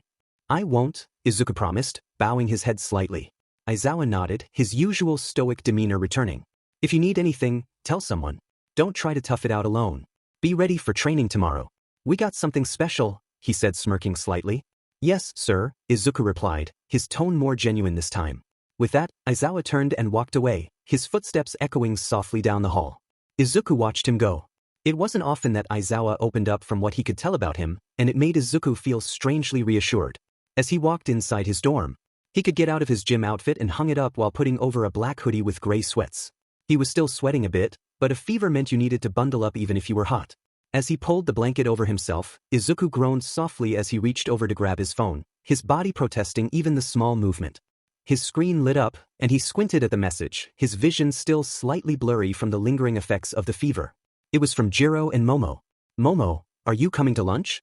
We are in the middle of the room. Kyoka, please come to lunch. I need someone to talk to, and this Kaminari guy isn't someone I want to talk to. Izuku's fingers hovered over the screen for a moment as he read the messages from Momo and Jiro. He felt a pang of guilt. They had been looking for him, and he was stuck in his dorm, unable to join them. He wanted to respond, to tell them that he would love to join, but he knew that wasn't possible. Not today. He quickly typed a reply to both of them, his fingers slow and deliberate as his mind struggled to stay focused. Izuku, sorry, I can't make it to lunch today. I'm feeling a bit under the weather. But I'm sure you'll be fine without me. Please enjoy it for me. He hit send and set the phone down, the faintest feeling of disappointment hanging over him. He had wanted to be there with his friends, to feel normal, to forget about the exhaustion and the fever for just a moment. But instead, he was left in his dorm room, alone with his thoughts. He then felt something weird. It was a pulling feeling and it wasn't him. Izuku dropped his phone on his bedside table as he was being pulled into his mind space. Izuku stood there looking around and seeing Chase frantically pace back and forth. Izuku walked over to him as Chase was pacing, his expression tense and his steps quick. Izuku could see the frustration and concern etched deeply into his face. Chase? Izuku called, his voice echoing slightly in the empty space. It was always a bit disorienting when he found himself in his mind space, but something about Chase's agitated movements made Izuku pause. Sir, you need to see this, he said. He adjusted on his notepad and transferred to the control console in the middle of the room. It was a screen of his quirk names and ball of energy representing each quirk. It looked like One for All was unfolding like a swirling cloud of energy, its power emanating from the central node on the screen. There was a branch of energy, and it was affecting 3 quirks right now. Danger Sense, Black Whip, and FA Gene. What is it doing to the other quirks? He said, looking a little worried. That is the thing, sir. It is evolving them, awakening them, he said simply. He said, adjusting the screen to show them. One for All is seeing the quirks in your body, and it is using its power to make them stronger, from what I can tell. The reason you have a fever wasn't from overexerting yourself. It was from One for All evolving your quirks, and that is the thing. I don't know if it will evolve all of your quirks or just some of them, he said as the screen shifted to his other quirks.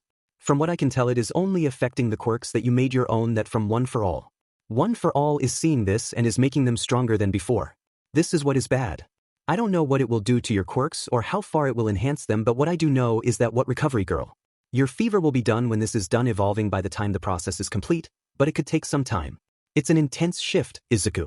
The fever is a side effect of your quirks evolving, and it's not just because of physical exertion, Chase explained, his voice serious as he watched the screen carefully. Izuku's eyes widened in disbelief. Wait, so One for All is actually making my quirks stronger? He looked at the glowing orbs on the screen, now pulsing with energy, each quirk connected to One for All in a way he had never seen before. Yes, you won't die or anything like that. It's just unpredictable, and you and I won't know what the power for the quirks will be until you use them. If this was Brain Boost, Cell Surge, or Eagle Eyes, it would have been fine and you wouldn't have felt anything, but because it was quirks from One for All's users that were already made stronger from One for All previously, then I don't know where it will go, he said, putting a finger to his chin. Izuku sighed in relief, knowing he would be fine, but this was still hurting him with the fever and all. Just be sure to limit the use of One for All right now, as I don't know the side effects of what else will happen. That's what I wanted to tell you. I'm sorry, Izuku. You can rest in the real world now, he said. Sounds good, Chase, thank you, he said as he faded in and out until he was back in his bed looking at the ceiling. This is going to be interesting, he said as he turned over trying to get some sleep.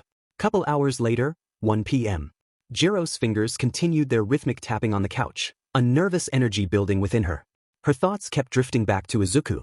He'd been distant lately, ever since his fever started, and it was hard to shake the feeling that there was something more going on beneath the surface. She tried to focus on the games the others were playing, but every time someone spoke, her mind wandered back to him. Momo, sitting on the other side of her, kept her attention fixed on the game in front of her, but Jiro could tell she wasn't fully engaged. Her eyes would occasionally drift to her phone, and she would give a quiet sigh before returning her focus to the cards in her hands. It wasn't like Momo acted so distracted, and Jiro couldn't help but notice how much her worry mirrored her own. Achiko, sitting beside Mina, tried to keep the mood light with her usual bubbly energy. Come on, Momo, focus. You're going to let me win if you keep daydreaming. she teased, a bright smile on her face, but it was clear even to her that Momo wasn't fully present. Mina, ever the optimist, chimed in with a playful wink. Yeah, Yamamoto, we've got to beat Achiko. She's been winning all day. It's time to let us take the crown. She threw a few cards onto the table with exaggerated flair, but the playful atmosphere didn't quite reach the others. The card game was meant to be a distraction, but the undercurrent of concern was too strong. Jiro glanced at Momo once more. Momo, do you think he's okay? She asked softly, her voice barely audible over the noise of the game. Momo hesitated, her gaze flickering briefly to her phone before she answered. I don't know. She said it was fine, just a fever, but it's strange. Yagi has a fever? Asked Azui, putting a finger to her chin. Momo nodded, her eyes reflecting a quiet concern. Yeah, he texted us earlier. Well, fevers are never good, said Toru in frustration at Achiko for placing the last card down on the table, an overdramatic flourish that drew everyone's attention for a moment. Yes, indeed they are quite spooky, in a bad way, said Reiko as she tucked some hair behind her ear. Jiro sat up straighter on the couch, her fingers no longer tapping but tightly gripping the fabric of her jacket. I know he's trying to brush it off, but it feels like there's more going on. She looked up to see Tokoyami carrying a bowl of something in his hands as he was heading towards the stairs. Tokoyami, you heading up to check on Izuku? Jiro asked, her voice soft but carrying a sense of urgency. Tokoyami paused mid-step, glancing over at Jiro. Yes, he replied, his deep voice calm yet tinged with unusual concern. With him missing lunch and not feeling well. I thought he was in need of nourishment. And if his fever is contagious, then I'll just use Dark Shadow to drop off the food. Jiro nodded, relieved to hear that Tokoyami was taking the initiative to check on Izuku. Good idea. Momo giggled softly but loud enough to be heard. Oh, you do care about him. I thought you didn't like his puns about the light and dark. He always tries to tell you to get you to smile. Tokoyami gave a rare, soft grunt at Momo's teasing, his expression remaining unreadable, though his eyes glinted with a mix of exasperation and something softer that only appeared in the company of his closest friends. I don't know what you are talking about, he said quietly. Momo chuckled, her eyes twinkling with amusement as she watched Tokoyami's reaction. Oh, come on, Tokoyami, you can't deny it. You know he's always trying to get you to crack a smile with those light and dark jokes. You might not show it, but I can tell you appreciate his company. Okay, I am going to go bring this to him, he said, turning around quickly going up the stairs. Momo watched Tokoyami's retreating figure with a playful smile on her face, but there was also an undeniable warmth behind her teasing. She knew how much Tokoyami cared for Izuku, even if he didn't always show it. The way he had acted just then, gruff but still willing to check on their friend, was proof enough. Still, Momo couldn't resist a bit of fun at his expense. Boom. I win again, said Achiko, doing some weird dance moves as she placed down her cards. Achiko's victory dance was met with a mix of groans and playful protests from the others. Mina rolled her eyes, though she couldn't help but smile at her friend's enthusiasm. All right, Achiko. You're insufferable when you win, Mina teased, leaning back in her chair. Azui crossed her arms with a smirk. I don't think you need any more victories today, Achiko. You've been winning nonstop. Agreed, said Reiko, shuffling the deck with her telekinesis.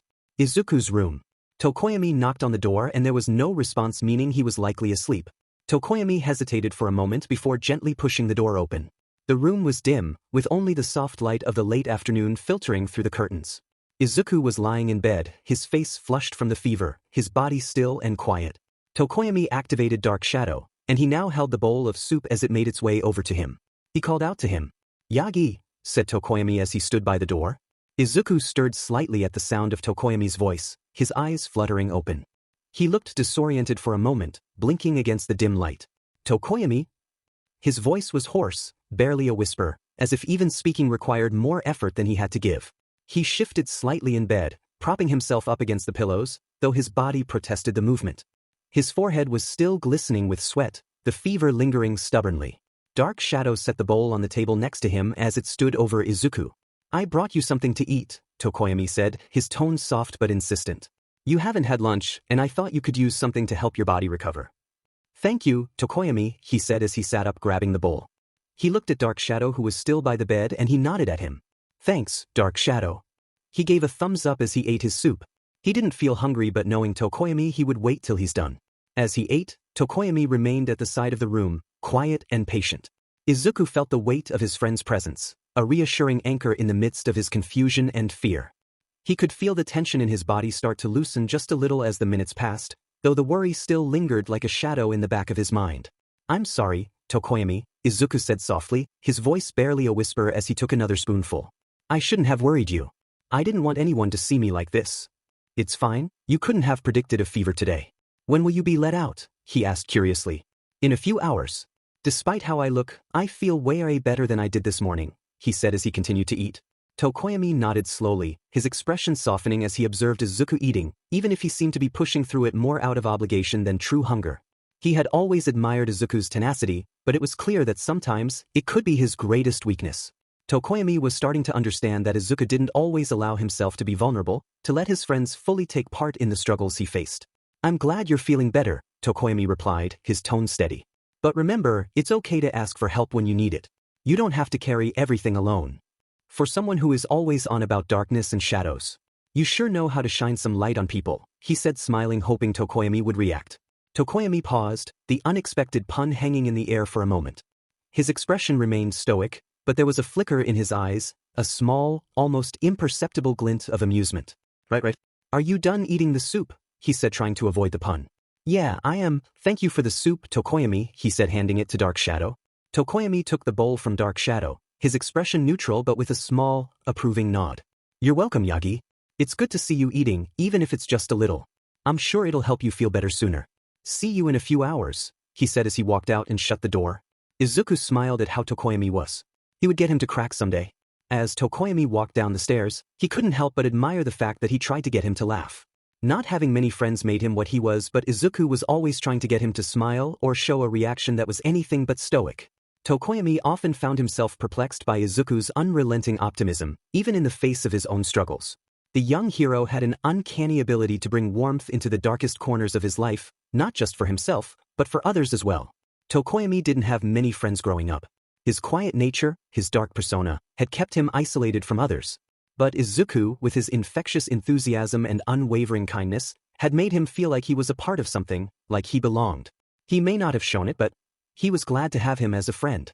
4 hours later, 5 p.m., Izuku moved slowly but purposefully as he changed out of his sweat-soaked clothes, the lingering remnants of his fever finally beginning to subside. The medication recovery girl had given him had done its job, and though his body was still a little sluggish, he felt like a weight had been lifted. He could feel his strength coming back, but there was still an unsettling, nagging sensation in the back of his mind, the feeling that something was different, something had changed, and he wasn't sure how to handle it. His quirks had evolved. He had felt it earlier, the strange connection to the other quirks within him, the way they surged in response to One for All's power.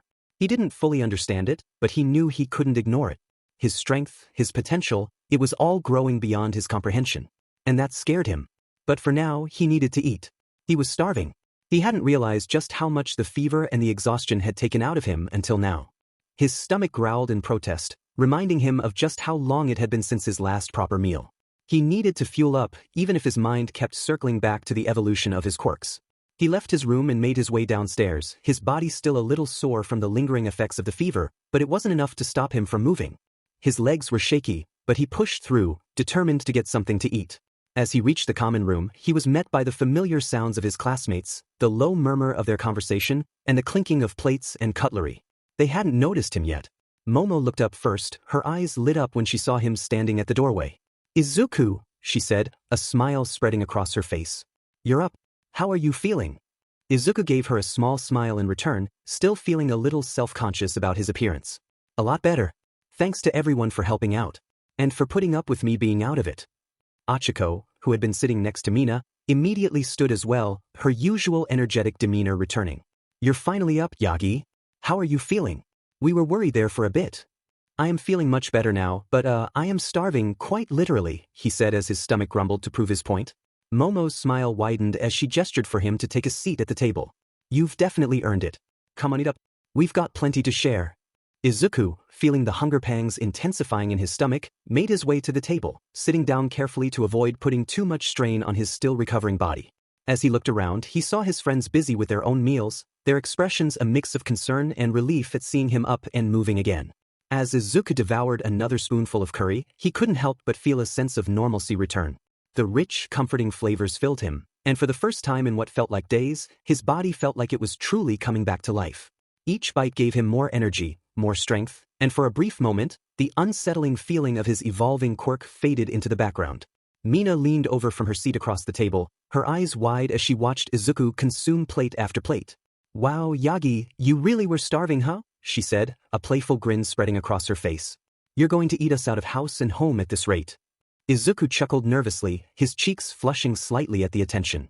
I guess I didn't realize how hungry I was." He shoved another spoonful of curry into his mouth, the warmth and flavor making him feel grounded once more.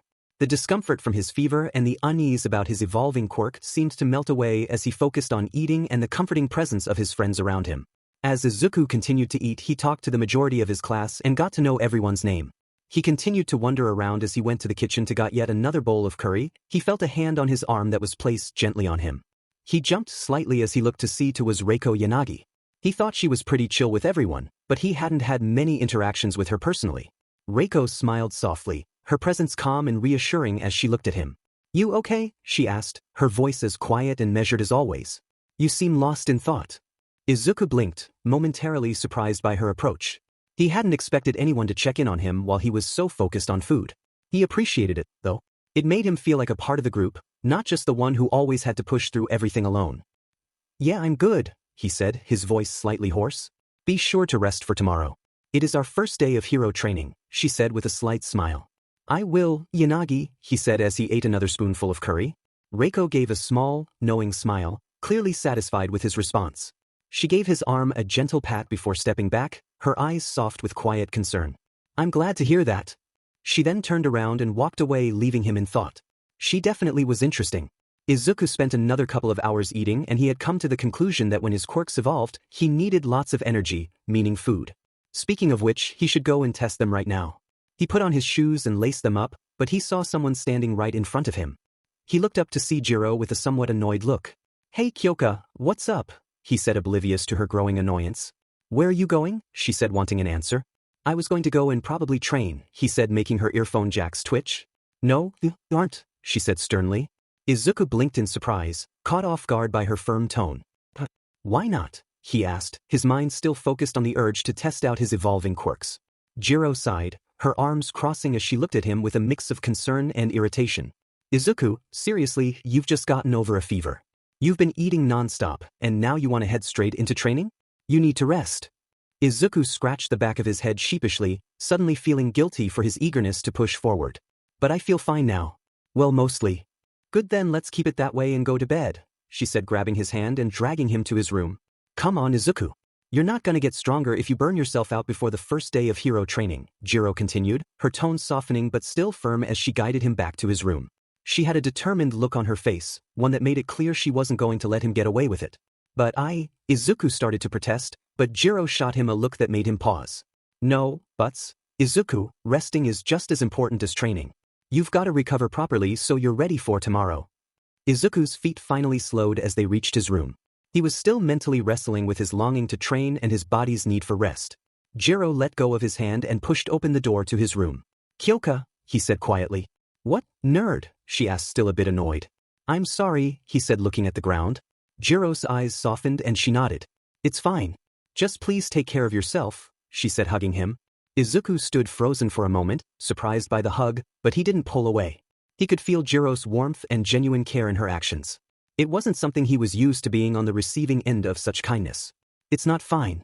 I didn't mean for you to worry about me," he said, reciprocating the hug. "It's all right," Jiro finally said, pulling away and looking him in the eye.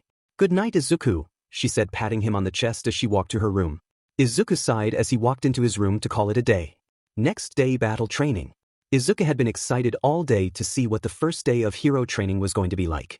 His classmates were the same way too, and to his surprise his father was right at the door. "I am coming through the door like a hero," said All Might as he walked in, getting gasps from the classroom. "God damn it. I knew it was going to happen at some point though," he thought to himself. As All Might strode into the classroom, his booming voice and commanding presence immediately captured everyone's attention. His iconic smile radiated energy and confidence, and the class buzzed with excitement and awe. For most of the students, this was the moment they had dreamed of, the chance to be taught by the #1 hero himself. "Welcome, Class 1A. All Might began, his voice filling the room. "Today marks the beginning of your journey to becoming true heroes. You'll face challenges, push your limits, and learn what it truly means to stand tall in the face of danger." Izuku sat at his desk, feeling a mix of excitement and nerves. While he was thrilled to be trained by All Might, the secret of their connection weighed on him. The idea of standing out in front of his classmates made him uneasy, but he quickly reminded himself to focus on learning and improving. Today's lesson is a practical one. All Might continue, pulling out a remote and pressing a button. A large screen behind him is lit up with bold letters that read, Battle Training. The room erupted in whispers and murmurs of anticipation. We will simulate real hero scenarios, and you will face off against your classmates in a controlled environment. But don't worry, he added with a grin, I'll be watching closely to make sure things don't get out of hand. How about we get in these costumes? He said, hitting a button as suitcases came out of the wall. Now go and get changed and meet me in Training Ground Beta, he said as he dramatically left the room with the students excitedly getting their suitcases. Training Ground Beta. All Might waited patiently as he waited for Class 1A and 1B to walk out. They would be in for quite a surprise. He then heard footsteps, seeing Class 1A and 1B walking down the hall, giving each other confused looks. All Might looked at everyone's choice of attire. He looked at Ichiro and Inori costumes and nodded at their choices. Ichiro wanted to wear an outfit similar to his own, and he hoped that they wouldn't notice and figure out he was his son. Ichiro stood proud at 6 feet and 1 inch tall and reminded him of himself when he attended UA. He had green eyes and his blonde hair was in between his ears and his shoulders. Ichiro's hero costume reflected his straightforward and confident personality. It bore a striking resemblance to All Might's iconic design, though it had distinct modifications to avoid giving away their connection. The color scheme was a deep navy blue with gold accents, symbolizing strength and resilience. A bold, golden lightning bolt design ran diagonally across his chest, adding flair and emphasizing his dynamic presence. The fabric was reinforced for durability, with protective padding over the shoulders, chest, and knees. Unlike All Might's classic cape, Ichiro opted for a lightweight, sleeveless jacket that added to his mobility while maintaining a heroic look. His boots were sturdy yet sleek, designed to handle intense physical activity. A utility belt wrapped around his waist, equipped with essential tools for hero work, including grappling hooks and small smoke pellets for creating distractions. His gloves were high-tech, fitted with pressure-activated grips to enhance his strength-based quirk. He looked over to Inori, who would be him if he was a woman. Granted, not as tall obviously. She had long blonde hair and blue eyes and stood at 5 feet 10 inches tall. She had a lean but muscular build. Inori's hero costume was a perfect balance of practicality and elegance, reflecting her analytical and focused personality. Designed with mobility and versatility in mind, her outfit emphasized both her agility and her strength. The main color of the costume was a sleek black with silver accents running along the seams, giving it a modern and tactical appearance. The bodysuit fit snugly but allowed for full range of motion, made from a lightweight yet durable material that could withstand high-impact combat.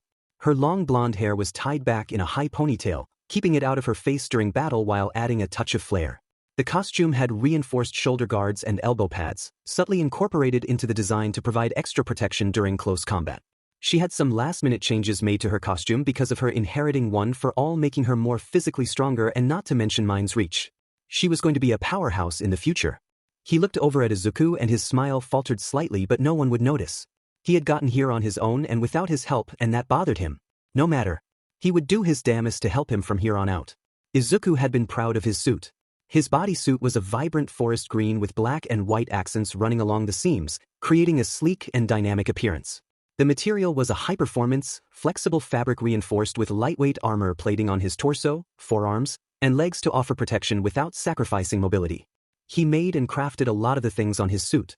His gloves were the first.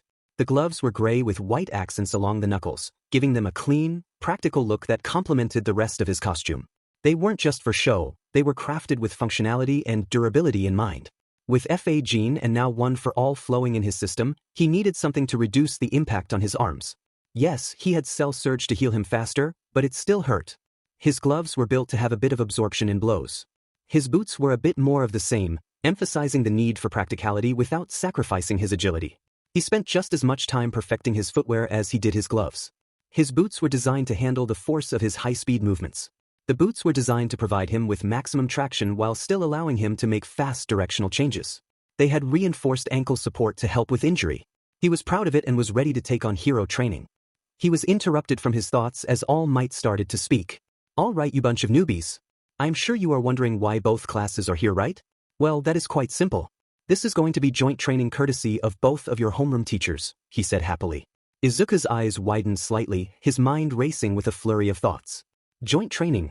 That could mean working alongside the students of Class 1B. This would be fun. All right, hold your questions to the end of the scenario I am about to present to you all, he said, pulling out some papers. Izuku looked around to see Class A and B were giving each other looks of tension. That wasn't good. Not to mention, but he saw that Inori was looking at him with curiosity and Ichiro looked sad. Here is the scenario. All Might's booming voice rang out, capturing the attention of both classes. He stood at the front of the group, his usual exuberance replaced with a more serious tone. Here's the situation for your exercise. We've got 2 teams, the heroes and the villains. You're going to be split into teams of 4. 2 from Class 1A and 2 from Class 1B. The backstory for this mock battle is that a group of villains are hiding a weapon payload inside the building. But don't get too comfortable thinking this is just about the bomb. The weapon is fake, of course, but you don't know where it's hidden, and time is limited, he said as all students were paying attention now. For the heroes, you have 15 minutes to either capture the villains or secure the weapon before time runs out. The villains, on the other hand, will win if they either capture the heroes or keep that weapon safe for the full 15 minutes. Simple, right? Now, before we start, there are a few more things to consider, All Might said, his tone turning more serious. The villains will be given 5 minutes to find the weapon and set up their defenses before the heroes move in. During that time, the heroes will be given a schematic of the building to study and plan their strategy. Use it wisely. Time is your enemy. Everyone nodded as they understood the assignment so far. All participants will have a roll of special tape, All Might added. The tape can be used to tie up your opponents. Once a student is tied up, they're considered captured and out of the game. This means you'll need to be careful with your movements and always watch your back. A successful capture could make all the difference in this training exercise. Are there any questions? No one raised their hand, and he nodded. Good. Then let's get out teams picked, he said excitedly. Team A, Izuku Yagi, Reiko Yanagi, Setsuna Tokage, and Shirhai Kuwaro. Team B, Tenya Ida, Katsuki Bakugo, Nito Minoma, and Juzo Hunanuki. Team C, Achiko Uraraka, Fumikage Tokoyami, Yui Kodai, and Tetsu. Team D, Hantasiro, Kyoka Jiro, Senkaibara, and Hiryu Rin. Team E, Momo Yaoyorozu, Mina Ishido, Ichiro Yagi, and Manga Fukudashi. Team F, Siu Ajui, Denki Kaminari, Itsuka Kendo, and Yosetsu Aways. Team G, Minoru Mineta, Injiro Kirishima, Juroda Shishida, and Inori Yagi. Team H, Rikido Sato, Yuga Oyama, Pony Tsunatori, and Ibara Shiozaki. Team I, Mashareo Ojiro, Mizo Shoji, Koji Koda, and Kozai Tsuburaba. Team J, Shoto Todoroki, Toru Hagakure, Kinoko Komori, and Kojiro Bondo. Alright, now that we have our teams, let's pick who will be facing off first, said All Might reaching into the bin. He pulled out 2 balls and nodded at the result. It will be Team A, the heroes, and Team C, the villains, he said, handing the teams earpieces. You have time to prepare. Everyone else come to the observation room, he said as they all walked into a separate building. As the students of UA High School filed into the observation room, the tension in the air was palpable. Their earpieces buzzed to life, ensuring that everyone could communicate with the teams while they were in the field. They all gathered around the large screens displaying the schematics of the building that would serve as the battleground for the first mock exercise. Izuku was the first to speak, seeing the team. Alright, I think that we should go over quirks to get a better understanding of each other before we go in. I'll go first, my quirk is stockpile. I am able to build and store energies to use later on, he said, showing them Jolt, Black Whip, and One for All, though they didn't need to know that. Reiko nodded as she spoke. I can imagine that will come in handy when we need a power boost in the middle of things. My quirk is Poltergeist. I can move objects with my mind. The bigger the object, the more energy it takes, but I can be pretty precise with smaller ones. I can move things as weapons or even use them to block or defend. Setsuna Tokage, with her characteristic grin, crossed her arms and chimed in. I'll go next. My quirk is Lizard Tail Split. I can create and control multiple copies of myself by splitting my body apart. The copies can act independently, but if one gets destroyed, I feel the pain. They're not exactly strong, but they're fast and can overwhelm an opponent. The more copies I make, the weaker they get individually. Shirhai Kuwaro cleared his throat, speaking next. His voice was calm, almost measured as he explained his quirk. My quirk is black. I can merge with and travel through any shadow. So long there's a shadow around, I can use it to disappear and move through the darkness undetected. I can also pull objects or people into shadows with me, though it's easier if I'm in a well-lit area first. It's useful for reconnaissance, setting up ambushes, or just getting out of a tight spot. Izuku nodded, processing the information. This is a pretty well-rounded team. Achiko Uraraka has a quirk called Zero Gravity. She can make anyone, or anything, float by touching it with the pads she has on her fingers. Tokoyami's dark shadow is powerful, especially in low-light conditions. The shadow itself acts autonomously, growing stronger when there's less light. That could be a real problem for us if we get caught in a dark corridor or room. We'll need to be aware of our surroundings to avoid being caught off guard. He has the advantage over us because of that, but what are the other quirks? Shirhai spoke to answer him. Tetsu has a quirk called Steel. He can transform his body into steel, making him nearly impervious to physical attacks. His offensive capabilities are pretty straightforward too. He's tough and can deal a lot of damage up close. We'll need to be strategic about dealing with him because direct attacks might not be the best option unless we find a way to counteract his steel body. Setsuna nodded. Yeah, then there is Yui Kodai. She can manipulate the size of objects with her quirk, Size. She can make things smaller or bigger if she wants to. All I know is she can do it to non-living objects, so we are fine, but still, it is a formidable quirk, she said, leaning on Izuku, making him blush at the contact. That's not good then, said Izuku, trying to get her off him. Why is that? Asked Reiko, tilting her head. Because Kodai could just shrink the size of the bomb if she wanted to. That means we're having to capture the 4 of them and finding the bomb with a needle in a haystack situation, he said, with Setsuna smirking at his reactions. Reiko's eyes widened at Izuku's realization. Ah, I see. If Kodai shrinks the bomb, it could make it nearly impossible to find. We'd be chasing after a needle in a haystack, and if we miss it, the villains win simply by keeping it hidden. It's not an if, she likely did it already, said Shirhai. Dang, that's a bummer, said Setsuna, a bit annoyed. Right, so we will need to take out Tokoyami first, then we can go for the rest. Shirhai would be good to that since their quirks are somewhat similar, said Izuku, looking behind Reiko to see there was gravel sitting around a tree and thought of something. Reiko, you said there is no limit to how many objects you can manipulate, right? He said, picking up a handful of gravel.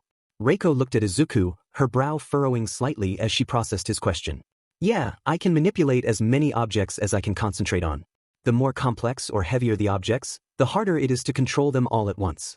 But I can handle a decent number at a time, especially smaller things like this gravel. She then realized what he meant by seeing the gravel around the tree. Smart thinking, Yagi. There are hundreds of the small rocks right here, so they are easy to control for me, she said, using her quirk to get as many as she could. Thanks, but the plan should be Kurwaro, and I will go after Tokoyami while you start on the 2nd or 3rd floor of the building, assuming that Tokage can float you guys up there. Once we are done with Tokoyami, then we will make our way up there and help you deal with the others, he said, liking the idea. Shirhai nodded, a calm and measured voice. Understood. I'll stay out of sight while you draw him in. Once Tokoyami is distracted, I'll scout the other floors for any other threats and relay the information. 3, 2, go, said All Might through the speaker. The 4 of them took off. Setsuna uses some of her separated pieces to carry Reiko up to a window where they slipped in, while Izuku and Shirhai ran to the door, staring into the dark and long hallway. One of many they would go through. Izuku and Shirhai stood just outside the entrance, the dimly lit hallway stretching out before them like the gaping maw of a monster. Shadows danced along the walls, making the corridor feel alive and unpredictable. Kurwaro, Izuku whispered, dropping into a defensive stance and gripping his flashlight tightly. Stay sharp. This place is practically his territory. Shirhai smirked, his body already blending with the shadows around him. Territory or not, he won't see me coming. Izuku nodded, his sharp green eyes scanning the dim hallway as he crept forward. The oppressive silence was broken only by the soft creak of the old building's wooden floorboards beneath their feet. Shadows flickered along the walls, stretching and twisting with the faint light that filtered through cracks in the boarded-up windows. Every step forward felt like entering the maw of a waiting predator. He felt danger sense go off and looked down the hallway. Ahead, a faint rustling echoed, followed by the low growl of something unearthly. Izuku froze, raising a hand to signal Shirhai to stop. He's close, he murmured. From the darkness, a pair of glowing orange eyes appeared, followed by the looming form of Dark Shadow. The creature's claws scraped along the walls as it advanced, its deep growl reverberating through the corridor. Something he never said to Tokoyami is that Dark Shadow's strength can be seen in his eyes. Yellow meant he was calm but strong, orange meant powerful but more aggressive. He hoped that the eyes never changed color after that. The glow of Dark Shadow's orange eyes cast flickering light across the dim hallway. Izuku's grip on his flashlight tightened, his mind racing as he analyzed the situation. Orange, strong and aggressive, but not uncontrollable. Shirhai melted further into the shadows, his presence nearly imperceptible. His voice was a faint whisper, blending with the creaks and groans of the old building. I'll flank him. Keep his attention on you. Izuku nodded ever so slightly. His heart pounded in his chest, but his thoughts remained focused. Got it, he whispered back, keeping his gaze locked on Dark Shadow's massive form. The corridor seemed to shrink as the shadowy beast advanced, each step echoing in the oppressive silence. Izuku took a deep breath and stepped forward, raising his voice to call out. Tokoyami! I know you're in there. There was a pause, then a low chuckle from further down the hallway. Yagi, came Tokoyami's voice, calm yet edged with determination. You are bold to step into the darkness, but it will swallow you whole. I'll use 20% one for all. If Chase said to limit it for a bit, then I'll do just that. I'll mix Jolt in there to outspeed him. I refuse to underestimate Tokoyami. If Dark Shadow is in a normal environment and has yellow eyes, let's say he is at 100%. I'm not sure what his percentage is now, but I don't know what it is like when facing him in absolute darkness, he thought as he charged up full cowl to 20%. Dark Shadow, Tokoyami's voice echoed from the shadows, cold and commanding. Leave no room for escape. Izuku activated Jolt to amplify his speed. He narrowly avoided a strike from Dark Shadow. That was close. Izuku rolled to the side, landing on one knee as he kept his gaze locked on the shadowy beast. The orange glow of its eyes flickered with unrelenting aggression, and its hulking form seemed to expand in the dimly lit hallway. He could barely see that Tokoyami was struggling slightly from the sweat on his face. You had to be tough to control Dark Shadow. He couldn't imagine the strain he was going through. Good, Tokoyami's voice called from the darkness. Run, dodge, struggle. The darkness will consume you in the end. Izuku held his wrist as if he were able to snap his fingers. He held his index, middle and ring finger ready to launch an attack to push Dark Shadow and Tokoyami back. Let's see how the darkness likes this, he muttered under his breath, releasing a quick flick of his 3 fingers. The shockwave from Izuku's flick tore through the dimly lit hallway, kicking up dust and debris as it struck Dark Shadow. The beast let out a guttural roar, its massive form flickering and wavering like a distorted shadow on a cracked screen. Dark Shadow reared back, claws digging into the walls for stability. The force of the attack had sent a ripple through its inky body, forcing it to shrink slightly. Izuku took the opportunity to catch his breath, his chest heaving as green energy crackled faintly along his body. Impressive, Tokoyami's voice echoed, calm yet tinged with irritation. But you're only delaying the inevitable. Dark Shadow will adapt. And once it does. Kuroro now.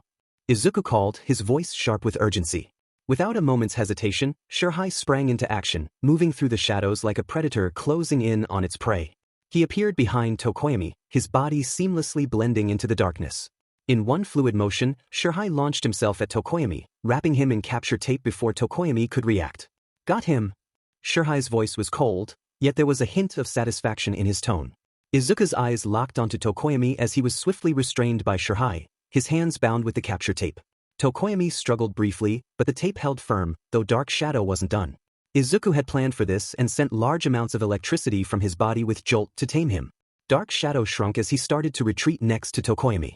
Shirai brought out a flashlight and shined it on the Dark Shadow and with orange-yellow eyes whined slightly. Good job, Kurorio, Izuku muttered under his breath, watching as Dark Shadow's form flickered and faltered, the orange glow finally dimming to yellow.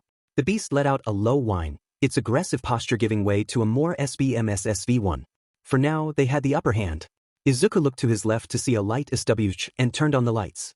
Dark Shadow flinched even further as All Might's voice was heard among the building. Young Tokoyami and Dark Shadow have been subdued, he yelled out. Shirai and Izuku nodded at each other as Tokoyami looked defeated. Good job you two, though how did you do it, he said as he leaned against the wall. Kurwaro hid under Dark Shadow's shadow and waited for me to make my move.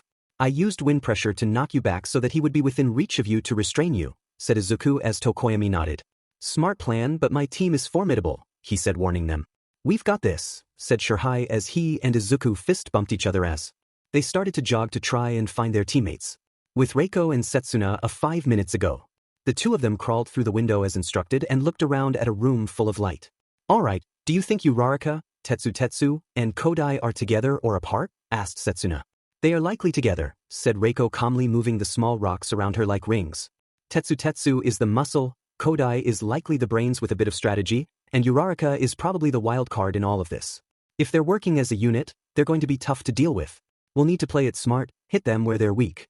Setsuna nodded, her expression sharp. Yeah, that makes sense. Kodai can shrink the bomb, which gives her an advantage in controlling the environment.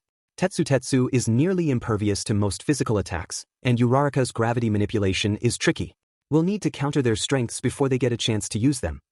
Let's stick to the plan, Reiko whispered to Setsuna, keeping her voice barely audible. We need to find them fast and take the upper hand.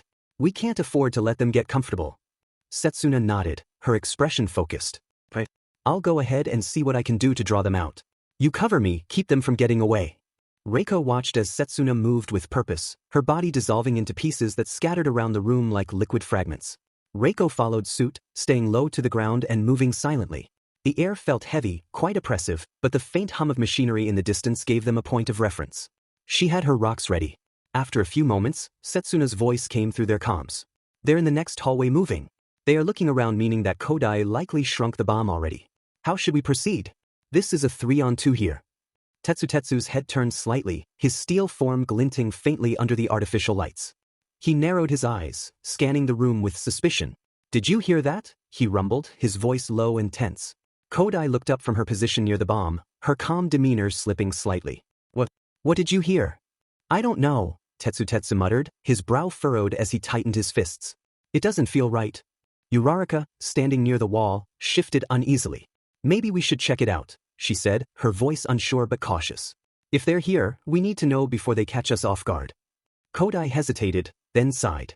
Fine, let's check it out, she said with a straight look on her face. Setsuna grumbled. Sheet. Not now, she said annoyed. Yanagi. They're on their way.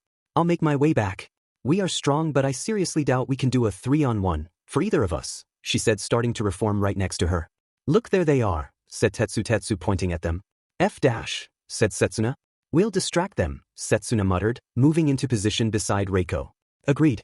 They will likely focus on defense, so let's attack, said Reiko, launching her large amount of small rocks at the group of 3. Tetsu moved to the front, his steel body absorbing the brunt of the attack. The rocks bounced off his metallic form, sparking faintly as they struck him. That all you got? He bellowed, his confident grin widening as he stepped closer. They then heard All Might's voice throughout the building.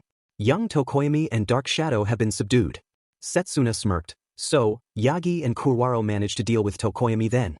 That means help will be on the way, she said as Kodai grabbed a few of the small rocks laid on the ground. You two stand back, she said to Tetsu and Achiko. She used her quirk to then make the rock so big that it blocked the hallway from entry. Setsuna grunted out in annoyance. You've got to be shitting me right now, she said as she looked to see if she would get into between the rock. Reiko and Setsuna exchanged a glance, their expressions a mix of frustration and determination. Smart move, Reiko muttered under her breath. But it won't hold us for long. No kidding, Setsuna said, her fragmented pieces floating back together as she assessed the situation. If we don't deal with this fast, they'll either regroup or make a run for it. No, they won't, Reiko said calmly, holding up a hand for her to stop talking. They then heard the same boom from a different area. She just boxed themselves in. All we can do is wait, she said as she looked at Setsuna. Listen, Yanagi, as much as I would like to wait, we can't. We only have so much time left, she said. I merely suggested we wait for Yagi as he can pack a punch against this boulder, she said, knocking on it. And the Yagi and Kurwaro will be here in a minimum couple of minutes. Ugh, fine, she said, detaching her ears to listen for the two of them. After a minute she heard footsteps from down the hall they came, and Setsuna nodded at Reiko. The two of them looked to see it was Izuku and Shirhai running towards them. Reiko and Setsuna stood ready as Izuku and Shirhai approached. The sound of their hurried footsteps echoed through the hallway, and Izuku's green lightning crackled faintly around his body, signaling he was already tapping into one for all. Shirhai slowed down slightly as they reached the massive boulder, his dark form blending into the shadows. What's the situation? He asked, his voice calm but serious. Long story short, Kodai used her quirk to block the hallway with this oversized rock, Setsuna explained, her fragmented ears reattaching to her head.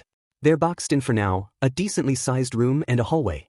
Izuku analyzed the situation quickly, his green eyes narrowing as he took in the massive boulder blocking their way. Sparks of energy flickered around him as he activated one for all at 20%, his mind racing to formulate a plan. We will overwhelm and that is how we will win, he said. Izuku stepped forward, the green lightning of one for all crackling around him as he focused his energy.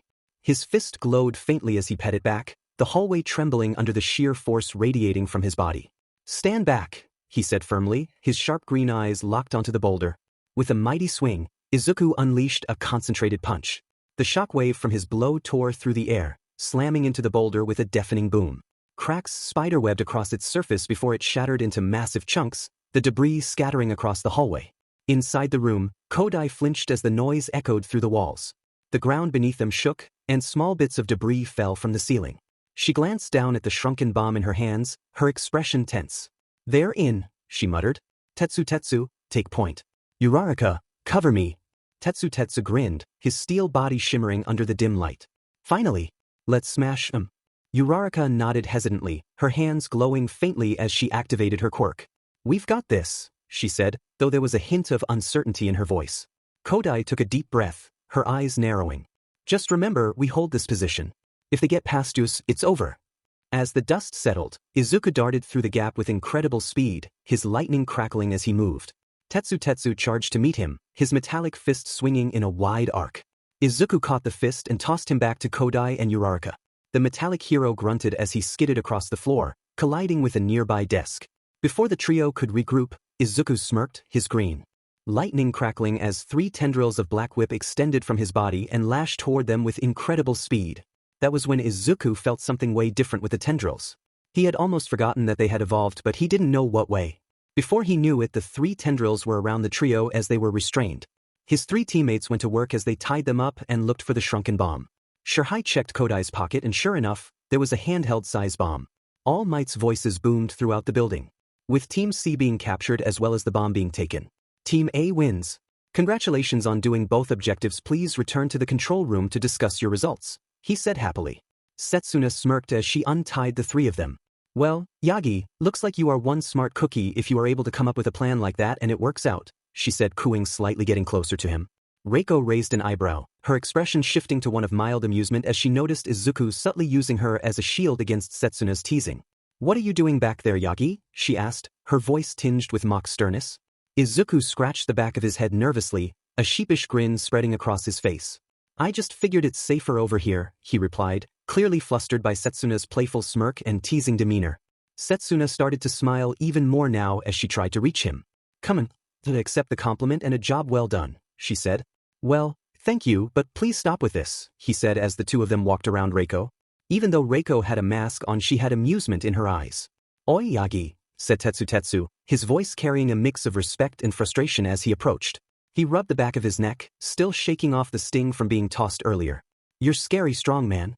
Tossing me like that? Not bad at all. But next time, I'll be the one doing that. Izuku chuckled nervously at Tetsu's words, rubbing the back of his neck. I'll try not to go too hard next time. Sorry about that, Tetsu. Tetsu grinned, giving Izuku a friendly punch on the arm. Nah, no need to apologize. That's the kind of strength we need in a hero. Just don't think I'll let it slide. I'll be ready for you next time, Yagi. Setsuna rolled her eyes with a smirk. All right, can we stop the macho rivalry for a minute? We've got a debrief to attend, so let's go before they get their panties in a bunch. Izuku nodded, glad to see his teammates weren't holding grudges, despite the intense battle, and glad Setsuna was off of him. He did know that he would need to test the one for all quirks later to see what was up with them and how they evolved, so to speak. The 2 teams were the center of attention, and the other 32 students stayed back so they could be looked at from All Might. All Might stood at the center of the control room, his towering presence radiating energy. His bright smile glimmered even more as the remaining students gathered around. Everyone, that was an impressive display of teamwork, strategy, and adaptability. His booming voice commanded attention as he gestured toward both teams. Team A showcased exceptional planning and execution, while Team C demonstrated resilience and creativity in defending the bomb. Bravo to all of you. That being said, I am going to have to give the MVP of this match to young Izuku, he said, pointing at him. Izuku felt a bit put on the spot but nonetheless accepted it. Now does anyone know why? He asked the batch of students, but Momo was the first to raise her hand. All Might pointed toward Momo, his smile encouraging.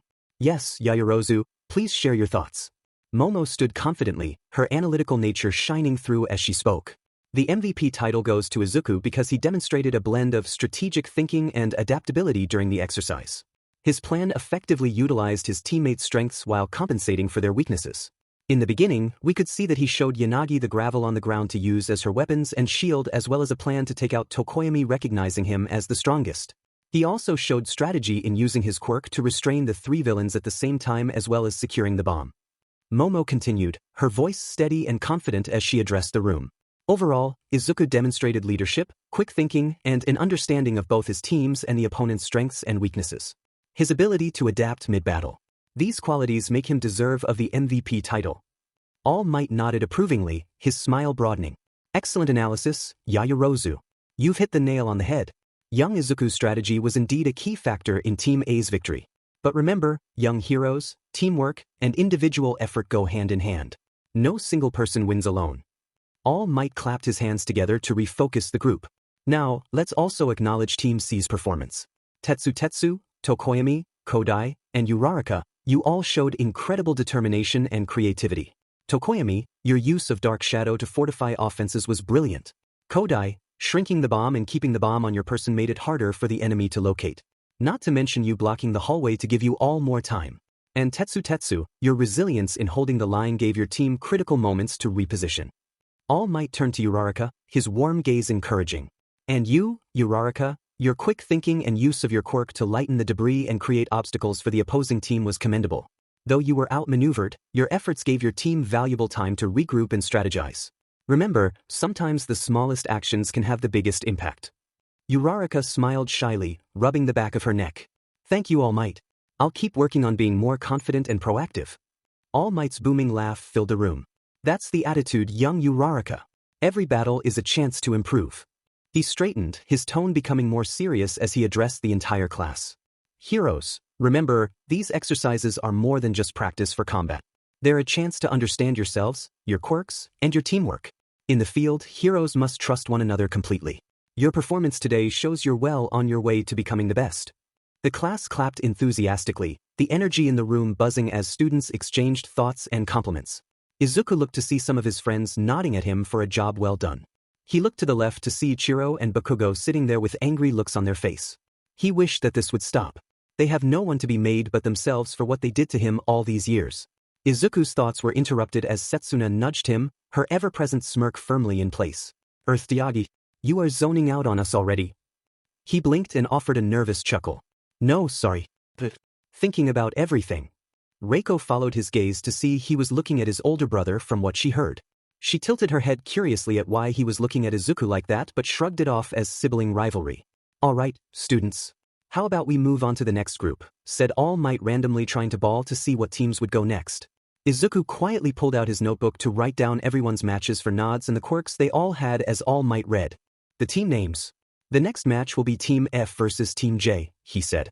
Izuku smiled as the match was about to start soon. Izuku couldn't help but feel a sense of pride for what his team had accomplished. Yet, his mind also wandered back to his own training with Black Whip.